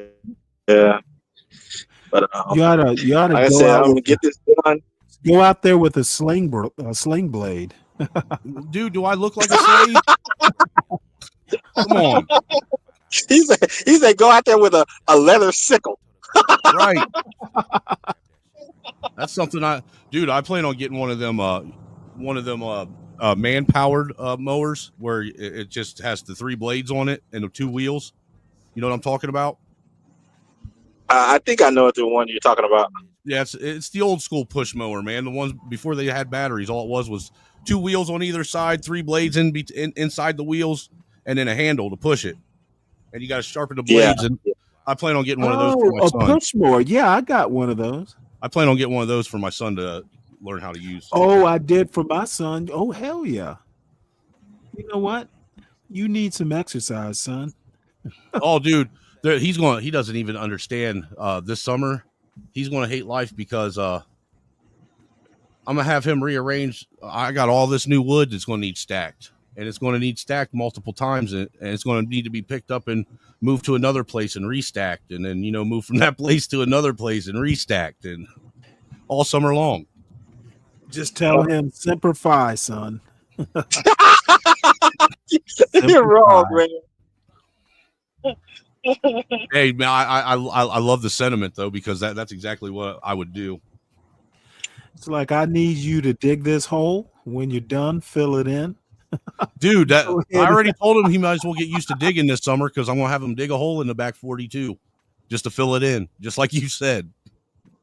I want this hole dug 4 foot by 4 foot by 4 foot. Hey, what do you think of this comment, SKC? What's that? It's not that society is anti-black. It's black. It's black is anti-society, which makes their existence conflicted by default. I think there's a little you know something. You know something. I think if it was put in a better way, they could try to make it a. There's an argument for it. A rhetorical argument. Take for instance, if a person. Stanley, first off, I don't consider you black. No. There are all kinds of problems with that. It's the society that invented the term black. There's all kinds of problems with this. That's true. Black, you could almost assume that black pre-existed what we're calling society. Nah, it would never pass my English class. Well, look, the truth of the matter is everybody keeps saying that people have black fatigue. It ain't black fatigue, it's ninja fatigue that everybody has. No, it's not even fatigue. I think blacks have a better argument for white fatigue. For what? White fatigue. How you figure? Well, who invented the country? Well, apparently it was already a country before we got here. Well, So no, my point, before we want to get all cutesy with it, I'm just saying. bottom line, saying. who's in charge of the country now, as B Brave is so fond of saying? It's all white people's Majority fault. white ran. It is. I'll give you that. It is all white people's fault. Black people don't control much. That's not true either, though. There's a lot of local municipalities that are all ran. Okay, well, I'm talking about the country. If you want to get granular, we can do that. Well, you kind of have to, because the federal I don't think government, you kinda have to. Stanley, you know just as well as I do that the federal government doesn't have as much pull in the way that our local government is ran. Well, they set the tone. I'll give you that. They set the tone, but as far as that goes, you know, In places like county, it's Georgia, different. you know, you can make the argument, like say Atlanta. Atlanta, you know, is famous for being black, you know, a black run city. But do you know where the governor's mansion is? Smack dab in the middle of Atlanta. Believe me. Oh, dude, If the governor wants to exert control, he can do it. Governor's mansion in Indiana is like not smack dab in the middle of Indianapolis, but it's pretty close. Well, I mean, you can literally see the governor's mansion coming up I-85 into the city. Believe it or not, Stanley, when I was in my early 20s and I lived in Indianapolis, I worked for a company where I actually went down and did work several times on the governor's mansion in Indianapolis.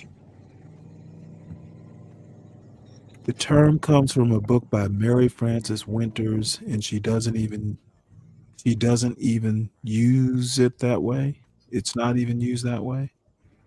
I have a question, Stanley. Are you of the opinion that some have positioned that concerning, from the position of black people, that America and its constitution is pretty much illegitimate? No. Due to its not, as they say, not holding up to the principles that it is laid out. You and I had that Frederick Douglass conversation, and I'm not going back to whether it was a freedom document or not, but I think it is the law of the land, and you know, where other laws are kind of written from. So I actually hold the Constitution in probably higher regard than most white people do. Yeah, I was going to say, because I don't even think personally that the Constitution is recognized by our government anymore, other than, you know, as an idea. You know, it's more like a token, you know, type thing. Now, I think the USC, the United States Code, has pretty much replaced the Constitution and everything it stood for. Well, I was asking because, you know, there's some black people that hold that position, that pretty much the Constitution is a illegitimate document that they don't really have to hold in high regard. Well, is that the what do they call them? The sovereign something or another? Sovereign citizens, but you can't be both sovereign or citizen. You got to be either or. It's okay, CK. Not even that. Like, I forget the name of the academic guy. It's like he's a black guy. He has like he's kind of frumpy. Has always wearing like a Don Kingish style afro. Oh, you talking about Cornel West? No, not Cornell. This guy is way fatter than him. This guy is quite rotund. Huh. I don't know who you're talking about. And he's always found on MSNBC or CNN, and they I know. Yeah, you're talking Elie Mystal. Yeah, I think that's his name, but that's the guy that he holds that position. I read that book. He's got a new book out, but I read the one before that, The Black Man's Guide to the Constitution. He didn't strike me as anti-Constitution. I think his premise is that we don't live up to it. You did it. Good job. Well, I've heard him on several occasions, and maybe I need to give him a second try, but I've heard him on several occasions state that that the Constitution is a white man's document that has nothing Well, to do with yeah, black. that sounds like something he would say. Well, I mean, it wasn't written. Well, it wasn't written for black people. I would also argue it wasn't. I think it was just written for free men. Well, In fact, I basically say it wasn't written for black people, and it wasn't written for poor people. That's fact. So that's where I go. It was written for free men, because poor people, I don't think were necessarily considered free men. Yeah, he's the one that made the comment that the Constitution basically should be rewritten, almost like how the South African Constitution was written. Well, let me ask you a question. Which one of the founding fathers would actually agree with it? Agree with what? What was the premise again? There is a founding father who would absolutely agree with Elie Mystal. That would be Thomas Jefferson. Thomas Jefferson pretty much said as much. I'd have to go back. I was just listening to something on YouTube the other day about Thomas Jefferson. I'd have to go back and think or find the video. But yeah, basically, if Thomas Jefferson pretty much said that, every 19 years, he didn't think laws. Revolution. Yeah, he basically thought laws should expire after like 9 or 10 years and be reconsidered or rewritten or whatever. Thomas Jefferson was kind of radical in that way. Jefferson is actually wasn't he didn't he write a good portion of the Constitution himself too? No, he was in France. No, that was you're right. That was the fucking declaration that he wrote. You're thinking of Madison. Correct. You're right. But yeah, Thomas Jefferson, yeah, he was probably the closest to a populist of all of them. Well, he was more of a federalist, wasn't he? No. Nah, absolutely. He and Alexander Hamilton were on opposite sides of that argument.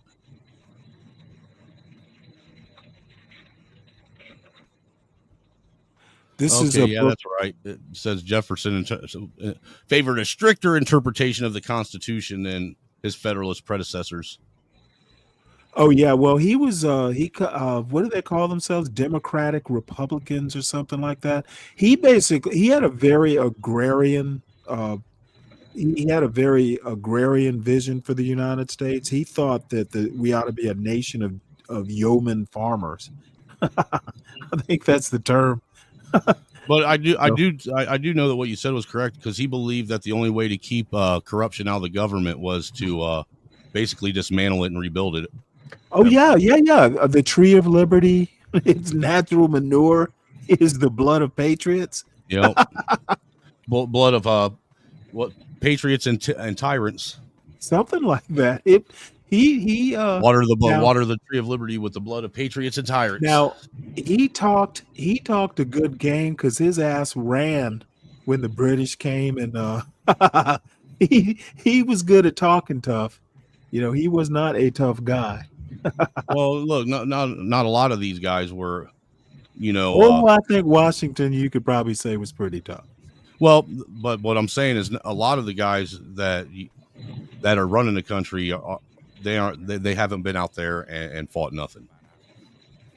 Well, I'm gonna be honest. If I really could design or set the rules for the country, all the presidents would be former military men. Well, you know what I found? You know what I found? I agree with that. We entered into Plato's Republic conversation. Yeah. You know what I found interesting though, Stanley, is as I got older and I started doing actually a little bit more research on some of these guys that were part of the founding of the nation, finding out how many of them were actually young adults when they did the shit, like being involved with the Revolutionary War and stuff, I didn't know. There were a couple that were in their like upper 20s, if I recall, but most of them were like in their 30s or older. I'd have to go back and look at it, but I think there was one of the Pinckneys or something from South Carolina was fairly young. But I'd have to go back and research it. I don't have that, but I do know there was at least one who was in his upper 20s. And then Ben Franklin was like near death or something like that. He was I think he was in his 70s. CKJ, Black Fatigue, how racism erodes the mind, body, and spirit.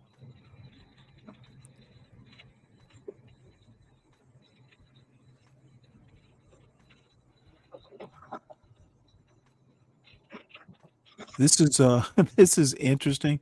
Have you read it, CKJ3? Because it sounds a little hyperbolic, to be honest. Yeah, I think the youngest one that I found was Alexander Hamilton. He was 21 during the Revolutionary No, War. Hamilton wasn't 21. He was way older than that. He was George Washington's like his aide or adjutant or something. He was married and had a family. I don't know how old he was, but I know he was way older than 21. Now I'm talking Constitutional Convention in 1787. No, I'm talking in 1776. Oh. Okay, gotcha. You know, during the Boston Tea Party, you know, all that shit. Like I know that what's his name? The guy that did the Midnight Ride, Paul Revere. Paul Revere was like maybe 21, 22 when he did that. Yeti, you say Be Brave is heating up again? So he's heating up leftovers or what? You know, they say that like here says that James Monroe was 18 in 1776. Henry Lee the third was 20. Alexander Hamilton was 21. Harry Aaron Light Horse Harry Lee. Nathan Hale was 21. And if you think about it, that's crazy that these were basically young men that were taking on an entire fucking empire. Yeah. Jay brought up a good point, and it's not just families. Well, I'm going to dispute you a little bit there. These weren't young men against the world. These were elites that felt like they weren't being treated as elites by England. The land speculation, basically, England was like, hey, we cannot afford to be riling up the Indians and doing another French and Indian war. There were a lot of things, part of the revolution, and I would almost argue half of the reasons were that the elites were not being treated as elites.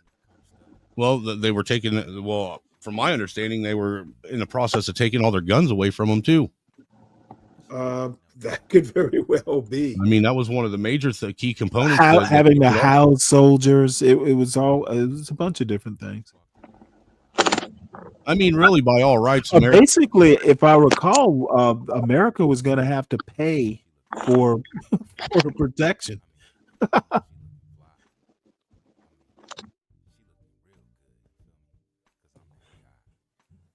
Yeah, that happens all the time, CKJ.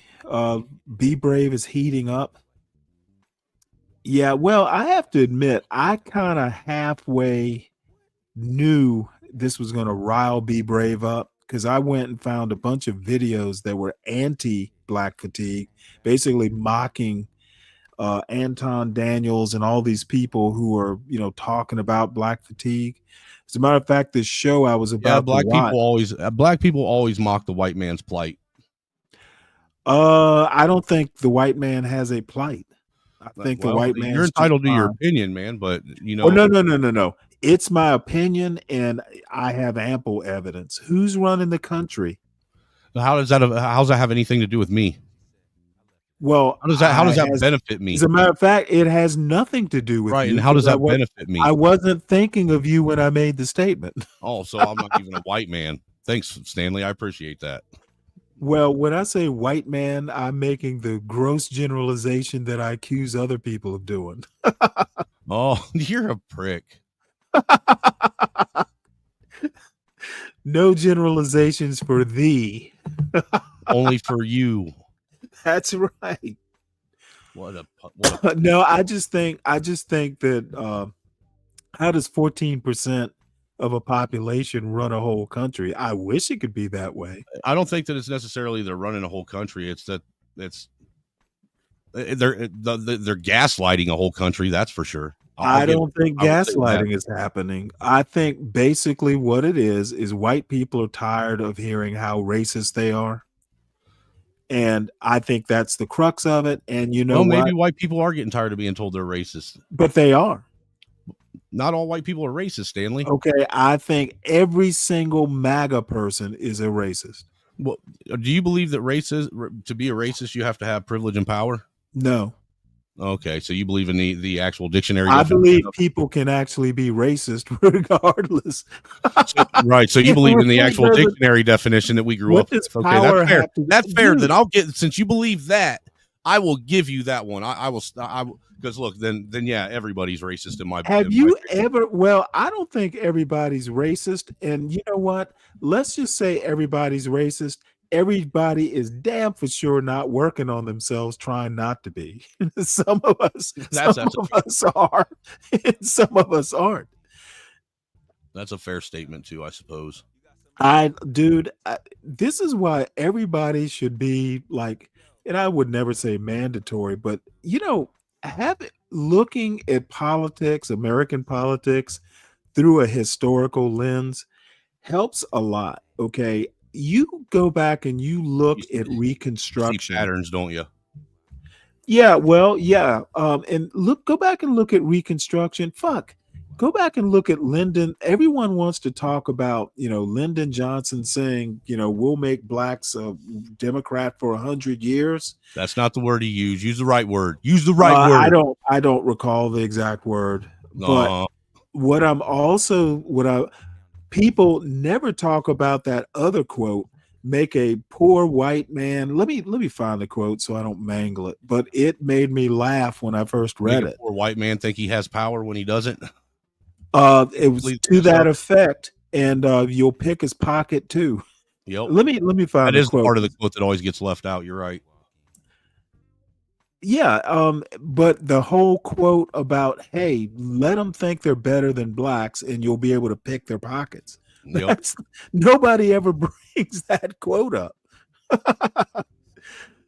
So, you know what? And I think basically ever since, and actually forever, but definitely post-Reconstruction, the way you kept rebellions down, because you're familiar with Wilmington, right? Wilmington, North Carolina. Let me bring this up because it is worth seeing. I don't know. You might have to refresh my memory. I've forgotten a lot over the years. Oh, Wilmington, North Carolina was the only insurrection, like actual insurrection in U.S. history. No shit. No shit. And I was gonna look at it. Is that where the Shays Rebellion and shit happened? Well, Shays Rebellion, that's one thing, but this was actually a government was toppled, a city government. Really? By violence. Shout out to what'd you say, North Carolinians? Wilmington, North Carolina. It was the Wilmington Massacre or something like that. Shout out to the North Carolinians for having a fucking heart.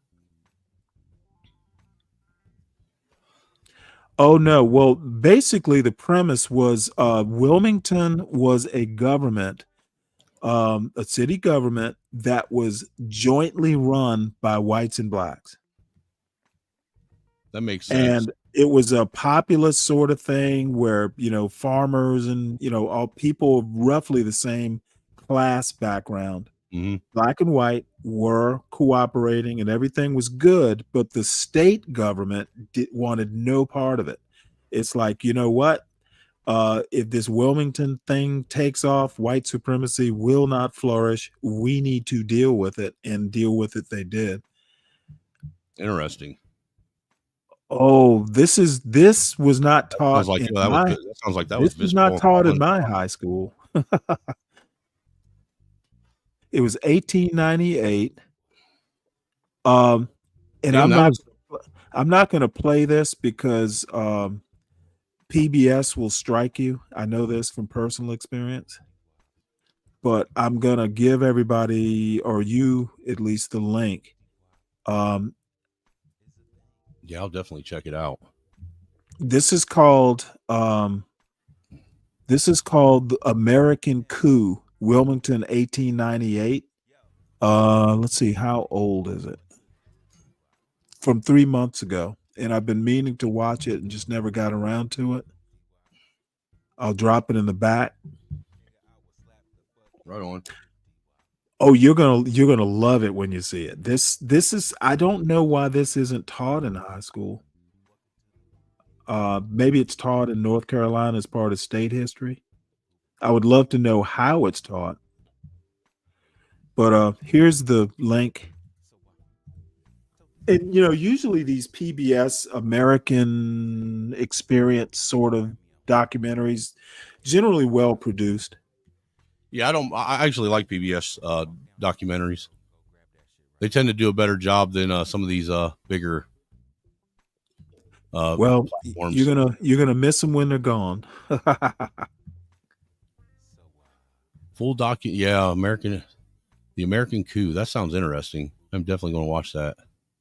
Damn, ancient Americans. See, that's something that's interested me. That's actually that I've started questioning, Stanley, as I've gotten older.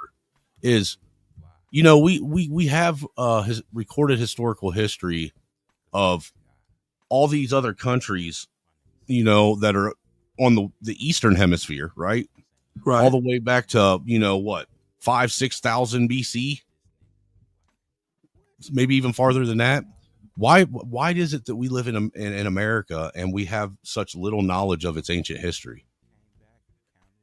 I don't know. Probably because we'll learn things we don't really want to know. No, I'm just saying, don't you find that interesting that most of the history in America only goes back to, the frontier days, shit like that? What is it, like the 1400s is the earliest? Hold on one sec. What is going on here? Having technical difficulties.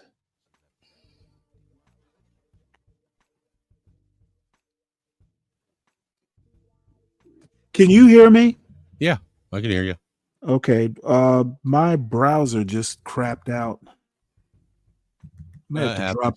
Hold on. Yeah, this is like the second time in 2 days it's locked up like this.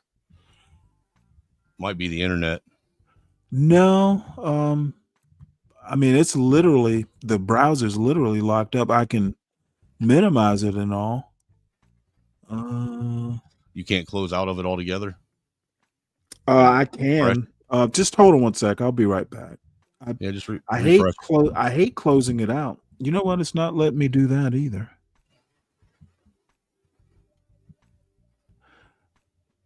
Maybe you're overloading. There we go. Wait, hold it. There we go. For some reason, it locked up, and then it took it a minute to kind of figure out what it might be overloading the RAM on your hard drive. I've got 16 gigs. I've literally never had. Now, lately I have a lot of tabs open at any one time. Yeah, the more tabs you use, the more RAM it's going to use. Right. But usually, me personally, I ran with. Well, if your browser will generally tell you if you've got like a memory leak or something, and then it'll fix it for you. Well, I'm just saying that I know that when I was live streaming, I used to live stream with. I started out with 8 gig, and then I went up to 16, and eventually I found that that perfect number, really, honestly, is you want to have around 32 gig of okay, RAM. well, I've been thinking about adding RAM. I'm reluctant to crack open. I don't like working on laptops. Yeah, they are kind of finicky. It's a lot easier to work on a desktop. Oh, way easier. Because that's what I have is I got a custom built gaming computer that I use. I don't think my son will let me have his. But I'm getting ready to buy more RAM for mine because I want to boost mine up to 64 gig. Because one thing I've noticed is I've had my computer for a year now, and it still runs decent. You know what I'm saying? But it isn't lightning fast like it was when I first got it. Mm-hmm. You know what I'm saying? Right. And I don't use my computer like I don't go on any nefarious websites. I don't put any porn or anything on it. It's specifically just for streaming and for me to play games on. Yeah, I pretty much I don't play games at all, but I generally only use this computer for streaming the show, and then I'll do watch movies on it. Yeah, I'll watch movies on mine too. I do that. But I'll just call it streaming. That right. It's all streaming. But you know, I've spent so much computer to have a decent computer now, man. It costs so much money. I'm scared to do any of that other shit on it. Why? Because you get end up with a fucking virus that fucking, you know, gives your computer a fucking STD it can't get rid of. Well, you know, I don't do a lot of surfing, so I never really worry about it. I do when I'm researching stuff. Like I remember, I can't remember where this was. I think somebody at work, like an Indian developer at work, software developer, he would be going to all these Indian sites and somehow or another got his computer infected. Yeah. With a virus, and somehow or another it didn't spread over the network, you know, probably because of a firewall or something. Right. One section of housing in my area. There's a lot of trouble that brings it with it. But the thing is, why if there's a poor person who is nonviolent, who's just coming for it?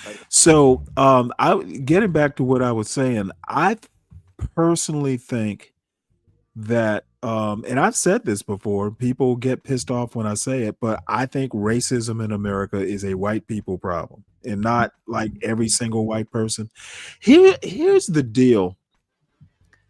The main difference between a republic and a main straight democracy is republics have institutions as buffers. Okay, you've got a constitution, you got all these institutions that are basically designed to slow down the democracy. You know, people can't just say, hey, I want this. You've got to run it through two houses. You've got to get it to the president, and then possibly, you know, the Supreme Court might have to come in. We've got a bunch of institutions that are the checks and balances. And you know, I use the term loosely when I say institution. Right. So when you do reparations, you're not suing your parents. You're suing the actual institution. Okay. Right, I get that, but the problem is where does the institution get its money? Okay, well, you know what? When you put a stamp on that envelope and mail it in, it's no longer your money. Well, look, I understand that, but what I'm saying is, to me, it doesn't make sense even for black folks, because they basically, in essence, the ones that did receive it, they'd be paying their own reparations to themselves. That seems counterintuitive. Not every black person is foundational. Or I've stopped using foundational. I just say legacy. But here's the deal. I don't care that much about reparations. Just give us a tax break for 100 years. That'll work. Yeah. I propose. I don't know what the answer is, dude, because I mean, I think the answer is just give me a tax break. I don't pay taxes for 100 years and I'm good. I mean, I've always made the argument there's all kinds of unused land. Why don't you give all these families that supposedly are you know, descendants of the said slave the 40 acres? It's too late for 40 acres in a But it's mule. not because land. Who the hell wants a mule? Well, 40 acres in a pickup truck, dude. You know, modernize it. But 40 acres. All I'm saying is property values have only went up. It isn't like they've declined. I mean, the value of property has just went up with inflation. Yeah, well, you know what? Knowing my luck, I get like 40 acres in Wyoming or something. You know, now if it's on a river, I might be okay with that. 40 acres in Wyoming, that'd be good farmland. It gets cold as shit. I'm not moving to Wyoming. I'm just saying, I know I've been in a plane and I've seen all the unused land in America, and it's insane, the amount of unused land.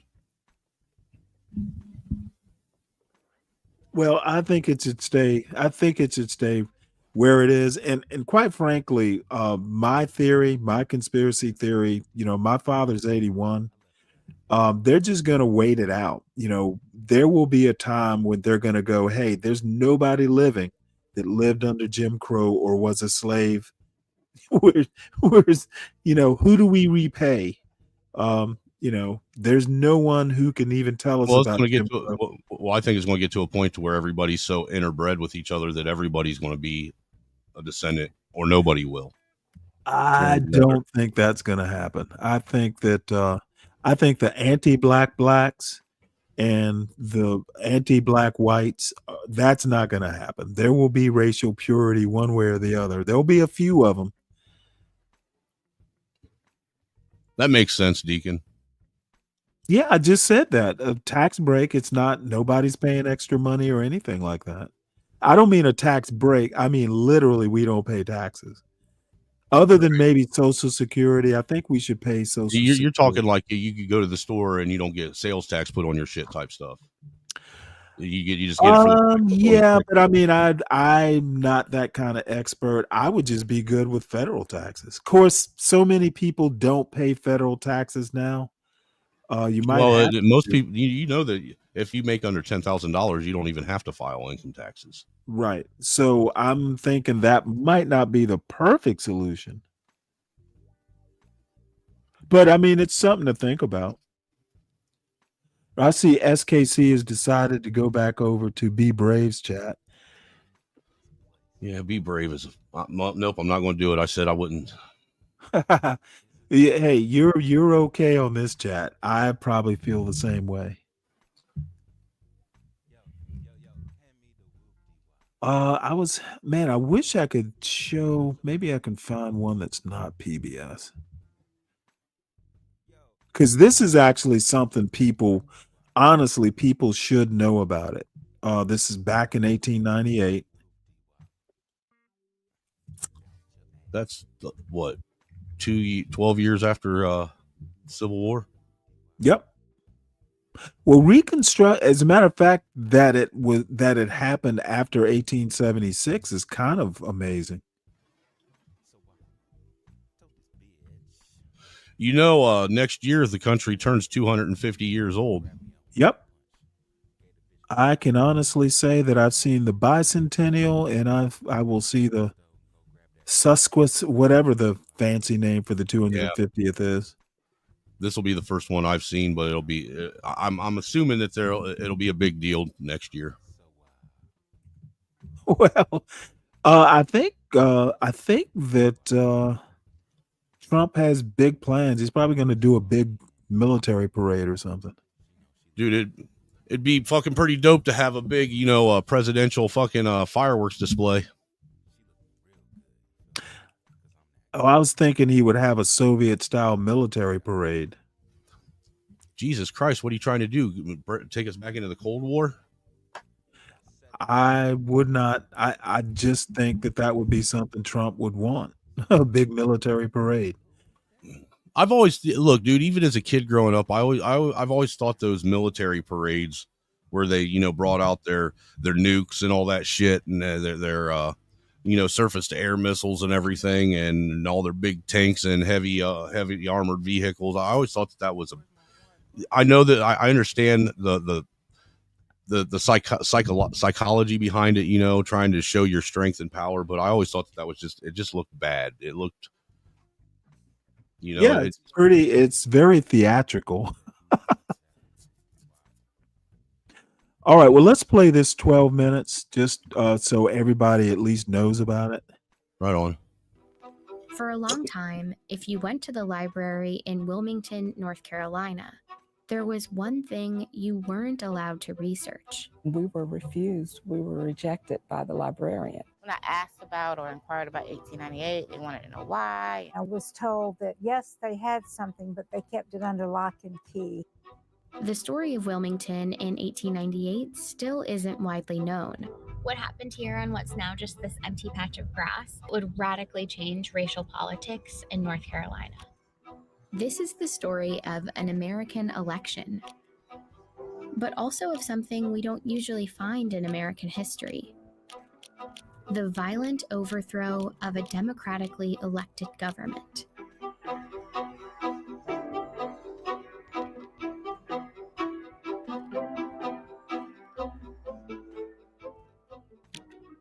In the late 1800s, Wilmington, North Carolina was the state's largest city. It had a majority Black population, and historians today describe it as a rarity in the post-Civil War American South. Wilmington, prior to November 1898, was what the New South could be at the cusp of the 20th century. There was an unusual degree of Black prosperity. In Wilmington, there were successful Black entrepreneurs, doctors, teachers, but also Black elected officials. And for a time, that was true throughout the state. Take a look at the politicians on this poster of the 1889 North Carolina House of Representatives. Here at the bottom are Black Republican representatives, some from Wilmington. North Carolina also sent 4 Black Republicans to the U.S. Congress between 1875 and 1899. The Democratic and Republican parties of 1898 in many ways occupied opposite parts of the political spectrum than they do today. Most African Americans were voting for the Republican Party, and the Democratic Party was white voters almost exclusively. White supremacy was the central focus of the platform for the Democratic Party. Republicans in North Carolina were successful in part because of a third party called the Populist Party, made up of mostly white farmers fed up with the tough economic times. North Carolina populists joined up with Republicans to form what they called the Fusion Party. And in the elections of 1894 and 1896, and people may have heard me say that populist movements in the United States have never fared well for very long. It is the elites who do not want this type of cooperation. And it's been happening probably before 1790 or 1898, if I thought about it. But this happened a couple times in the early 20th century. This is what elites have never wanted. Populists, basically poor people, working class people, getting together and gaining political power. Now, this is white farmers and Black people in Wilmington. It was running great. So I hate to interrupt it, but I wanted to make that populist point. MAGA is nominally a populist party. I don't think Tea Party was more or less populist. I don't think they're going to fare well. They tend to be flashes in the pan. the Fusion Party. Isn't the Libertarian Party kind of a populist party too? No. No? Nope. I guess you could make that argument, but it goes beyond populism. It's like selfism. It's almost like everybody for themselves. Yeah, I guess you're right. Here's the deal. Populists want the government to basically work for the people.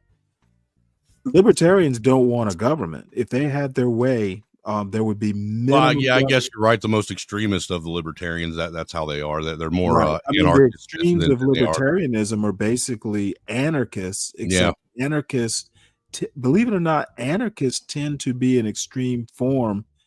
And I can't remember exactly how it works, but there are left anarchists.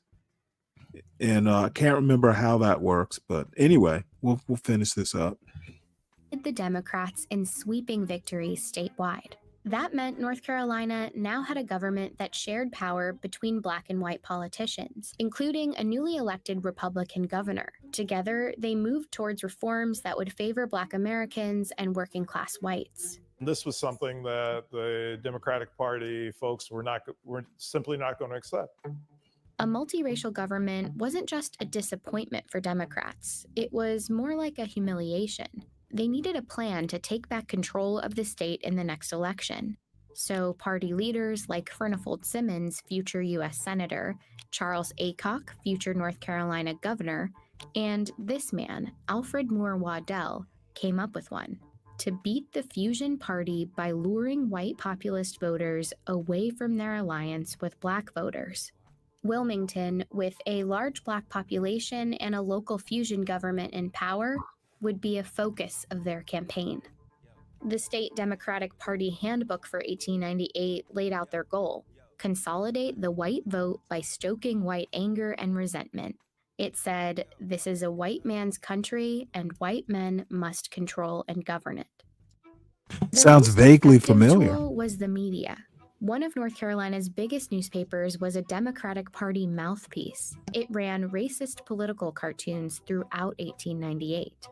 Not everybody was literate in 1898, but to see a political cartoon of the type that ran, you may not be able to read it, but you know exactly what it means. Many of the cartoons were centered on the threat of Negro rule, even though the fusion government was mostly white. They also played up another fear. Black men threatening white women became a theme. White men need to do all that they can to protect white womanhood. This was all part of North Carolina Democratic strategy, but it echoed the national racist rhetoric of the time.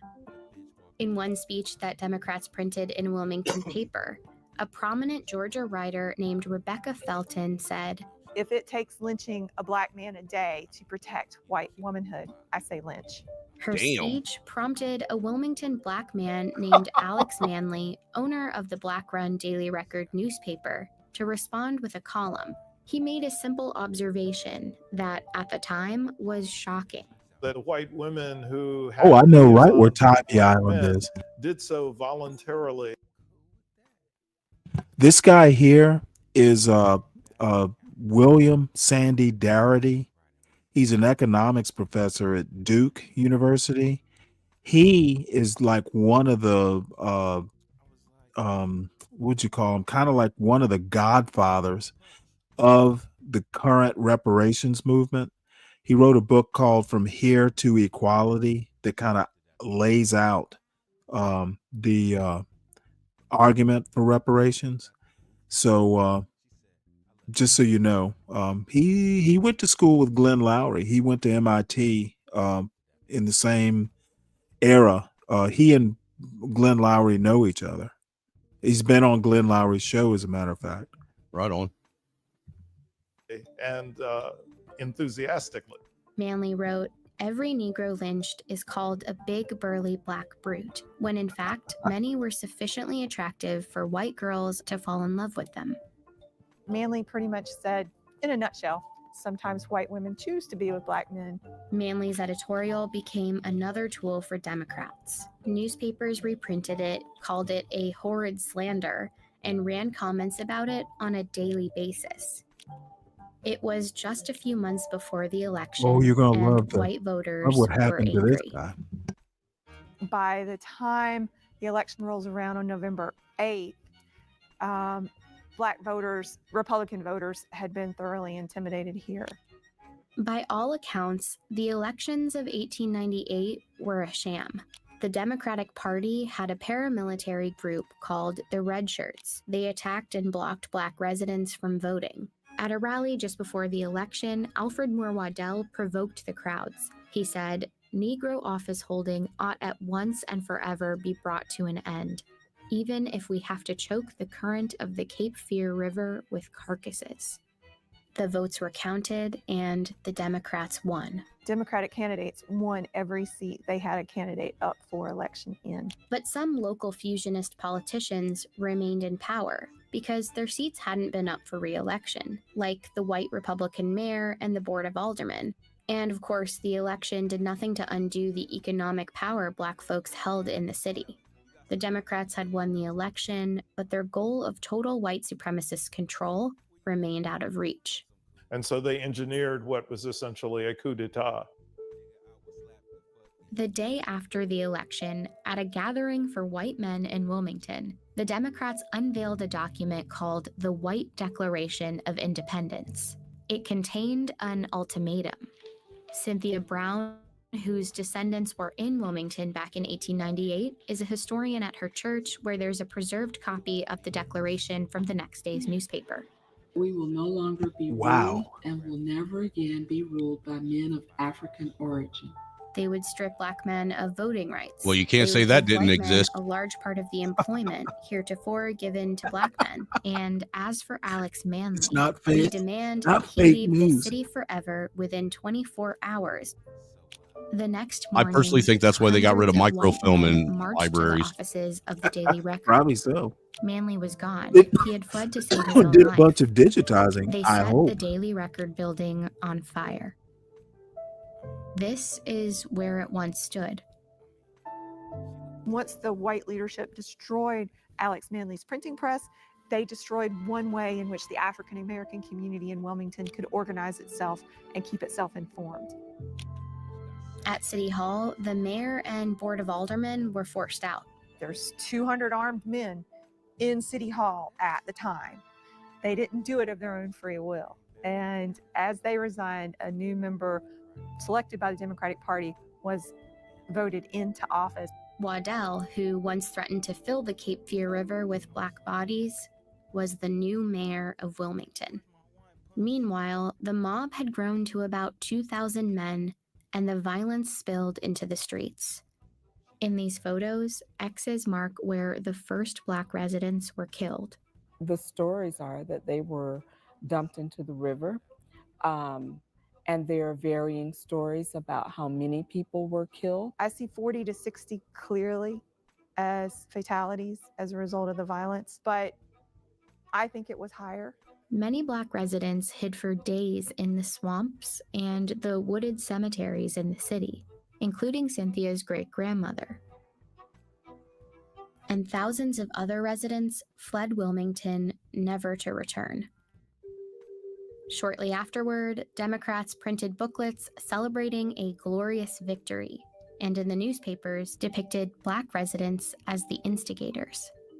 This image is a gross misrepresentation of what actually happened during 1898. You know, what you see is African American men with guns, not white men with machine guns. The city never regained its Black majority population. Jim Crow laws like literacy tests and poll taxes that prevented Black people from voting were immediately enacted, and Wilmington's spirit of Black opportunity was crushed. Black political representation in the state was over. It would be 90 years until North Carolina elected its next Black Congress member. Wilmington did a really great job of covering up a very dark past for a very long time. Over the years, the textbooks on North Carolina's history have struggled to accurately describe what happened in 1898. This one from 1933 says Sexy the situation historian. was unfortunate for both races. And this one from 1978 doesn't have that much more detail. But they both praise Charles Aycock, a politician who helped perpetrate the riot. They say he had a keen mind and a kind heart, and that, in fact, he was one of the best friends that the colored people had in the state. He gave him warning, get out. It's a legacy He out that by North tomorrow Carolina morning. has yet to fully undo. The names of the perpetrators are on Wilmington's school buildings and city parks. But the legacy is also bigger than those names. Turn on the news, and the state's long history of political suppression echoes. And we turn to a strict new voter ID law in North Carolina, racial gerrymandering, and a push for new voting maps. The court says the Republican-led legislature redrew congressional districts along racial lines, violating the Constitution. There's a tremendous amount of intimidation that is still felt by the Black community. It doesn't have to be mass mayhem and violence in the streets. The strategy shifts towards designing state laws in such a way that you could exclude Blacks from voter participation. The subliminal pursuit of continuing the white Declaration of Independence. And if you don't see it for what it really is, it can happen all over again. That looks like an interesting documentary. I just don't like that that's by Vox. Well, I just wanted one that wouldn't get some sort of copyright issue. But I wanted to get this kind of at least out there in the stream. So the one comment I want to make is that a lot of people don't get taught this in school. I don't even recall having it taught in high school history class. I don't remember any of it. I'm sorry. I think I took a U.S. history course or at a minimum a political science course in college. When I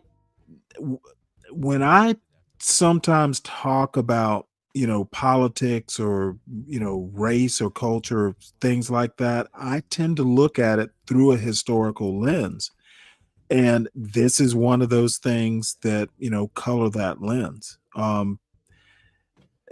So this goes into mind when I say white people control the country. This is an example. Now, of course, it was 1898, but I think white people still control the country. And there have been times in our history where, things were going along, there's cooperation, everything's cool, and then suddenly it's not. I think it's way less likely to happen in 2025, but I'm not so sure about that. Things happen. So I don't just whistle Dixie when I make these pronouncements that, America is a racist country. We have a race problem. It is a historical problem. Things like this, I just happen to know. Well, there is you are right. There is a historical race problem in this country that's never really properly been addressed. And you know what? It will be eventually. I'm not one of these guys. I'm not an Afro pessimist, however, I do know things like this have happened. Who would have ever thought everything's tooling along great in Wilmington until it wasn't? Right. That's generally how it works, though, isn't it? All right. So, I guess what I'm trying to say is a lot of times people will just go, oh, he's a racist, or oh, he's a pessimist. No, I just happen to know that things like this have happened in the past. This isn't widely taught. I don't even know when's the first time I learned it, but shit like this has happened. There's a place not too far from where I live called Utah, Alabama. That it was its own version of Tulsa.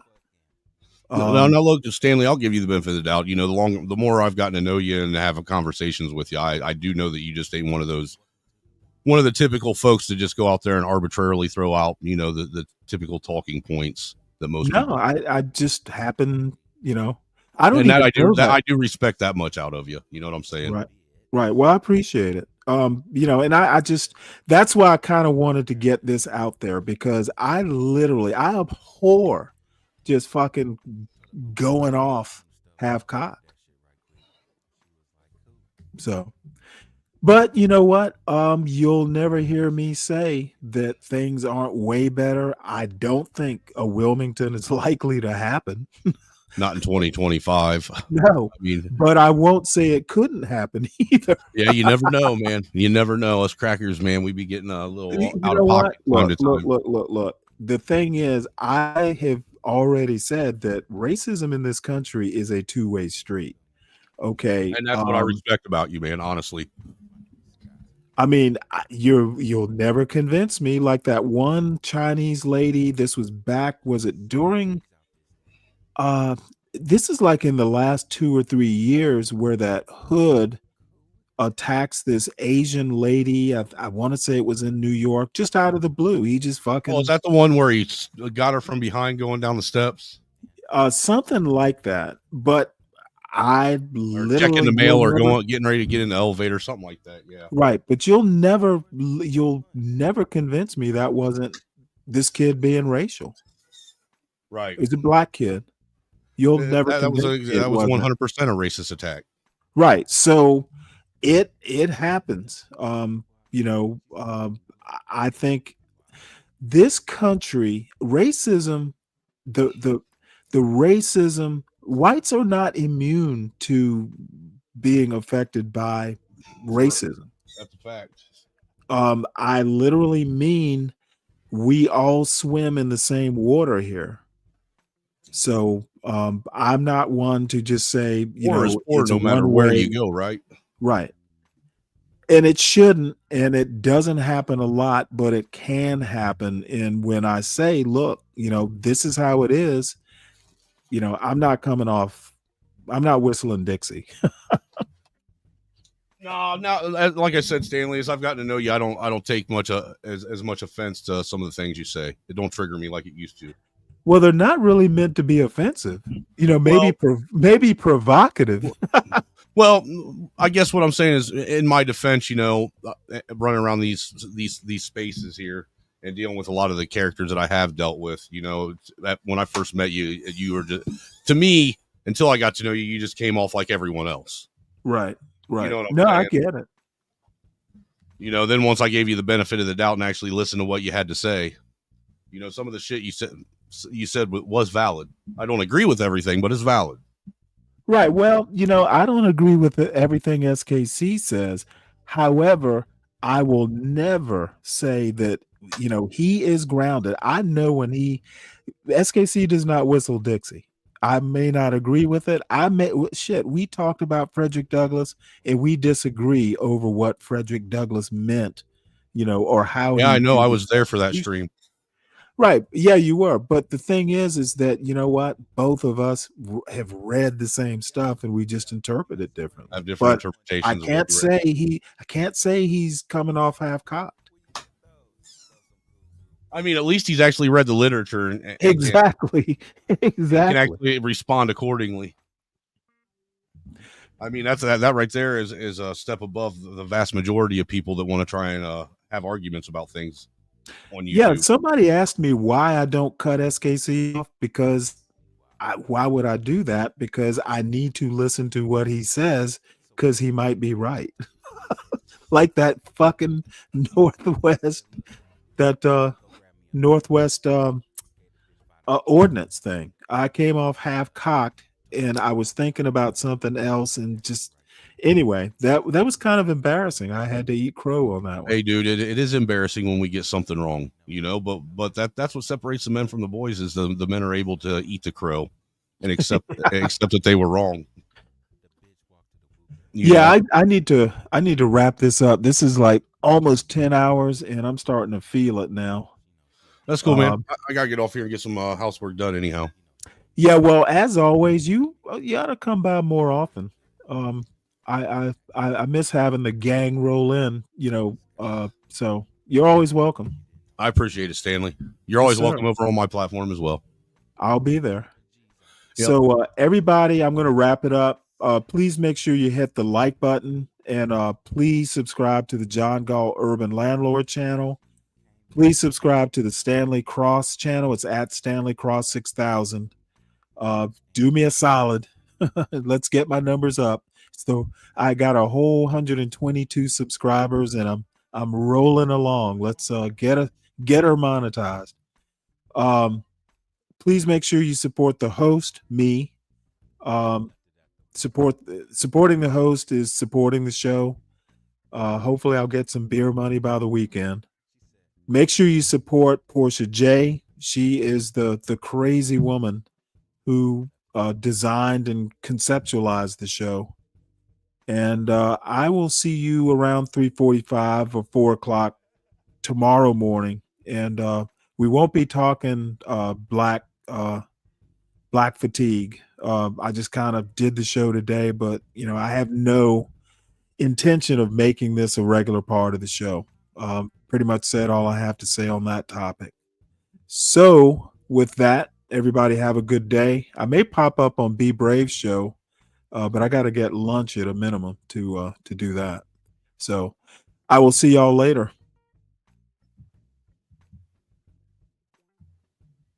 Ooh.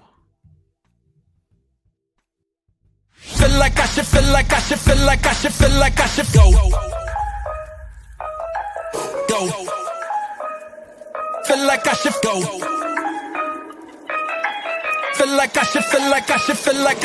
like I should go.